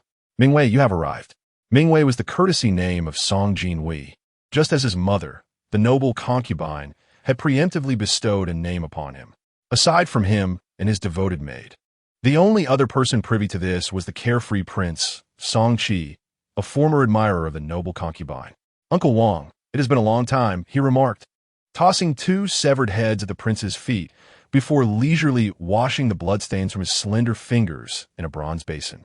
He needed to bring more of the pastries that Shen Zhaozhao adored, ensuring they bore no trace of blood. "It was my fault back then. After your mother passed, I was engulfed in despair, believing you two had perished in that conflagration. Upon learning of your survival, I sent individuals to seek you out. Yet I never anticipated that so much time had elapsed." He gazed at Song Jinhuai with a sense of melancholy, as if peering through him to see someone else. "Indeed, these two were the palace maid and eunuch who conspired against my noble concubine. They became a couple, leaving the palace yet continuing to live in affluence." Upon finishing, he poured himself a cup of wine and downed it in one gulp. "As your nephew, I shall not hold past grievances against you, Uncle Wang. I simply wish to clarify one matter." The carefree prince inquired. "Speak, and I shall divulge everything without reservation. Was it not the Empress who deliberately incited the Astronomical Bureau to orchestrate a plot against my mother? Are any of those who sided with her still holding positions in the court?" The carefree prince scratched his nose and replied, "Indeed, some have ascended to high office. I shall compile a list for you. Some I have eliminated, while others remain untouchable. Take, for instance, Prime Minister Shen Zhaozhao. He back then aligned himself with the Empress to secure his standing in the court. As you know, he rose through the ranks relying on his identity as the son of a merchant, gaining the Empress's favor during times of isolation. You should be more aware than I of the extent of her family's influence." Upon hearing this, Song Jinhuai felt a sudden ringing in his ears, the surrounding sounds fading into silence. The hand that clutched the handkerchief loosened momentarily, but then gradually clenched into a fist. Chapter 51. The farewell letter. Due to the haunting nature of her recent nightmare, Shen Zhaozhao was in a constant state of agitation, frequently inquiring with the servants of the estate about Song Jinhuai's return. Ultimately, she decided to wait for him at his residence. It was not that she was desperate to see him. Rather, she felt an inexplicable sense of having overlooked something. To untie a knot, one must confront the one who tied it. She needed to understand. Perhaps encountering Song Jinhuai would illuminate the crucial clues she had forgotten from the original text. However, as she waited from the hour of Shun until nearly the end of you, she still had not caught sight of him. Leaning against the square table, she clutched the volume enveloped in the cover of Lessons for Women, her eyes growing heavy with drowsiness. "Originally, I intended to wait a little longer, thinking that perhaps the person would soon return. To my surprise, I ended up falling asleep. When Song Jinhuai returned to his residence, he found the young girl dozing on a small wooden chair. The room was illuminated by a solitary lamp, its warm candlelight casting a gentle glow upon her petite face, exuding an indescribable tenderness and charm. Her long eyelashes fluttered lightly, causing the shadows to dance. Her slender frame trembled slightly from the coolness of the early summer night. He approached her, unable to resist the urge to reach out and touch her soft, ink-black hair. Yet, upon recalling the disheartening news he had learned that day, his heart remained tumultuous, and he gently lowered his hand. His mother had been murdered by the queen and Shen Zhaozhao through a malicious scheme, and her family had been punished for treason by his father, with none escaping the ensuing devastation. If he advanced further with her, it would be a disloyalty to his mother and her kin. Yet, if he retreated to treat her as a stranger, his heart felt as if it were being scorched upon the flames. Neither advancing nor retreating seemed a viable option. "Zhaozhao, how am I to navigate this predicament with you?" His lips parted, his eyes filled with an inescapable sorrow and grief. He sat quietly beside her, gazing at her serene visage. This would be the last time he approached her as Ningjio. Henceforth, they would be mere strangers. He leaned forward, reverently placing a kiss upon her brow, the fresh scent of citrus enveloping him as tears streamed uncontrollably down his cheeks, landing upon the girl's fair hand. Before departing, he draped a long robe over Shen Zhaozhao, gazing at the crooked seams of the moon-white garment on the table, ultimately deciding to keep it close. a token of remembrance. He thought of the antidote he had promised Shen Zhaozhao, bending down to inscribe the recipe on rice paper and leaving on the table. He had initially envisioned a grand procession to bring her back to the residence, believing that the poison would naturally be cured by then. However, serendipitously, he had learned the antidote that very day, making it applicable in this instance.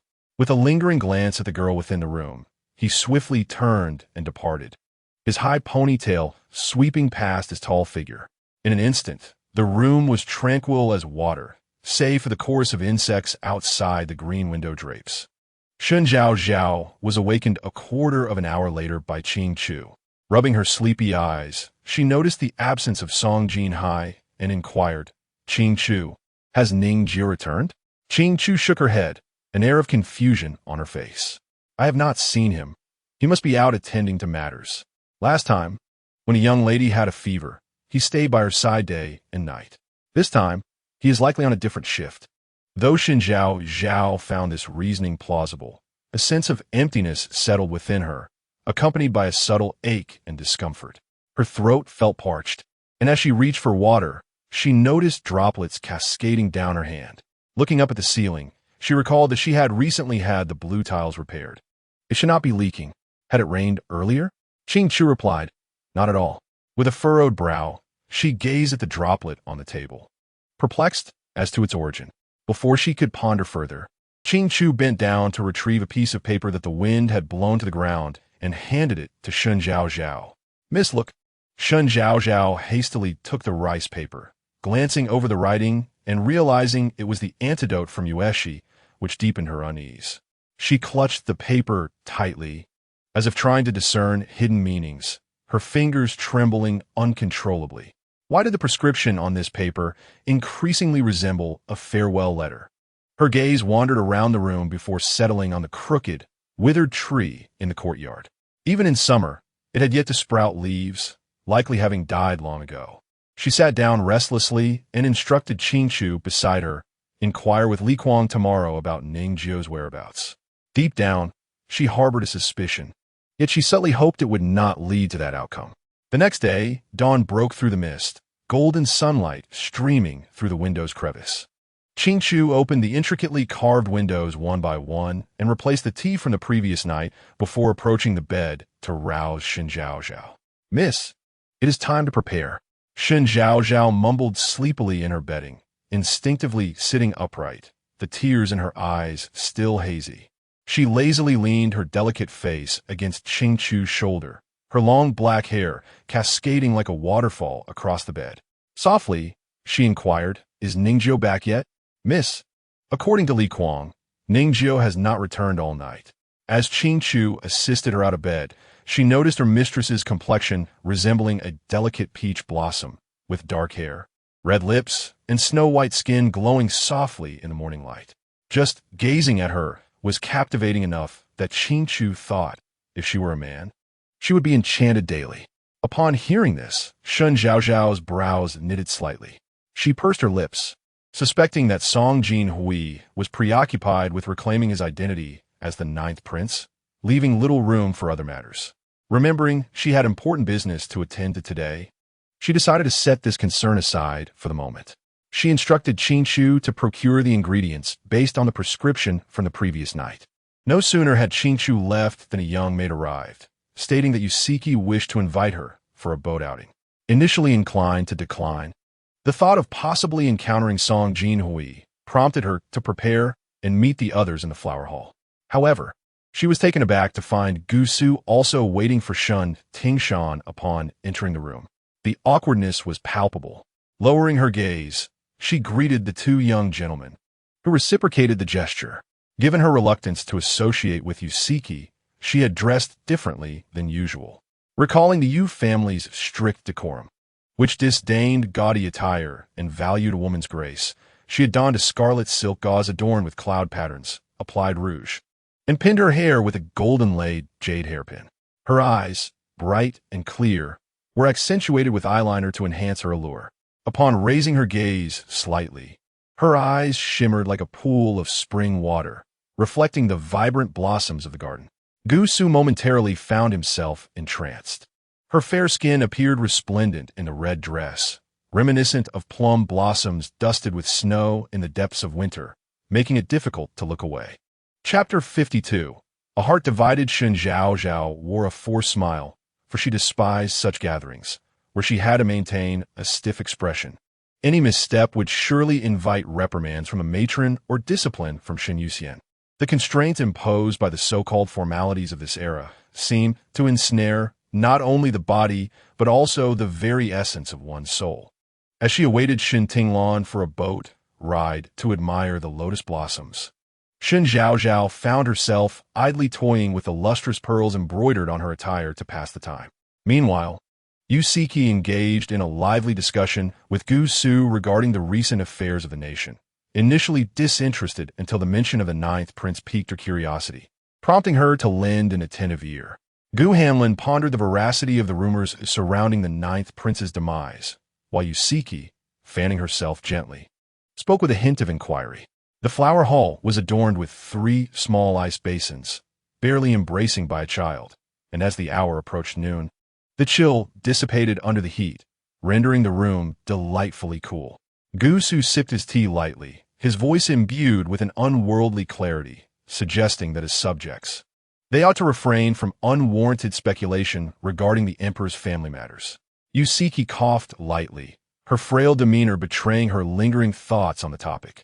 Nonetheless, she remarked that in the future, they might very well refer to each other as brother-in-law and sister-in-law, thus becoming one family and not needing to delineate their relations so sharply. Furthermore, with the emperor's sparse progeny, the question of who would inherit the throne remained uncertain.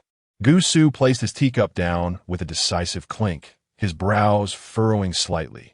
The situation was not yet resolved, and such assertions were premature, for with the crown prince already established, the overarching trajectory was unlikely to change. The atmosphere grew tense, but fortunately, the sound of jingling ornament from outside broke the silence. From behind a splendid screen depicting mountains and waters, emerged a graceful young lady, her hair styled in the familiar twin spiral buns Shen Zhaozhao often wore. Clad in a delicate apricot yellow garment, her demeanor radiated a composed elegance typical of a noble lady, albeit lacking a touch of vivacity. "I apologize for keeping you waiting," Shen Tinglan said, slightly bending her knee as she greeted them, her face adorned with a gentle smile. Even Shen Zhaozhao, despite her usual obliviousness, recognized that her elder sister had deliberately donned attire reminiscent of her own, particularly in the presence of Gu Su. Deep down, she understood that Shen Tinglan's choice of dress was meant for someone, yet it saddened her nonetheless. A woman should not feel compelled to conform to a man's preferences. Affection should be genuine, and disinterest should not be coerced. After all, there are countless men in the world, and living authentically and comfortably is of paramount importance. For Shen Zhaozhao, Shen Tinglan could look splendid in any attire. She hoped that her sister's choice was driven by genuine affection rather than the desire to appease others. Taking a bite of a pastry, she feigned ignorance of the matter. Sometimes, remaining unspoken is a form of respect. "Not at all," Yusiki replied with a faint smile, his voice ethereal and somewhat difficult to discern. As all gathered, they prepared to embark on their excursion by carriage. Shen Zhaozhao and Shen Tinglan shared one, while Yusiki and Gu Su took another. The early summer breeze carried a warm caress, and as noon approached, the streets bustled with tourists. Given the fictional context where the societal norms of the Tang Kingdom imposed minimal restrictions between genders, it was quite ordinary for them to embark on such an outing together to enjoy the lotus blossoms. Moreover, if she recalled correctly, this should also be the place where the protagonists first declared their affection for each other. To the south of the outskirts of Kyoto, the lotus flowers bloom here every year in splendid hues, allegedly contracted by a mysterious merchant.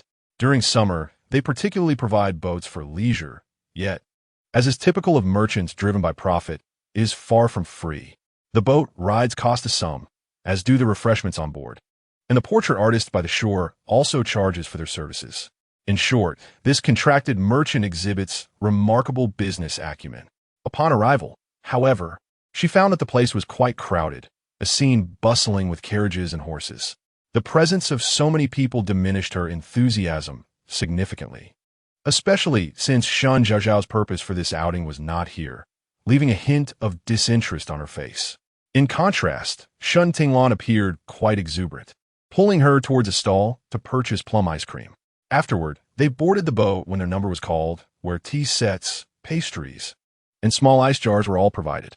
It had been a long time since she had gazed upon this lotus pool, and it was said that the mysterious merchant who had contracted this lotus pond was also present.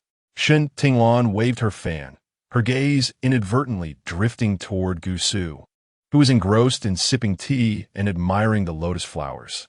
As the wind swirled and the fragrance of the lotus filled the air, Shen Zhaozhao looked toward the pavilion in the center of the lake, where white silk curtains enveloped the occupants inside, while a line of guards stood outside.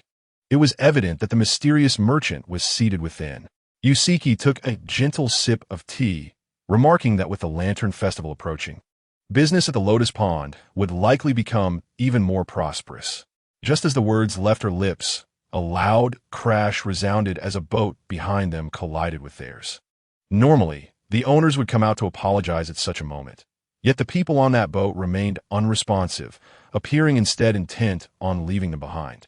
Although Shen Tinglan was generally not one to seek trouble, she was not one to shy away from it either. She boldly addressed the individuals on the other boat, expressing her indignation.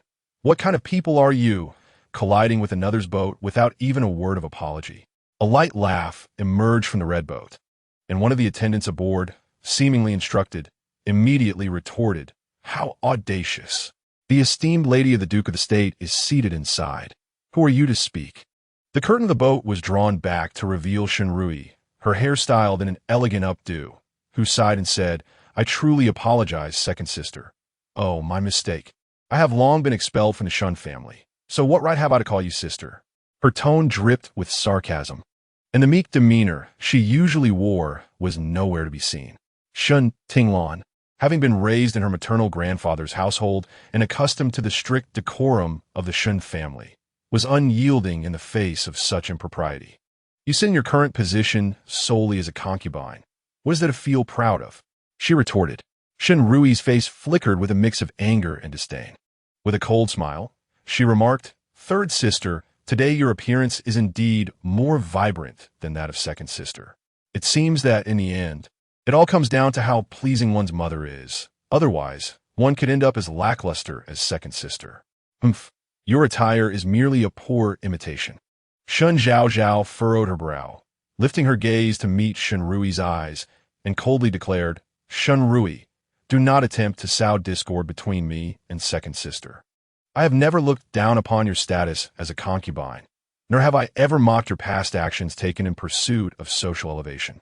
I implore you, esteemed concubine of the Duke of the State, to refrain from overstepping your bounds." Shenrui stared blankly at Shen Zhaozhao, whose penetrating gaze was calm, yet bore the weight of a tempest, reminiscent of someone, an ingrained fear etched deep within her. Chapter 53.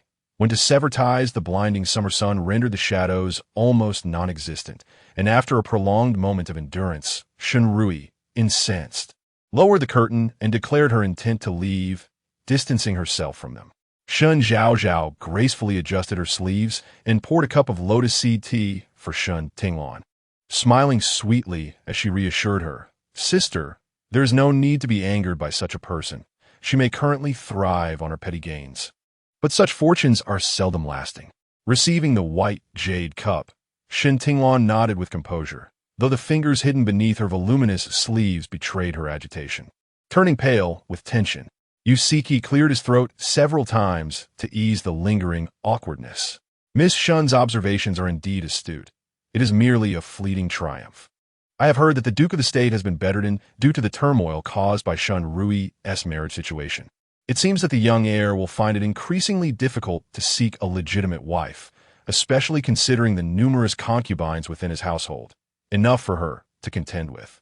During the ensuing journey, Shen Tinglan, who had initially been in high spirits, spoke little. Upon docking, she feigned a need to change her attire due to spilled tea on her skirt. Yusiki, as it was time for his medication, took his leave. while Qing Chu calculated the time and accompanied him to fetch Shen Zhaozhao's medicine. At the hibiscus pond, under the long corridor where one could easily pluck lotus pods, Shen Zhaozhao idly toyed with the lotus flower a child had recently gifted her. Nearby, Gusu, sitting just an arm's length away, inquired Miss Shen. "May I pose a question?" Feeling a bit overheated, Shen Zhaozhao fanned herself and replied, "Please, Master Gu, go ahead. I wish to know if Miss Shen harbors feelings for Master Yu." Initially gazing at the so-called celestial cranes fluttering among the branches, Shen Zhaozhao's lips were poised to curve into a smile. However, upon hearing his question, her expression stiffened, and with a furrowed brow, she replied earnestly, "Not at all. My interactions with him are merely for the sake of my mother's reputation. If you consider others, why was I not a suitable choice?" Gusu pressed, his curiosity seemingly unyielding. With patience, Shen Zhaozhao asked, "Then why do you find me appealing, Master Gu? My sister Tinglan is equally admirable." Lowering his lashes, Gusu pondered whether he could confess that it was love at first sight. Raised in an environment that demanded scholarly success, he had never slackened his efforts, regardless of the sweltering heat or the biting cold. Even mundane tasks like eating and dressing were executed with utmost diligence. Orphaned at a tender age, his mother's expectations were harsh compared to those of others. As a child, he yearned for the carefree joys of flying kites in the spring shade, envious of the children who played without concern. Yet he had never crossed boundaries, save for that one instance when he could not resist being dragged to the river to catch fish due to his mother's illness, which necessitated nourishment. But upon entering, he was met with the sting of 20 bamboo lashes from his ailing mother, forced to kneel outside in penance. He led a life that was overly rigid and somewhat numb. Yet when the vibrant, pale yellow skirt of the young girl graced his vision, it seemed as though he beheld the exuberant vitality of spring. Her crescent moon-shaped eyes and sweet voice resonated with a tone of delight. He cherished her calling him young Master Gu, yet he yearned for more than just that title. Shen Zhaozhao glanced at him, offering a respectful nod. The past was behind them, and there was no need to dwell. "Young Master Gu ought to care for my second sister, who holds genuine affection for you. If you truly do not reciprocate her feelings, please show her some dignity and be discreet, so as not to hurt her." With those words, she departed from the corridor. As she walked towards another part of the corridor, intending to clear her mind, she unexpectedly encountered Shenrui. The earlier tension had been palpable, and now fate had brought them face to face once more. "Oh, is that not my third sister?" Shenrui remarked with a grin, fanning herself. Meanwhile, the sky darkened, ominous clouds rolling in, and a chill swept through as the wind rustled her skirt. Shen Zhaozhao had intended to leave, and upon hearing her sarcastic tone, she felt no inclination to engage. She merely wished to find Shen Tinglan and discuss returning home, hoping that perhaps Song Jinhuai would also be back by then. However, just as she was about to depart, a figure emerged from nowhere, blocking her path. Before her stood a slightly pudgy youth with a dazed expression, grinning foolishly and asking, "Is this the wife my sister-in-law found for me?" Shen Zhaozhao was taken aback, then quickly regained her composure and coldly inquired, "Shenrui, what is the meaning of this?" Shenrui sighed heavily, a hint of sorrow in her gaze. "I noticed father has been tirelessly preoccupied with your marriage recently. I am merely trying to share the burden. Although my younger brother may be a bit simple-minded, you are more than suitable for him. In fact, you might even consider yourself fortunate." Shen Zhaozhao was no pushover, and she would not allow herself to be so easily manipulated. Stepping forward with unwavering resolve, her eyes glinted with sharpness. "Bah, you were expelled from the family tree long ago by our uncle. I call you fourth sister, but you truly overestimate yourself. You are merely a daughter of a concubine, entangled in a stolen marriage. What authority do you wield?" Shenrui trembled with rage, pulling her simple-minded brother, Yao Wenping, closer. "Wenping, didn't you say she was beautiful? Push her into the lake, then jump in to rescue her. She will be yours." Shen Zhaozhao turned to leave, but the servants immediately obstructed her path. This secluded spot had been cleared of people, even by Shenrui, who had the status of a duke's heir, ensuring a tranquil atmosphere. Just as she was about to reprimand Yao Wenping, an overwhelming force propelled her into the water. Splash! Shen Rui exclaimed. Oh no! The third Miss Shun has jumped into the lake. The second son of the Duke of the State is going to save her. Is there anyone who can help? As Shen Zhaozhao listened to Shen Rui's insincere cries, she felt her breath quicken. When the icy water engulfed her, she remained surprisingly composed. However, the loud splash, as Yao Wenping fell into the water, startled her. She possessed the ability to swim, having acquired some skills during her university days. However, her current physique was exceedingly frail. Regardless of her efforts to exercise during this period, it felt as though her exertions were in vain, and her constitution remained alarmingly poor. She swam desperately towards the opposite side, but midway, her ankles seemed to be ensnared by some aquatic plant, and her strength was waning. After a prolonged submersion, her body temperature had significantly dropped. Taking a deep breath, she removed the hairpin from her head, intending to untangle the seaweed, but to her dismay, her forehead collided with a rock, and as she gasped, water rushed in. Her consciousness began to fade, and in a dazed state, she glimpsed scenes from her modern life. Chapter 54, Reluctance. Just as she was on the brink of drowning in the pool, a powerful hand clasped her waist. She felt herself slipping away, her ability to struggle dissipating. The moment she was rescued from the water, the warm summer breeze caressed her ears, and the familiar scent of plum blossoms enveloped her gently.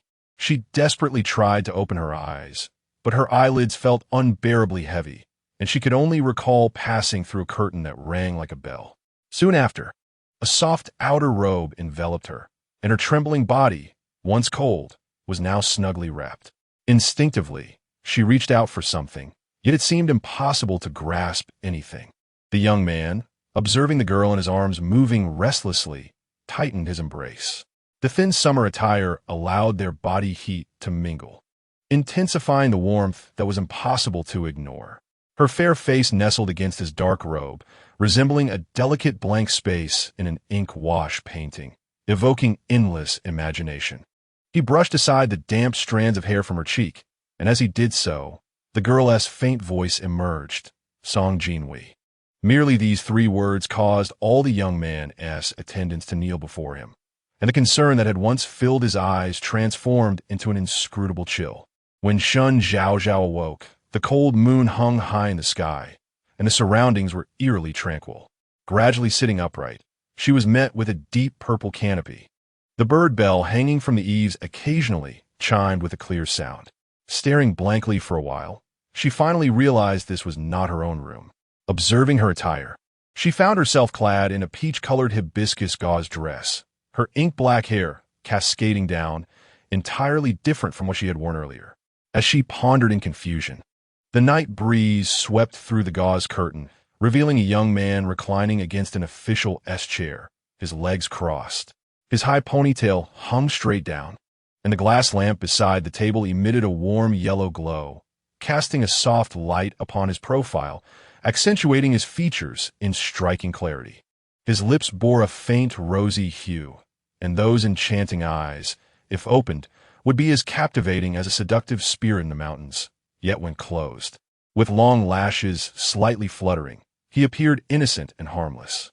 Just as she was lost in her thoughts, he lifted his phoenix-like gaze, suddenly directing a sharp, icy stare at her. The intensity of his gaze felt unsettling, prompting her to instinctively shift back a few inches, only to find that his scrutiny grew colder still. Leisurely adjusted the wrist guard on his arm before rising to stand before her. He brusquely swept aside the gauzy curtain, allowing the warm summer night breeze to invade the space, carrying with it a crisp scent reminiscent of plum blossoms, an aroma quite delightful. He settled himself on the edge of the bed, toying with a short blade, his brows arching slightly. Rest assured, miss, I am quite swift in my killings. You will scarcely feel a thing. His tone bore a stark contrast to his earlier demeanor, laced with a hint of mockery and a chill of disdain. Upon recalling her words when he had rescued her, Shen Zhaozhao felt a surge of regret. No, she mustn't panic. After all, Song Jinhuai was inherently suspicious, and it was entirely plausible he might indeed take her life. She met his probing gaze head-on. Yes, I have known who you are for quite some time. Yet, you have not exactly concealed it. Am I not entitled to indulge in my curiosity? The atmosphere hung in suspense for a brief moment, as Song Jinhuai continued to gaze intently into her clear eyes. After a pause, he let the short blade glide gently across her cheek. So, the garments you crafted for me were solely due to my identity, out of fear of retaliation, were they? As the cold steel pressed against her, she was momentarily transported back to the harrowing moments of the original owner's demise, the sensation of the blade slicing through flesh. Indeed, Song Jinhuai had promised a most merciful end for himself. His actions toward her were already more than generous. Her body trembled uncontrollably, and her breath quickened involuntarily. With great effort, she clutched her chest, her delicate brows furrowing tightly. "See, could you please move the sword away?" Her voice quivered at the end. Initially intent on frightening her further, Song Jinhuai's resolve softened as he beheld her pallid countenance, and he withdrew the blade. The frigid sensation on her skin gradually faded, prompting her to rub her face as if washing it like a kitten. "Did you not escort me to the Fengli Palace earlier? You are so well acquainted with the palace layout and the eunuchs, and that particular eunuch treated you with utmost respect. It would be difficult not to deduce your identity." She endeavored to speak with finesse, seeking to avoid revealing any hint of vulnerability, thus evading the tempest of his murderous intent and wrath. "Oh, so it seems I revealed too many clues, allowing you to seize upon my vulnerabilities?" Song Jinhuai remarked with a cold smirk directed at her. "Curiosity, it seems, has indeed led the cat to its demise," Shen Zhaozhao mused, clutching the soft bedding beneath her, swallowing several times in trepidation of an abrupt strike. "God," he mused. Indeed, she resembled a feline, not a foolish one, but rather a clever cat ensnared by its own wit. Song Jinhuai narrowed his striking eyes slightly and queried, "So, was everything you displayed towards me merely an act?" "Of course not," Shen Zhaozhao replied with conviction. Her initial kindness was indeed purposeful, yet gradually, her intentions had shifted toward genuine understanding. She came to perceive him as not so malevolent. It was merely the original owner's memories that had etched fear into her very being. Song Jinhuai diverted his gaze and then lifted a teapot to pour himself a cup. "So, it was you who divulged the details of my identity." Shen Zhaozhao wore a sorrowful expression, her bright, watery eyes brimming with tears.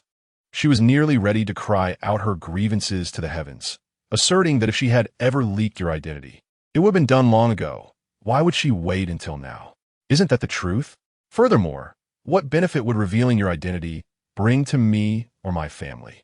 Setting aside the possibility of your future vengeance, the mere association of my uncle's official position with accusations of collusion would ruin us both. Was it merely Shen Zhaozhao's illusion, or did it seem that the more she spoke, the darker Song Jinhuai's expression became? She quickly returned to the previous topic, noting the youth's elegantly slender fingers, pale as ivory, with long, powerful joints. They felt slightly cool to the touch. She blinked earnestly and said, "Please don't doubt me. I speak sincerely. You are truly wonderful, and my kindness toward you stems from your goodness." Just then a soft, endearing voice chimed in, reminiscent of a cheerful sparrow chattering incessantly. Song Jinhuai fixed his gaze on the delicate hand resting on his palm. Truthfully, it would be effortless for him to end her life, considering the animosity between them. Yet, her relationship with Shen Zhaozhao was merely that of uncle and niece. She had committed no wrongdoing, save for the superficial bond of blood that linked them. But he could not bring himself to do it. He was unwilling. Chapter 55. A compliment and a hug. "I've said so much, and now I'm a bit thirsty." Shen Zhaozhao whimsically whined, her eyes fixed expectantly on the teacup in Song Jinhuai's hand. After a prolonged silence, he finally raised the cup and offered it to her. Understanding that he had no intention of pursuing the matter further, she eagerly accepted the cup and took a large gulp, only to choke on it and cough incessantly. At that moment, a gentle pat on her back, accompanied by a soft chuckle, broke the silence. "What is this? Has the river water not satisfied you?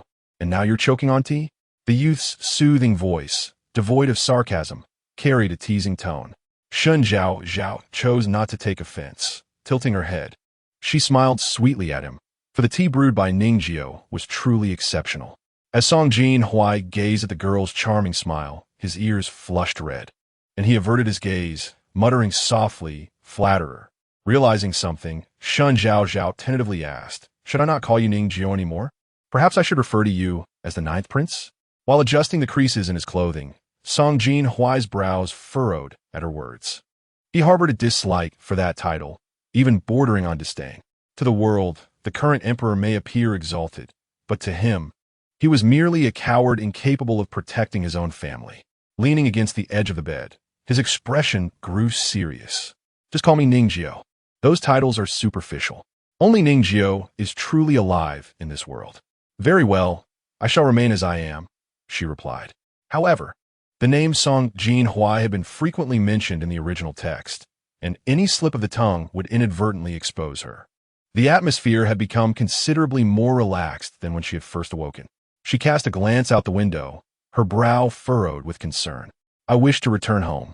I cannot let my grandmother and the others worry."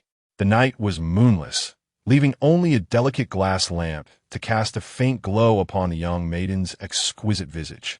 Though they often met, no matter how many times Song Jinhui beheld her, he felt that she resembled the crystalline ice and snow atop a lofty mountain, a peak he need not look up to anymore. He recalled the makeup she had applied earlier that day, her eyes dimming slightly as his fingers unconsciously played with the fabric. "I shall have someone escort you home. And you? Will you not accompany me?"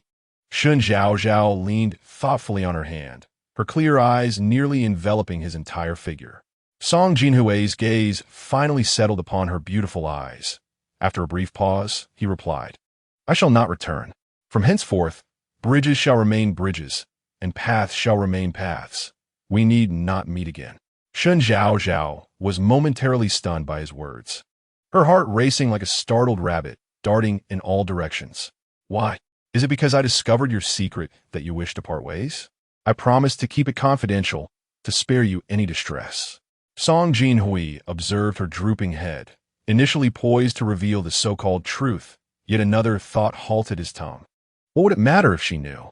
Their relationship had already become an insurmountable chasm, bridged only by the lives of his mother and her family, by the machinations of her uncle, whose relentless petitions clung to his mother like a vice. What difference would his confession make? It would be better to sever ties completely, reducing future troubles when the time for vengeance arrived. "Because I despise you," he stated expressionlessly. Upon hearing this, Shen Zhaozhao's grip slackened, and her teacup shattered on the floor with a sharp clatter. Song Jinhui watched her remain frozen for a moment before continuing. "Do you truly believe I spare your life out of gratitude for your kindness? Could it not be that I desire to end you for the indignities you have inflicted upon me? It is merely because you are Shen Huanyu's niece. You wish to return home, do you not? Then please do so." Shen Zhaozhao's eyes widened in disbelief. Suddenly, she stepped forward and grasped his arm, resolutely declaring, "I do not believe you. Speak honestly. Has something occurred?" She felt an unsettling sensation, as if she had forgotten a crucial plot point from the book. What could it be? Had she known, she would have focused more on understanding the narrative rather than the trivial details. Song Jinhui rose abruptly, pushing her hand away and coldly stating, "Miss, please return." Shen Zhaozhao had never anticipated such a turn of events. She had assumed there would be room for negotiation between them. No, she would not back down. She had to ascertain the truth. "Ningjiu, what are you avoiding? Is there something you cannot share with me?" As she spoke, she seized his hand earnestly, gazing deeply into his eyes. "If you truly hate me, why then did you leave me with the antidote to the moonlight poison? Why did you rescue me when Shenrui bullied me? Do you take me for a fool?" After a prolonged silence from him, she felt a sense of certainty in her heart, realizing that perhaps her intuition had been correct. Gently, she shook his hand and asked, "So, can you now enlighten me as to what truly transpired?" Song Jinhui was taken aback by the astuteness of the seemingly lively and charming girl. Turning to face her, he stated deliberately, "My mother was conspired against and ultimately killed by your uncle in collusion with the Empress. Does this revelation satisfy you?" Upon hearing his words, Shen Zhaozhao was instantly reminded of the plot she had previously overlooked. Years ago, the Empress feigned pregnancy while suffering from persistent headaches, prompting the imperial physicians to investigate. Yet they found no cause. It was only after she inexplicably miscarried and wept daily that whispers of supernatural disturbances within the palace arose, leading to the dispatch of investigators from the Bureau of Divination. This inquiry unveiled a hidden faction within the consort's quarters where numerous silver needles were discovered. The emperor, who had once been deeply enamored with the consort, initially hesitated to act until her maternal family was wrongfully accused of treason due to the discovery of correspondence with enemy nations, compounded by the consort's brother being captured after a military defeat. As this scandal spread, the consort's family faced ruin, exacerbated by the frequent droughts of that time, where cannibalism became commonplace and the absence of rain was alarming. Within the court, it was rumored that the emperor's indulgence towards the consort had provoked divine wrath, and only by disposing of this calamity could the nation avert further disasters. Originally, the empress and emperor were youthful spouses, and the empress had once saved the emperor from an assassin's blade. Thus, under immense pressure, the emperor ultimately banished the consort to the cold palace, leading to the execution of her entire family. What role, then, did her uncle play in this tragic narrative? Shen Zhaozhao lowered her gaze slightly, realizing she could not dismiss the matter as irrelevant. After all, it was due to her uncle Shen Huanyu's influence that her family had relocated to the capital, and with such privilege came an inescapable responsibility. Chapter 56. Just strangers clutching the bedding tightly beneath her, Shen Zhaozhao cast her eyes downward. I know I lack the right to apologize, and I realize you may not believe what I am about to say. Yet I must express that I cannot fathom my uncle as such a person. Her faith in her uncle was not blind. Rather, in the original narrative, he was depicted as a paragon of integrity. Although individuals possess many facets, the actions of Shen Huanyu later in the story affirmed his loyalty to the crown. Could it be that his past actions were compelled by undisclosed circumstances? Song Jinhuai stood silently, observing the earnest defense she presented, and could not suppress a quiet scoff. I can understand your desire to protect your kin, yet the memorial presented to His Majesty by Shen Huanyu bore unmistakable evidence that warranted the death penalty for my family. My uncle was privy to the entire affair, with both witnesses and tangible proof at hand. How do you intend to refute this? Shen Zhaozhao furrowed her brows even tighter, her concerns now gravitating towards the lives of the Shen family and her relationship with Song Jinhuai. Was every move she made destined for a deadlock? The sky hung heavy, and the atmosphere within the room had descended to a freezing chill. Shen Zhaozhao felt a pang of sorrow within her, akin to a butterfly on the verge of breaking free from its cocoon, yearning to emerge at the slightest incision. Ning Jiu stood there, her mouth agape, her usually melodious voice now tinged with a barely perceptible tremor and sadness as she asked, "Shall we only remain strangers from now on?" Upon hearing this, Song Jinhuai's fingertips trembled slightly, his dark pupils etched deeply with the image of the girl before him. Yet he remained silent. Shen Zhaozhao grasped his meaning and refrained from further inquiries, obediently slipping on her embroidered shoes and preparing to leave. As she noticed the shattered teacups strewn across the floor, an epiphany struck her. Her relationship with Song Jinhuai, too, lay irreparably fragmented. "Do you want me to clean this up?" she asked, gesturing towards the broken porcelain. "No need," he replied coolly. Shen Zhaozhao glanced at him, softly murmuring, "Then I shall take my leave." With his silence lingering in the air, she pushed open the door and stepped outside. Once she emerged, she realized they were at the waterside pavilion across from the Furon Pond, where Shen Tinglan had mentioned it belonged to the eastern family of the pond. Positioned at the top floor, it was almost glaringly evident who the eastern family was. Outside stood a graceful young woman clad in a blue robe, holding a hexagonal lantern, who greeted her with a smile and said, "The master has instructed me to escort you back to the residence via the east gate." Shen Zhaozhao nodded, casting a final glance at the youth within the room. He remained there, his high ponytail gently swayed by the breeze, his complexion illuminated by the light to a stark pallor. His narrow, phoenix-like eyes were partially veiled, and the long lashes cast shadows that concealed the emotions within. In that moment, he still appeared to be the inscrutable villain from the original tale. Yet, in her heart, He transcended beyond the confines of such a simplistic label. At the Shen residence, Shen Ruyi sat pale in a pear-wood armchair, while Yao Ji held a teacup, forcing a smile. Indeed, Ruyi had acted inappropriately, and how her father-in-law and elder uncle chose to deal with it was at their discretion. However, her frail constitution was a concern. Absurd. The matriarch, trembling with rage, interrupted Yao Ji's words, pointing at Shen Ruyi with flushed cheeks. Everyone knows that my Zhaozhao has been frail since childhood, constantly needing remedies. Yet you encourage your younger brother to push her into the river, deliberately tarnishing her reputation. Now, her life hangs in the balance. At this juncture, tears streamed down the matriarch's face. Beside her, Shen Yuxian hurried to console the matriarch, saying, "Do not worry, mother. Perhaps Zhaozhao has been saved." The matriarch huffed in response, "Your words are so easily spoken. Zhaozhao was raised by me alone. Have you ever lifted a finger to help? You indulge that vixen outside, while Zhaozhao weeps in agony from the cold within. Where have you been as her father?" Shen Yuxian fell silent, casting a pleading look towards his elder brother, Shen Huanyu. Shen Huanyu had just returned from work, still clad in his official robes, and was incensed by the news of his niece being cast out and now missing. He declared sternly, regardless of whether Zhaozhao's life is in danger, Shen Ruyi must face consequences.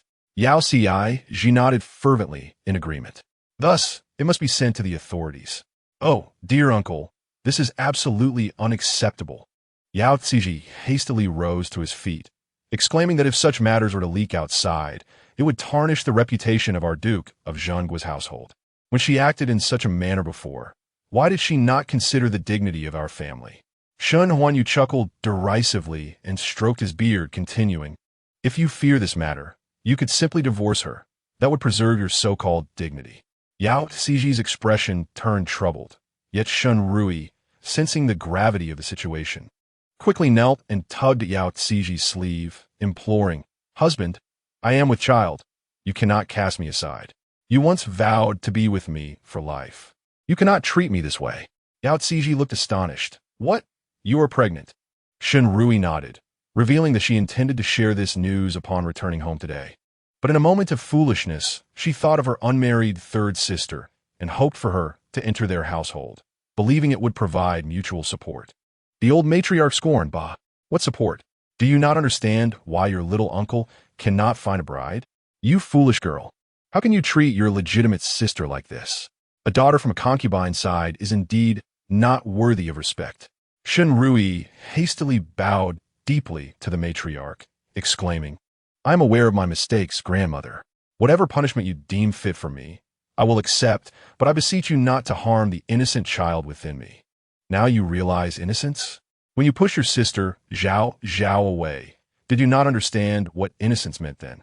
Yao Ziji found himself in a difficult position, for he was now faced with the current prime minister. Although his father held a respectable position in court, he wielded no real power, and their household finances were strained. Despite his affection for Shen Ruyi, he understood the weight of priorities. "Elder madam, please temper your anger. This matter indeed arises from our Duke of Zhengguo's household, and we shall compensate accordingly. However, Ruyi is with child and should not be punished. I implore you to show mercy." He bowed to the matriarch, his tone tinged with deference. The matriarch, infuriated, overturned the teacup, exclaiming, "Do you see that our family lacks money? I simply wish for my Zhaozhao to return safely." Chapter 57. The unveiling. As soon as these words were spoken, a maid rushed in, announcing, "Old madam, the third young lady has returned." Everyone rose from their seats, their gazes fixated on the doorway, where a delicate figure in pale pink gradually came into view. In the flickering candlelight, her beauty was breathtaking. With a fair complexion and floral features, her long, silken hair was simply tied with a water-red ribbon, enchanting as if a peach tree had transformed into a spirit, captivating all who beheld her. Originally dismissive of Shen Zhaozhao, Yao Ziji now found his gaze glued to her. "Oh, my Zhaozhao!" The old matriarch stumbled forward to grasp Shen Zhaozhao's hands, noticing they were ice cold, her heart aching with concern. "What is this chill? Have you caught a cold?" Shen Zhaozhao merely coughed softly, her face nearly as pale as death, her demeanor appearing somewhat lethargic. I'm fine, grandmother. You should rest early. I shall take care of things here. The elderly lady wore an expression of disapproval, declaring firmly that it simply would not do. If I were not here, you would surely be devoured by those wolves and tigers, leaving not even a bone to gnaw on. Shen Zhaozhao quickly responded with a smile. How could that possibly be? After all, I have been raised by you, grandmother, and I shall not be treated like a soft persimmon. Very well, then, the old lady said leisurely. Tell me how you intend to handle the matter of Shunru E, who is currently with child. She gazed at her granddaughter, reflecting on the cunning she wished her to possess, understanding that while managing the inner quarters seemed straightforward, it was, in reality, a complex and arduous task, akin to the emperor's dealings with state affairs. Shen Zhaozhao turned to observe those present, her gaze finally settling on Shun Ruyi's face. What deserves punishment cannot be evaded. She took a seat on the rose chair brought over by a maid, feeling slightly dizzy from the chill of the day. The maid poured her a cup of brewed Tiguanyin tea, and after taking a sip, she spoke slowly. Please summon a doctor to examine fourth sister. We cannot simply heed her unfounded words. Yes, my lady. Shunru visibly panicked. Her earlier assertions had been fabrications, intended to let the matter pass and spare her some physical punishment. To her dismay, Shen Zhaozhao had taken the initiative to call for a doctor. Realizing she could not escape her fate, she decided it best to lay her cards on the table. Grandmother, third sister, I was overwhelmed at that moment. I implore you to spare me. Shunru knelt and prostrated herself, tears streaming down her face. Shen Zhaozhao scoffed. Your words are quite amusing, fourth sister. When you had me pushed into the lotus pond, you certainly did not express such sentiments. Shunru found herself at a loss for words, glancing towards Yao Qizhi, who merely stared at Shen Zhaozhao, having no intention of assisting her further. At that moment, Yao Qizhi regretted marrying Shunru especially upon witnessing Shen Zhaozhao's beauty and realizing the extent of Shun Ruyi's deceit. He chose to remain silent, bowing his head in resignation. Shunru turned to Shen Yuxian, pleading, Father, please say something on my behalf. However, Shen Yuxian averted his gaze, pretending not to hear. In that brief interval, the maid summoned the doctor, who, upon examining Shunru found no signs of pregnancy. With her lies exposed, she had no choice but to confess. Kneeling on the ground, weeping profusely while muttering, I was wrong. Shen Zhaozhao regarded her with indifference, as though her pleas were no more than the buzzing of a mosquito. Either fourth sister's husband should divorce her and have her handed over to the authorities for 30 lashes and a 10-year imprisonment, or she should face family punishment, 50 lashes and banishment to a nunnery. At this, she suddenly smiled, recalling, oh, how forgetful I am.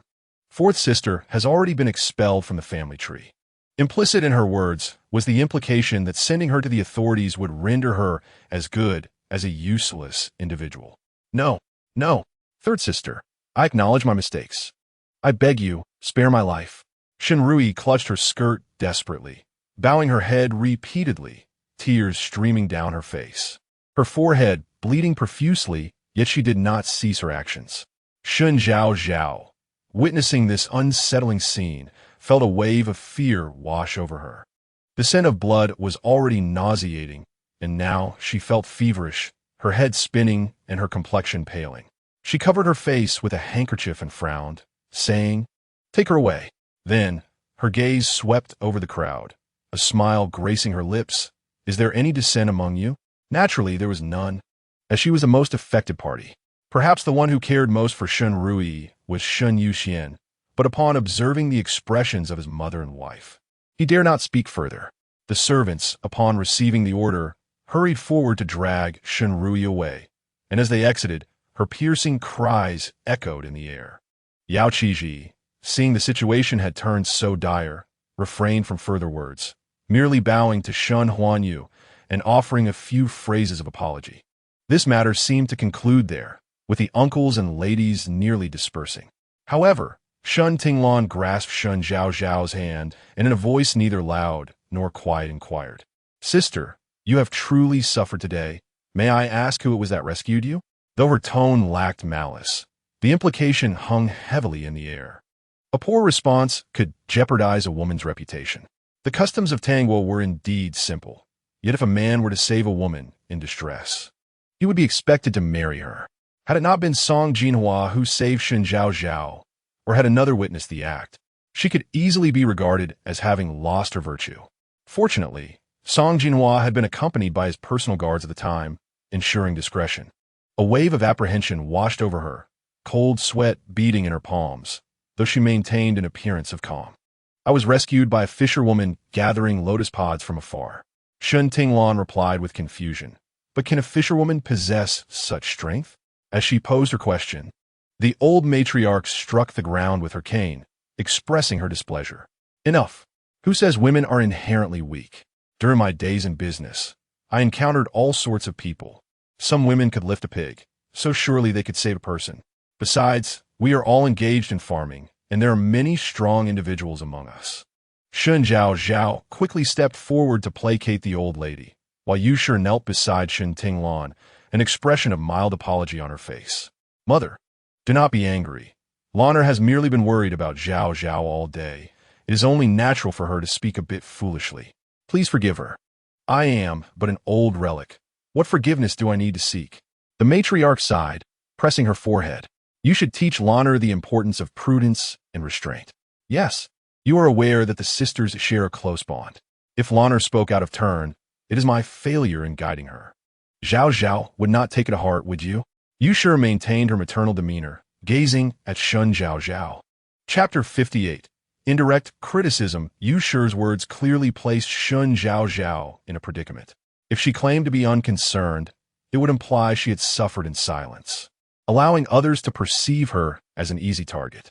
Yet, if she expressed that she was indeed bothered, would that not portray her as a duplicitous person, disregarding sisterly bonds? In summary, the conversation was indeed difficult to navigate. Shen Zhaozhao's mind raced as she quickly devised a plan, kneeling on the ground with tears glistening in her eyes. I certainly won't hold it against my second sister. I merely feel remorse for my grandmother for causing her worry. Today, Zhaozhao has mustered the courage to speak. And while it may seem I have made no mistakes, in truth, I have erred gravely. The elderly matriarch seized upon her words, inquiring, pray tell. What error have you committed? With her elder uncles and relatives present, she, as a junior, had taken it upon herself to decide the fate of Shun Rui, which was a great disrespect.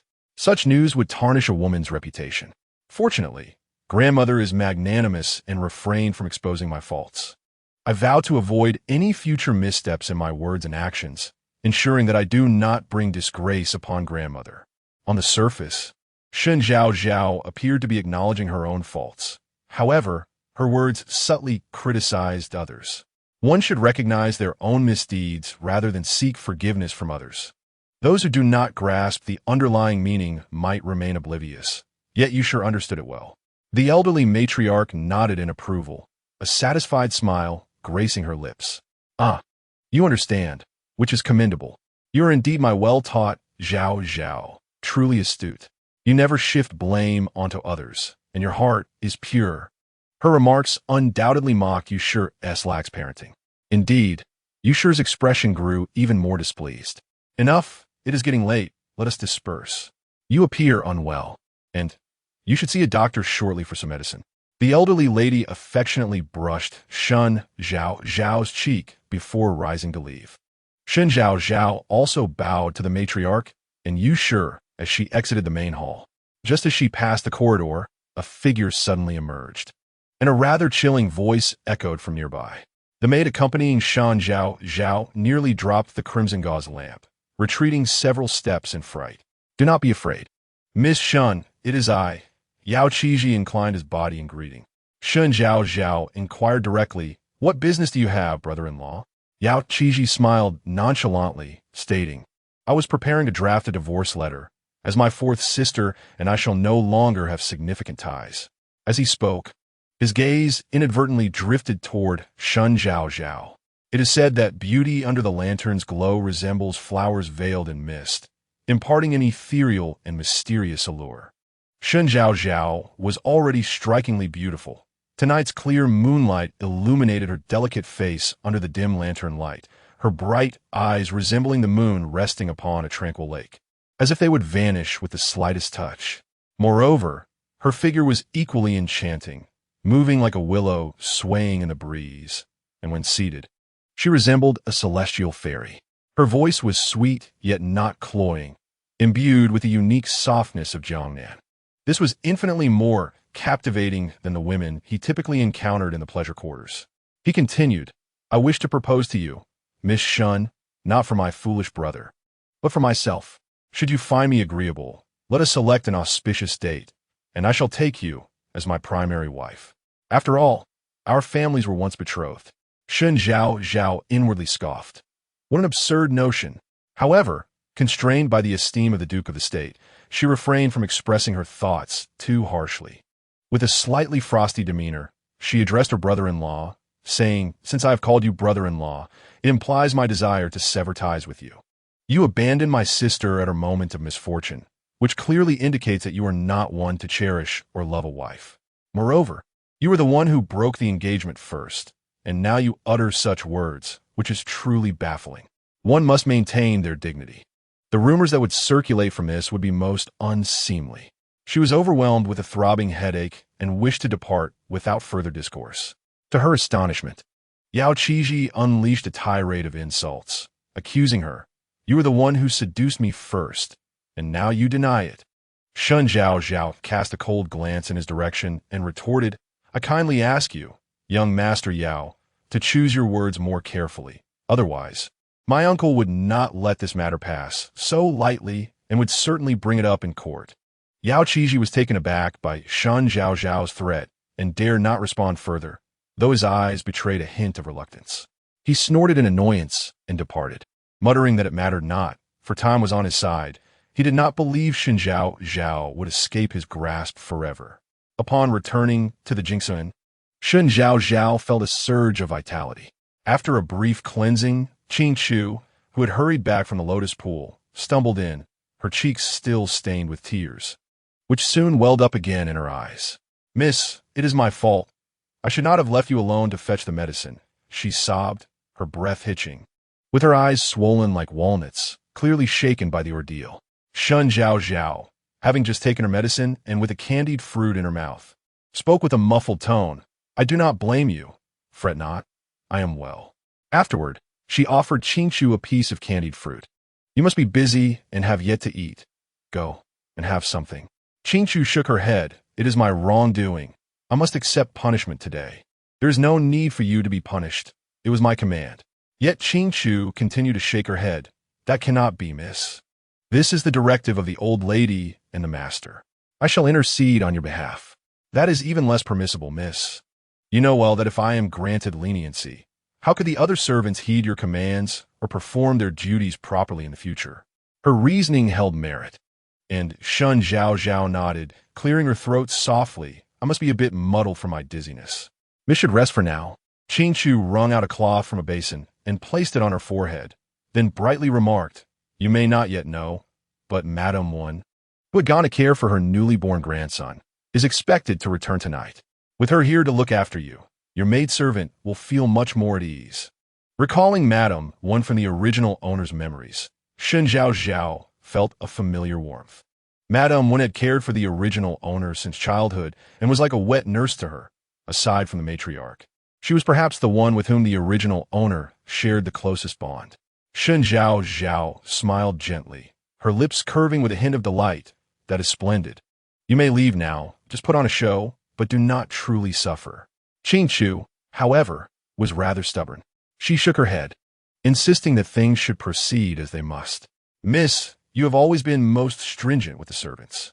Previously you were not so strict, and during that time, some servants even stole valuables from the elegant courtyard to sell for a pittance." Upon hearing this, Shen Zhaozhao took note, acknowledging, "I understand. I shall inconvenience you for the next few days. It is no trouble. It is the fault of a servant, and I can bear it," replied Qing Chu, before closing the door and departing. Lying in bed, Shen Zhaozhao coughed incessantly, her gaze drifting to the plum blossom embroidery on the gauzy curtain, inadvertently recalling the faint, chilling fragrance of the plum blossoms. Chapter 59. Grave illness throughout the night. Shen Zhaozhao coughed unrelentingly. She had initially intended to summon a maid for a glass of water, but upon noticing the night watch maid dozing off from exhaustion, she decided to rise from her bed. As she did, a somewhat wrinkled hand pinched the ear of the drowsy maid, pulling her outside the door. Hastily donning her embroidered shoes, Shen Zhaozhao stepped outside to find a woman, perhaps in her 40s or 50s, clad in a dark blue robe adorned with bat patterns. Her hair was secured with a wooden hairpin, and she was reprimanding the night watch maid sternly. "How long have I been gone? How have you become so lazy? You ought to be more attentive to your mistress's cough."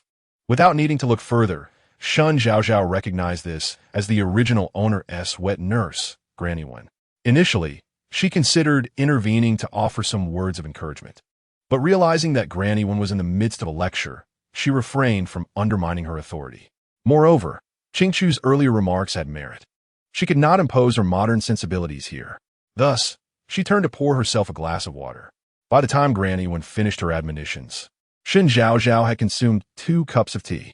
The door swung open once more. Upon seeing Shen Zhaozhao out of bed, Granny Wen's tone shifted to one of urgency. "Miss, why have you gotten out of bed? If you need anything, simply call for a servant. Moreover, you must not use that ice basin." Listening to Granny Wen's incessant chatter felt akin to a grandmother scolding her for neglecting her health during a cold, and tears unwittingly welled up in Shen Zhaozhao's eyes. "Granny, do not worry. I am fine," she managed to say before another fit of coughing overtook her. "This won't do. I shall fetch a doctor," Granny Wen declared. "A doctor has already been here," Shen Zhaozhao interjected. "Then I shall prepare some medicine for you." As she spoke, she took away the small ice basin. With its removal, the temperature in the room gradually rose. Shen Zhaozhao had intended to protest, but Granny Wen was swift and relentless in her actions. Shen Zhaozhao had no choice but to acquiesce. Initially, Shen Zhaozhao believed this was merely a slight cold following a fall into water. However, nearly a week had passed, and she still experienced intermittent high fevers. Numerous doctors had come to examine her, yet her condition showed no signs of improvement. The matriarch was increasingly worried. Shen Zhaozhao never anticipated that the chill could be so severe. She was well aware that in ancient times, such ailments could be fatal. Yet she had never imagined it could happen to her. If she were to die, would it mean a return to the modern world? But what of her modern self? Would she have perished as well? Perhaps even cremated? As she pondered, a sense of despair washed over her, rendering her on the verge of tears. Unbeknownst to her, night had once again enveloped the world, and she found herself feeling somewhat dazed from fever. With a slight tremor in her eyelashes, she gazed outside the window. The moon was absent, leaving only a few twinkling stars in the dark expanse. Her vision began to blur once more as the maid went to fetch her medicine. The potent scent of the concoctions filled the room, making her feel increasingly suffocated. Just as she was about to succumb to slumber, a chilling fragrance of plum blossoms wafted in, reminiscent of a small dog drawn to the scent of meat. She instinctively leaned towards the edge of the bed. At that moment, a cool sensation enveloped her forehead. She attempted to open her eyes, but her eyelids felt heavy and unyielding. All she could perceive was the fervent heat of her breath, and the rhythm of her heartbeat resonated within her. The familiar fragrance stirred a name from her memory, Ningjiao. Song Jinhuai, whose hand had been poised to withdraw, hesitated as he gazed down at the girl before him. She appeared to have lost considerable weight, her chin more pronounced than before. Perhaps due to her discomfort, her eyelashes trembled softly, and her once vibrant cherry-red lips now bore a pale frostiness that evoked a sense of compassion. He gently smoothed her delicate brows with his fingertip, yet it proved futile. A frown gradually crept onto his face. He had initially resolved never to meet her again in this lifetime, but upon hearing of her perilous condition, he felt an irresistible urge to rush to her side. "Ningjiao," she called out his name again, her face nuzzling against his knees, her nose crinkling slightly as tears streamed down her cheeks, each drop scalding as they fell onto the back of his hand. "I want to go home. Can I still go home?" The last phrase was barely a whisper, and Song Jinhuai could not decipher it clearly. Her soft voice tinged with a hint of hoarseness. resonated in the stillness of the night like the final whimper of a dying kitten. The thought of such a comparison caused his gaze to darken. Logically, he should have distanced himself, for she was a part of the family responsible for his mother's death. Yet, he found it impossible to let go. The mere thought of her potential demise caused his heart to spasm uncontrollably. He extended his hand to feel her pulse, but the girl, resembling a kitten, nuzzled her plush head against his knees, her warm breath cascading against his abdomen, igniting a fervent heat within him. He inhaled deeply, striving to remain calm as he took her pulse. The weak pulse, combined with the lingering chill from her earlier immersion in water, along with the hidden moonlit energy clashing within her, indicated her frailty. Should he administer the antidote now, it might do more harm than good. He needed to first dispel the cold afflicting her. He gathered her into his embrace, administering a small brown pill to suppress the moonlit energy within her, then gradually channeled his internal energy into her body. Moments later, footsteps echoed from outside the door. Noticing the steady drip from the bedside, he deemed the time appropriate to return her to the bed. Yet to his surprise, the girl clutched his wrist tightly. He slowly withdrew his hand, then tucked her covers neatly before leaping out of the window. When Shen Zhaozhao awoke once more, it was already noon the following day. The bright sunlight streamed through the window, illuminating the freshly picked lotus flowers in the white jade vase. Today, her cough had diminished and was no longer tinged with blood, her complexion appearing significantly better. It seemed the young lady was free from cough and fever, which reassured the old servant. Mama would dampen a cloth in a basin of hot water and brought it to her for a hand wipe. However, she instinctively recoiled slightly, her eyelashes fluttering downwards, a subtle fragrance of plum blossoms wafting gently to her nostrils. Raising her gaze, she inquired, "Who visited my room yesterday?" Mama Wen paused momentarily before replying. It was much the same as usual, just the maids and the physician. Has the young lady lost something? Shen Zhaozhao shook her head. Her question was unlikely to yield any substantial answers. Song Jinhuai had always possessed remarkable agility, and now that he had regained his internal strength, coming and going from the Shun residence would pose little challenge for him. She gently inhaled the faint plum blossom scent that lingered, inexplicably feeling that the two of them ought not to be in such a situation. Perhaps it was time for her to have a serious conversation with Song Jinhuai. But first, she needed to uncover the truth of what transpired all those years ago. Yet, as a vulnerable woman, how could she uncover the events of the past? Without power and influence, navigating such an era would undoubtedly be arduous. She found herself lost in contemplation. Chapter 60. To tell or not to tell Shen Zhaozhao, as illness gradually improved by the third day following that fateful day.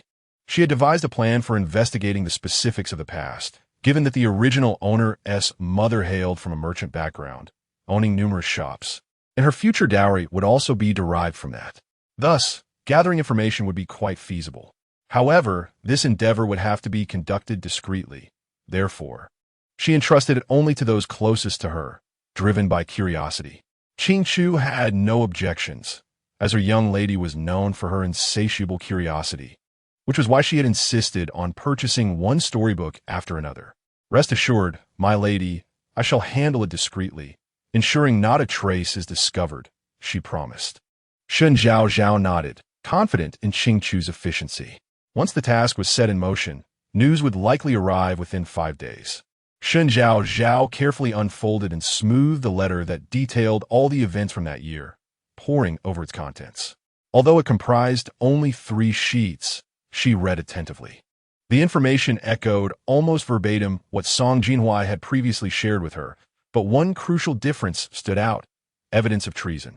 The so-called incriminating evidence of treason that Song Jinhuai referred to was not merely fabricated by the Empress and Shen Huanyu.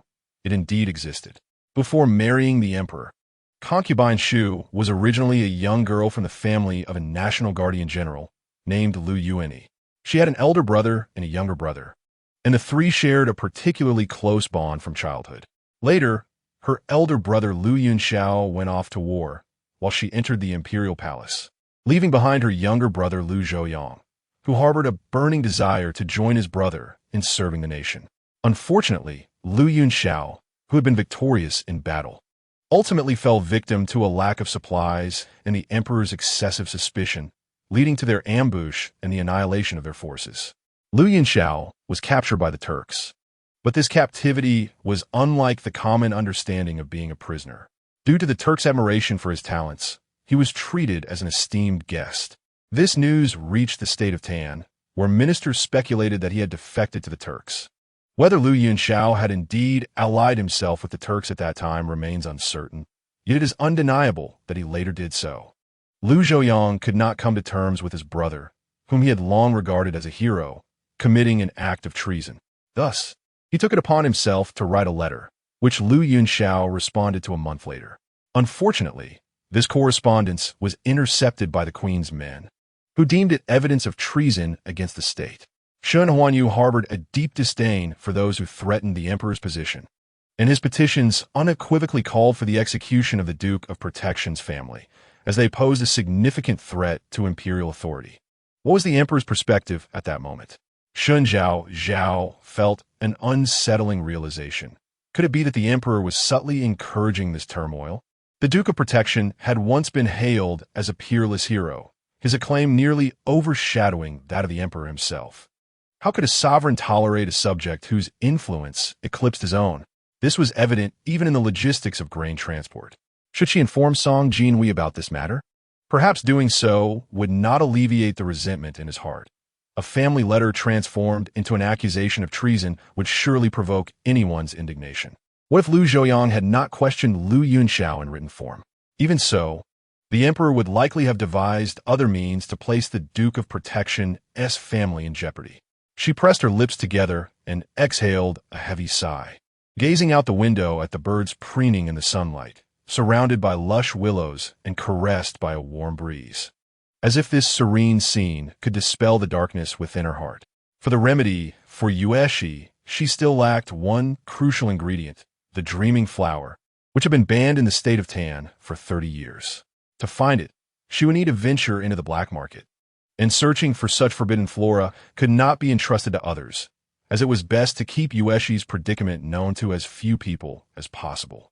Furthermore, she had not left the estate in days. With Li Kong and Qing Chu accompanying her, a more discreet appearance should suffice. However, this suggestion was immediately dismissed by Qing Chu, who exclaimed, "No, miss, you have just recovered from serious illness. Why would you seek such a remedy now? The black market is fraught with perilous transactions and hidden dangers." They had indeed been there once before.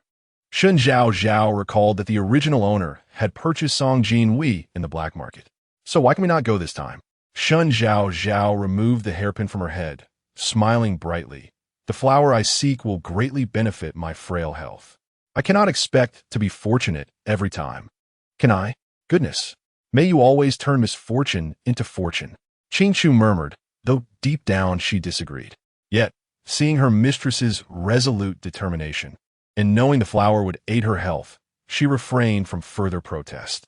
With this decision made, Shen Zhaozhao donned a simple disguise and discreetly set off for the black market with her maid and Li Kong.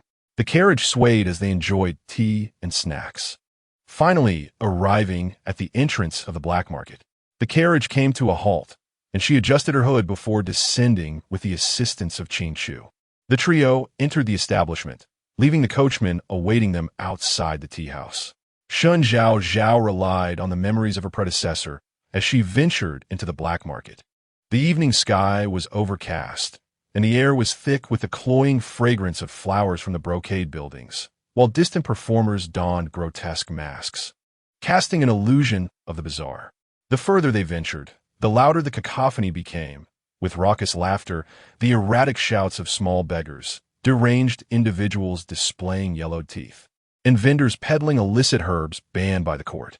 Deception and exorbitant prices were commonplace here. In pursuit of a reputable apothecary, Shen Zhaozhao inquired with a nearby beggar, clutching her silver coins, and followed the directions given to a pharmacy named Meng Tang. As the prescription was located underground, she inevitably passed through the bustling arena. Soon, they arrived at the Meng Tang pharmacy, where an attendant gnawed on a chicken leg, grease glistening at the corners of his mouth, while a customer at the counter was gruesomely severing his own finger with a cleaver, crying out in agony before gritting his teeth and asking if this would suffice. The proprietor, engrossed in calculations, glanced at the bloody digit, inspected it closely, and smirked, declaring it sufficient. He wrapped the finger in oiled paper and retrieved a dried herb from the cabinet, tossing it to the customer. No matter how many times Shen Zhaozhao witnessed such a scene, it always left her feeling uneasy. She covered her nose with a handkerchief to stifle the overwhelming stench of blood and approached the counter.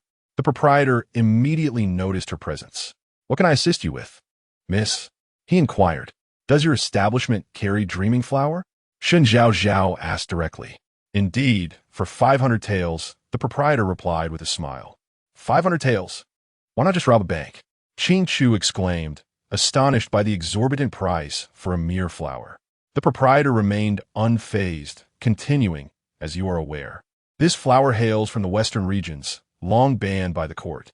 Selling it is akin to dancing on the edge of a blade." "Miss, perhaps we should take our leave," Qing Chu urged.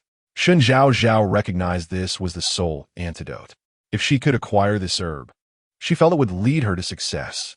Relying on oneself proved more dependable than relying on others. Without hesitation, she placed all her silver coins on the counter. "Done," she declared, having secured the herb. But just as she was contemplating her next move, the oiled paper containing her precious purchase was suddenly snatched from her grasp. Chapter 61. "Have mercy on me, Miss Hay, my herb," Shen Zhaozhao exclaimed, immediately pursuing the thief. "Miss, do not fret. I shall chase after him," came a swift response from the loyal servant. "Very well." Shen Zhaozhao clenched her sleeves tightly. The underground gambling dens and arenas thrived in this bustling area, where the air was stale, mingled with a myriad of scents, the most potent being the persistent odor of blood. "Kill him! Kill him!" The fervent cries surged like a wave of wheat, crashing through her eardrums, tightening around her heart, instilling a sense of dread and unease. She gazed towards the arena, where a bloodied youth, frail and gaunt, struggled against a stronger opponent. His brown robe was so drenched in crimson that its original hue was nearly unrecognizable, marked by several gaping holes. Time and again, he rose to his feet only to be knocked down once more by the robust young man across from him. His eyes were swollen and bruised, barely able to open, and as Shen Zhaozhao observed the pitiful sight, she sighed in sympathy for the boy.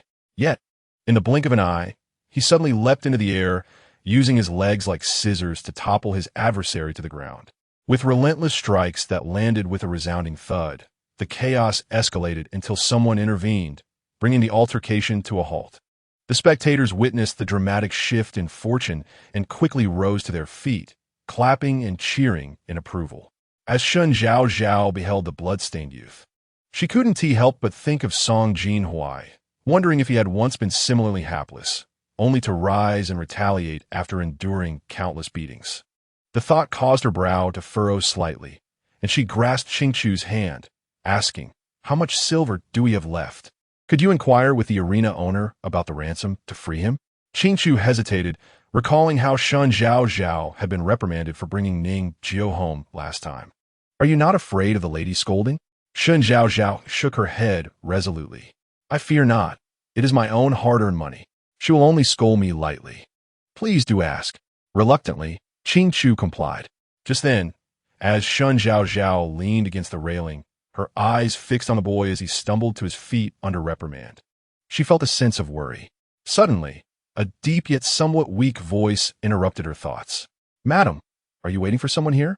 Turning her head, she found a portly middle-aged man leering at her, prompting her to take a few steps back in discomfort, intending to distance herself. To her dismay, he lunged forward, attempting to grab her. She retreated to the left, seizing a hairpin from her head and pointing it at the man. "Do not come any closer. If you do, I shall drive this pin into you, and do not cry out in pain." The man, wiping his shiny, round face, chuckled. "I did not expect you to be such a fiery beauty. Come now, give me a kiss." Suppressing the nausea rising within her, Shen Zhaozhao feigned an advance, then turned to flee. However, the man grasped her hood, while his other hand seized her wrist. "Release me," she exclaimed. No sooner had the words left her lips than a flash of azure light appeared, and in an instant, the man's hand was severed, blood splattering around them. The passers-by seemed indifferent, accustomed to such violence and eager to avoid any trouble. Following the direction of the sword, Shen Zhaozhao beheld a figure clad in a dark hood, a silver mask obscuring half of his face, yet the thin lips and slightly arched brows were unmistakable. With just one glance, despite the mask, she recognized him immediately. Ningjiao. Song Jinhuai cast her a fleeting glance, decisively discarding the severed hand from her wrist. He then produced a handkerchief from his pocket, meticulously cleaning her wrist with a focused expression, his gaze lowered, as if she had sullied herself. As he continued to rub until her skin turned crimson, Shen Zhaozhao could no longer endure it and quickly pulled her hand away. That is enough. It is dirty. He uttered that single word, his voice sharp and piercing like frost. Shen Zhaozhao wanted to assert that she was not so fastidious. However, the scent of blood made her retch. The middle-aged man behind her had just opened his mouth to curse, but was rendered speechless by the chilling gaze of Song Jinhuai. Quickly pressing his lips together and hastily fleeing, Shen Zhaozhao observed his long, jade-like fingers and paused before inquiring, "What brings you here?" He gently caressed the back of her hand with his fingertip, replying, "Just taking care of a few matters." After speaking, he turned his attention to the young man, following Qing Chu, a hint of amusement in his eyes. "Ah, miss, you found a new interest so swiftly." Shen Zhaozhao frowned in dissatisfaction, lightly snorting, "Is it wrong for me to feel pity for him? Moreover, with your absence, I require someone for protection. And he seems quite capable, perfect to serve as a personal guard. He is not as unworthy as you claim."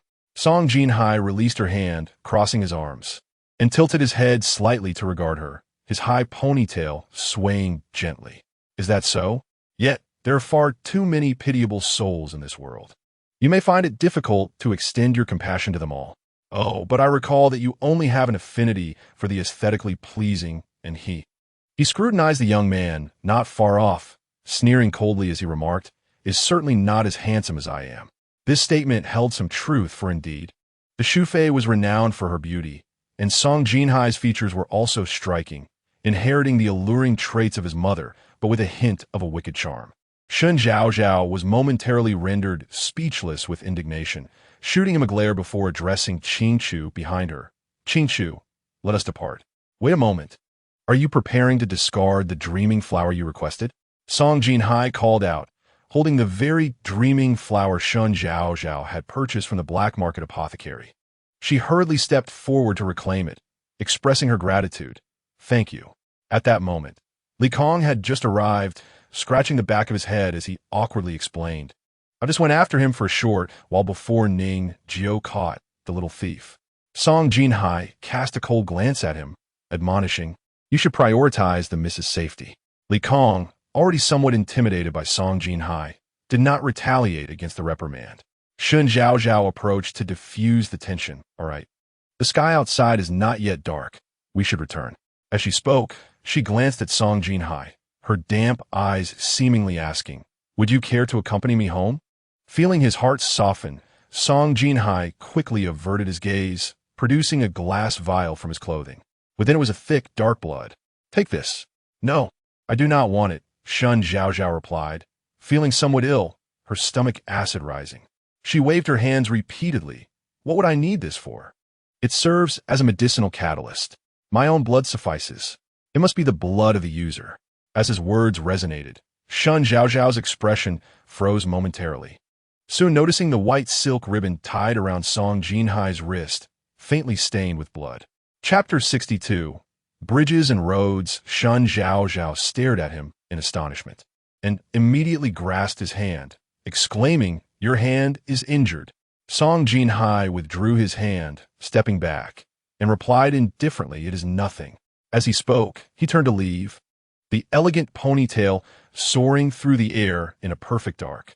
The paper lantern cast a warm orange glow, illuminating his tall and slender figure. Men and women weaved through the bustling scene as before, and he seemed destined to blend into the vibrant tapestry. Without a moment's hesitation, Shen Zhaozhao pursued him, grasping his somewhat coarse hand. "Ningjiao, Song Jinhuai halted, his gaze slowly settling on the girl's delicate features. His tone was calm and indifferent. Miss, I have made myself quite clear before. In the future, bridges will remain bridges, and roads will remain roads.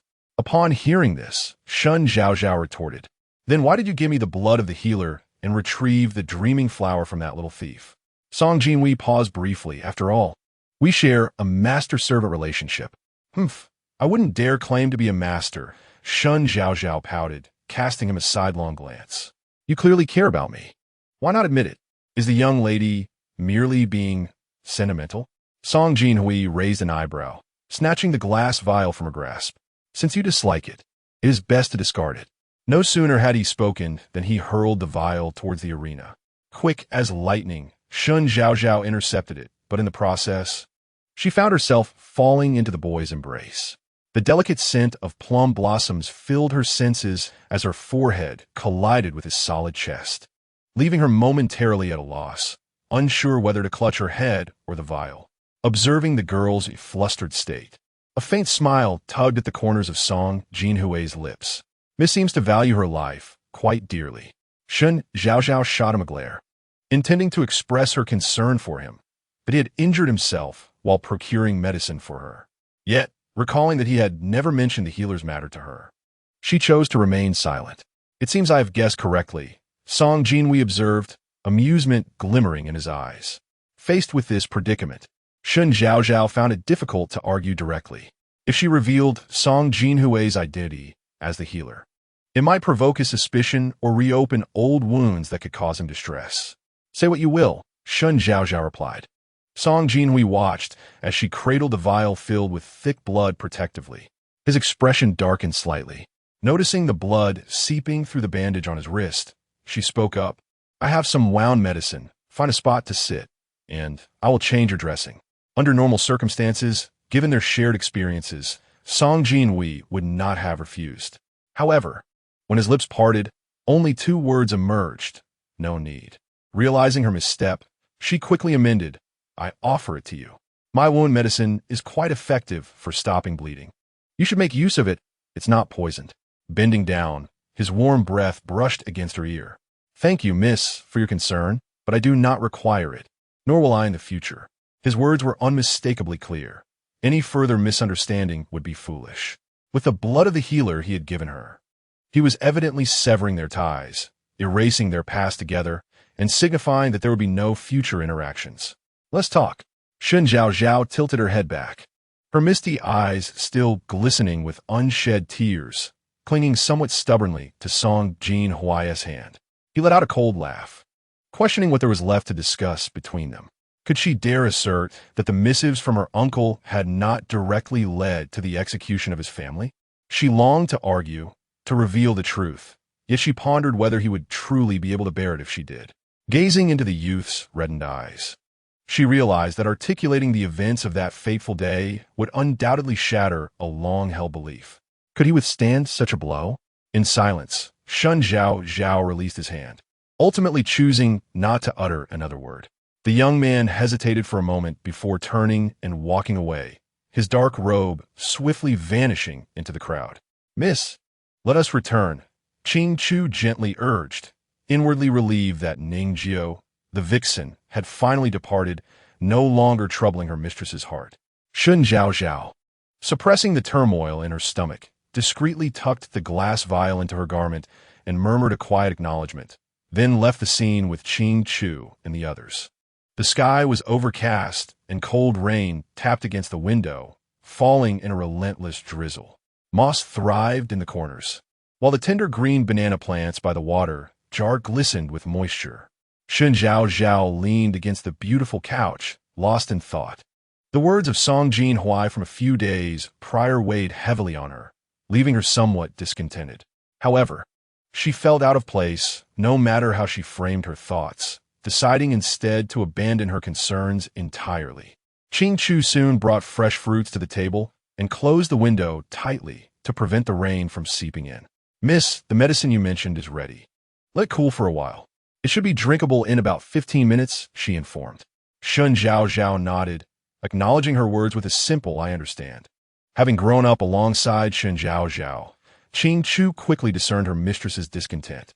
Leaning slightly closer, she endeavored to share some cheerful news. "Miss, do you know of any joyous events today?" Shen Zhaozhao turned to her, suppressing her inner turmoil, and smiled as she inquired, "What joyful news?" Qing Chu poured her a cup of tea and shared. "It is said that the second young lady and young Master Gu have exchanged wedding tokens, and their families have arranged a marriage, preparing to select an auspicious date for the wedding." Shen Zhaozhao lowered her gaze in silence. In the past, she would have rejoiced for Shen Tinglan, but the previous remarks made by Shen Tinglan in the hall had truly chilled her heart. Although she was not of this era, she understood all too well the peril of casual suspicions concerning a woman's virtue. Such notions could lead to irrevocable ruin. She could not bring herself to believe that this was truly her second sister. Rather, she harbored doubts about the Yu family. Shen Tinglan, typically gentle and gracious, seldom uttered words that defied propriety. Would she speak such misleading remarks without prompting from another? Had she been previously blind to the true nature of a Yu family? After that day, could she still fail to see their true colors? If she were indeed protecting her daughter, why did her words seem to complicate matters for Shen Zhaozhao? Must one harm others in the pursuit of safeguarding loved ones? She could not accept such a principle. What is even more perplexing is that she had just traversed to this time, having been abducted by bandits. The entire household spoke of how dearly the matriarch, Madame Yu, cherished her, yet during her perilous escape, Madame Yu never once came to inquire about her well-being, nor did she extend any silent gestures of concern. This starkly reveals that the relationship between the original owner and Madame Yu was not as harmonious as it appeared to outsiders. It was merely a facade of tranquility. "Miss, you seem lost in thought again," Qing Chu remarked, placing a cup of tea before Shen Zhaozhao. The dull clink of the teacup against the wooden table gradually drew her thoughts back to the present. Shen Zhaozhao lifted the cup to her lips, savoring a sip before replying, "I understand now." Noticing her lack of enthusiasm, Qing Chu refrained from pressing further, though a tinge of sorrow crept onto her face. "Actually, there is one more matter I have yet to mention." Shen Zhaozhao turned her gaze towards her. "What is it?" Chapter 63. A marriage not desired. Qing Chu spoke slowly. "It is said that Madame has already arranged your marriage with young Master Yu, and the Master has consented." The moment Shen Zhaozhao's fingers trembled as she held her teacup, she was taken aback by the revelation that, after Shen Tinglan's betrothal was settled, her usually affectionate matriarch seemed unwilling to maintain even the pretense of care. If Madame Yu harbored discontent towards her, could it be that Yu Siki would indeed make a commendable husband? Although she had yet to discern any significant flaws in Yu Siki, save perhaps for a slight deficiency in constitution, she resolved to withdraw from this union. After all, one must be wary of others while harboring no ill intentions. "Help me tidy up. We shall visit my father shortly," Shen Zhaozhao said as she rose from the couch. Perhaps it was the recent troubles that weighed heavily on her mind, or perhaps the incessant rain had cast a pall over her spirits. She had scarcely smiled of late, and her usual indulgence in fruits and pastries had dwindled significantly. Qing Chu complied, taking a comb to style her hair. Just then, a maid arrived with medicine. Granny Wen entered the room, placing the medicine on a small table, and instructed the maid, "You may leave now."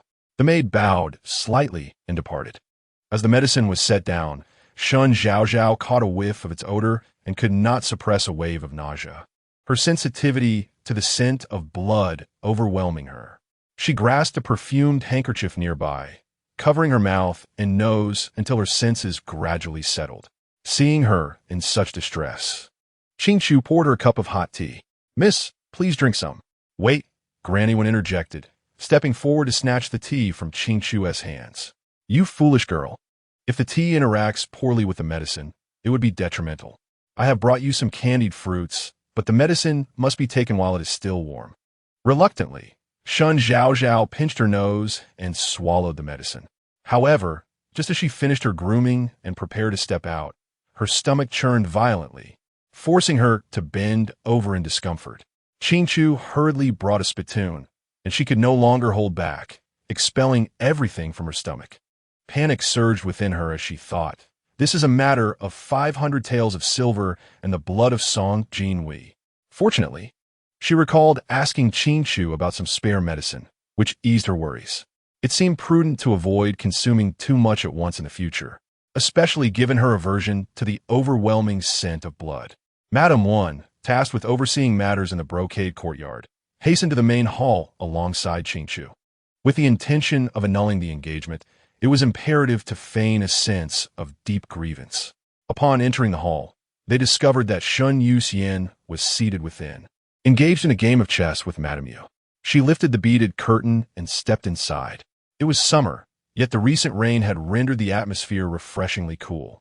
Upon noticing her, Madame Yu swiftly rose from her mat, exclaiming, "Ah, Zhaozhao has arrived."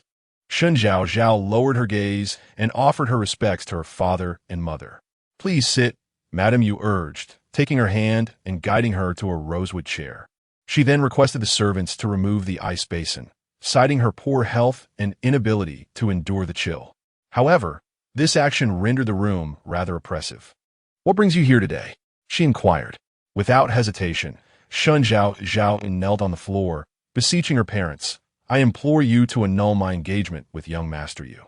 Madame Yu, maintaining her composure, leaned down to assist her, asking, "What is the reason for this? Has my cousin offended you in some way? If so, I shall ensure he apologizes sincerely." "Not at all," Shen Zhaozhao replied, shaking her head. Initially, she intended to express that there was no mutual affection, but recalling the customs of their era, which emphasized parental arrangements, she adjusted her approach. "My health is fragile. Should I fall gravely ill in the future, young master, you would find it challenging to attend to me. I only wish to spend my days in the company of my father and mother." "How can this be? What kind of reasoning is it for a young lady to remain unmarried?" Madame Yu sighed, perplexed. Her words ignited a fire, akin to a spark igniting dry tinder. Indeed, Shen Zhaozhao, upon hearing this, became somewhat anxious. "Your mother speaks wisely. You have reached a marriageable age and should be considering suitors." However, the father misinterpreted his daughter's intent. She desired a partner of martial prowess, not a life devoid of marriage. Shen Zhaozhao, well aware of Madame Yu's formidable influence, had no intention of confronting her directly. She had long yearned to learn martial arts, yet now, tears filled her eyes, for it seemed she would never have that opportunity. Naturally, she envisioned a future husband who could embody the warrior spirit. Shen Zhaozhao, relieved, was on the verge of acquiescing when Madame Yu gently cleared her throat a few times, prompting him to wave his hand dismissively. "I cannot decide this matter. Your mother's cousin is quite the scholar, and you have always favored handsome appearances, have you not? In my opinion, young Master Yu is quite admirable and should appeal to you." As Shen Zhaozhao observed her father preparing to exit the room, she recalled their previous discussions about how Wu Shi, favored due to her resemblance to the late Xiao Lu, had garnered affection. An idea struck her. "Father, have you forgotten? Mother once expressed her wish for me to marry a worthy suitor. If her intuition served her right, this negligent father likely held a fondness for Xiao Lu." Recently, the old matriarch had recounted how Shen Zhaozhao had pursued Xiao Lu fervently in his youth. The two families, having enjoyed a harmonious relationship since childhood, were destined for union. Had it not been for Madame Yu's insistence on marrying into the family, Xiao Lu would not have been relegated to the status of a secondary wife.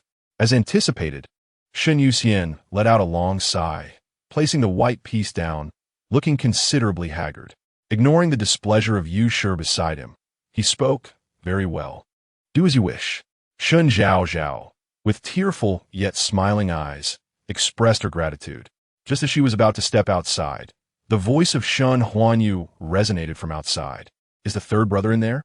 The maid responded, "The third master is currently playing chess with the madam." Upon hearing this, Shen Huanyu hurriedly entered the room, and upon noticing Shen Zhaozhao preparing to leave, he quickly said, "Zhaozhao, please do not rush away. Your uncle wishes to discuss a matter with you." Consequently, Shen Zhaozhao had no choice but to retract the foot she was about to step out with. She glanced at Shen Huanyu's solemn expression, noting the faint shadow of concern that seemed to veil his face. After Shen Huanyu settled down and sipped a cup of tea, he addressed the respectfully attentive Shen Zhaozhao. "Has Zhaozhao's marriage been arranged?" Shen Zhaozhao replied, "Not yet. It would be prudent to settle it soon, otherwise. Shen Huanyu sighed deeply and shook his head. Do you know what Her Majesty the Empress just summoned me for? Shen Yuxian and Yu Shi exchanged bewildered glances, both appearing perplexed. Shen Huanyu did not expect his younger brother to possess any remarkable intelligence applicable to his official duties. However, the Empress's insincere smile as she performed her rituals filled him with an unsettling dread. Brother, did Her Majesty have any instructions? Although Yu Shi was confined to the inner chambers, she was somewhat aware of court matters and quickly grasped the significance of the situation.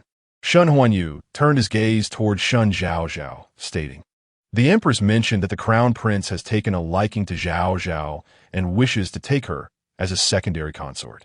Chapter 64. No regrets upon hearing this. Yu Shi nearly wrung her handkerchief to shreds, casting a resentful glance at Shen Zhaozhao. How could a mere daughter of a concubine possess such extraordinary fortune?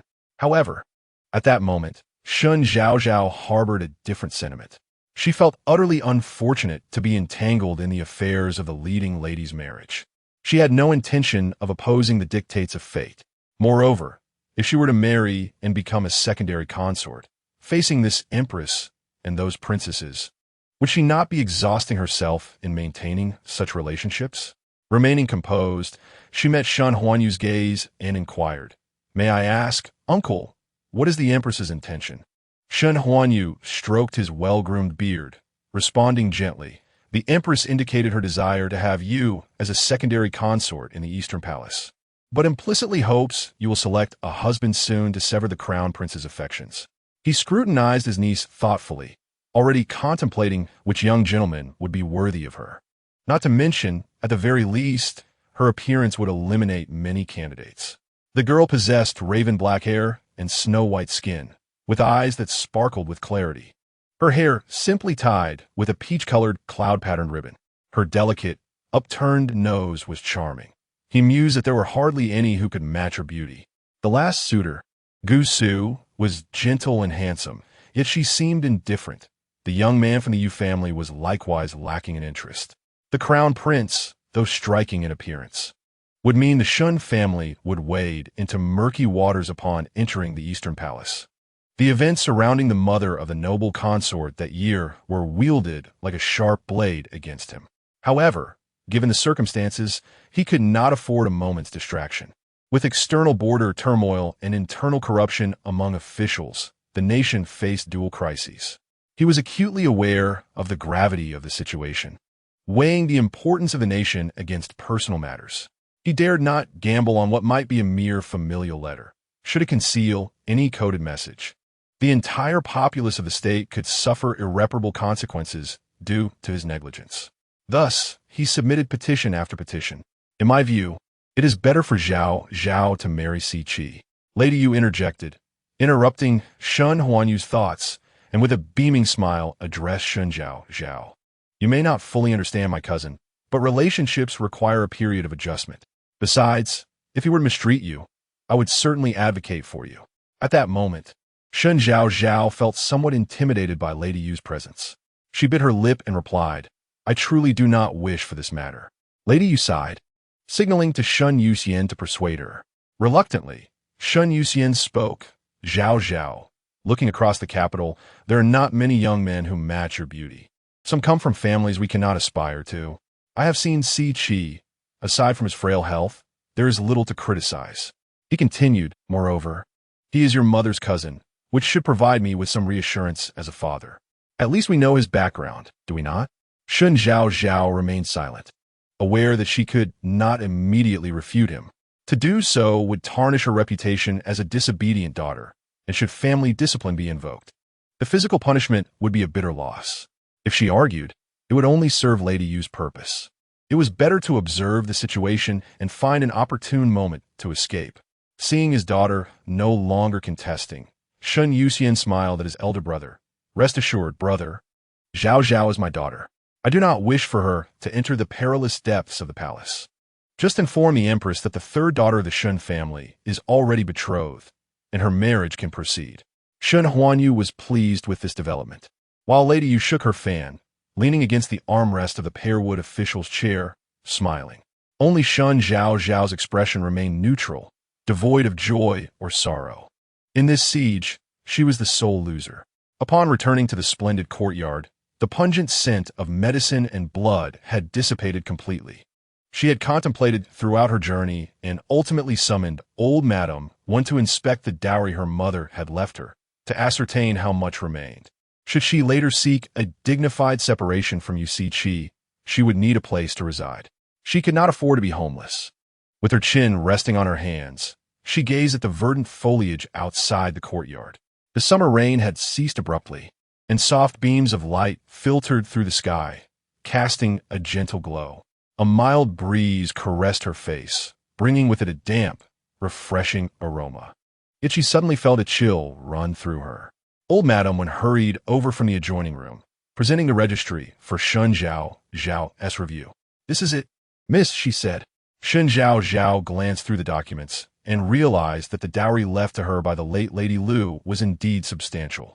Just the arable land amounted to 100 acres, not to mention the various shops under her name. It appeared that if she managed her affairs well, she would not need to worry about sustenance in the future. "Dear Nanny, please seek out a more suitable estate for me, preferably in Yangzhou," instructed Shen Zhaozhao as she closed the account book. Nanny One, perplexed, replied, "Miss, is it customary for an unmarried young lady to begin acquiring estates? If this were to spread, it would surely invite ridicule." However, Shen Zhaozhao was indifferent to the mockery of others. What truly concerned her was the potential peril that such gossip could summon. With a playful smile, she tugged at Nanny Wen's sleeve. "Nanny, just do it secretly. I am merely ensuring a safety net for myself.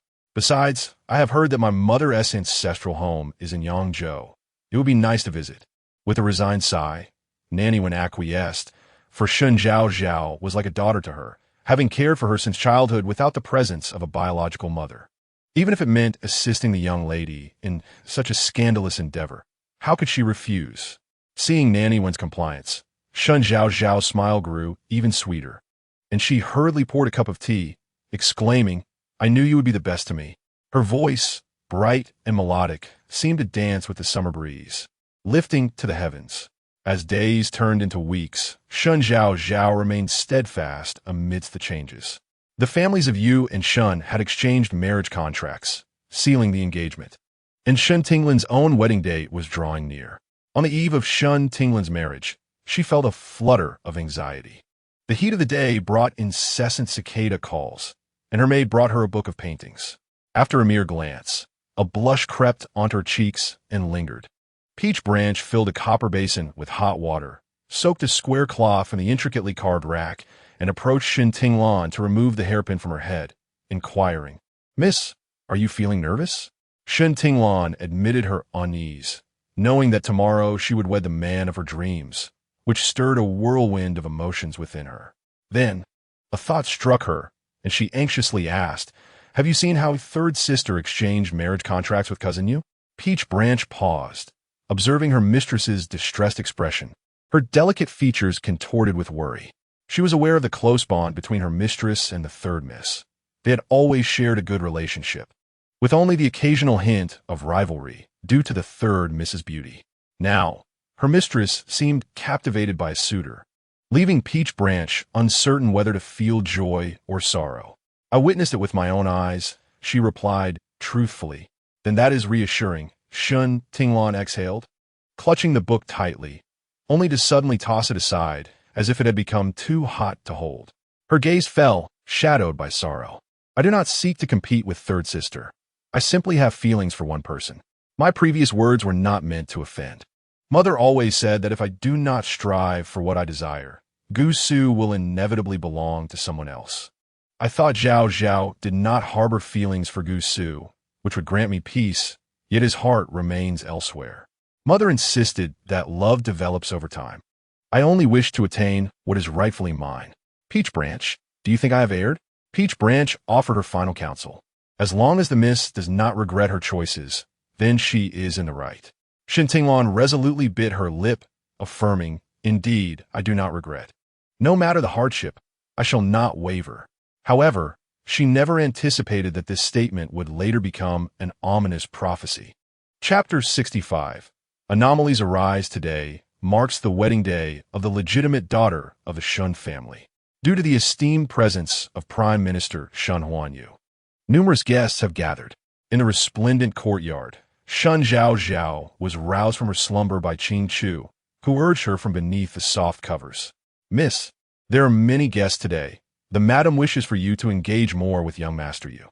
Stretching languidly, Shen Zhaozhao lifted the delicate brocade coverlet before finally descending from her bed.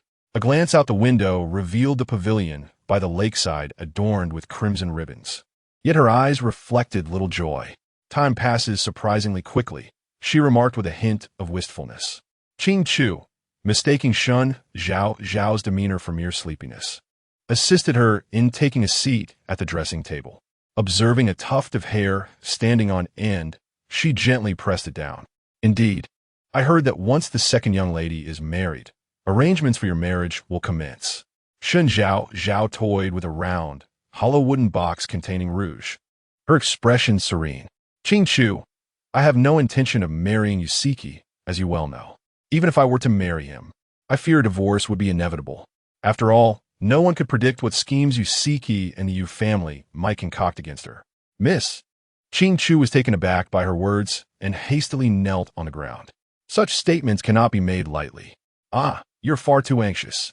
That was merely a hypothetical. Shen Zhaozhao helped her up. By the way, have you made any progress regarding Yusiki? She had never contemplated waiting passively. She needed to uncover Yusiki's vulnerabilities and withdraw before any decisions were irrevocably made. She could not allow herself to be led to slaughter once the die was cast. If one were to claim that Yusiki was without flaws, she found it hard to believe. The Yu family was adept at cultivating a pristine reputation, their facade seemingly flawless, yet every fox eventually reveals its tail. Qing Chu shook her head. Miss, I have investigated as you instructed. I have sent people to discreetly inquire among the neighbors surrounding the Yu family, but no information has surfaced. Most claim that young Master Yu is frail and ill, with medicinal herbs delivered to his residence in monthly batches. Shen Zhaozhao felt a twinge of frustration. This posed a considerable challenge. However, she maintained a positive mindset. After all, a person devoid of flaws often harbors a significant vulnerability. Who is truly perfect? Life is not a storybook. Once her grooming was complete, she finally spoke. Continue your investigation and inform me of any developments. As for my second sister, let's go check on her. With that, the two made their way to Shun Tinglin's courtyard. In this era, auspicious days were typically chosen during twilight, as ancient beliefs held that women represented yin and men represented yang. Thus, the wedding procession was traditionally set to occur at this transitional hour. As they approached the long corridor, Shun Shiling's melodious voice reached their ears from within. Second cousin, your embroidery skills are truly remarkable. The mandarin ducks frolicking in the water appear so lifelike. Shen Tinglan smiled and replied, Shiling, you flatter me. She then peered towards the door. Where is Zhaozhao? Why hasn't she joined you? My third cousin is unwell, so she likely just finished her preparations and will arrive shortly. Shen Shiling sat gracefully on the brocade couch, taking a bite of a delicate lotus pastry. As her words faded, Shen Zhaozhao entered the room, cradling an exquisitely carved wooden box in her hands. Sister, today marks your momentous occasion. I have no lavish gifts to offer, but I retrieved a precious East Pearl from the dowry. Do take a look and see if it pleases you.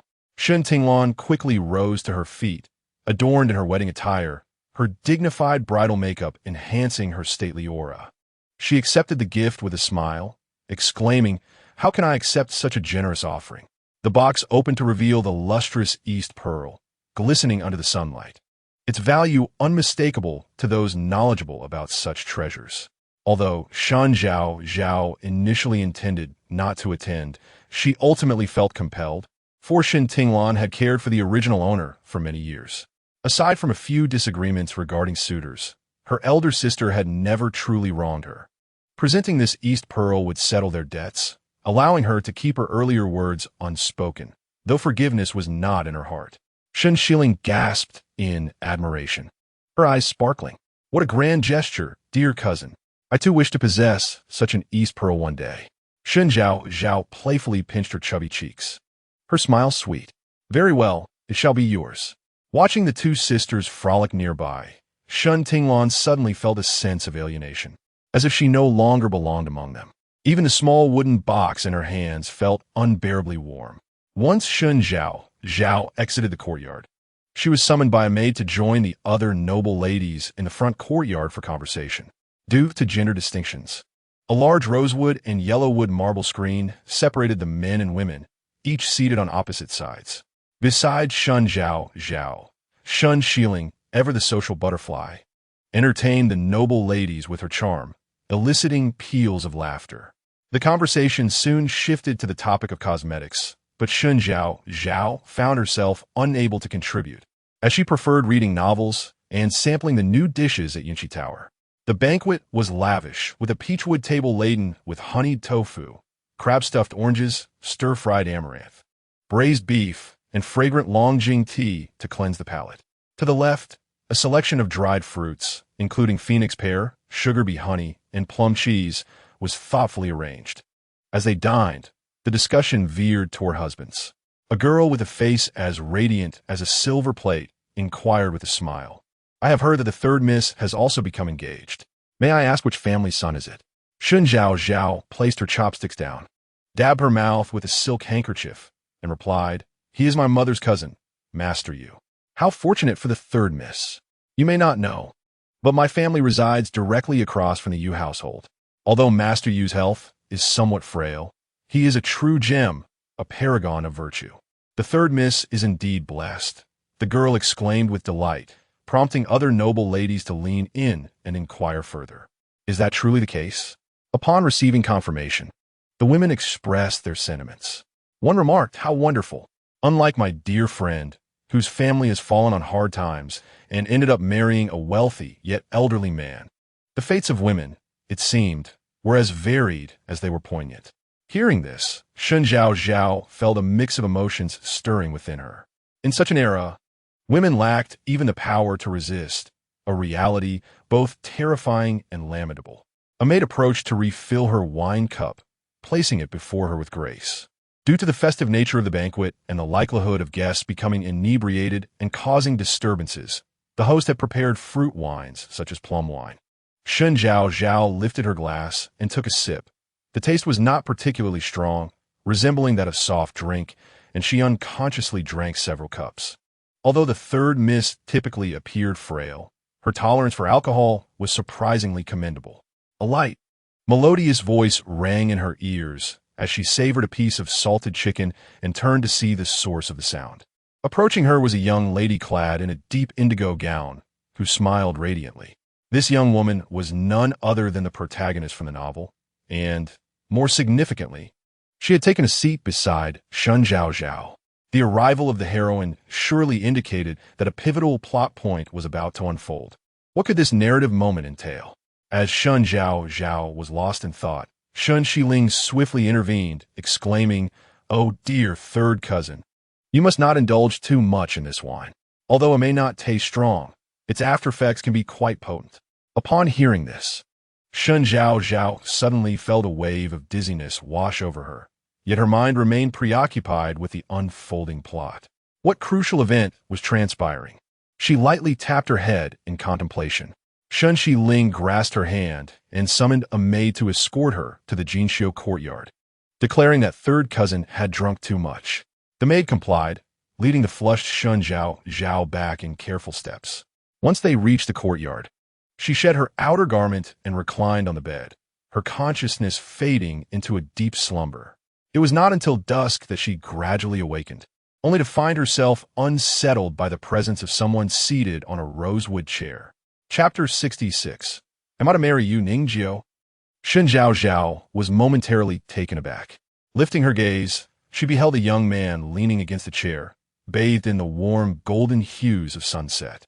His pale complexion bordered on an unhealthy whiteness, and his lips, typically understated, bore a deeper shade of red. At that moment, his dark, lustrous eyes were fixed intently upon her.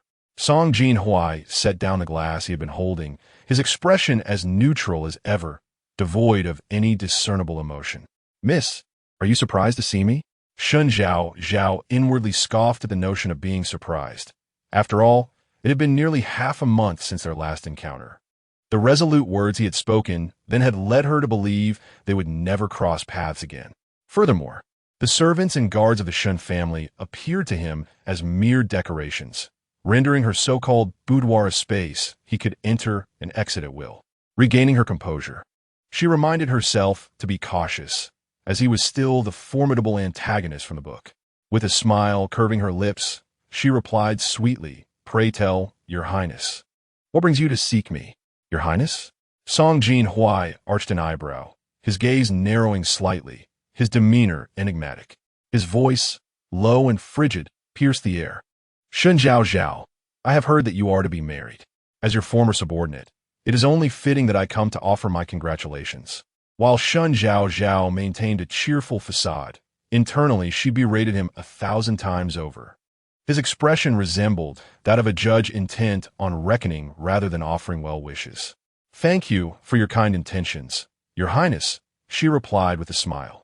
Ning Jiu's expression darkened abruptly, his tone laced with sarcasm. "Did you truly believe I came to congratulate you?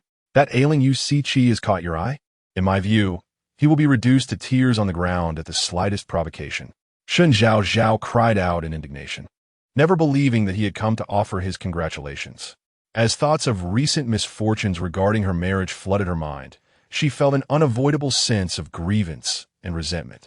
With a quiver of her nose, she furrowed her delicate brows and exclaimed, "Did you think I desired this?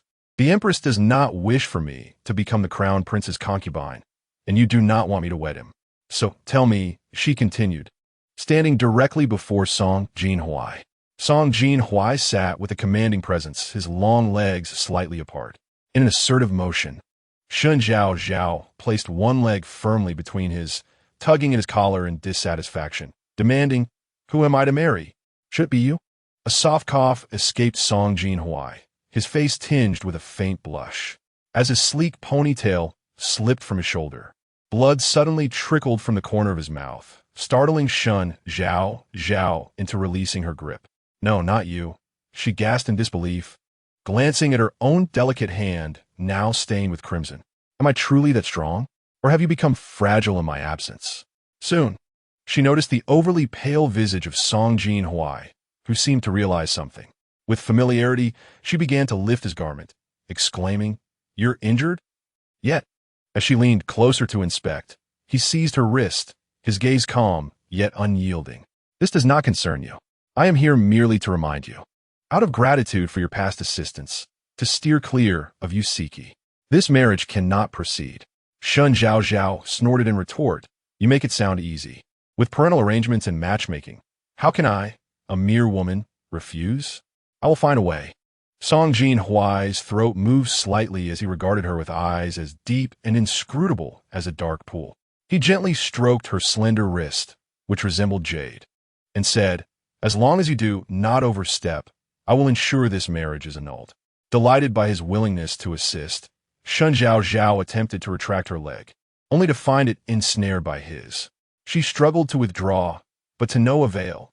Frowning in irritation, she abandoned the formal title and called him by his name. "Song Jinhuai." "Miss, do not be hasty," he replied, his voice low and teasing, pulling her slightly closer. "Have you finished the medicine I provided last time?" Shen Zhaozhao's complexion drained of color at the unexpected question. She had not anticipated his inquiry regarding the potion, which had been overwhelmingly bloody in taste. Unable to consume even a drop, she had resolved to wait a while before attempting again, perhaps even taking it when her condition flared.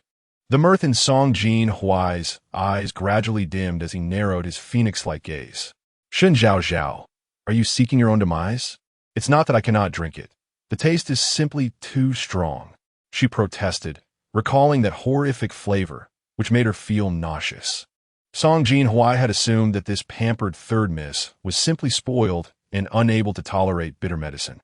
The concoction she had previously taken had been supplemented with licorice to mitigate the bitterness, but this time he had omitted such ingredients, explaining her aversion. Now, however, it was evident that she was genuinely intolerant of the bloody flavor. He drew her into his embrace and began to walk towards the window. Shen Zhaozhao blinked her misty eyes and asked, "Where are you taking me?" "To drink your medicine," he replied. Song Jinhuai glanced at her tousled hair at the temples and expertly tidied it up for her. "No," Shen Zhaozhao struggled to get down, not daring to look at the boy's face, which must have been dark with displeasure. Feeling the grip around her waist tightening, she quickly exclaimed, "My second sister is getting married, and there will surely be maidservants coming to look for me soon."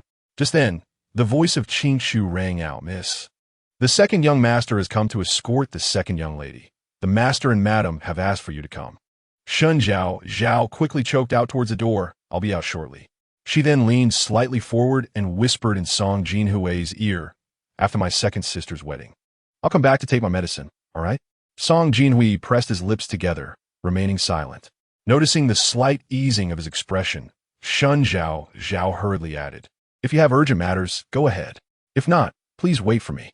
The sweet melody of her voice, accompanied by the refreshing scent of citrus, enveloped him, causing his ears to flush unexpectedly. He knew he could not refuse her. In the next moment, Shen Zhaozhao felt the hand at her waist relax abruptly, and she was gently set down on the ground. "Wait for me to return," she said, offering him a bright smile. Just as she was about to dash outside, she realized she hadn't put on her shoes. She hurriedly slipped on her embroidered slippers, stood before the dressing mirror to tidy her hair, and quickly donned her outer garment. She flitted about like a butterfly before, finally, slamming the door shut behind her. Song Jinhui lowered his gaze, unconsciously pinching his fingers, seemingly savoring the lingering warmth of their earlier encounter. Chapter 67. Quarrels at the head of the bed and reconciliation at the foot. Shen Zhaozhao was pulled into Shen Tinglan's courtyard by Qing Shu, where Shen Tinglan was conversing sorrowfully with Madame Yu. It was evident that her impending marriage weighed heavily on her heart, shattering the calm demeanor she usually maintained in her mother's presence. Meanwhile, Gu Su stood outside the courtyard, composing a bridal poem. As a talented scholar, he found such tasks effortless, crafting verses with ease.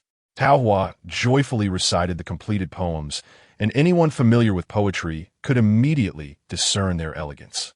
Madame Yu beamed with satisfaction as she patted Shen Tinglan's hand, saying, "You are truly fortunate. Once married, live well with him, and do not let minor disagreements cause you distress.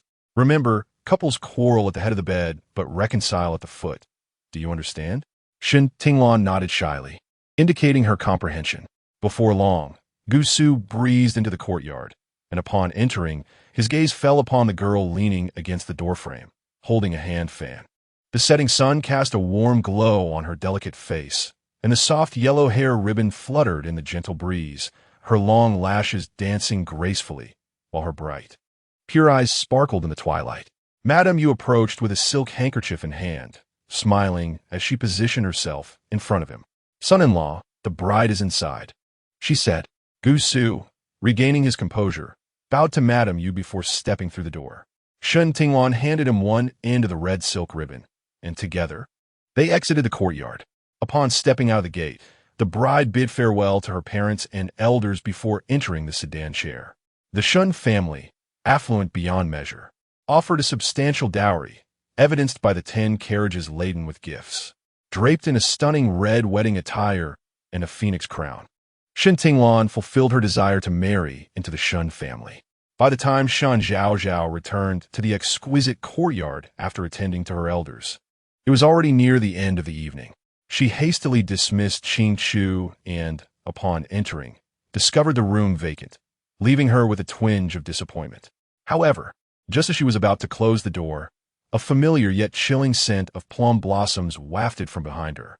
Turning swiftly, she raised her gaze to find Song Jinhui standing just behind her. Momentarily taken aback, her eyes traveled upwards, settling on his familiar features. The moonlight poured in through the window, casting a translucent glow over him, as if he were enveloped in a gossamer veil. Noticing her slightly dazed expression, Song Jinhui gently bent down to take her somewhat cold hand, guiding her to the embroidered stool.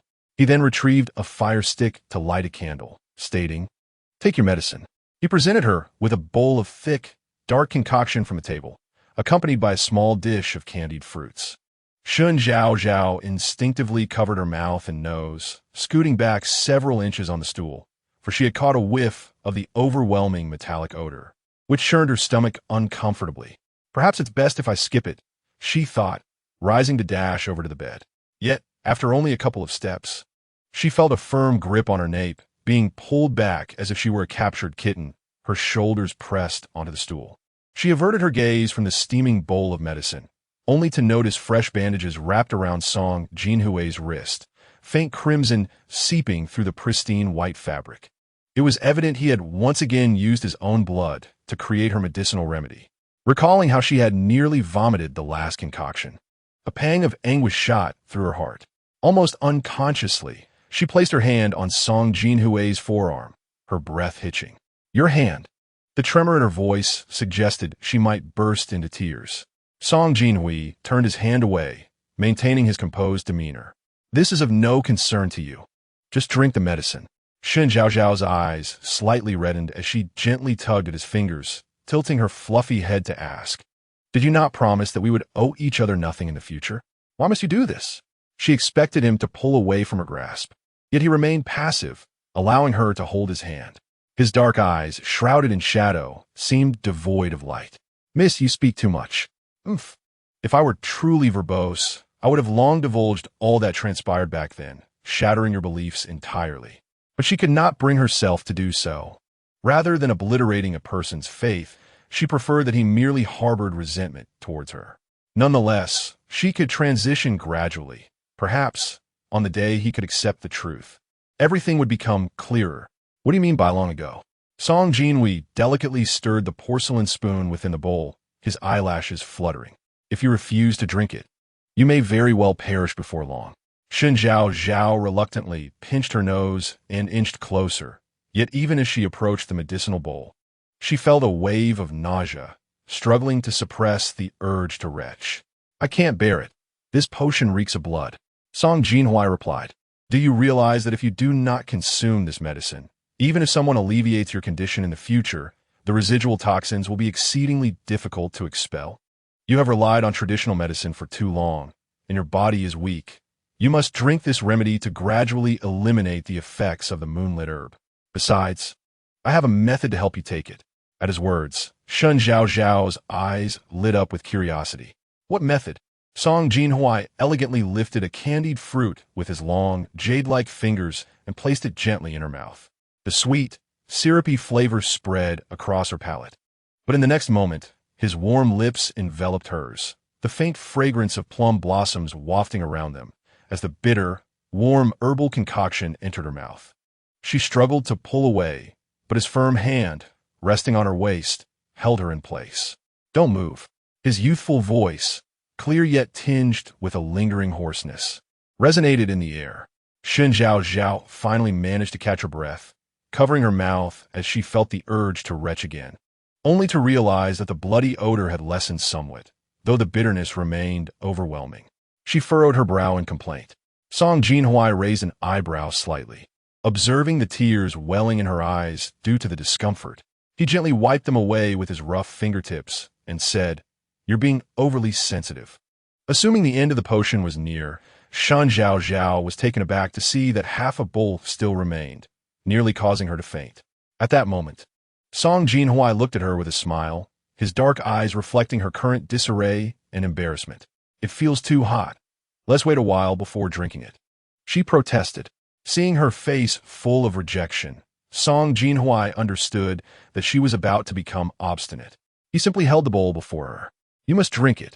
If it cools, its efficacy diminishes, and given your frail condition, cold medicine can harm your spleen and stomach." However, the dark herbal concoction was exceedingly bitter. Shen Zhaozhao instinctively wanted to shrink away, but upon noticing the faint traces of blood seeping from his wrist, her heart softened. Is there a way to drink the medicine without it being so bitter? Her gaze slowly shifted to his lips, stained with the medicinal liquid. Chapter 68.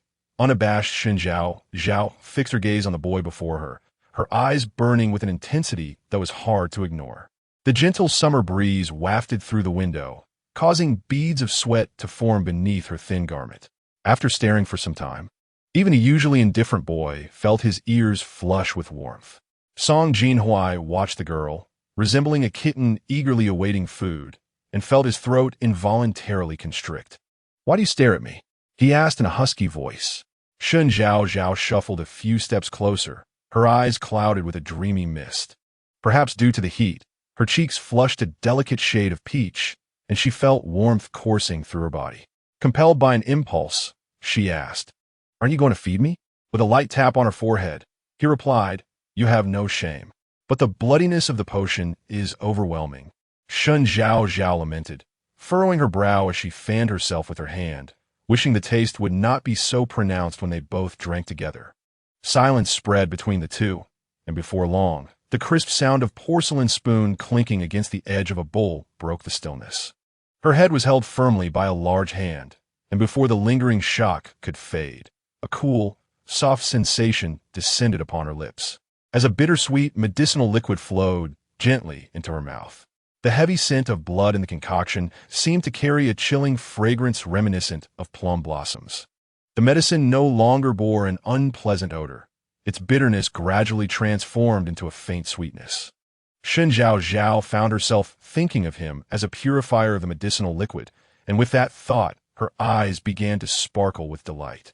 Once the medicine was consumed, however, the indescribable heat enveloping her intensified, making her feel as though she were inebriated. She wrapped her arms around the lean waist of the young man, her soft face nuzzling against his chest.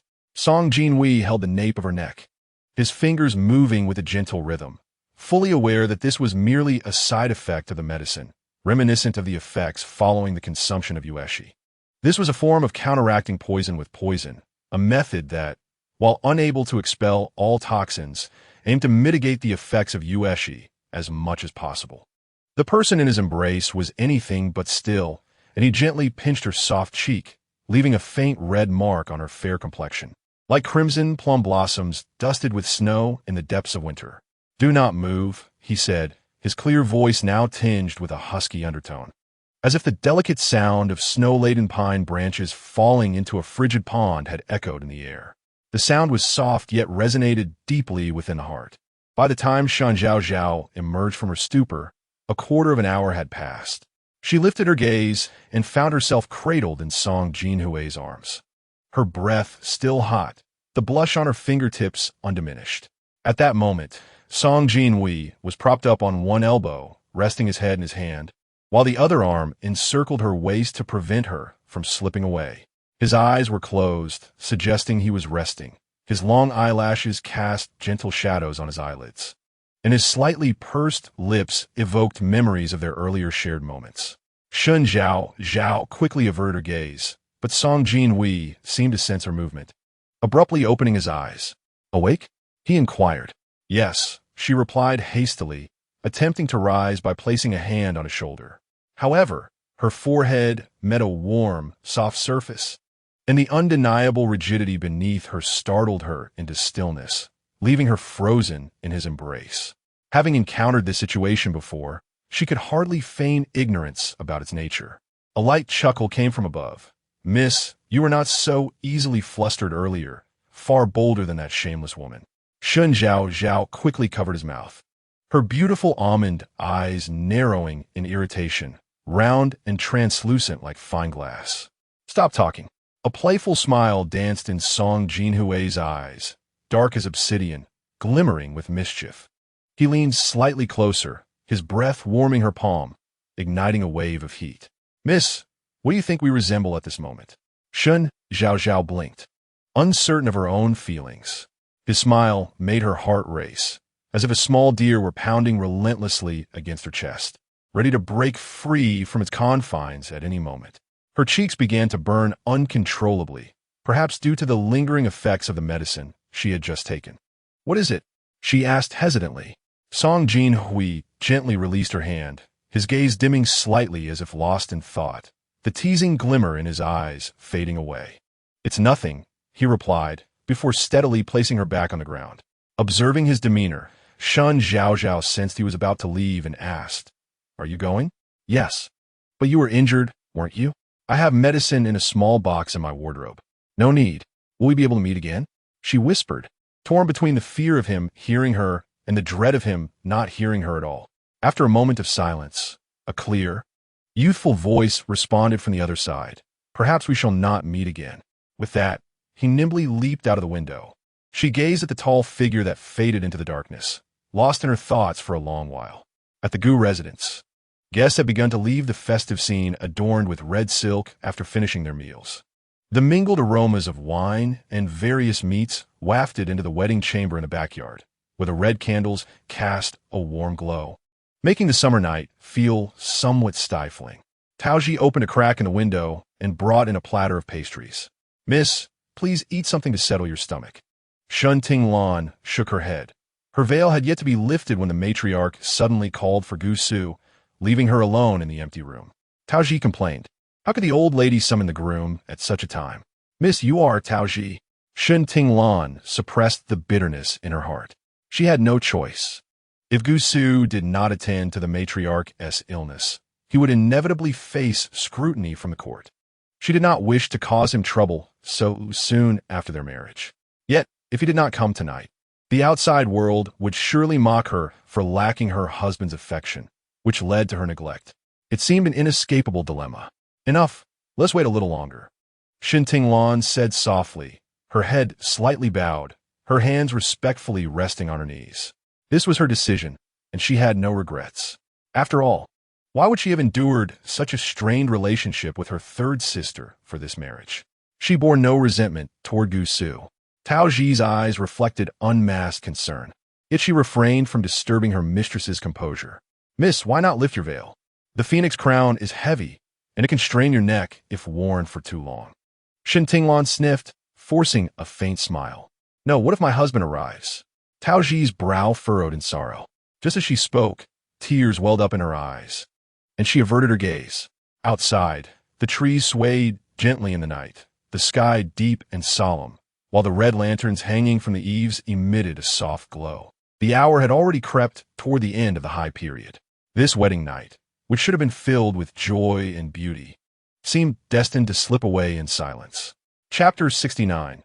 Long nights and many dreams. The third day marked Shen Tinglin's return to her family. Although Shen Zhaozhao did not need to rise early, she could not indulge in too much slumber on the occasion of her elder sister's homecoming. After a simple yet familiar grooming, she was nudged by Qingchu toward the main hall. To pass by the splendid courtyard, one must traverse a lengthy corridor. Shen Zhaozhao yawned as she walked forward. Upon reaching the entrance, she heard the voice of the matriarch, inquiring if she and Gu Su had yet to consummate their union. Shen Zhaozhao, seated in a mahogany rosewood chair, lowered her head, her face tinged with a mix of embarrassment and helplessness. Her thoughts drifted back to Gu Su's indifferent demeanor during the tea ceremony yesterday. Having missed the auspicious moment, she felt it inappropriate to take the initiative. Thus the matter lingered unresolved until now. "Alas, I am aging and cannot sway the younger generation," the elderly lady sighed. Acknowledging that these were not children she had raised herself, and could only offer verbal reminders. Beside her, Yu Shi wore a visibly strained expression, forcing a smile as she remarked, "Mother, that is hardly the case. Gu Su has been preoccupied with attending to the illness." Shen Zhaozhao added in agreement, "Indeed, my husband has been quite occupied due to maternal obligations. Besides, he is considerate of me. It was already late on the day of our marriage, and he did not wish for me to be overtaxed." The matriarch turned the Bodhi beads in her hands and nodded, conceding, "Very well, I shall leave it to you." At that moment, Shen Zhaozhao arrived, and the matriarch's stern demeanor softened into a smile. "My Zhaozhao has come." "Greetings, grandmother and mother," Shen Zhaozhao said, bowing to the two elders in the hall. She then turned to Shen Zhaozhao with a gentle smile. "Good day, second sister." Shen Zhaozhao returned the gesture, but felt a surge of resentment, recalling how she had been challenged by her mother-in-law during the tea ceremony. She inquired, "May I ask when third sister plans to marry?" Shen Zhaozhao had not anticipated such a question during a simple tea visit. Yu Shi quickly interjected, "It will be early next month." Shen Zhaozhao appeared to breathe a sigh of relief, her previously tense expression easing. She knew that her younger sister would inevitably face the trials she herself had endured. However, Before she could relax, the matriarch's countenance darkened. From my perspective, I'm not satisfied with the match for Zhaozhao. Yet, since you and Yuxian have made your decision, I have but one request. Yushe hurriedly responded. Whatever mother commands, the daughter-in-law will surely handle. The marriage of Zhaozhao was not of her choosing. Her own mother had passed away too soon. I have some lands and properties that will be of no use to me, which shall be given to her. You must not interfere with this. Mother, it seems this exceeds proper etiquette, Shen Zhaozhao cautioned. I can certainly seek suitable candidates for Zhaozhao in due time. In that case, I shall discuss it with my husband and ensure Zhaozhao receives additional dowry. Yushe thought it prudent to comply, despite her dissatisfaction with the matriarch's decision. She genuinely hoped that Shen Zhaozhao would marry soon, to avoid prolonged uncertainties. Thus, the topic was finally laid to rest. When the time for lunch arrived, everyone moved to the front courtyard to partake in the feast. Shen Zhaozhao felt restless as she sat. The table enveloped in silence, except for the occasional exchange between Shen Yuxian and Gu Su. She preferred a more vibrant atmosphere. Shen Zhaozhao intermittently served dishes to Gu Su, and after several attempts, he gently advised, Madam, please eat freely. There is no need to concern yourself over me. Shen Zhaozhao's hand faltered as she was serving the dishes. At that moment, Yushe quickly intervened, remarking on the affection between the two children, suggesting that her son-in-law must be exhausting Shenlong. Gu Su merely smiled faintly, choosing not to engage further in the conversation. Shen Zhaozhao, lacking an appetite, ate sparingly and soon departed. Unbeknownst to her, the moment she turned, Gu Su, who had not raised his gaze until then, glanced at her retreating figure, but only briefly, before deliberately averting his eyes. This subtle action did not escape Shen Zhaozhao's notice. She had harbored a glimmer of hope, believing that Gu Su's lack of attention to her younger sister indicated he had moved on. However, it seemed she had misjudged the situation. Shen Zhaozhao, unaware of the underlying dynamics, had only just reached the drooping flower gate when a soft voice called out, Third sister, please wait. Turning, she beheld Shen Zhaozhao approaching with a somewhat pallid complexion. Perhaps due to the occasion of her return home, Shen Zhaozhao had adorned herself more elaborately than usual. Her hair styled in a mature woman's bun. I sought you out for no grave matter. After all, we are sisters. However, I feel compelled to advise you. My husband and I are already wed. I kindly ask that you refrain from entangling yourself with him. For a man, any involvement with a sister-in-law might be deemed a dalliance. Yet for a woman, reputation holds paramount importance. Wouldn't you agree? Shen Zhaozhao regarded her elder sister as if meeting a stranger, finding it increasingly difficult to recognize the sister she once knew. She had thought bygones were best left buried.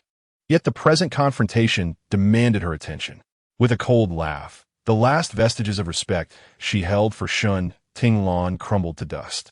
Elder sister, I have not pursued him. It is he who cannot let go. And you, fully aware of his lingering attachments, still insist on marrying him. The bitter fruits of your choices are of your own making. Shen Zhaozhao could scarcely believe that her once obedient younger sister would now so boldly unleash malice upon her. Gripping her handkerchief tightly, she stood silently at a loss for words. Just then, a crisp voice broke the tension as a maid dressed in a pale green coat rushed towards them, exclaiming, Second miss, third miss. The madam has summoned you to the front hall for an urgent matter. The previously charged atmosphere dissipated instantly. Upon returning to the main hall, Shen Zhaozhao encountered Luo Shi hurrying towards them, while on the floor knelt Xinwu's maid, Yingzhu. Luo Shi quickly approached, gripping Yingzhu's shoulders, demanding, What on earth has happened? Why are you here at the Shen residence? Yingzhu, in tears, clutched Luo Shi's hand, trembling uncontrollably from her agitation, and stammered, Mississippi. She has passed away. Luo Shi was taken aback, nearly losing her balance, and would have collapsed had her devoted maid not caught her in time. Yushe hurriedly called for assistance to help Luo Shi down before she returned to her seat. Though she had married Shen Yuxian, her family background was superior to that of her sisters-in-law. Thus she spoke with a certain authority. Lifting her teacup, she inquired, Pray tell, what could have caused your masteress' demise? She was so young, and had not yet endured the agonies of childbirth. Ingzhu's eyes brimmed with tears as she slowly responded. Chapter 70. The mountain does not move. I am the mountain. It was my lord. As she spoke, grief overwhelmed her, as she bit her lip to stifle her sobs. The master, for reasons unknown, had suddenly become impotent. Our young lady had tried numerous remedies. All to no avail. The madam, irate that our young lady could not bear a son, forced her to kneel under the scorching sun, causing her health to deteriorate. The master, in a fit of rage, concluded that our young lady's plain appearance was to blame and sought solace in the brothels. Little did he know, upon his return, that intimacy with our young lady would result in her declining health. The physician proclaimed that the master had contracted a vile illness and transmitted it to her. Just returned from the palace, Shen Zhaozhao, upon hearing this, was so enraged that he shattered his teacup, his face contorting with fury. How dare he treat my daughter in such a manner? Yusher promptly ordered the servants to clear the shards, suggesting a serious discussion was in order. The second wife, Yusher, ever astute, approached to offer some consolation, proposing to draft a petition against the Su family's negligence. However, Yusher deemed this inappropriate. Recognizing that even the most impartial officials struggle to resolve family disputes, the emperor would likely only reprimand the Su father and son. The scene erupted into chaos. While Shen Zhaozhao remained silent, fixated on the withered magnolia tree outside the courtyard. Shen Wu had anticipated such reproach from her in-laws, though she had not foreseen Shen Wu's death. Yet, upon reflection, it was not difficult to comprehend. A scoundrel like Su Tingyi would hardly refrain from his pursuits. Ultimately, Shen Wu succumbed to the harsh realities of her time, having long since transformed into a creature of this era when she conspired against her. The oppressive shackles of feudal customs had become a straitjacket for women. Was Shen Tinglan not similarly afflicted? Ridiculed by outsiders for attending to her ailing mother-in-law on her wedding night, she found herself overwhelmed. She bore no ill will towards Shen Tinglan. Rather, she resented the suffocating constraints that rendered breathing difficult. After a moment of silence, Yusher sighed, "Sister-in-law, this sorrow will inevitably lead to pent-up frustrations. Elder brother is preoccupied with court affairs, who will accompany Ting Ting on her final journey. Alas, I recall that I sought a name for her from the temple." Shen Huanyu's face turned pale, his lips trembling. "It matters not. I shall take a few days' leave when the time comes." Yusher was not entirely in agreement. "Oh dear, elder brother must consider this carefully. The journey from the capital to Shu takes at least half a month, if not longer. I hear the emperor will soon retreat to the palace to escape the heat, with the crown prince governing in his stead. If you take leave, will not the court descend into chaos? But my wife has just fainted. Should she face the Su family again, it would be akin to lambs entering the lion's den, and she would be unable to withstand it. It is well understood among the people that Shen Huanyu holds a profound love for his wife. Over the years, apart from the Luo family, he has not entertained any concubines or mistresses and has only fathered a son and a daughter, likely out of concern for his wife's well-being in the perilous realm of childbirth. You, with genuine sincerity, suggested, "Why not let me and Zhaozhao accompany you? It will be beneficial for Zhaozhao to learn about funeral rites, especially since she is to marry in the future." She believed that such an arrangement would facilitate Zhaozhao's eventual union with Yusiki, reducing the likelihood of unforeseen complications. Furthermore, their visit to the Su family was not merely for the purpose of learning about funerals. It was to seek justice. Upon hearing this, Shen Zhaozhao understood Yu's intentions. Though she kept her composure, she insisted that she must go, yet felt it was imperative to avoid the journey. With a feigned look of difficulty, she blinked and pouted, saying, "If I could accompany my mother, I would willingly brave fire and water, but you know my condition. I'm not to enter damp places, and the Shu region is fraught with rain and miasma." Yu's expression stiffened momentarily, but she managed a faint smile. "Indeed, how could I have overlooked that?" However, beneath her calm demeanor, her grip tightened unconsciously.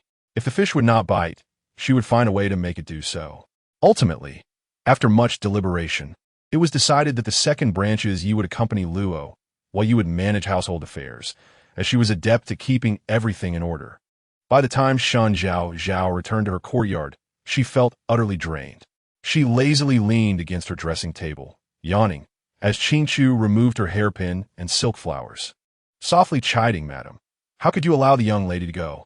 The Shu region is remote and humid. What if she encounters bandits along the way?" Shen Zhaozhao did not respond directly to Qingqiu's concern, but instead inquired, "Qingqiu, how do you perceive my mother's treatment of me?"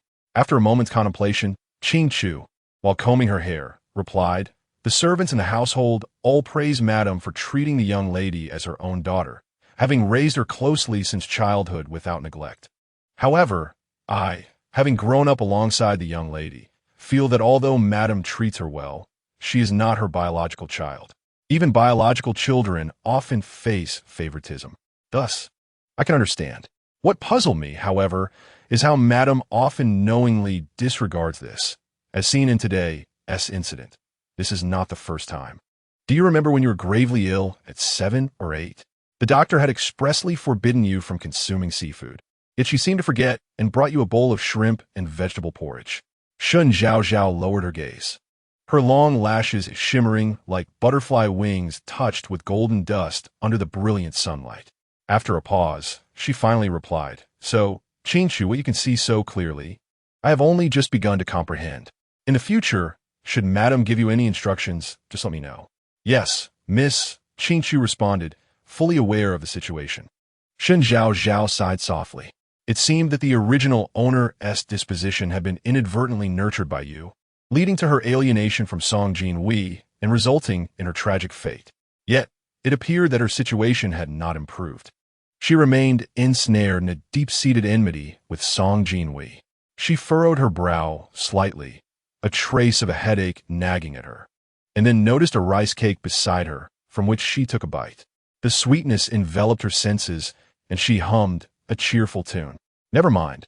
She would take things as they came. Since Song Jinhuai had declared that their next meeting was uncertain, she thought, why not embrace the mountains as they are? If he said there would be no future meetings, then so be it. Was she, Shen Zhaozhao, truly so timid in the face of adversity? As long as Song Jinhuai gradually came to terms with their past, she would clarify everything with him. Lost in thought, a little maid stood outside the door and spoke up. "Third Miss, a young servant has brought an invitation from young Master Yu of the Yu family, who wishes to invite you to dine at the tavern on the day of Qixi. A table has already been reserved." Shen Zhaozhao instinctively wanted to decline, but then considered that if she did not go out to meet Song Jinhuai, the chances of that happening would diminish significantly. If she were to proactively tell the Yu family she was going out, it would likely be dismissed due to the recent passing of Shen Wu. However, if she mentioned going out with Yusiki, she would undoubtedly accept. "Tell that young servant that I shall accept the invitation." Yes. She joyfully placed the invitation before her dressing mirror, unaware that this Qixi would not unfold as simply as she had anticipated. On the day of Qixi, Shen Zhaozhao donned a soft peach-pink long robe made of smoke-like fabric, paired with a plain milk-white skirt. A pair of golden bells adorned her waist, jingling pleasantly as she walked. With thoughts of a leisurely outing, she chose simple accessories. Apart from a cherry-colored cloud pattern headband, she wore a begonia silk flower, exuding an air of lightness and elegance. Qingqiu tidied her outfit, smoothing out the tiny creases, and happily guided her towards the door, smiling as she said, "Today is Qixi, and it's clear there will be many people. Miss, do take care not to get lost. I have heard." At this, Qingqiu glanced around, tiptoeing to whisper in Shen Zhaozhao's ear, "I have heard that the 9th prince has found someone, but the emperor has not announced it to the public. It is said that he must sacrifice his left and right arms to be allowed into the palace. I overheard this in the tea house. Although it does not concern you, it would be prudent to exercise caution when going out, for blades do not discern." Shen Zhaozhao momentarily froze, as if recalling the plot she had overlooked during Shun Tinglin's wedding days prior. If she remembered correctly, Song Jinhuai had been gravely injured and later discovered by Xiao Muyun. This meant that Song Jinhuai and Xiao Muyun had indeed crossed paths. As the main antagonist of the narrative, would he continue along the path predetermined by the story? Would he ultimately meet a tragic end? Did he perhaps already harbor feelings for the heroine, prompting him to utter those words of uncertainty? Was she truly powerless to prevent this looming tragedy? The mere thought of these matters left her heart heavy. Miss, a clear, ringing voice pulled her from her troubled reverie. She nodded reassuringly to the concerned Qing Chu. Fear not, I am well aware. Qing Chu let out a sigh of relief and gently admonished, My lady, please refrain from purchasing an assortment of pastries like before. Indulging excessively is detrimental to your teeth. Shen Zhaozhao obediently nodded and replied with a bright smile. All right, rest assured, I am fully aware. Thus, the master and servant duo boarded the carriage and set off towards the marketplace. Today, the streets were teeming with throngs of people. The carriage halted frequently along the way. As evening approached, the summer heat had considerably waned, and the purple water lilies, which had wilted under the sun, began to regain a semblance of vitality. Not far ahead, a girl carrying a rabbit lantern was selecting hairpins with her favored young gentleman at a stall, while a burly man on a stage was showcasing fire-breathing tricks while adorned with a green-faced, tusked mask, aware that waiting for the carriage to reach its destination was impractical. Shen Zhaozhao decided to walk instead. The tavern was not far, and the cool evening breeze was refreshing. Holding a round fan, she strolled ahead, with Qing Chu and Li Kong walking closely behind her. Just as they neared the designated tavern, a young attendant approached, glancing around nervously. Third miss, our master awaits you in the private room on the second floor. Shen Zhaozhao nodded and followed the attendant upstairs. The interior of the tavern was exquisitely arranged, its proximity to a flower house allowing the faint, melodious laughter of young ladies to drift through the air. The passing young gentlemen were playfully teased by the girls, serving as a form of alluring invitation. Upon reaching the entrance of the private room, they spotted Yusiki already seated, the table laden with delectable delicacies.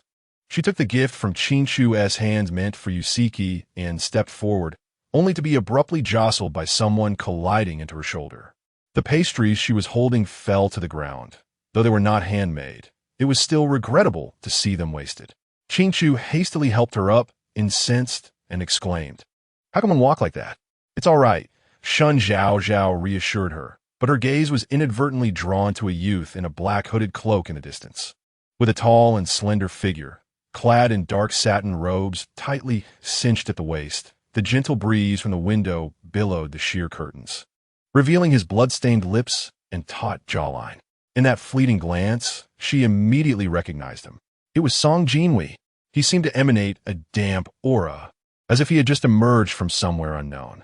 Oh dear, miss, you are injured, Qing Chu exclaimed, hastily retrieving a silk handkerchief to bandage her.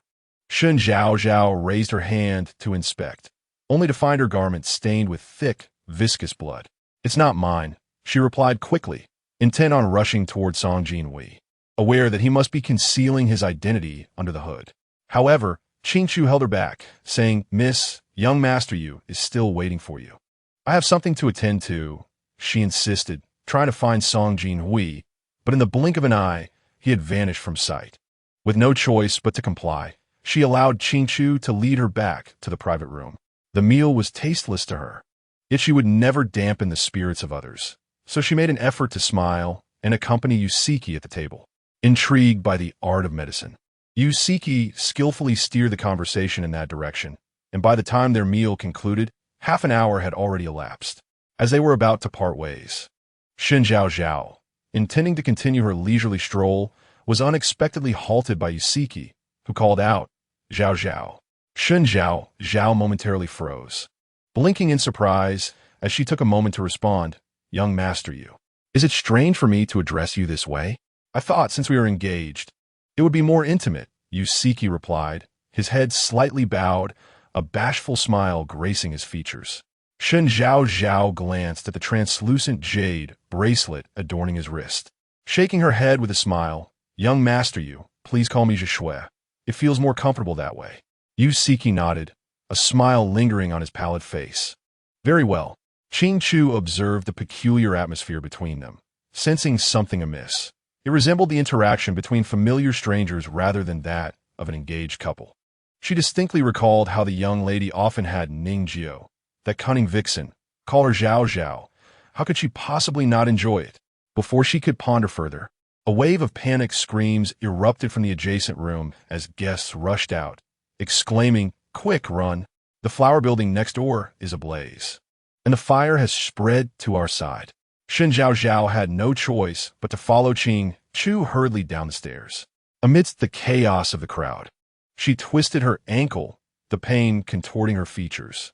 Yet, she could not afford to lag behind, as Qing Chu, merely a girl of 15 or 16, was not even as tall as she was and needed to be cared for. As she descended, she heard someone nearby scream, "Help! I'm on fire!" In a moment of life and death, self-preservation took precedence. Some abandoned their wives to flee, while others disregarded their children.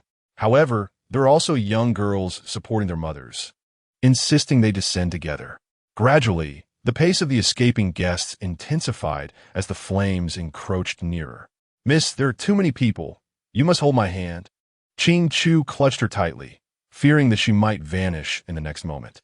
Unfortunately, the staircase offered only a single exit, and amidst the throngs of people, remaining together seemed a fanciful hope. At some point, Qing Chu's figure vanished from view. As Shen Zhaozhao grit her teeth against the pain in her foot, a cool hand clasped her wrist. Looking up, she found Yusiki gently coughing as he guided her down the stairs. Due to the spreading flames, smoke began to descend, causing him to cough uncontrollably, yet he held her wrist firmly, terrified of losing her. "Je suis. In this moment of urgency, please forgive me for this," he said. Shen Zhaozhao offered a faint smile. "It's quite all right. Thank you." Upon escaping the tavern, they realized their servants and maid were nowhere to be found. Shen Zhaozhao stumbled forward, and noticing her unsteady gait, Yusiki quickly crouched down, saying, "Je suis. Allow me to carry you out. This way. We shall not easily become separated." Shen Zhaozhao gazed at the frail and delicate youth before her, instinctively retreating 2 steps in fright. Given his fragile constitution, she feared that should she inadvertently lean on him, he might be crushed. Hastily, she extended her hand to steady him, expressing her gratitude. "Thank you, young master you. But I am not accustomed to being carried. I shall support you instead," Yusiki replied gently, aware that her continued politeness was futile, and that finding Qing Chu and the others was of utmost importance. She placed her hand on Yusiki's arm. The crowd surged like a swarm of panicked ants, densely spilling towards a single direction. Due to her injured foot, Shen Zhaozhao could not move swiftly, thus she had no choice but to shuffle along with the throng. The faint, metallic scent of blood wafted towards her, intensifying her concern for Song Jinhuai's injuries. Yet, little did she know that at that very moment, Song Jinhuai was leaning against a moss-covered alley beside an inn, his body drenched in blood, his long lashes matted with a viscous fluid glinting like rubies in the fierce flames. Perhaps it was an unspoken connection. As he peered from the narrow alley, he caught sight of the radiant maiden amidst the crowd, accompanied by a youth clad in green. The two navigated through the tumult of people. Wisps of hair danced around her forehead, revealing her fair skin, while the flames illuminated her delicate features. Beads of sweat seemed to trickle down her elegant nose, and her crimson hair ribbon fluttered in the wind, resembling an orchid blooming majestically on a cliff. From his vantage point, Shen Zhaozhao and Yusiki appeared as a pair of celestial beings, both hailing from illustrious families yet burdened by frail health. Perhaps their interests would align in the future. However, he could not shake the feeling that this scene was painfully vivid. Steadying himself against the wall, he attempted to rise but stumbled as a chilling voice echoed, "Your Highness, the 9th Prince, I trust you are well." Turning his gaze, he saw a eunuch clad in narrow-sleeved, embroidered robes approaching, his face adorned with a disconcerting smile that, upon closer inspection, was somewhat chilling. The creases at the corners of his eyes casting elongated shadows. Song Jinhuai wiped the blood from the corner of his mouth and cast a dismissive glance at the assassins lurking behind the eunuch. A flicker of disdain in his cold eyes. He scoffed. "It seems that Master Chong does not aspire to be a loyal companion to the Emperor, but rather a lapdog to the Empress." Master Chong lightly brushed the white ash from his sleeve, his eyes gleaming with cunning. "Your Highness, you flatter me." As his words fell, he subtly raised his hand, his smile vanishing along with his golden tooth, replaced by a chilling command, "Kill." As Shen Zhaozhao reached the exit, her heart seized painfully. She glanced back and saw that aside from the blinding inferno, nothing remained. Only the distant silver ashes floated in the moonlight, delicate as a snowfall in the depths of winter. Miss Qingchu appeared from an unknown direction, her face smeared with soot, perhaps due to her tears, giving her the appearance of a small, distressed kitten. The melodic sound of her voice snapped Shen Zhaozhao back to reality. She pursed her lips and turned to wipe the dust from Qingchu's round face with a handkerchief. "Where's the carriage?" "The carriage is up ahead." Qingchu's eyes were swollen from crying, and with a sniff, tears threatened to spill forth. After parting from the young lady, the maid had sought out Li Kong to look for her. He had entered the tavern, leaving her to wait outside, and she lamented, "Oh, what should I do?" Upon hearing this, Shen Zhao's heart jolted. "You mean Li Kong is still in the tavern?" Qingchu nodded, tears cascading down her cheeks. "What shall we do, miss? He can be quite stubborn. If he doesn't TC you, he may refuse to leave." Shen Zhao reassured her, "Fear not. Let's wait a moment longer until the crowd disperses, and then we shall check." Meanwhile, Yusiki continued to cough incessantly and softly suggested, "Shall I send a servant to search for him?" The nearby servant, anxious, soothed Yusiki's back, saying, "You mustn't, my lord. You are in no condition for such exertion. Otherwise, the madam will surely punish me severely." Shen Zhao, wishing to avoid causing trouble, smiled gently at Yusiki. "Thank you, young master Yu. I shall remain here with Qingchu for now. Perhaps Li Kong will emerge shortly. It is of no consequence." Yusiki wished to express more, but was interrupted by the servant's whispered words. He could only apologize to Shen Zhao, acknowledging his own frail condition. After approximately 15 minutes, a squadron of guards approached the tavern, carrying water buckets and leather bags, as the number of pedestrians on the street dwindled. It was then that Shen Zhao, accompanied by Qingchu, hastened towards the tavern. Yet, scarcely had they walked 100 paces when the clashing of weapons resonated nearby. Qingchu instinctively grasped Shen Zhao's arm, urging her to retreat, but the recollection of Song Jinhuai's overwhelming scent of blood gnawed at her. Signaling for silence by gently patting Qingchu's hand, she pressed herself against the corner of the wall to peer into the alley. There, under the silvery moonlight, a tall, youthful figure darted swiftly amongst the assailants, emanating a palpable aura of menace.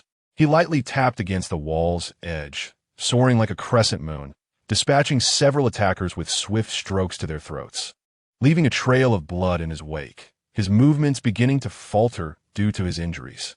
As the conflict intensified, it became apparent that one of the surviving assailants was preparing to launch a surprise attack from behind. In that critical moment, Shen Zhao swiftly removed the lone hairpin from her head, noticing a child's slingshot abandoned on the ground. She aimed it at the assailant. Having played with a slingshot in her youth, her aim was still commendable. In the next instant, with a swift motion, the hairpin was sent hurtling towards the assailant's shoulder. The assailant immediately sensed the disturbance and turned towards Shen Zhao's direction. Shen Zhao quickly pulled Qingchu down, holding her breath. Qingchu's eyes widened in fear, covering her mouth to stifle a scream that could attract the attackers.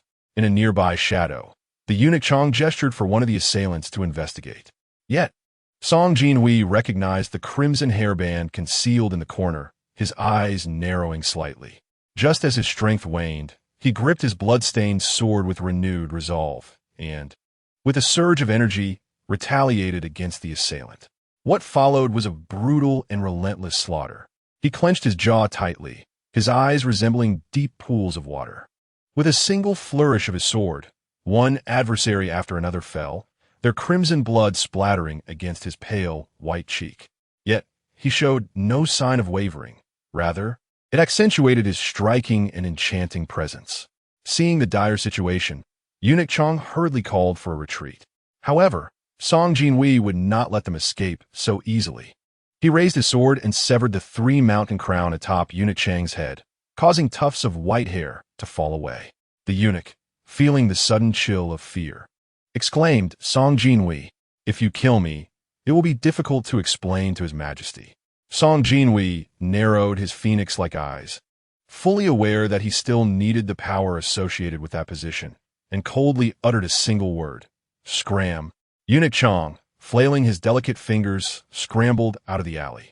Meanwhile, Xuanfeng and Li Kong, who were rushing to assist, exchanged bewildered glances, both struck by a shared sentiment. How formidable our master is. Ningjiao is truly impressive. As Shen Zhaozhao heard the silence descend upon the alley, she cautiously poked her fluffy little head out from behind the wall.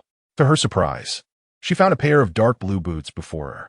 Momentarily taken aback, her gaze slowly traveled up the blood-stained hem of his dark attire, finally resting upon that familiar, handsome face.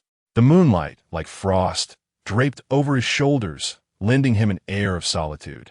Unconsciously, she broke into a silly smile and called out to him, her voice sweet and soft, "Ningjiao." Noticing the girl's bright smile, he could not help but click his tongue in mild surprise, sheathing his sword and crouching down to meet her glistening eyes. "Have you finished watching the show, miss?" Shen Zhaozhao blinked, sensing his inscrutable expression and taking a small step back. "I didn't mean to. If I hadn't discovered it in time, they would have found you." Song Jinhuai's eyes narrowed slightly, his demeanor suddenly turning grave. "Shen Zhaozhao, have you considered the consequences?" Hearing him call her name, she felt a sudden wave of apprehension wash over her, involuntarily recalling the ominous signs in her dreams where Song Jinhuai had slain everyone from the Shen family. "I'm sorry."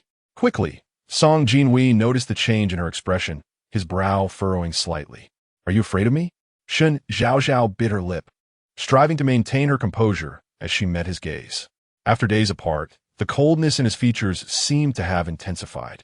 His dark pupils, illuminated by the distant flicker of flames, appeared strikingly bright, revealing a surge of ominous energy and the chilling aura of death, much like the bloodied blade in his grasp, gleaming coldly and leaving no room for escape. Her eyes fluttered rapidly, her raven-like lashes trembling. "And no, I'm not." She vehemently denied it.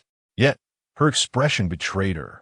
Song Jinhuai, having endured countless scorn and witnessed many terrified pleas for mercy in the heat of battle, caught a fleeting glimpse of horror in her eyes. If he hadn't seen it, perhaps he could have deceived himself. She was afraid of him. A knot of tension coiled in her throat, as if the next moment it would spill from her lips. He slowly stood, his lashes heavy with blood, choosing silence. As he turned to leave, his hand seemed to suddenly lose strength, causing his sword to clatter to the ground. Due to excessive blood loss, he staggered forward. Shen Zhaozhao, quick-witted and agile, immediately rose to embrace him. Ningyu, although the youth appeared slender, he towered over her, making it somewhat challenging to support him. Fortunately, Sun Feng arrived swiftly to assist. "Thank you, Miss Shen, for your timely help. I shall take my master away now," he stated respectfully. However, Shen Zhaozhao did not release Song Jinhuai. Instead, she proposed, "Allow me to escort him back to the manor. I have some knowledge of recent events, and it would be unwise if those individuals discovered your whereabouts." Sun Feng hesitated, wishing to assert that his master had a secure location. Yet, considering Song Jinhuai's recent attentiveness toward the young lady and the validity of her words, those pursuers were akin to hyenas, relentlessly chasing them. It was only a matter of time before they were found. Ultimately, he acquiesced, expressing gratitude to Miss Shen. Shen Zhaozhao settled Song Jinhuai into her carriage, where the overwhelming scent of blood was almost unbearable. Thus, after placing him on the thick cushions, she shifted to the opposite seat. To her surprise, it wasn't long before Song Jinhuai tilted his head and rested it on her shoulder. Though pushing him away would have been easy, the confined space of the carriage made it impossible to escape the lingering stench of blood. Moreover, he was an injured party. Resigned, she covered her mouth and nose with her silk handkerchief and lifted the curtain to allow some fresh air to circulate. The warmth of his breath against her neck sent tingling sensations coursing through her, making it difficult to disregard the presence of the youth leaning against her. She had certainly noticed the despondent look in Song Jinhuai's eyes earlier, and indeed, as he stated, she was frightened. A profound sense of unease enveloped her heart. After a moment, she silently draped a dark blue blanket over Ningjiao, haunted by vivid nightmares that had become almost a curse, not born from genuine disdain for him. Upon returning to the Shen residence, Shen Zhaozhao discreetly maneuvered Song Jinhuai through the side gate to the room he once occupied. With numerous servants in the household, It was often the case that someone was out attending to matters, making it easier to blend into the background. She summoned Ching Chu to fetch the soft bedding from her cabinet. Although Ching Chu feigned reluctance in her words, she had already stormed down the corridor, vocally expressing her annoyance and labeling Song Jinhuai as a seducer, even persuading Li Kong to agree. Li Kong, puzzled but compliant, nodded vacantly, responding, "You are right." Shen Zhaozhao retrieved a small wooden chair from the room, dusting it off with her handkerchief before sitting down. Meanwhile, Song Jinhuai furrowed his brow tightly, his lips twitching slightly as if he were about to speak. Shen Zhaozhao leaned in closer at that moment. Her hand was suddenly grasped by a bony yet distinct hand. The young man gazed at her with slightly dazed eyes, perhaps due to the loss of blood, his consciousness wavering. "What did you say?" she inquired, bending down. "Over there." Song Jinhuai merely blinked slowly, his eyes shrouded in a faint mist, and muttered, "Do not be afraid of me." Chapter 74. Are we worthy of her? Upon hearing his words, Shen Zhaozhao's heart trembled slightly. Feeling the warmth of his scarred hand enveloping hers, she ultimately did not withdraw. "I am not afraid of you." As her words fell, Song Jinhuai succumbed to a deep slumber. Before long, the doctor was summoned. Outside, the incessant chirping of cicadas filled the air, and near the lakeside, the croaking of frogs persisted. Ching Chu placed an ice basin inside the room, dissipating some of the heat, and then refilled the copper basin with hot water. Just as she was about to twist a cloth to hand to Li Kong for wiping, a pair of delicate hands reached out to her. "Let me do it." Ching Chu pouted, murmuring softly, "Miss, you are of noble birth. How can you tend such a person?" "One's worth is not determined by status," Shen Zhaozhao replied, aware that such sentiments were rather heretical in this era. Yet the ingrained beliefs within her were difficult to shake off in an instant. With a smile, she added, "Besides, he just saved us, did he not?"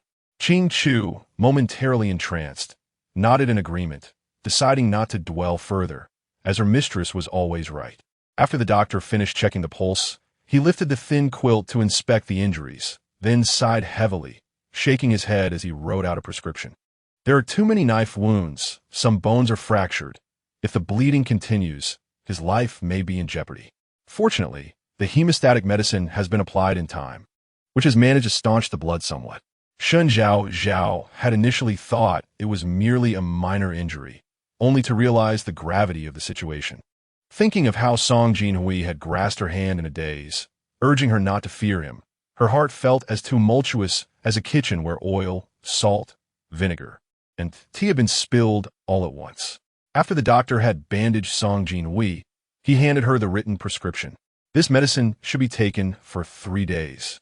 Given the scorching heat, be vigilant with the wounds to prevent festering. Otherwise, if a high fever persists, it may become quite troublesome." "Understood." Shen Zhaozhao glanced at the prescription briefly before instructing Ching Chu, "Please escort the doctor and settle the fees." "Yes, Mississippi." Once everyone had exited, Shen Zhaozhao resumed her seat, using a warm towel to wipe the blood from Song Jinhuai's body. Noticing his lips were somewhat chapped, she poured a cup of tea and used a small spoon to moisten them. As she was nearly done attending to him, the nauseating sensation from the metallic scent of blood surged within her, prompting her to rush to the doorway and gag. At that moment, Ching Chu arrived just in time to support her, mentioning that Granny Wen was inquiring about her whereabouts. Not wishing to linger and cause worry, she planned to leave quickly. But considering the doctor's earlier warnings, she cautioned Li Kong a few more times before feeling assured to return to her room. In the depths of the night, a few stars twinkled in the thick darkness, and grayish-white moths fluttered toward the oil lamp, only to sizzle for a moment before falling onto the wooden table, motionless. The once slumbering youth suddenly opened his eyes, sitting up to survey his surroundings. He found himself lying in a familiar room, his wounds meticulously tended to, and even his attire replaced with a fresh set. Beside him, Li Kong lay sprawled on the table, soundly asleep. Frowning slightly, he vaguely recalled collapsing in an alley, while other memories were fragmented, only faintly hearing Shen Zhaozhao conversing with someone, as he held tightly on her wrist, gently pinching the air with his fingertips. He could still feel the lingering softness of her skin. After adjusting his garments, Song Jinhuai swiftly lifted the thin blanket, preparing to depart. Although he was uncertain why Shen Zhaozhao had brought him back, he recognized that lingering here would inevitably attract misfortune upon her. Moreover, the queen's agents were scouring the capital for his whereabouts, and the Yunachong was likely preparing to return to the palace to report. He needed to act swiftly. The longer he delayed, the more adverse the consequences would become. Resolving this in his mind, he hesitated no longer and pushed the door open, stepping outside. Li Kong, being trained as an assassin, was naturally alert to such disturbances and quickly awoke. "Where are you going?" Song Jinhuai turned slightly, his piercing gaze cutting through the night like a thin blade. "Warning, you would do well to keep tonight's events to yourself." Even someone like Li Kong, who had navigated the murky depths of the martial world, felt a chill at such a fierce look. Yet recalling Shen Zhaozhao's tender care for this man, he mustered the courage to ask, "Is it right to leave so recklessly, considering the young mistress?" With his eyelashes lowered and his tone softened, Song Jinhuai replied, "It does not concern you." With that, he departed without a backward glance.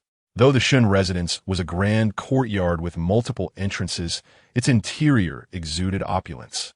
Featuring rockeries and ponds, pavilions and towers, with a moonlit ancient well nestled within the garden. There one would encounter red plums every 5 steps and apricot blossoms every 10. Initially intending to leave without a second thought, he found himself unable to quell the turmoil within and retraced his steps to the exquisite courtyard. He evaded the night watch maids and servants, making his way to Shen Zhaozhao's window. Gently pushing open the window, he climbed inside, repeatedly reminding himself that he would merely take a glance.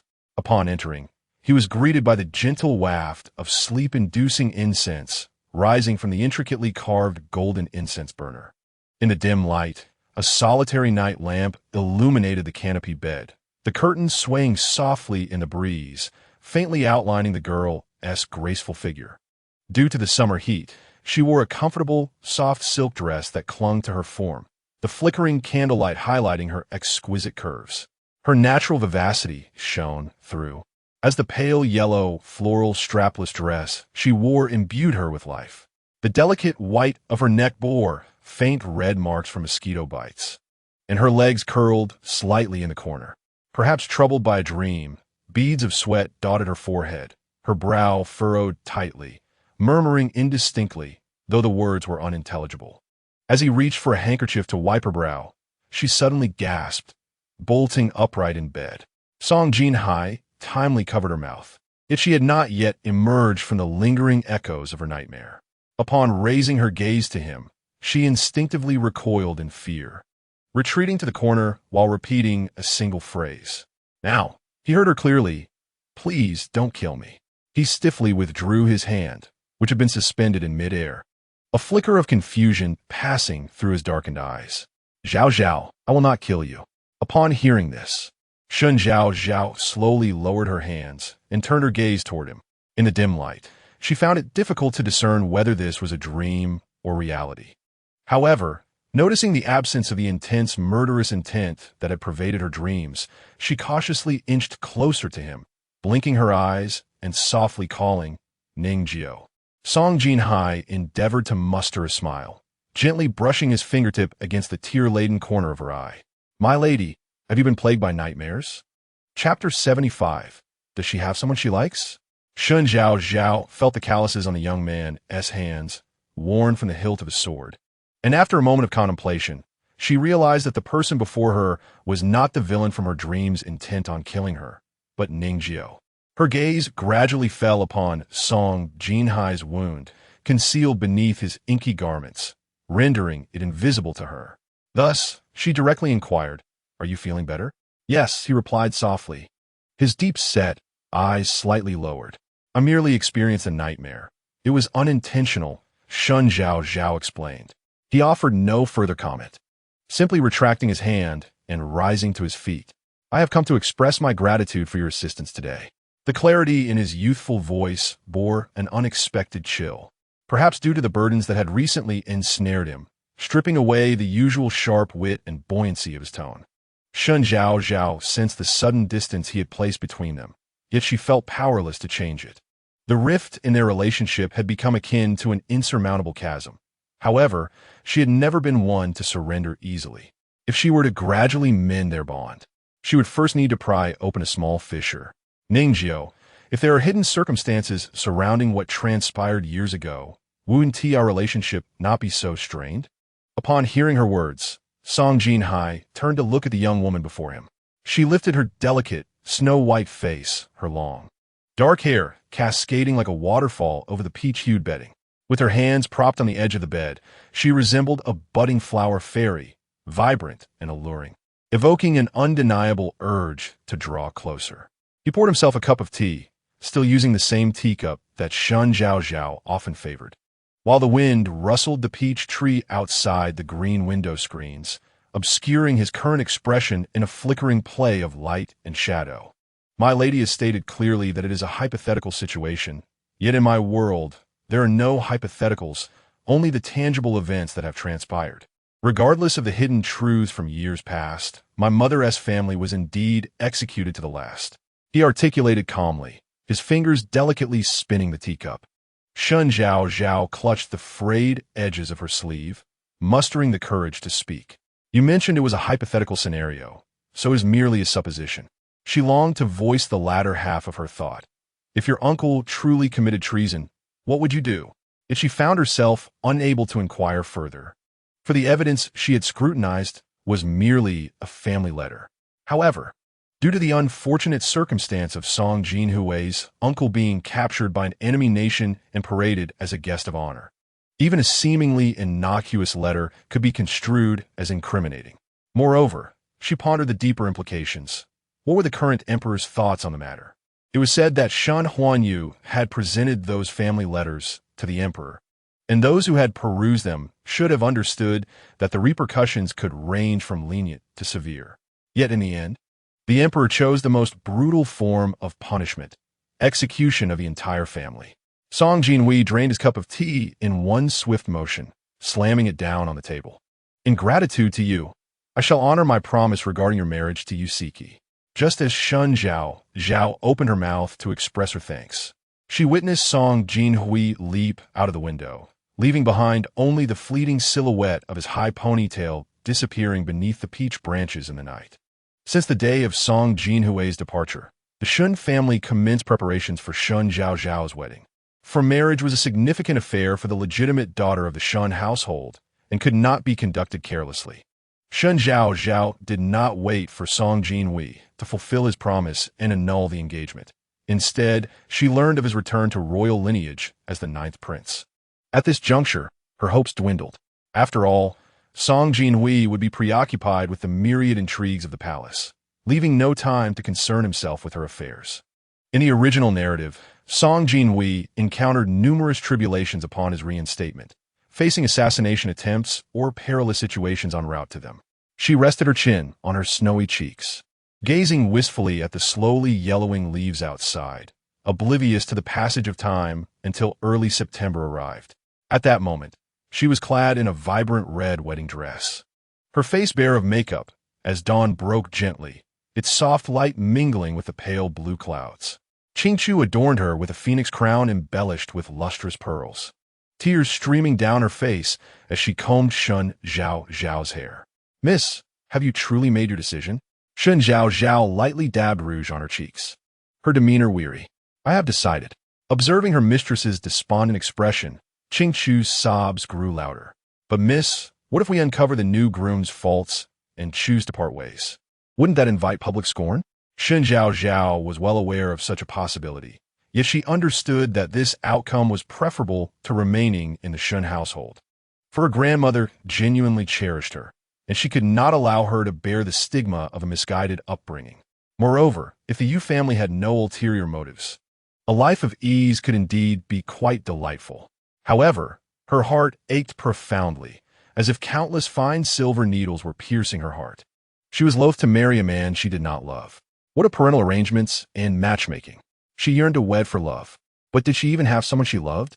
The mere thought conjured memories of her interactions with Song Jinhui.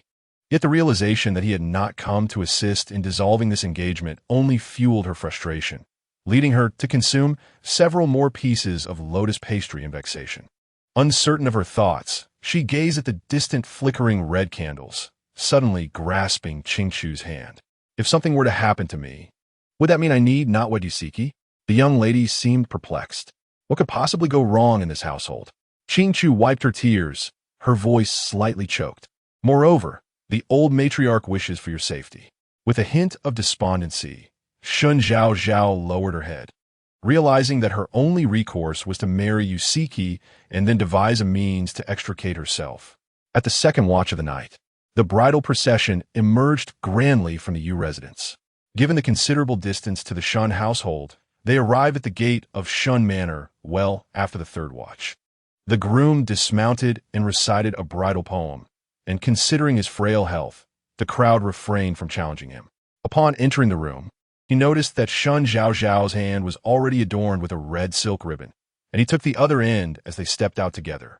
As dusk settled, the last rays of the setting sun lingered on the rooftops. Shen Zhaozhao slightly lifted the edge of her bridal veil, watching her familiar street recede into the distance. Her heart fluttering with unease, she clasped her hands tightly, wishing fervently to transform into a bird and simply fly away. Yet, fate was unkind, and soon she found herself before the grand entrance of Shen Manor.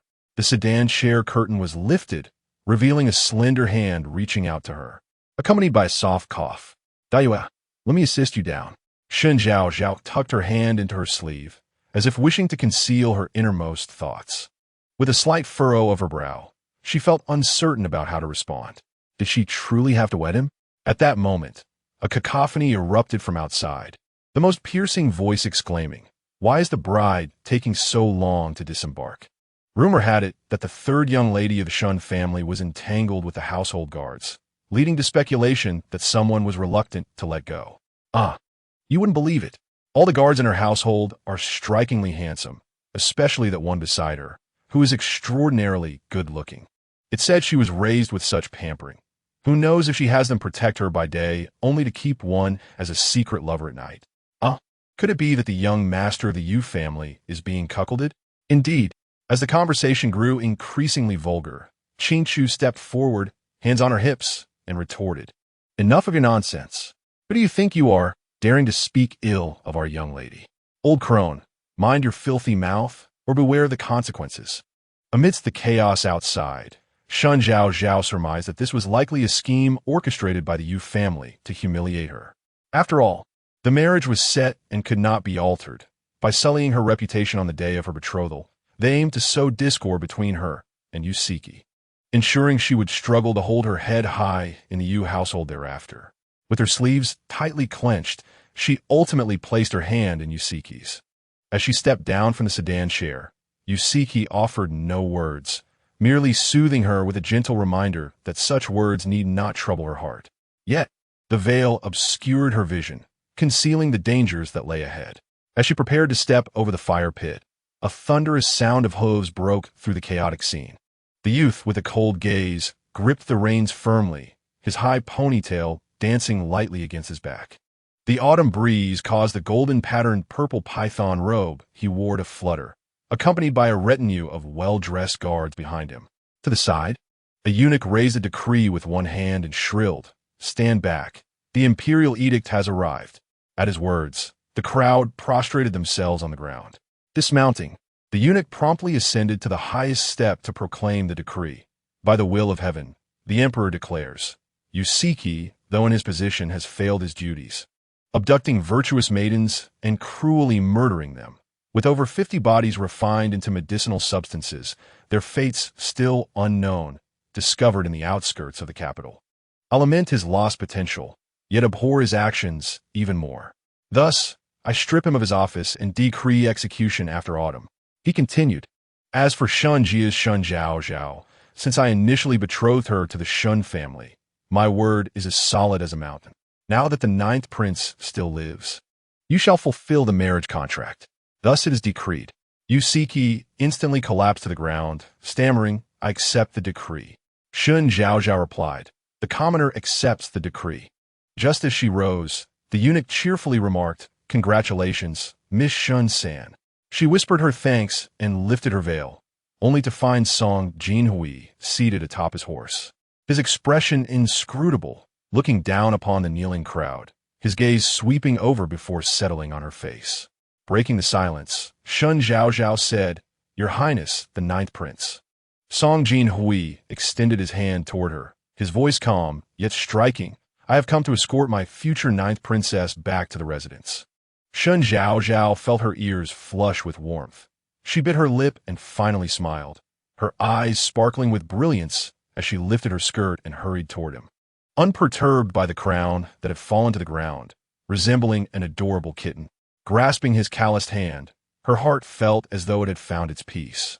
In the next moment, he swept her off her feet, encircling her within his embrace as he had when she first traversed into this world.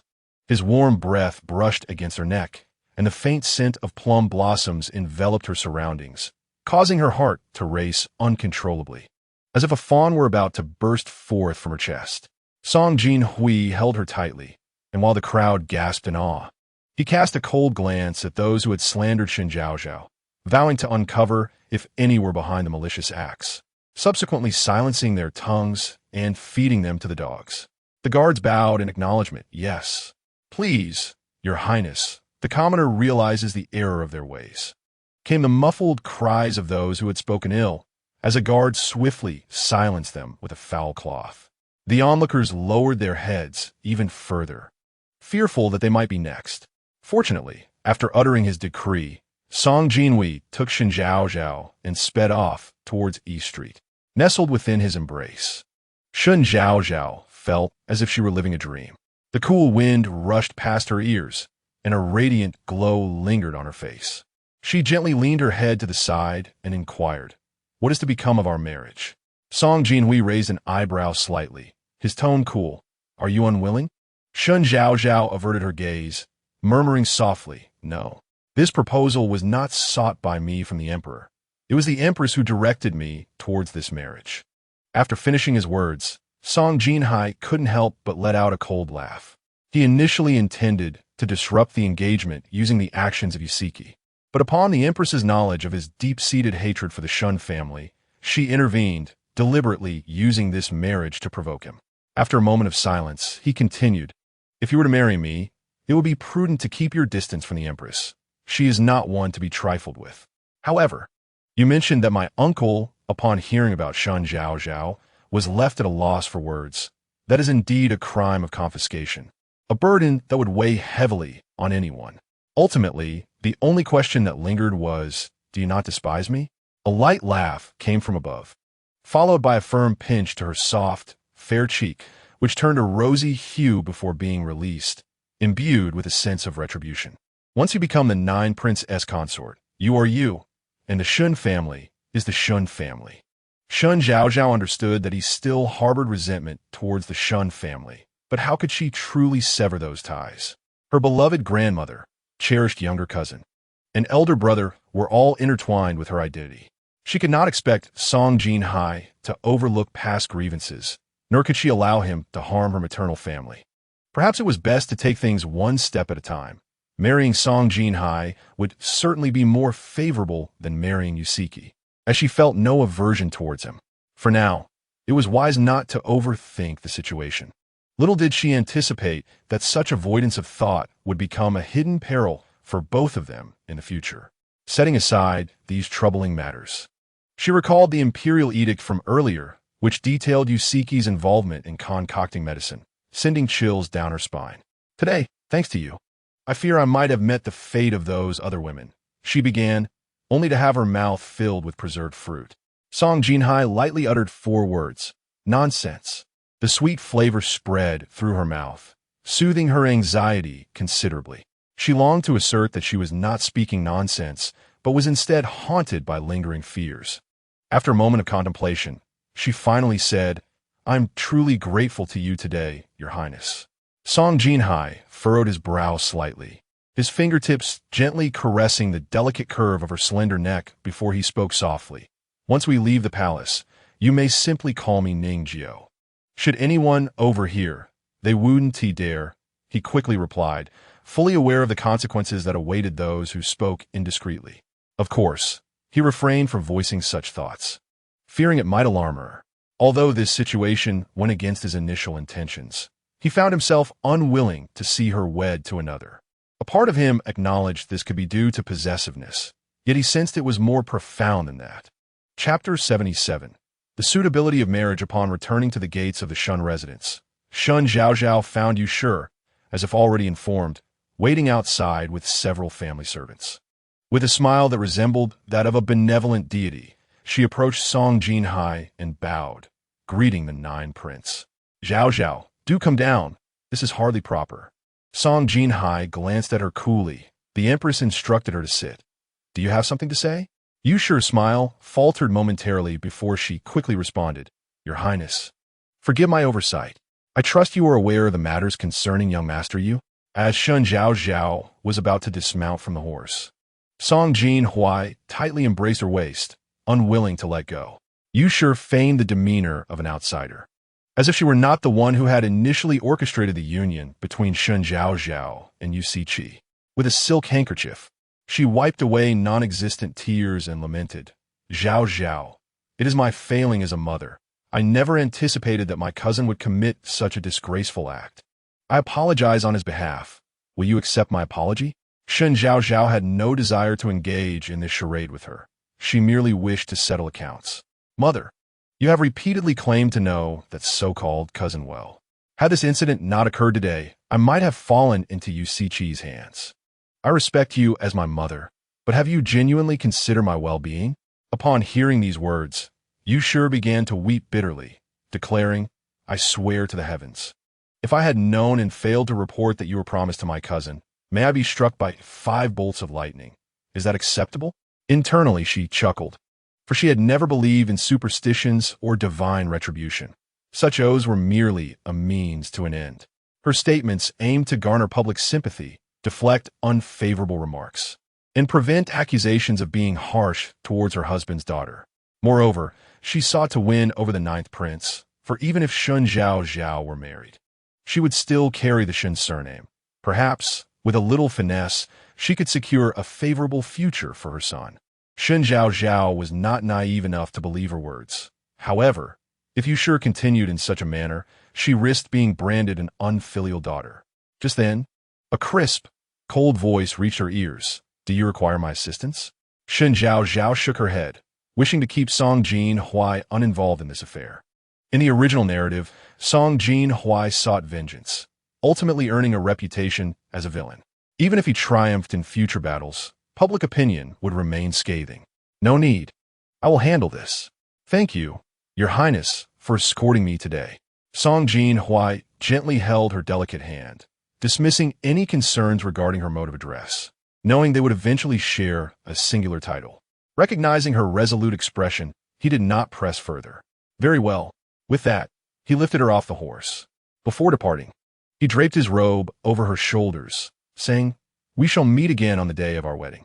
His tender gesture contrasted with a tone devoid of genuine concern, as if they were merely reluctant partners bound by an inevitable contract. As the sound of hooves faded into the distance, Shen Zhaozhao met Yu Shi's gaze and smiled lightly. Since mother has spoken so, it would be unbecoming of a daughter to truly hold a grudge. After all, there are those who wear human skins while committing nefarious deeds. It is only natural that one cannot always discern the truth. Is that not so? Though she was amiable, she was unafraid of confrontation. If she did not learn to retaliate, others would perceive her as a soft target, emboldening them to commit even more egregious acts beyond her control. Yu Shi laughed awkwardly. You speak quite rightly, Zhaozhao, observing the woman before her, capable of both submission and resistance. Shen Zhaozhao realized that bending her to her would be a formidable challenge. It was imperative to devise a strategy to seize her vulnerabilities swiftly. Nevertheless, regardless of her circumstances, Yu's identity as Shen Buqian's mother warranted a degree of caution rooted in past affections. With the impending nuptials to Song Jinhuai approaching in mid-September, the bridal gown and red veil required fresh stitching. Although there had been a near marriage previously, the wedding attire had been crafted by the family seamstress. This time, however, she felt compelled to take matters into her own hands. Unexpectedly, while she had barely completed half of the red veil. Song Jinhuai arrived at her residence with the wedding gown, which fit her perfectly. This revelation left Shen Zhaozhao blushing uncontrollably. How did he know everything? September 15th was deemed an auspicious day for marriage, marking the grand wedding of the ninth prince. Song Jinhuai had consulted the temple regarding this fortuitous date, despite the urgency. It was a rare opportunity in a decade. The sweltering heat of the previous days had given way to a refreshing coolness, complemented by cerulean sky and crisp autumn air. Shen Zhaozhao, unable to contain her excitement, had tossed and turned throughout the night, and even now, as Qingqiu roused her from slumber, she was still yawning, nearly dozing off over her bowl of bird's nest porridge. Qingqiu had certainly noticed her mistress's restlessness the night prior, rolling about under the covers, a clear indication of how much importance she placed on this union. Fortunately, it was a match of equal standing, fulfilling her desires. Once she had completed her grooming, Shen Zhaozhao felt more awake.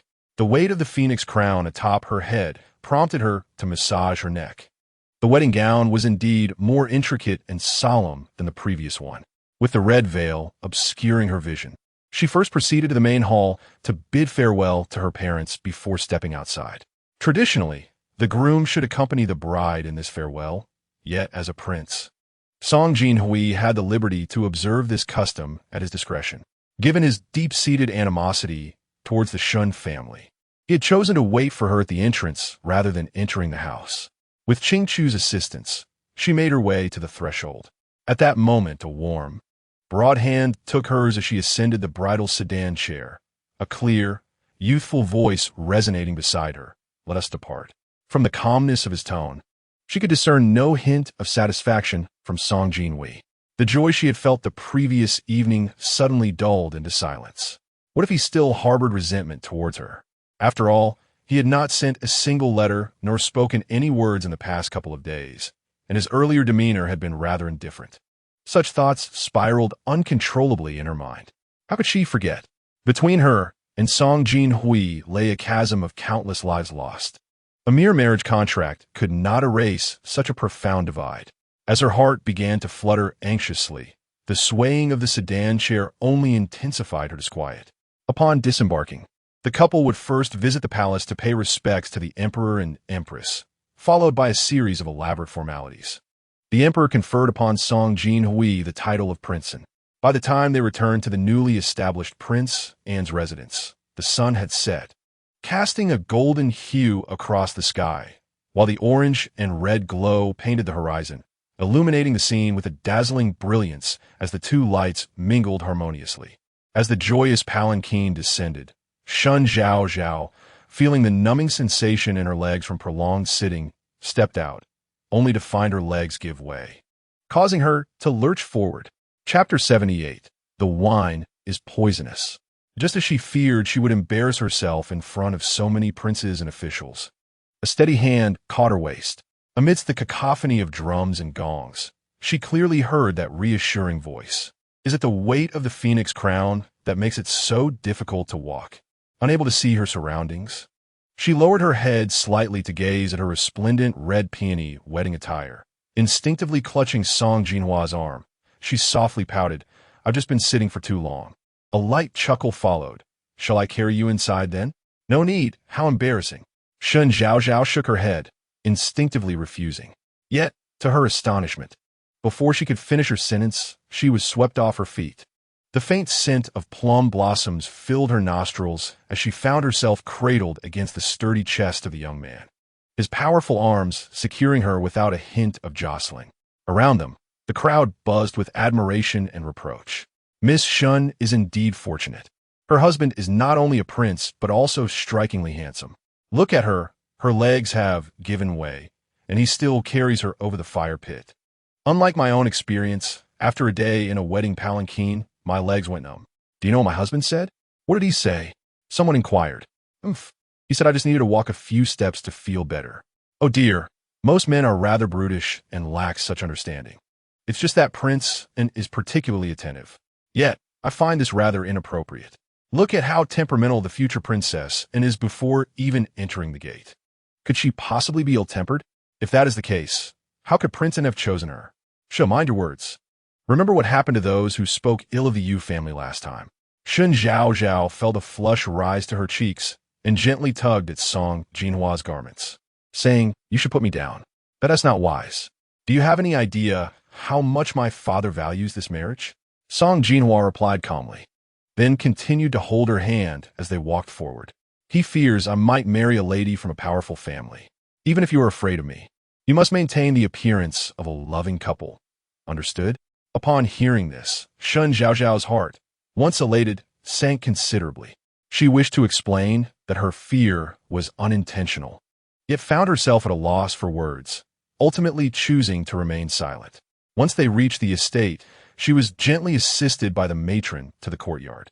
The guests gathered for the banquet were either affluent or influential, with several esteemed figures from the court in attendance, including the Crown Prince, Prince Cheng, the 6th Prince, and the 11th Prince.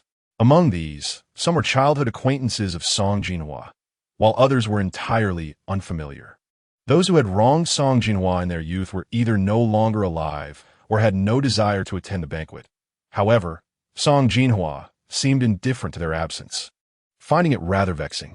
At the feast, Song Jinhuai spoke little, while the 11th Prince, Song Yi, was quite lively. His mother, the favored Lu Guifei, had given birth a couple of years after Song Jinhuai. He was unguarded and sociable, quickly observing Song Jinhuai's placid demeanor and cheerfully exclaimed, "Elder brother, you mustn't wear such a stern face. You wouldn't want a frightened sister-in-law, would you?" The 6th Prince let out a drunken belch, his complexion slightly flushed from the wine. "I could not help but notice that even with a countenance like the 9th brother's, I would steal a glance." The Duke of Cheng offered his congratulations, while the Crown Prince sat gloomily, nursing his drink. At that moment, a delicate maidservant approached the 6th Prince cautiously, her voice soft and soothing. "Your Highness, would you like me to warm the wine you requested?" The 6th Prince, his eyes glazed from intoxication, regarded the maid with a hint of inscrutable intent, pinching her slender waist. "Very well, have someone warm in the kitchen. When we return to the palace, you shall join me in the carriage." "Yes," the maid replied, curtsying sweetly. She hurried to the kitchen to warm the wine, but shortly after, an oblivious cook placed the wine jug onto the lacquer tray and said to a green-clad maid, "This wine is warm enough. Take it to the bridal chamber as the nuptial wine. The jug in there must have cooled down, so replace it." "Understood, ma'am." Shen Zhaozhao sat alone in the bridal chamber, surrounded by flickering red candles, feeling stifled by the heat. She longed to lift her veil, but old madam, when cautioned that doing so prematurely would bring bad luck, instructing Qing Chu to open the window instead. A gentle breeze wafted in from the courtyard, carrying the fragrance of greenery, extinguishing one of the candles just as footsteps echoed from outside. Shen Zhaozhao quickly straightened her posture upon hearing a clear voice, "Your Highness, the kitchen has sent the warm nuptial wine." Shen Zhaozhao reverted to her languid demeanor. "Bring it in." After the maid placed the wine jug down, Qing Chu intercepted her, asking, "Do you know when the prince will return?" The maid, selected and purchased by Song Jinhuai, spoke with careful discretion. "Rest assured, Your Highness, the prince is with several princes, enjoying their drinks, and should be back shortly." After speaking, the door was quietly closed again.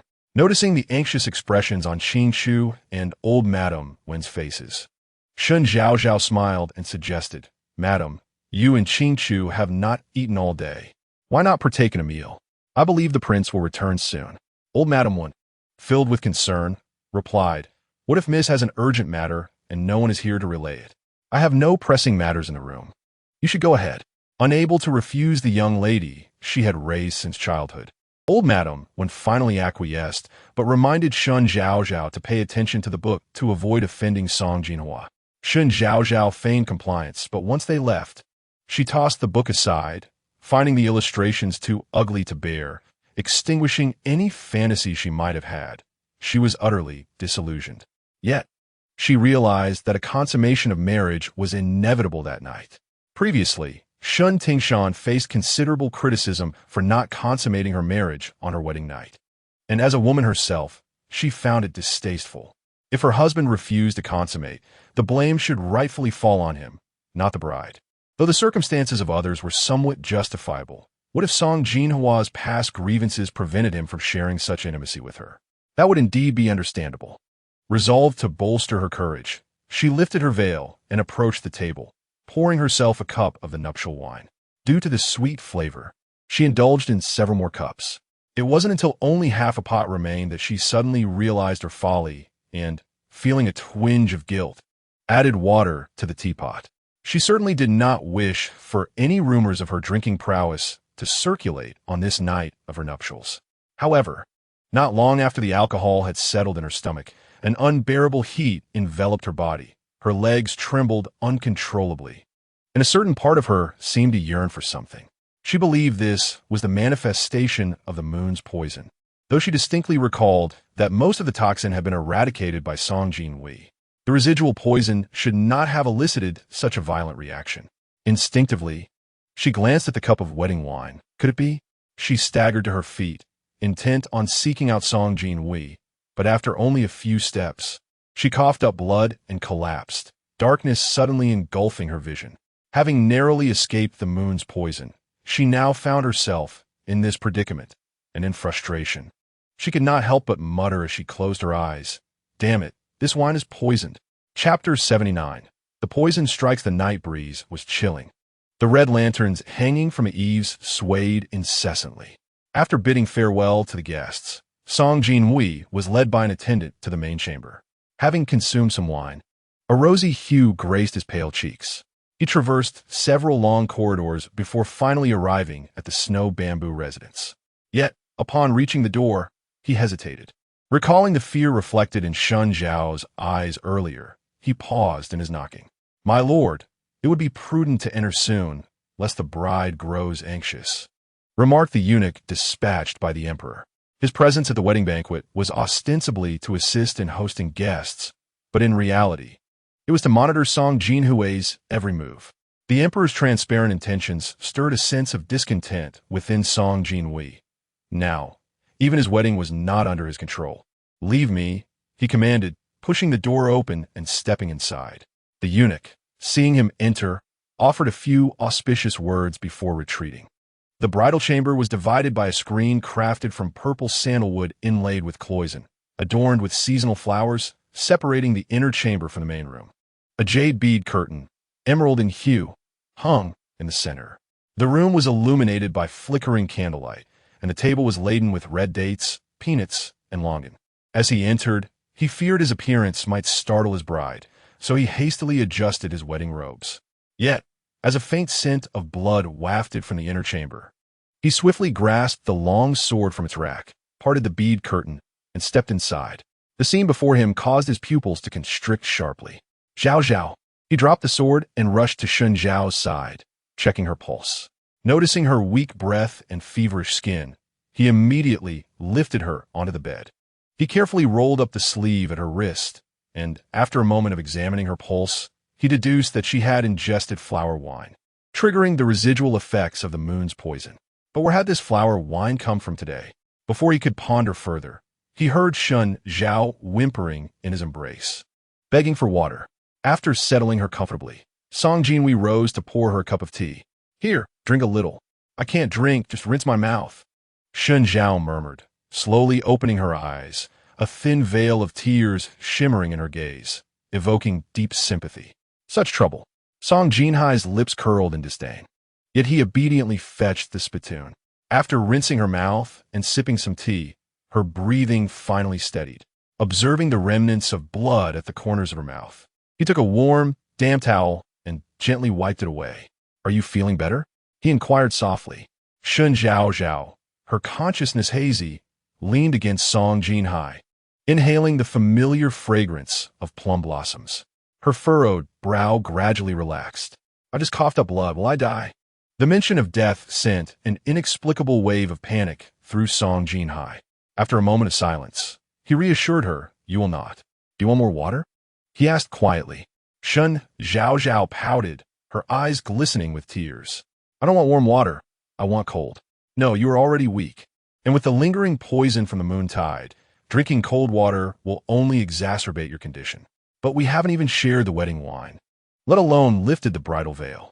Song Jinhuai's gaze fell, his eyes dimming as he gently pinched her cheek. Those details are inconsequential. By performing the wedding rites, we are already husband and wife. Shen Zhaozhao covered her face with her hands, her ears flushed. Do I look bad like this? Song Jinhuai took her delicate wrist in his hand, his gaze steady upon her. You look beautiful. At his words, Shen Zhaozhao froze, locking eyes with him. She rarely saw him in such vibrant colors. His usual attire was either dark or navy. Yet in this outfit, he appeared strikingly handsome. Perhaps as if he were destined to wear such colors, sinister yet enchanting, infused with the indelible spirit of youth. Her heart involuntarily quickened. Will I still need to take medicine for the lingering poison? She asked, subtly shifting the topic. Song Jinhuai's eyes darkened further. The candlelight cast a soft glow upon her slightly pale visage, the remnants of alcohol giving her cheeks a faint rosy hue. Her eyes sparkled like autumn waters, her skin radiating a cold, jade-like luster, as if a mere touch would cause her to dissipate like mist. Her lips, recently cleansed of blood by him, now glistened with a captivating rosy tint. Just by looking, one could tell her lips were as soft as petals, a fact he had personally verified. This is the lingering poison. The medicine is no longer effective. His voice emerged hoarse and strained. Shen Zhaozhao felt as if her insides were ablaze upon realizing that medication would not alleviate the poison, and her fingertips trembled with anxiety. Is there any other way? Isn't it the case that you always know how to resolve such matters? At that moment, Shen Zhaozhao felt somewhat disoriented. Slowly, she recalled the method to dispel the moon tide's poison from the original story, and her cheeks flushed even deeper. Embarrassed, she pressed her forehead against Song Jinhuai's chest, tears streaming uncontrollably. Zhaozhao, do you know what else is essential on the day of our wedding aside from the rites? Song Jinhuai raised an eyebrow, his long fingers enticingly lifting her chin, coaxing her to utter the words. Shen Zhaozhao bit her lip, struggling to hold on, and eventually managed to stammer. The husband and wife bowed to each other. Then, they entered the bridal chamber. He smiled with satisfaction, yet did not press further, instead gently asking, Yes, Zhaozhao, how should you dispel the lingering poison? Shen Zhaozhao furrowed her brow, tilting her face to approach him, but her weakened state caused her to lean softly against his throat.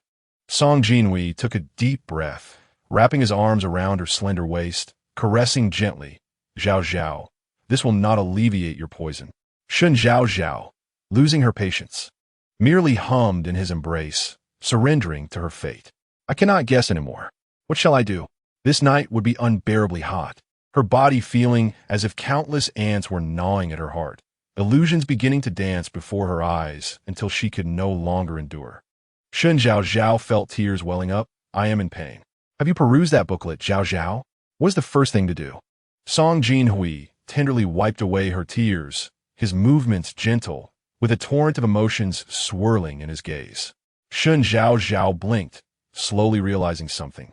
Her fingertips lightly resting on the jade belt around Song Jinhuai's waist, but unable to find the clasp, she furrowed her brow in frustration, tugging at it in vain. All right, I lack the strength to pull it. She glared at the unwavering youth before her. You do it. I cannot solve it. Song Jinhuai merely smiled down at her. Very well. The crisp sound of the clasp echoed in the room, and the atmosphere grew increasingly heated, as if a spark had ignited all the dry kindling around them.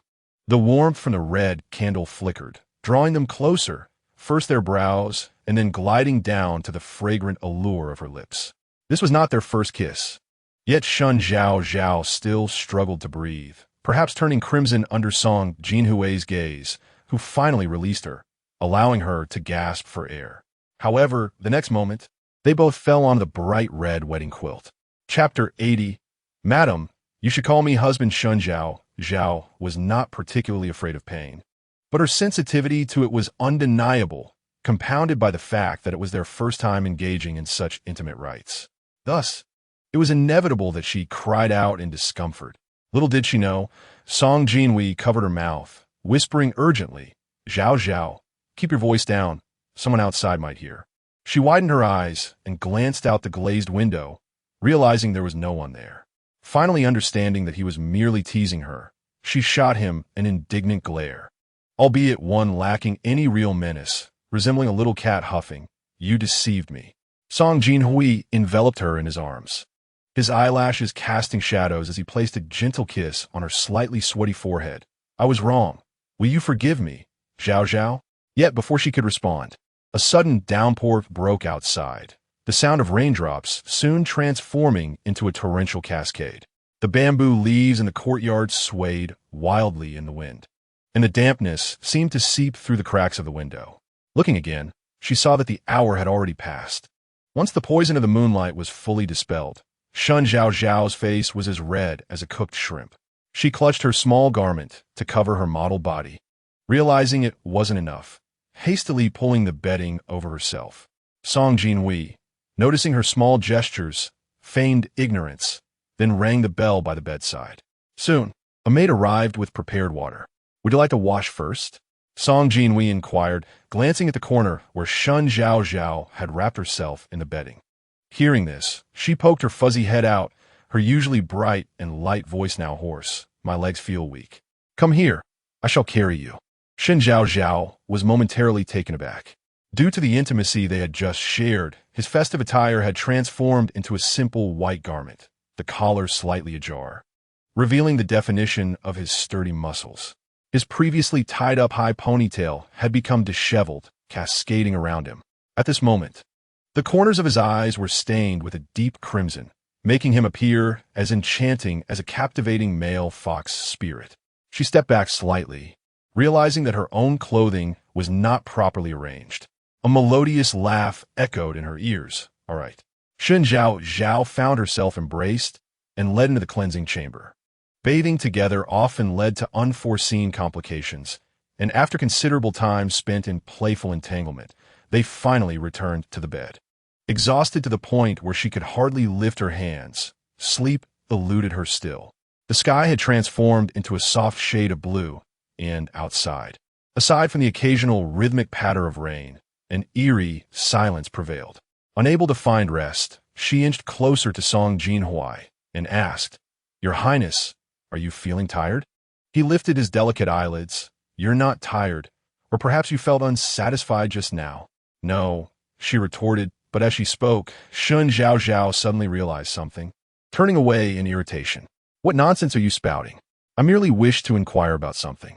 Propping his chin with one hand, Song Jinhuai gently tucked a stray hair behind her ear. If you address me differently, I shall answer your question. Shen Zhaozhao pursed her lips. Ningjiao? Incorrect. He countered swiftly. Song Jinhuai. Also wrong.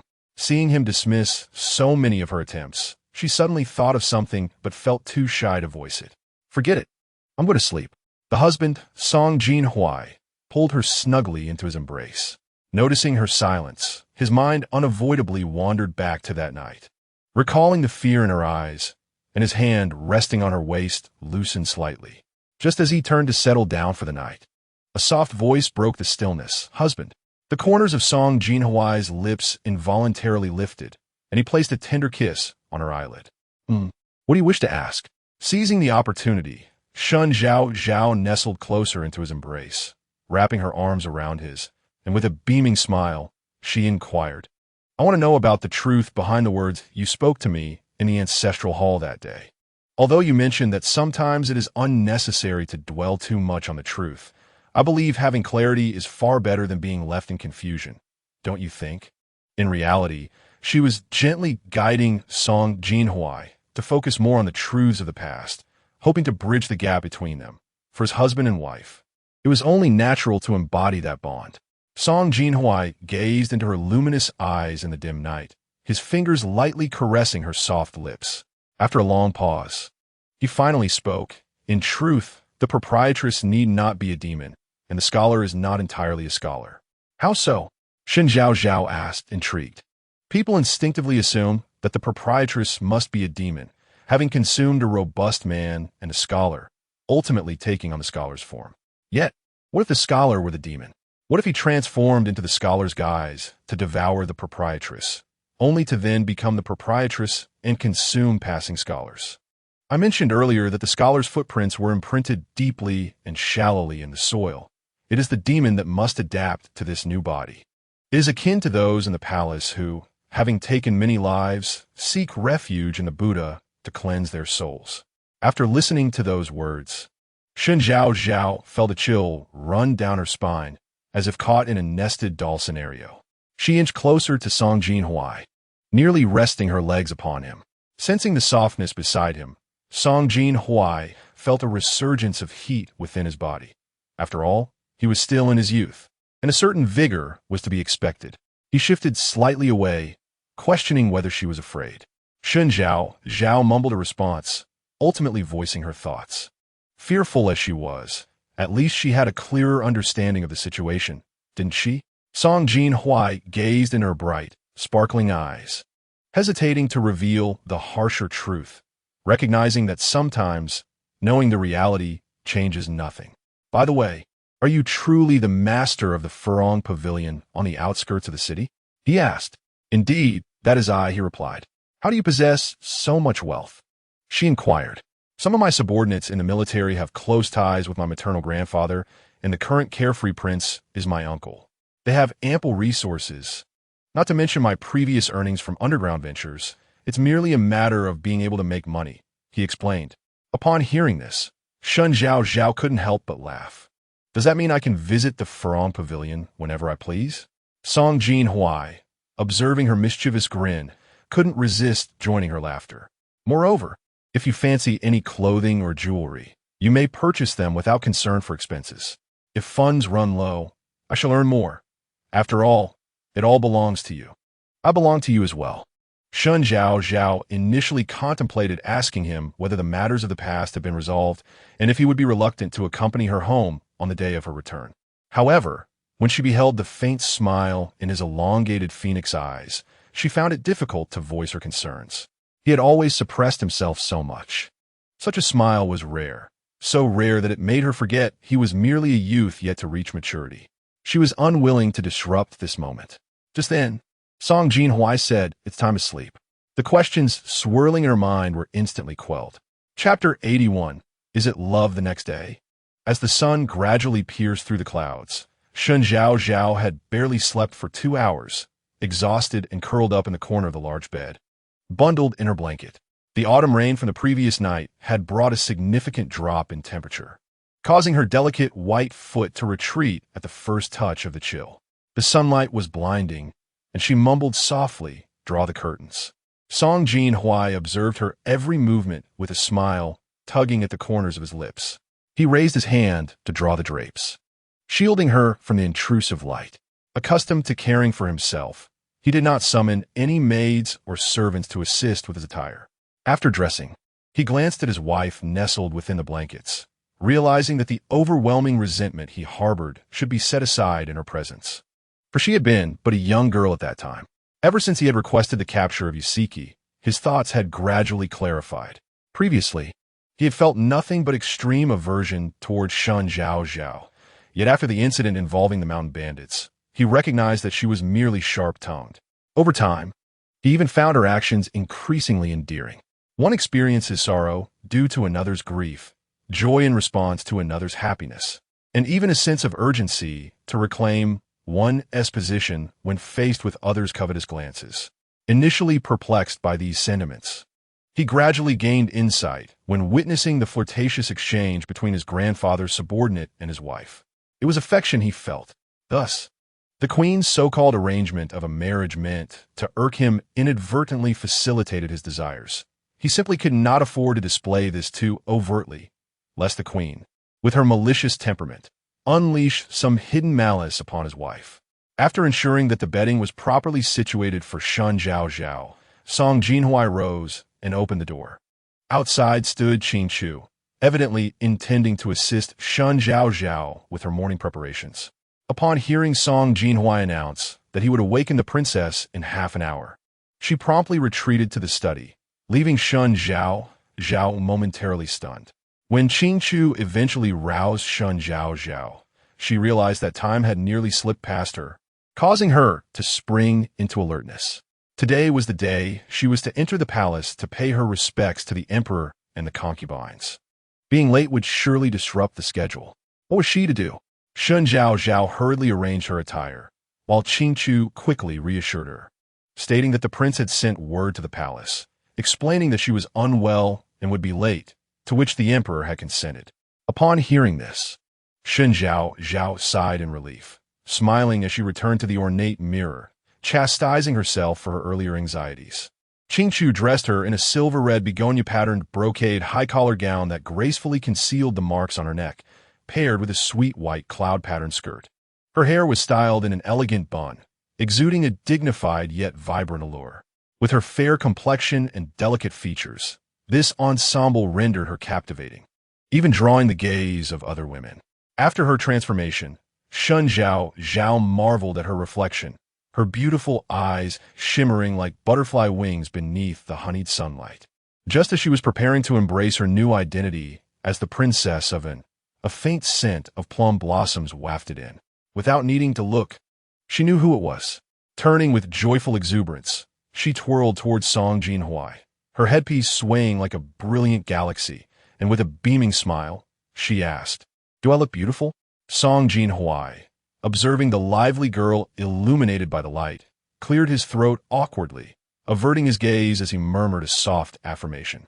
Noticing the blush creeping up his ears, Shen Zhaozhao felt playful and pretended not to hear him, leaning closer with a tilt of her head, gazing into his eyes, and asking, "What did you say? I didn't catch that."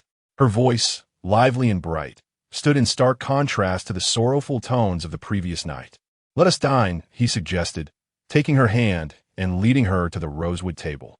Shen Zhaozhao pouted and murmured, "What? That is not what you said just now."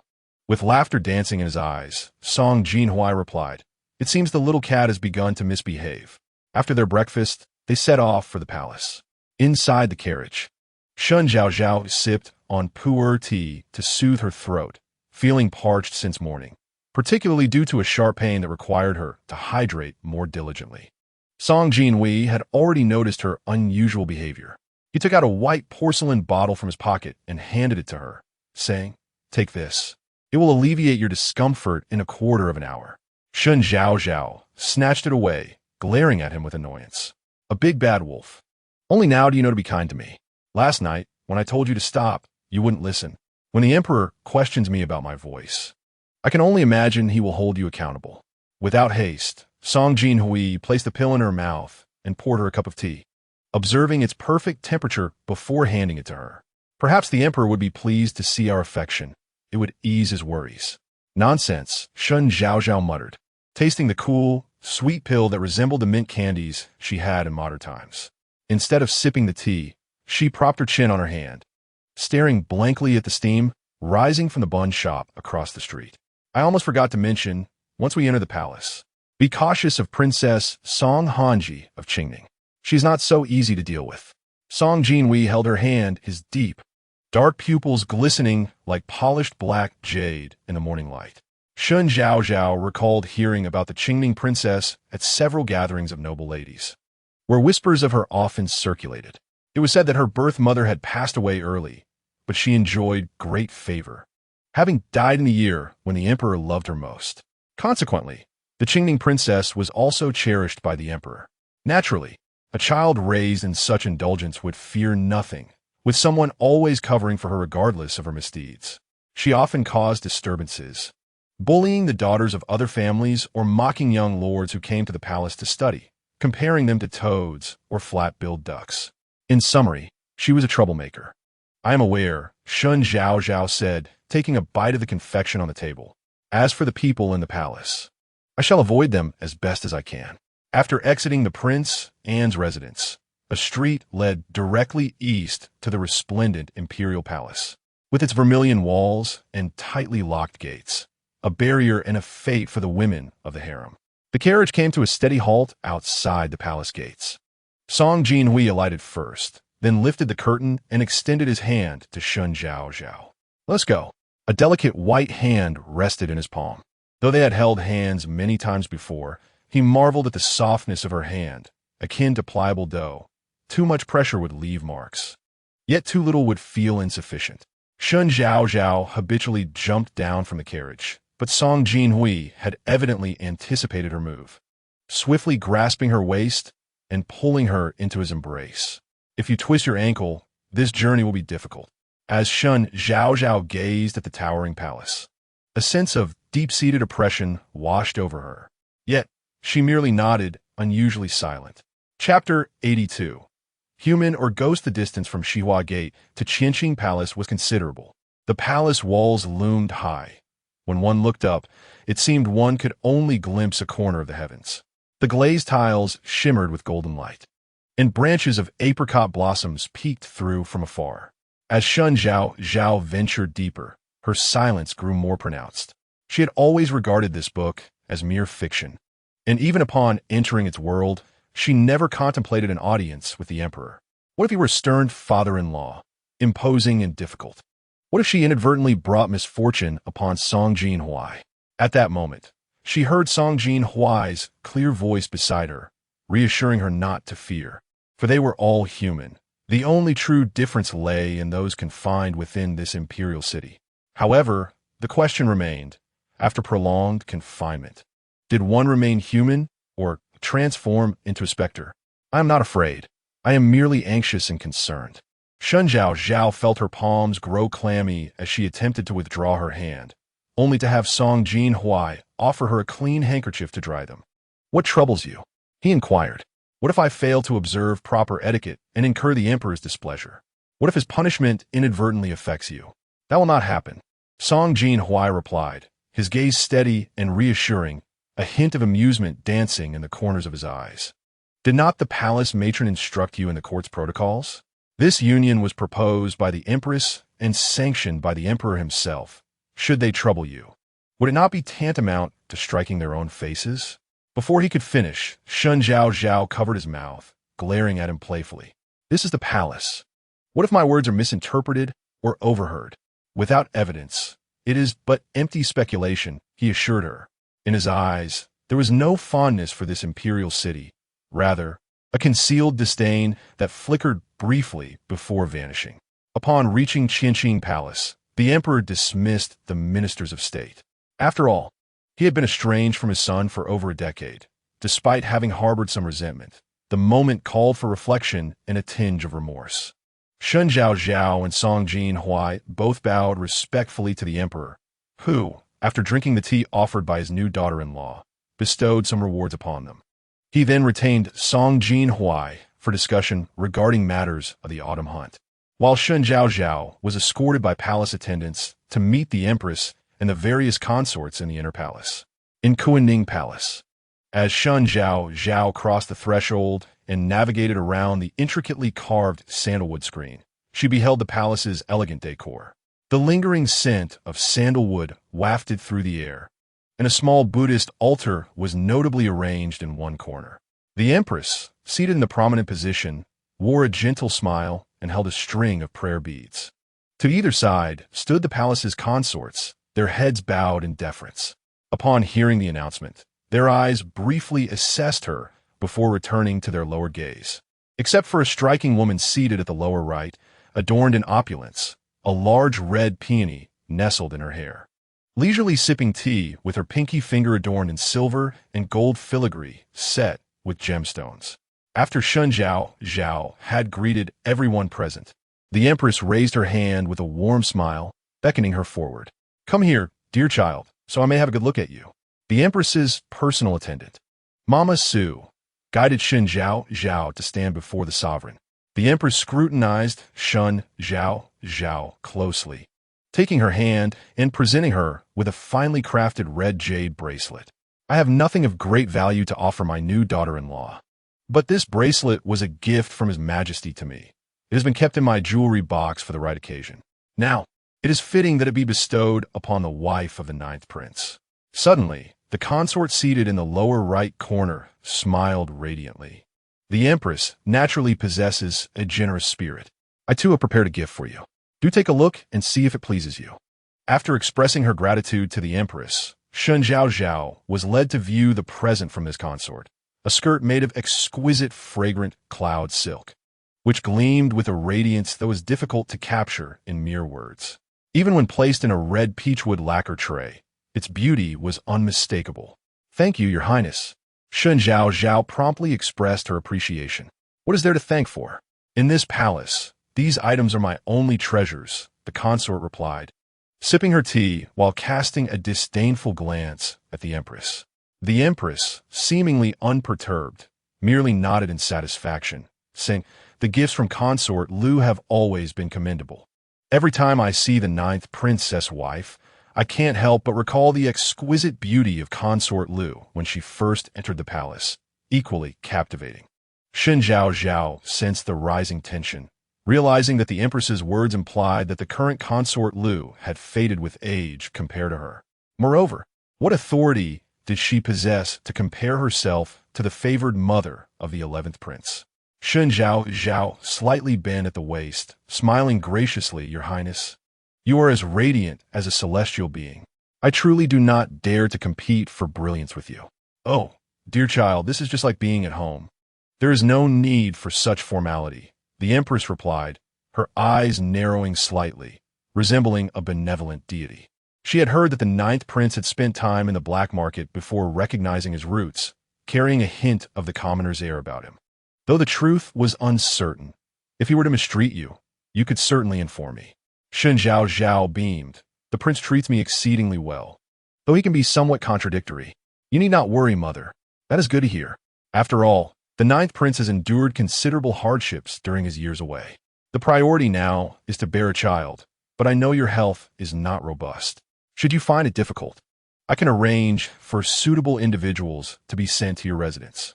Regardless of their status, those children born of concubines will still be yours, and you will forever remain the legitimate wife of the 9th prince." Shen Zhaozhao recognized the Empress's cunning nature, but was taken aback by her overt provocation. Nevertheless, she maintained a composed exterior, revealing neither impatience nor disdain, for being labeled with such a slanderous title would be impossible to shake off. "You speak wisely, mother. In truth, it was merely a matter of words. There was no need to engage in such verbal sparring. The future would unfold as it may, and at her age, it was far too early for her to endure the pains of childbirth." The Empress did not detain Shen Zhaozhao any longer. She instructed the palace maid to escort her out of Kuanning Palace. However, the path taken was not the same as her arrival. She quickly halted, asking, "Maid, have we taken a wrong turn?" The maid glanced at her, smiling. "Wang Fei, you worry too much. This route is simply quicker." No sooner had she spoken than, upon reaching the imperial garden, a tinkling laughter echoed from a distance. In the next moment, an arrow flew towards them, though its trajectory clearly indicated it was meant to intimidate. "Who dares approach? Did I not declare that no one should enter the imperial garden?"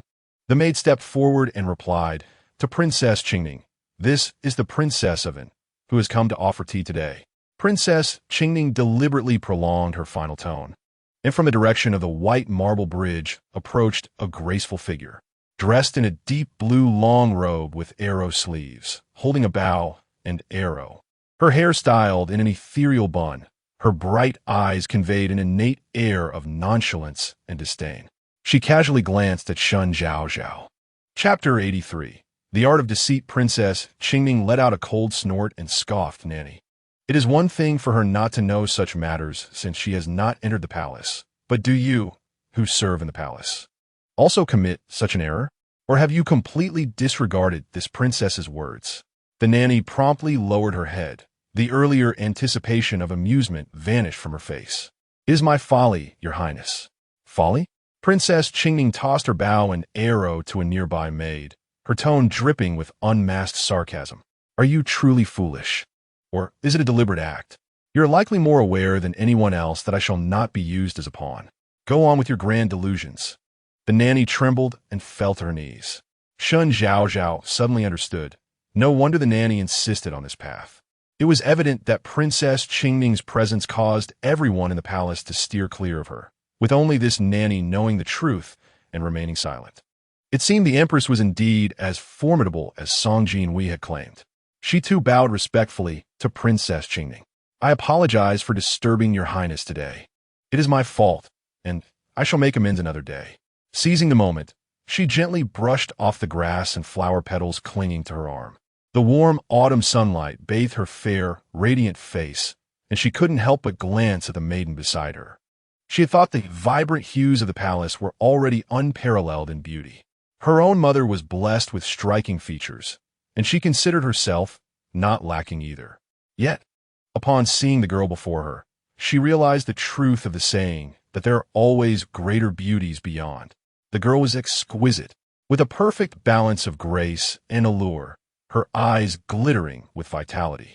She stood in stark contrast to the lifeless concubines of the palace, a beauty that was truly extraordinary. Just based on her appearance, Shen Zhaozhao found it hard to harbor any animosity. For your beauty's sake, I can temporarily set aside my biases. As long as you join me for some archery today, we can let bygones be bygones. Shen Zhaozhao looked at her in surprise, then suddenly smiled, revealing her charming dimples. All right. Seeing her sweet and adorable smile, Qingning couldn't resist pinching her soft, fair cheek. Your skin is lovely. Your Highness's is as well. Princess Qingning, with a hint of pride, turned away, her eyes gleaming with satisfaction. Well, at least my face never breaks out, and I don't tan in summer. Although I suppose I'm somewhat inferior in beauty to Shen Zhaozhao. Shen Zhaozhao was naturally adept at using a slingshot. The bow and arrow felt familiar in her hands. Despite its weight presenting a challenge for her frail frame, she was confident she could hit the target with a good degree of accuracy. After steadying herself, she aimed towards the bullseye. With a whoosh, the arrow struck the target squarely. Princess Qingning's eyes sparkled with excitement. You are remarkably skilled at archery. You are the best archer I have seen, second only to my brother, Xiaoling. The prowess of archery demonstrated by men pales in comparison to your remarkable skill. Your arrows soar with unerring precision. Shen Zhaozhao, flattered by such praise, felt a tinge of embarrassment. For the renowned Princess Qingning did not seem as fearsome as the rumor suggested. Perhaps you could teach me the art of archery? She proposed. However, recalling that Song Jinhuai might be awaiting her return, she politely declined. Today may be a bit challenging, but I would be delighted to instruct the princess when time permits. That sounds splendid. With the autumn hunt approaching, would you join me in forming a hunting team? As she spoke, she shook her head lightly, intertwining her arm with Shen Zhaozhao's in a sisterly manner. I must apologize. I have already promised Brother Xiaoling my company this time. Perhaps next time. Shen Zhaozhao was unconcerned by this. Nodding in agreement, certainly, I shall await the princess's good news. At this juncture, Princess Qingning no longer felt the need to restrain her, summoning a nearby palace made to escort her to the East Hua Gate. However, just a few steps away, she turned and spotted a tall, slender figure standing at a distance. He maintained his customary high ponytail, adorned with a black jade hairpin, leaning against a crimson pillar, a teasing smile gracing his lips. I had no idea Zhao could converse so amiably with Princess Qingning. Shen Zhaozhao easily discerned the underlying tone in his words. Shooting him a glare, what can I say? I am simply well-liked. Flowers bloom in my presence, and smiles greet me wherever I go. Song Jinhuai's eyes sparkled with mirth as he gazed at her sun-kissed, porcelain face, her cheeks flushed with a rosy hue, appearing utterly charming. Indeed, Zhaozhao possessed an endearing quality akin to that of a playful kitten. His smile was captivating, with the slightest arch of his eyes evoking an irresistible allure, reminiscent of the enchanting flower that flourishes at the border of life and death, exquisitely beautiful yet wild in its splendor. Shen Zhaozhao chose to overlook his peculiar metaphors and approach him with a question. What did His Majesty discuss with you?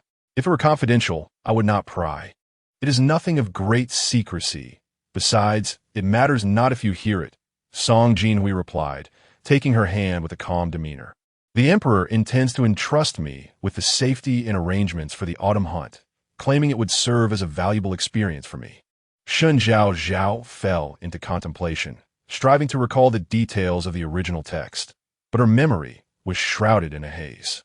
Surely, the autumn hunt would not present significant issues? Yet, her foremost concern remained the matter of returning home. She wondered whether Song Jinhuai would accompany her back to the Shen family. On one hand lay her reputation, and on the other, a deep-seated enmity. Were her family to be annihilated, she would likely avoid such an ordeal. Moreover, Song Jinhuai was known for his capricious temperament. Broaching the subject might provoke him to unleash his ire upon her. though she vaguely sensed he would not resort to such extremes. The countless nightmares she had endured fostered a lingering vigilance. As this thought crossed her mind, she instinctively withdrew her hand, only for Song Jinhuai to grasp it more firmly. "What troubles you?" he inquired, leaning slightly closer, his gaze fixed intently upon her. Shen Zhaozhao's heart raced, fearful that he might discern her unease. She averted her gaze and hurriedly blinked. "It is nothing." She must not mention the return home. "You are lying." He drew her into his embrace, cradling her face with his hands. Noticing her instinctive retreat, he gently caressed her lips, stained with crimson lipstick, and said, "Zhaozhao, you cannot conceal your emotions." Reluctantly, Shen Zhaozhao met his gaze. The boy's pupils were a deep, enigmatic black, reflecting her small face within their depths. Although fear gnawed at her heart, she summoned her courage and, with wide eyes, replied, "How could I not be startled when you suddenly leaned in?" As she spoke, she began to lavish him with compliments. "You are so extraordinarily handsome. It is quite a visual impact. Besides, I was merely lost in thought a moment ago." She blinked, observing his striking yet serene face, which revealed no trace of his feelings. Anxiously, she wondered whether he believed her or not. After a moment's silence, Song Jinhuai slowly withdrew his hands from her face. As he slightly turned his head, she caught a glimpse of his neck, flushed with embarrassment. He raised an eyebrow and remarked, "I was unaware you possessed such a talent for sweet talk to flatter me, but it is the truth." Shen Zhaozhao replied effortlessly as she tilted her face up to him. Her long lashes shimmered in the gentle sunlight. A fine sheen of sweat glistened on her delicate nose, and her eyes sparkled with an unmistakable sincerity, convincing him of her honesty. Watching her innocent smile, Song Jinhuai found himself momentarily at a loss for questions. He intended to continue holding her hand and walk towards the east gate, but then he noticed the injury on her palm. His expression grew solemn. "Does it hurt?" Shen Zhaozhao glanced at her wound nonchalantly. "It's nothing," she replied, though it stung a bit. She was certain that it was merely a result of not having held a bow, an arrow, for a while, given that her hands in modern times had developed calluses from playing with a slingshot. "Do you enjoy archery?" She feared he might disapprove of her interest or suggest that such pastimes were unbecoming of a princess. Therefore, she cautiously glanced at him and answered softly, "It's all right, I suppose. Then perhaps we can practice together in the future. It could serve as a means of self-defense." Song Jinhuai had discerned the girl's careful demeanor, prompting him to respond in this roundabout manner. Upon hearing his words, Shen Zhaozhao's eyes brightened. "Really?" He pinched her slightly soft cheek, a subtle smile playing at the corners of his mouth. Could it possibly be a falsehood? The autumn sun shone warmly, and the distant garden, where leaves had been blown down by the wind, finally shed its withered foliage. Hand in hand, the boy and girl made their way through the palace gates, their figures gradually merging into the crimson high walls. On their return to the Prince of An's residence, Song Jinhuai was summoned to the Ministry of Internal Affairs for matters assigned by the emperor, leaving Shen Zhaozhao to return home alone. After a refreshing bath, she settled by the small window to peruse a book. Behind her, Qing Chu anxiously twisted her hair and ventured, "My lady, have you informed the prince about your plans to return home tomorrow? Should I send someone to the ministry to relay a message?" Shen Zhaozhao pondered the matter, feeling somewhat at a loss. She pursed her lips, set the book aside, and calmly replied to Qing Chu, "When we are alone, please call me Miss. It sounds more pleasing to my ears." Qing Chu has been following Shen Zhaozhao for over a decade, and from her facial expressions, she is keenly aware that her mood is not particularly good. Without uttering any words of refusal, she simply agrees and continues to remind her, "Miss, perhaps you should first take a look at the return gift list. It is essential to be clear about this." It is at this moment that Shen Zhaozhao remembers that this household lacks a mother-in-law and sisters-in-law. From now on, everything will be at her discretion. She quickly sets aside her youthful whims, her demeanor growing more serious. "Please summon the steward of this estate. I wish to understand the details." Qing Chu promptly responds in the affirmative. Before long, the steward is brought to Zhuozhao. He slightly bows, displaying a demeanor of utmost respect, and pays his respects to the princess. Shen Zhaozhao sits gracefully in a rosewood chair adorned with lotus carvings, her usual playful and lively demeanor replaced by the poised composure of a matriarch. Leaning against the backrest, she speaks in a calm tone. Will Steward Zhao not introduce himself? Steward Zhao bows again and replies earnestly. I hail from Sichuan and have been managing affairs for the prince privately for nearly 2 years. Should the princess encounter any difficulties in the future, please do not hesitate to inquire of me. He adds, oh, by the way, the prince's private treasury contains numerous rare treasures. The prince has stated that if the princess desires any, she may take them.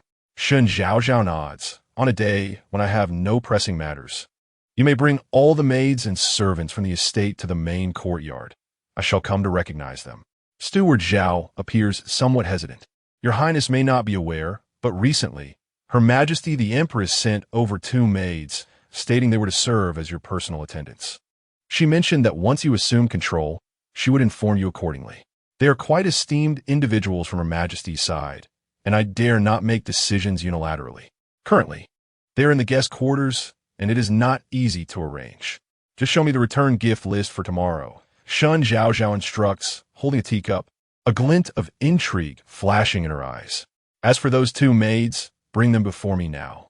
Steward Zhao complies, respectfully placing the return gift list on the table before going to fetch the 2 maids.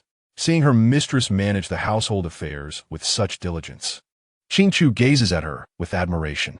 Miss, you are not quite yourself just now. How so? Shen Zhaozhao turns and smiles brightly at her, restoring the playful atmosphere of their usual banter. Qingchu ponders for a moment before responding. I cannot quite articulate it, but you remind me of someone. I think you're just rambling. Shen Zhaozhao quips, taking a bite of the pastry from the table, then sighing, if I do not maintain a serious demeanor, how can I command those beneath me? If I were to follow your initial advice and not be clear about rewards and punishments, what would happen if they indulged in personal gain or acted recklessly? Qingchu hastily massages her shoulders. What you say is indeed true. But how do you intend to deal with those 2 maids? Shen Zhaozhao chuckles lightly. Let's not rush. First, let's see whether they are human or ghost. Moments later, the 2 maids saunter in, their figures strikingly more attractive than the other maids of the Wang residence, indicating that the Empress's intentions for them are not merely to serve as personal attendants. One maid, adorned in a pale green robe, steps forward first, performing a graceful bow. She possesses a pair of enchanting peach blossom eyes, with a beauty mark at the corner, her gaze alluring. Greetings to the princess. I'm called Jinji. Behind her stood a maid clad in a delicate peach-pink skirt, her hair elegantly styled in a bun. With a perfectly oval face and eyes that seemed to shimmer with a hint of moisture, she appeared quite pitiful. This maid was named Yun'ai, her voice soft and gentle. Shen Zhaozhao, maintaining a serene demeanor, neither smiled nor showed anger, instead mimicking the leisurely tea-drinking manner of the previous day's Lugu Fei. She possessed no extraordinary talent, merely a quickness in learning. After a brief interval, she did not instruct the 2 maids to rise, merely perusing the book in her hand, occasionally flipping its pages. At that moment, the maid named Jinji could no longer contain herself. Your Highness, we are, after all, summoned by Her Majesty the Empress. It seems inappropriate for you to leave us in such neglect. Shen Zhaozhao appeared to suddenly awaken to her presence, gently dabbed the corner of her mouth with a silk handkerchief, and smiled apologetically. Forgive me, I was lost in the narrative of this book. You mentioned your name is Jinji, correct? Jinji, somewhat displeased, pouted slightly. Yes, Your Highness. Do you possess any particular skills? I brew excellent tea and have a fine hand at ink grinding. I could attend to the affairs of the Lord's study in the future. Qingchu, unable to tolerate such boldness, interjected, How daring! The mistress has yet to assign you any duties. How can you presume to arrange them for yourself?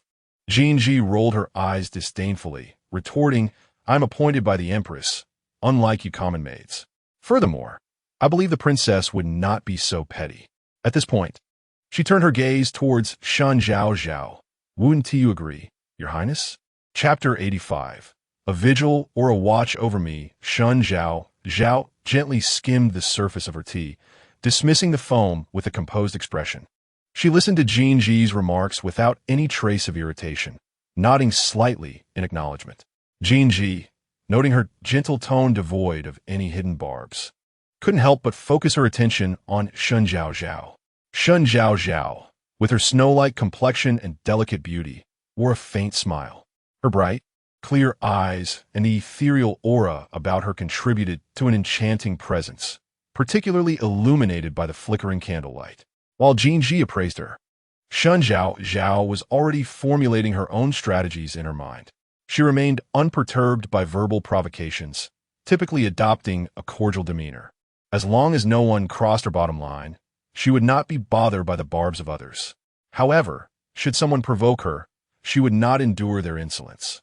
Under the tutelage of Yushur, she learned the art of concealing her emotions, regardless of how distasteful the words of others might be. Maintaining her composure was paramount, and striking at the opportune moment was crucial. She had no inclination to seek counsel from Song Jinhuai. Why would she inquire about solutions when she could resolve matters independently? Besides, what if he grew weary of her? She despised troubling others, preferring to resolve issues on her own. Having navigated her life without burdening her parents, she managed every challenge with care and thoroughness.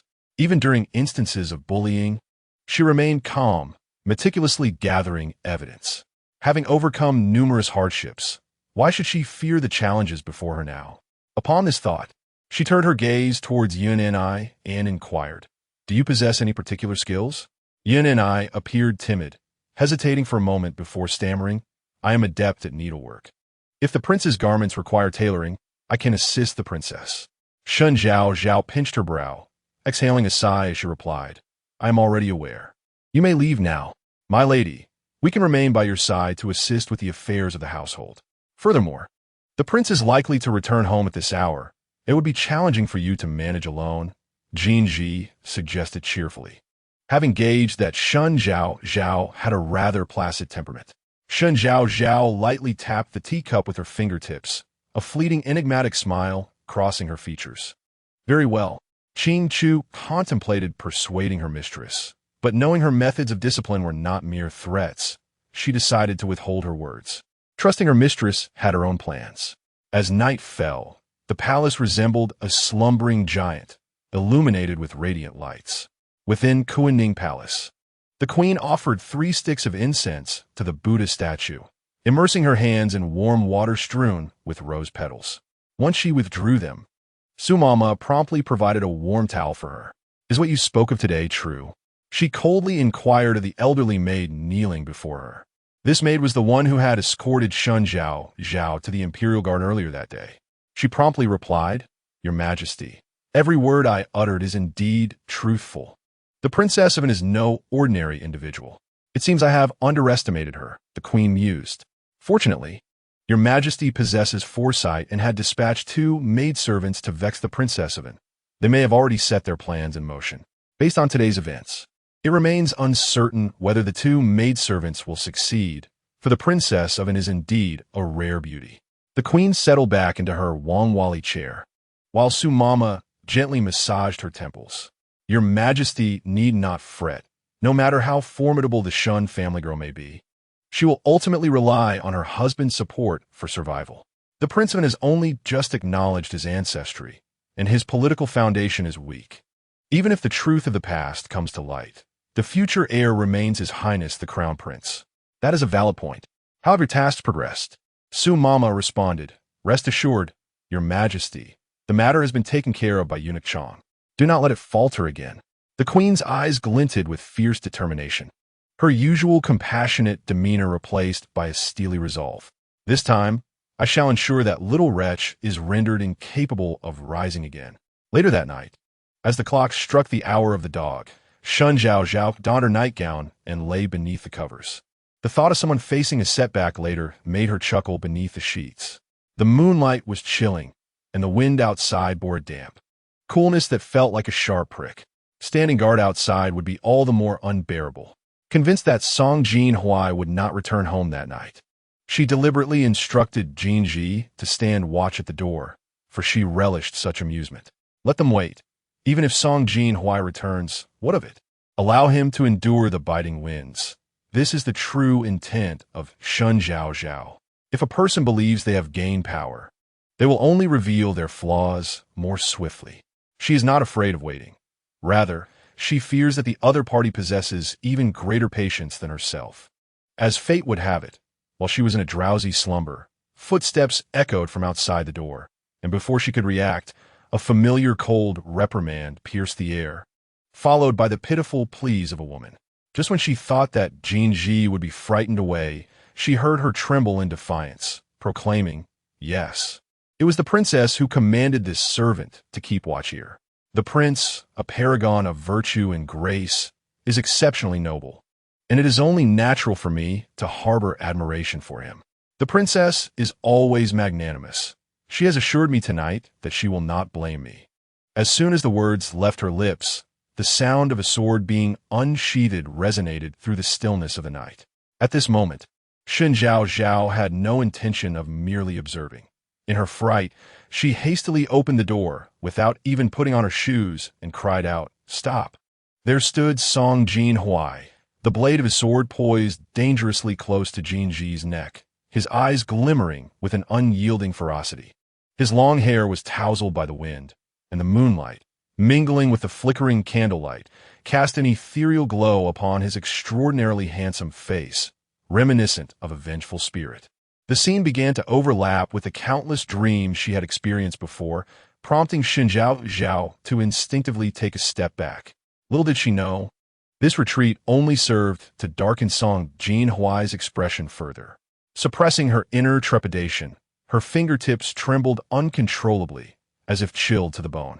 "My prince, you have returned."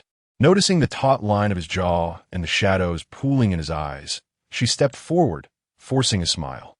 "She is merely a servant. It was I who instructed her to keep watch tonight." "Oh, is that so?" Song Jinhuai's voice was icy, and even without careful listening, it was evident that he was furious. Was the princess truly sending her to keep watch over me? Realizing the precariousness of the situation, Shen Zhaozhao quickly urged Jinji, "You may leave now." She hastily grasped Song Jinhuai's arm, guiding him into the house. "It is quite chilly outside. We should enter to avoid the cold." Initially reluctant to comply, Song Jinhuai lowered his gaze, and, upon noticing her delicate, bare feet peeking from beneath her garment, he allowed himself to be half pushed, half led inside. Just as the door closed behind them, he inquired, "Madam, do you not wish to offer an explanation?" He adjusted the wrist guard upon his arm, then strode past her towards the inner chamber, perhaps due to the chill in the air. He wore a dark satin cloak that flowed gracefully as he walked, akin to a fish gliding through the moonlit waters, effortlessly melding into the tranquility of the night. Shen Zhaozhao followed closely behind, observing the tall, elegant silhouette of the young man before she finally spoke. That individual was sent by the Empress. I cannot strike or scold her, nor can I simply concoct a reason to dismiss her. After all, I have only just married into this family. If I were to carelessly sell off a servant now, what would others say about us? I may have a thick skin, but you need to establish your standing in the court. Song Jinhuai paused momentarily, turning to look at her, his deep-set eyes obscured in the dim light. Your reputation is as important as mine. With that, he gracefully seated himself in a redwood official's chair. Zhaozhao, come closer if you would. The gentle and clear voice of the youth flowed softly into Shen Zhaozhao's ears. She felt that Song Jinhuai seemed to have changed significantly today. However, upon seeing the crimson hue in his eyes, she hesitated, unsure whether to approach him. "Go ahead, speak your mind," she urged, but before she could finish her sentence, Song Jinhuai swiftly pulled her into his embrace, seating her upon his knees. One hand encircled her waist, while the other reached for a nearby kettle, pouring warm water into a copper basin before soaking and wringing out a cloth. "Zhaozhao, you are quite afraid of me," he stated, his tone carrying an unspoken gravity. Yet, his movements were deliberate as he bent down to gently wipe the dust from her feet, treating her as if she were a precious treasure. Shen Zhaozhao, unsure of how to respond, instinctively curled her soft, pink toes together, attempting to feign innocence. Clinging to his arm, she playfully protested, "Not at all. You are my husband. Why would I fear you?" His hands paused, realizing that the term husband had only been uttered in this context to feign innocence. The fresh and fragrant scent of citrus emanated from the girl, enveloping him like a soft, sweet cotton candy, light and delightful. Yet, this very quality made him feel as though he could never truly grasp her, as if she belonged neither here nor to him. Song Jinhuai concealed the emotions swirling in his eyes, his fingers lightly brushing against the nearby embroidered shoes made of white jade and pearl. He then took hold of her delicate ankle, gently slipping the shoes onto her feet. In the future, do not walk barefoot on the ground, he instructed. Shen Zhaozhao blinked in surprise. Did he intend to simply overlook the matter? That would indeed be preferable. For if she were to reveal that these memories stemmed from the original owner's experiences, merely speaking of it could have her labeled as insane. I understand, she replied cheerfully, her smile as charming as a crescent moon. Just as she prepared to rise and arrange a midnight snack for him, she felt her waist firmly encircled. Confused, she glanced at him. Are you hungry? I could prepare something for you. Song Jinhuai did not respond immediately, but his deep gaze was fixed intently on her lips, unwavering and intense, making her heart flutter uneasily. Why are you silent? Shen Zhaozhao pouted playfully, giving him a gentle push akin to a kitten's playful swat. She noticed Song Jinhuai's throat subtly moved, his clear voice now tinged with a husky depth. Isn't the midnight snack already before me? Upon hearing this, Shen Zhaozhao slowly sensed something amiss. She was not naive. She was acutely aware of Song Jinhuai's physical reaction at that moment. As she turned her face awkwardly, her eyes met his, and the heat of his gaze felt as though it could burn a hole through her heart, causing her pulse to quicken. He raised his hand, lightly caressing her soft, delicate cheek. The coolness of his fingertips made her involuntarily shiver, and she instinctively drew her neck back. Yet the grip around her waist tightened, leaving them in close proximity, the rhythm of their heartbeats resonating clearly between them, separated only by the fabric of their clothing. Shen Zhaozhao gazed into the boy's eyes, which shimmered with an ethereal beauty beneath the cold moonlight, dark yet luminous, reminiscent of the scattered glimmers atop a frigid pool. In a moment of distraction, one might easily succumb to the illusion of the moon's reflection within the water's depths. On her wedding night, she had been afflicted by the lingering effects of the moonlit poison, her consciousness clouded. Yet, at this moment devoid of wine or moonlight, she felt as though she were gradually becoming intoxicated under his deep, penetrating gaze. She slightly turned her body, her eyelashes trembling delicately, and then lowered her lips to meet his thin ones. Their softness was chilled, yet his breath was fervently warm. Song Jinhuai placed his hand gently at the back of her head, slowly surrendering to the sweetness and beauty she offered. However, the thought of her hesitation and fear weighed heavily upon his heart, leaving him in a state of distress. He understood that he could not demand answers from her. He was not foolish, aware of her unwillingness to speak. He could only wait for the day she felt ready to share. Were they not married? Did she not love him? The mere emergence of such thoughts brought a bitter taste to his throat, and tears welled up in his eyes, spilling silently onto the dark fabric of his attire. The night was windy, the peach trees swaying restlessly, while the night watchman yawned as he traversed the streets. Outside the snow bamboo residence, Qing Chu appeared weary, having lost count of how many times her young mistress had called for water. Though still unmarried, she was not oblivious to the implications. Merely hearing the soft sobs emanating from within the room made it clear that Song Jinhuai had been excessively cruel. During her first cleaning visit, she had kept her head down, too timid to look around. She had intended to change the bedding, yet to her surprise, there were no signs of distress on the bed itself. Instead, it was the mahogany official's hat chair that caught her attention.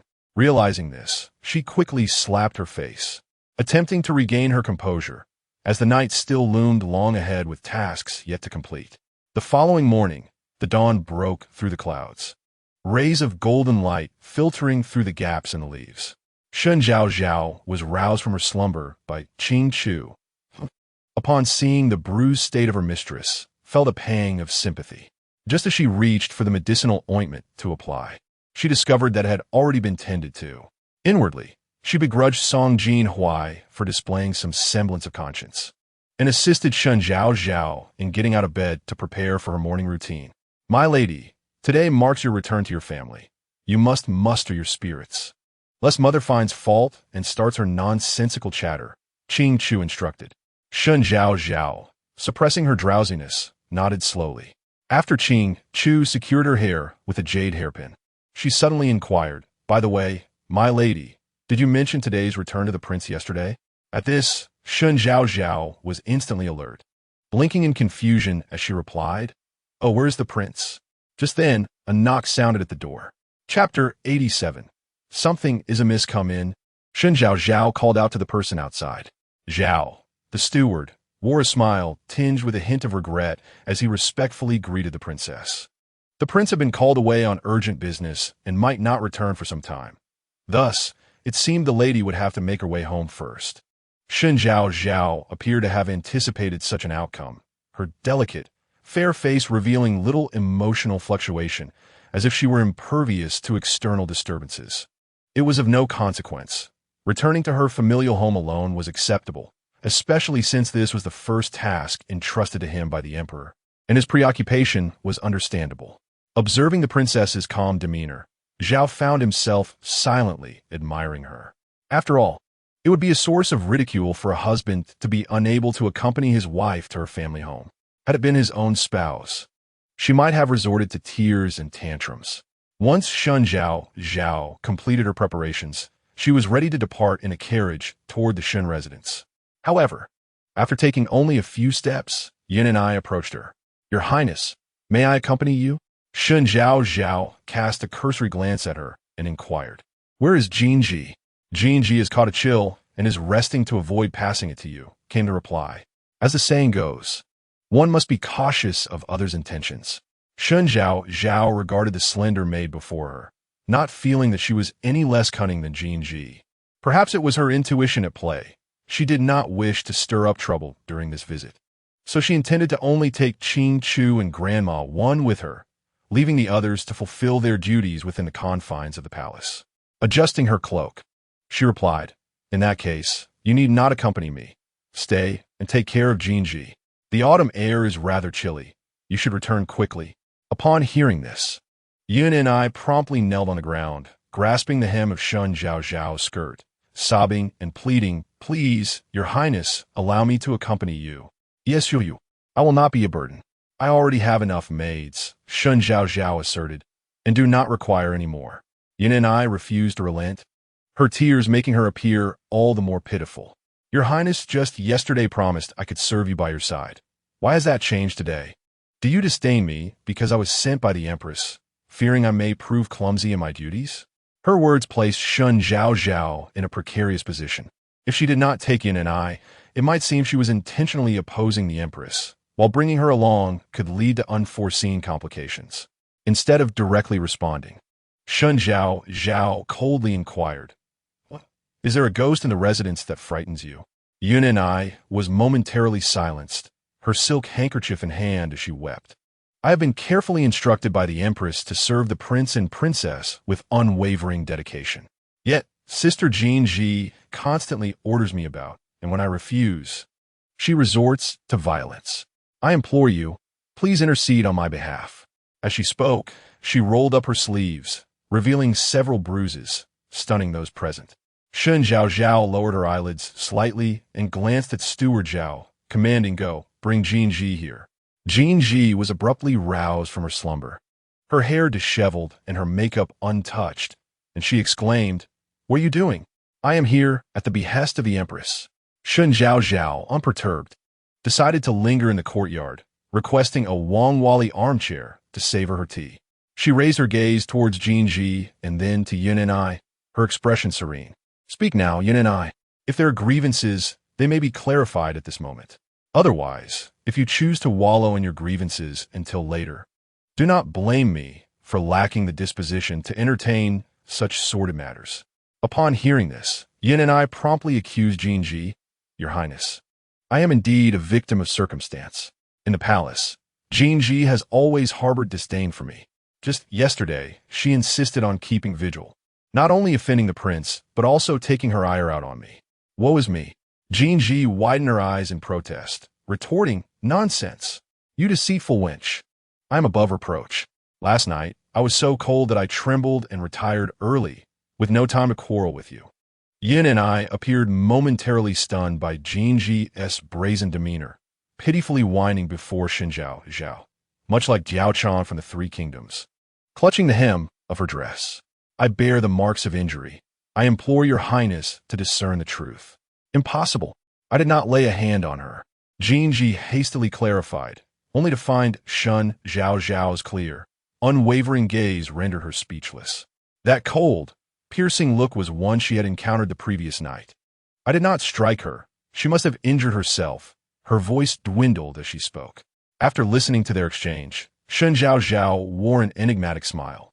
Her eyes fell upon Jinji. The whip marks on Yin and I could hardly be self-inflicted. Though I hail from a sheltered upbringing, I am not blind. I cannot concern myself with your privileged background, but the authorities will deal with your insolence. Take her to the woodshed. I shall determine her fate upon my return. The maidservants echoed in agreement, swiftly silencing Jinji and dragging her away. As Shen Zhaozhao rose, Yin and I incessantly bowed before her, nearly bruising her forehead against the ground. Thank you, Your Highness, for your support. In my desperation, I spoke recklessly. You may punish me as you see fit. I only wish to remain in the household to serve you and the prince well. Enough, the fault does not lie with you, Shen Zhaozhao said, assisting her to her feet and brushing off the dust from her garments. The troublesome servant has been dealt with. You may rest easy now. Take your leave to the rear courtyard. Yin and I, no longer resistant, bowed gratefully before retreating. Once seated in the carriage, Shen Zhaozhao rested her chin on her hand. Her eyes, like crystal, radiated brilliantly in the autumn light. She held a half-eaten rice cake, chewing thoughtfully before she finally spoke. Qing Chu. Keep a close watch on Yin and I. Qing Chu appeared bewildered, recalling that the young lady had just claimed the fault did not lie with her. Shen Zhaozhao sighed softly. After a pause, she explained, I sense something amiss. According to Song Jinhuai, the Empress is certainly not a woman of simplistic motives. Today's commotion could either stem from Jinji's excessive arrogance or be orchestrated by the Empress herself. She had only just married into the Duke of An's residence when she began selling off her maids. Naturally, anyone would come to inquire, for it was uncommon for a prominent family to dismiss their servants without cause, and a scandal reaching the court would be most undesirable. Make sure to keep an eye on Jinji. She was bestowed upon me by the Empress, and any misstep would be difficult to explain, Shen Zhaozhao said, lowering the curtain with a measured tone. Remember, do not alarm the snakes in the grass. Qing Chu nodded and dismounted from the carriage. Chapter 88. The return home. Once all the gifts were prepared, Shen Zhaozhao finally departed from the Duke of An's residence. The carriage was spacious, equipped with a small table, and the purple clay tea set gleamed with a dark luster. Shen Zhaozhao, in a moment of refined indulgence, brewed herself a pot of tea and reached for the pine nut candy. However, upon sipping the tea, she found it bitter. Frowning, she decided against further tea and instead consumed several more pieces of cake to dispel the bitterness. Thanks to the skillful driving of the carriage by the Duke of An's servant, she experienced no signs of motion sickness. When the carriage halted before the two stone lions at the Shen residence, Qing Chu gently raised the curtain. Having exerted herself the previous night with Song Jinhuai, Shen Zhaozhao felt a lingering discomfort despite applying medicine. She rested her hand on Qing Chu's arm, and as fatigue washed over her legs, she gritted her teeth and stepped down from the carriage. The autumn air was crisp and refreshing. After securing her cloak, she prepared to enter when she noticed Gu Su gazing in her direction. He offered her a respectful nod, which she reciprocated. Greetings, brother-in-law, she said. Gu Su's my Wili. Responding with difficulty, greetings, third sister. Observing the young woman before him, her hair styled in a married woman's bun, adorned with moon-shaped earrings, and clad in a crimson peony-patterned gown that accentuated her picturesque features and fair complexion, his heart was a mix of emotions. Should he congratulate her on finally achieving her desires? Third sister, why have you returned so late? Father and mother have been awaiting your arrival, Shun Tinglan said, linking her arm with Gu Su's. Her gaze, however, drifted over Shen Zhaozhao's shoulder, and upon seeing something, The smile on her lips deepened. Did His Highness the Duke of not accompany you back? Shen Zhaozhao could discern the underlying tone of her words. She chose to remain silent, unwilling to engage in trivial matters. While her husband's absence was indeed a fault, Shen Tinglan's brazen public remark was equally reprehensible. Choosing silence, she instructed those carrying the gifts to be more gentle in their movements. Shen Tinglan gripped her silk handkerchief, feeling as though her punch had landed on cotton. Unable to release her pent-up frustration, Gu Su timely intervened, saying, I hear His Majesty has entrusted such an important matter as the autumn hunt to His Highness the Duke of N. He must be quite busy between the Ministry of Internal Affairs and the Ministry of Rights. As Shen Zhaozhao observed that most of the items had been moved, she smiled and replied, Yes, my husband will likely arrive a bit later. Thus, this small drama came to a tentative close. Upon entering the main hall, she found all the members of the Shen family waiting for her. Yusher stepped forward with a beaming smile, saying, Just in time, your second sister has come to visit me today, and it is also your return home day. It is most important for the whole family to be together in joy. Today, she adorned herself in a sea blue cloud-patterned long gown, a lustrous pearl necklace gracing her neck. A pair of jade bangles jingled gently around her wrist, exuding the poise of a matriarch, concealing any semblance of flaw. It seemed as though the malicious intent that once lingered had dissipated with Yusiki. The old matron, leaning on her cane, tightly grasped Shen Zhaozhao's hand, urging her to sit beside her, her eyes filled with affection. My Zhaozhao, how is it that you appear so much slimmer after barely 3 days away from home? Shen Zhaozhao gently massaged the old lady's shoulders, her smile sweet and bright. Oh, it's nothing. I've just been taking long walks lately. When one tires, it is only natural to lose a bit of weight. In truth, she dared not confess to the old lady that the real reason was the unrestrained nature of Song Jinhuai, who sometimes kept her awake through the night, leaving her with scant hours of sleep, and that this relentless cycle was becoming increasingly exhausting. After a brief conversation, the old lady grew weary and retired, leaving Shen Tingshan and the others to enjoy tea in the parlor. Shen Zhaozhao, contemplating the unfinished tasks in her room, resolved to head to the Jinxiu courtyard. However, just as she rose, she noticed that Yusher had said something to Shen Yuxian, whose countenance had darkened considerably. Zhaozhao, do you not have the favor of Princeton? Shen Zhaozhao halted, astonished by her father's words. What makes you think so? Shen Yuxian, with his head slightly bowed, murmured, If Princeton truly valued you, why would he not accompany you back home? Or does he look down upon our Shen family? As Shen Zhaozhao pondered how to deflect this inquiry with talk of the autumn hunt, a clear voice, as crisp as snow, interrupted from outside. My esteemed father-in-law, you overstate matters. It was Song Jinhuai, clad in a purple silk embroidered robe, his ink-black hair tied in a high ponytail with a jade crown. His porcelain complexion, illuminated by the autumn sun, resembled a flawless gem, exquisitely sculpted, radiating an air of nobility. He bowed towards Shen Yuxian, startled by the revelation that the former guard of the Shen family was now the 9th prince of the realm, and his own son-in-law, hastily returned the gesture. I beg your pardon, my father-in-law, for my tardiness due to matters of the court. He stepped forward, effortlessly taking Shen Zhaozhao's hand, his fingers gently caressing the soft flesh at her palm. Zhaozhao and I share a deep affection. Rest assured, my father-in-law. Shen Zhaozhao turned to glance at him, though his handsome visage bore no expression. His words carried significant weight. Shen Yuxian chuckled awkwardly. That is good, very good. Please have a seat. The couple settled together, and Shen Zhaozhao leaned closer to Song Jinhuai, inquiring, Have you completed your tasks? Yes, I have, Song Jinhuai replied, his gaze meeting hers, tinged with a hint of regret. Today, I faltered and delayed your return home.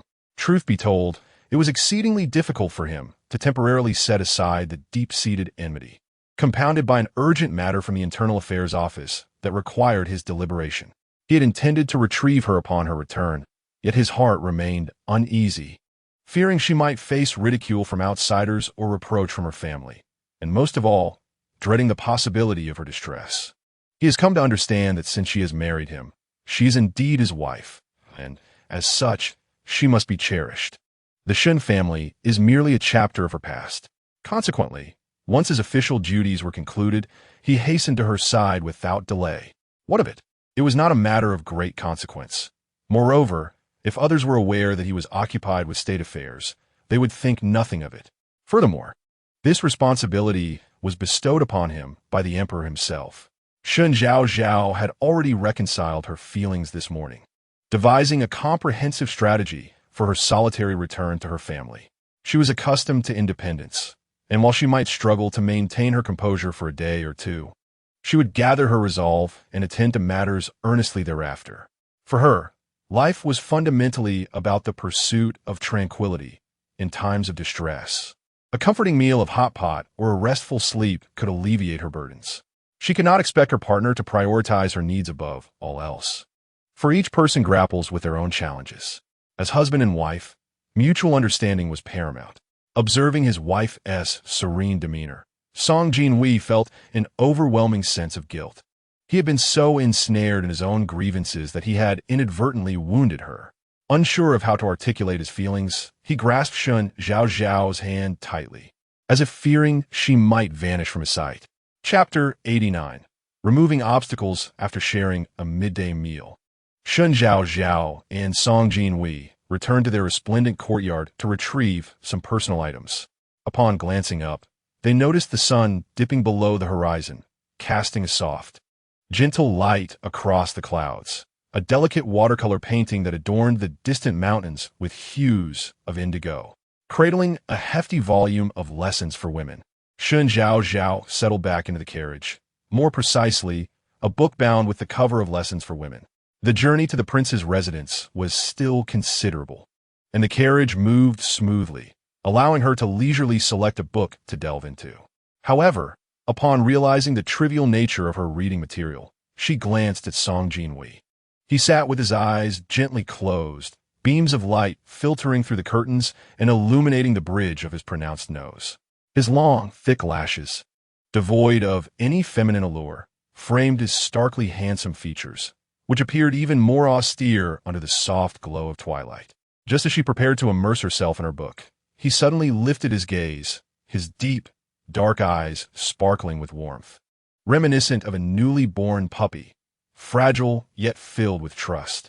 "You enjoy reading those tales. I presume you would also appreciate the operas," he remarked, tenderly tucking a stray strand of hair behind her ear, a gesture so gentle that it belied the youth's tumultuous past. "I know of a tea house where the storyteller is not only adept at narrating, but also excels in performing operas.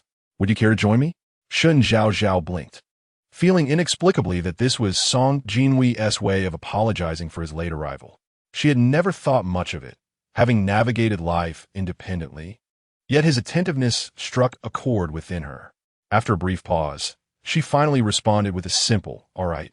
A quarter of an hour later, the carriage came to a halt before a tea house named A Lantern of Spring. The sun had yet to set, and on the stage, a performance of Wu Family Slope was underway, with a throng of spectators seated below, occasionally erupting in applause. Fearing the crowd would jostle Shen Zhaozhao, Song Jinhuai led her toward a private box upstairs.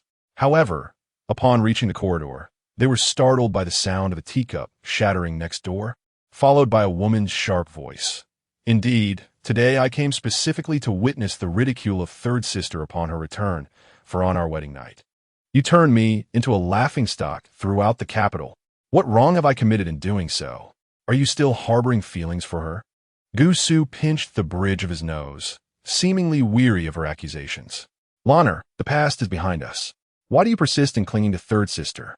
She is a married woman, and I am a husband. What is there to hold on to?" Shen Tinglan scoffed, resting her hands on the railing, her eyes glistening with tears. "I thought you brought me here to enjoy the opera, because you had come to your senses. Instead, it seems you fear I would trouble third sister." "Not at all," Gu Su said, frowning as he stepped closer to console her. "It was inappropriate for you to send a maid to the Wang residence to inquire about her return and witness her ridicule. Can you not see this?" Shen Tinglan dabbed her eyes with a silk handkerchief, her gaze filled with despair. She pointed at the performers below and said, "Listen to the sorrowful tales of the past, where couples endured countless trials. What did Wang Bao Chuan ultimately gain? 18 years of bitter waiting, only to be met with her husband's doubts. Is this what you desire for Shen Zhaozhao? Silence. Gu Su's brow furrowed with a piercing intensity.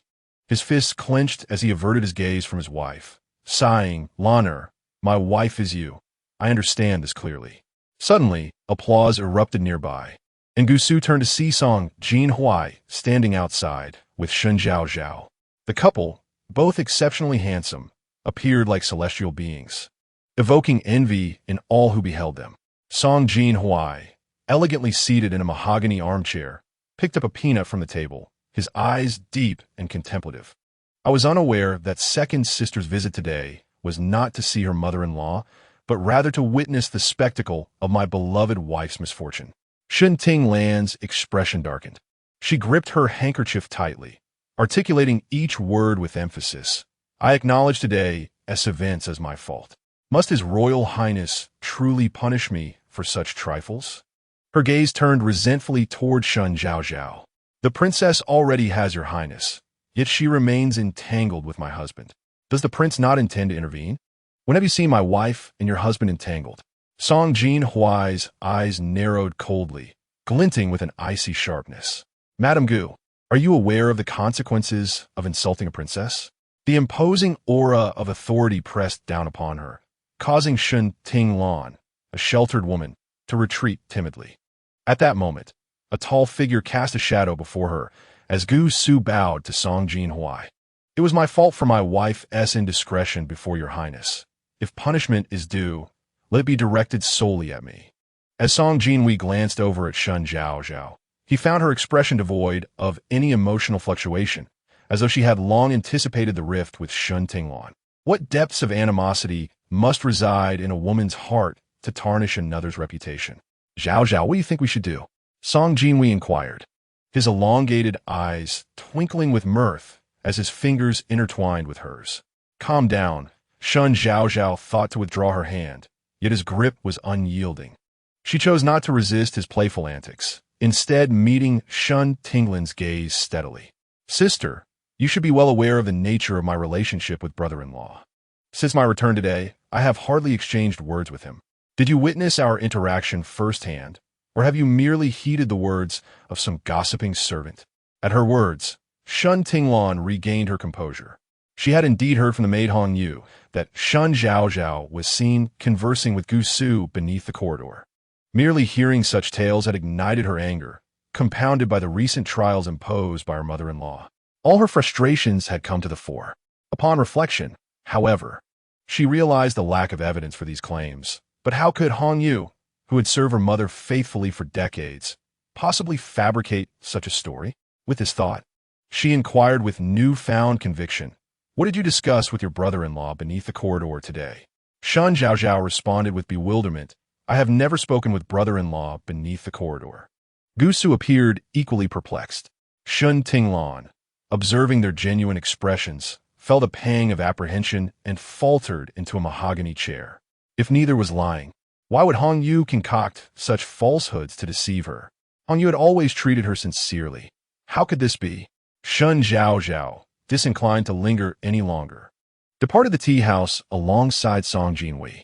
As a cool breeze brushed against her face upon exiting, she gazed at the dimming sky, her countenance betraying no emotion. Song Jinhui enveloped her in an embrace, his gaze darkening. Are you truly prepared to let Shen Tinglan off so easily? Shen Zhaozhao looked up at him and suddenly laughed. You underestimate me. I have tolerated her once or twice out of old affection. Do you think I will endure it again? There's a limit to my leniency. I have been excessively forgiving. She then produced a piece of paper, alongside another regarding the pharmacy, and handed it to her attendant Qingqiu. Send these documents anonymously to the matriarch of the Gu family at once. I fear that delays may lead to complications. After Qingqiu accepted the task and departed, Song Jinhui inquired with curiosity, what is that? The medical records and diagnosis from when Shen Tinglan visited the pharmacy recently, Shen Zhaozhao replied, choosing to withhold further details as she strolled to the wonton shop, requesting the proprietor to prepare 2 bowls. Do you know what kind of person Gu Su's mother is? Pouring tea for both of them, Song Jinhuai asked, intrigued. Have you investigated the matriarch of the Gu family? Indeed, Gu's mother has always been stern with her biological son. In her eyes, apart from academic accomplishments, the lineage is of utmost importance. But isn't it unfortunate? Recently, Shen Zhaozhao visited a pharmacy that belonged to her mother's dowry. The doctor had stated that her mother was unlikely to conceive. What do you think her mother-in-law would do? Would she take a concubine for Gu Su or make things difficult for her? Shen Zhaozhao gazed at him, her bright eyes reflecting a sense of impending reprisal. He believed this was the Shen Zhaozhao he knew, kind-hearted yet capable of retaliating against those who bullied her. He leaned down and gently kissed her forehead, his dark eyes deep and somber. As long as his lady was not mistreated, it was acceptable. If she couldn't manage it herself, he would remove any obstacles in her path. Chapter 90. Deception. Shen Zhaozhao sat there, her chest heaving, her heart filled with astonishment. Granny Hong Yu, a maid from her mother's dowry, had cared for her tenderly since childhood, often assisting her mother with various daily affairs. Why would she deceive her? Why would she sow discord between her and her third sister? Suddenly, she recalled her mother, under the dim candlelight, trimming the wick with a pair of wax scissors, her silken hair interspersed with strands of silver. Her compassionate face, softened by the flickering light, appeared both illuminated and shadowed. Her movements were languid, her speech equally slow, as if she aimed to reach the depths of one's heart. Lanner, it is not that your mother is overly concerned. If your third sister had not done those things, why would Gu Su look at her so often? Flies do not buzz around an uncracked egg. She must have employed some trickery behind your back to ensnare your husband. Madam, you observe how the candlelight brightened the room, a smile of satisfaction gracing her face, though it seemed to carry the sting of silver needles. You are far too kind. Thus you repeatedly yield to your third sister. It is crucial that you learn to employ some cleverness to secure your husband. The taut string in her mind snapped suddenly. How could she have forgotten? Granny Hong Yu was most obedient to her mother. She was not unaware of her mother's disfavor towards Shen Zhaozhao, but she had merely listened to those sentiments without daring to voice them. She never anticipated that her mother would go so far as to sow discord between her and Zhaozhao. Her mother had always treated everyone equally in her impression. Regardless, she needed to clarify matters with her mother. Shen Zhaozhao took a deep breath, redirecting her gaze to Shen Zhaozhao. Today's events were a result of my foolishness in believing others' words. In the future, I shall be more cautious. Tomorrow, I will personally visit my third sister to apologize. Shen Zhaozhao was perplexed by Shen Zhaozhao's sudden change in attitude, yet she felt indifferent. The bond of sisterhood between them, though not lacking in blood, was fraught with difficulties now that they were married to different families. It was not surprising that Shen Zhaozhao would believe slander. However, this did not imply she would easily overlook the matter. She was not a soft persimmon. Why should a mere apology suffice to dismiss it? Entangled in confusion, it was better to resolve things straightforwardly. No need, Shen Zhaozhao declined, her clear eyes glimmering like frost. Second sister, let us part ways from now on. This is the last time. With that, she disregarded Shen Zhaozhao's pale expression, pulling Song Jinhuai from the redwood chair and striding out of the room. Song Jinhuai stood tall, towering over her by at least 2 heads. His elongated figure, combined with an ambiguous weight, was neither light nor heavy, yet he effortlessly lifted her. He cast a glance at her. The girl's fair cheeks appeared as sweet and tender as glutinous rice balls, as if a bite would release the rich black sesame filling within. He reached out to pinch her cheek, eliciting a playful glare from her, her large, lustrous eyes shimmering with a thin veil of moisture, evoking a sense of tenderness. What are you doing? Look, you're rather fierce, she remarked. Song Jinhuai raised an eyebrow, a youthful exuberance evident in his demeanor. Is this truly how you intend to handle her? Shen Zhaozhao pursed her lips, tugging at her hair ends as she inquired slowly. Then how should I deal with her? My previous words have made it clear that whatever happens from now on is no longer my concern. I can understand her past actions, but after repeatedly crossing my boundaries, I must sever this so-called sisterly bond entirely. With his long lashes lowered, Song Jinhuai gently grasped her hand and replied deliberately, If it were me, I would have severed her tongue long ago, once she inflicted harm upon you. She no longer regarded you as a sister. So why cling to that notion of deep sisterly affection? That is not a good approach, Shen Zhaozhao countered, leading him onward. She is still my second elder sister. Even if we now harbor resentment towards one another, looking back, she has treated me well. At least she once held a significant place in my heart. In the corridor of the tea house on the second floor, lanterns hung outside the private rooms, casting flickering shadows. The girl-s fair and full forehead was framed by the soft, downy strands of hair. Her warm and sweet voice reminiscent of the gentle breeze rustling through willow branches in March, tenderly weaving its way into the sleeves. It was both warm and gentle. And what about me? Song Jinhuai instinctively inquired, his eyes glimmering with a hint of hope. What? Shen Zhaozhao responded, momentarily taken aback, her clear pupils narrowing slightly, causing the image of Song Jinhuai within them to waver.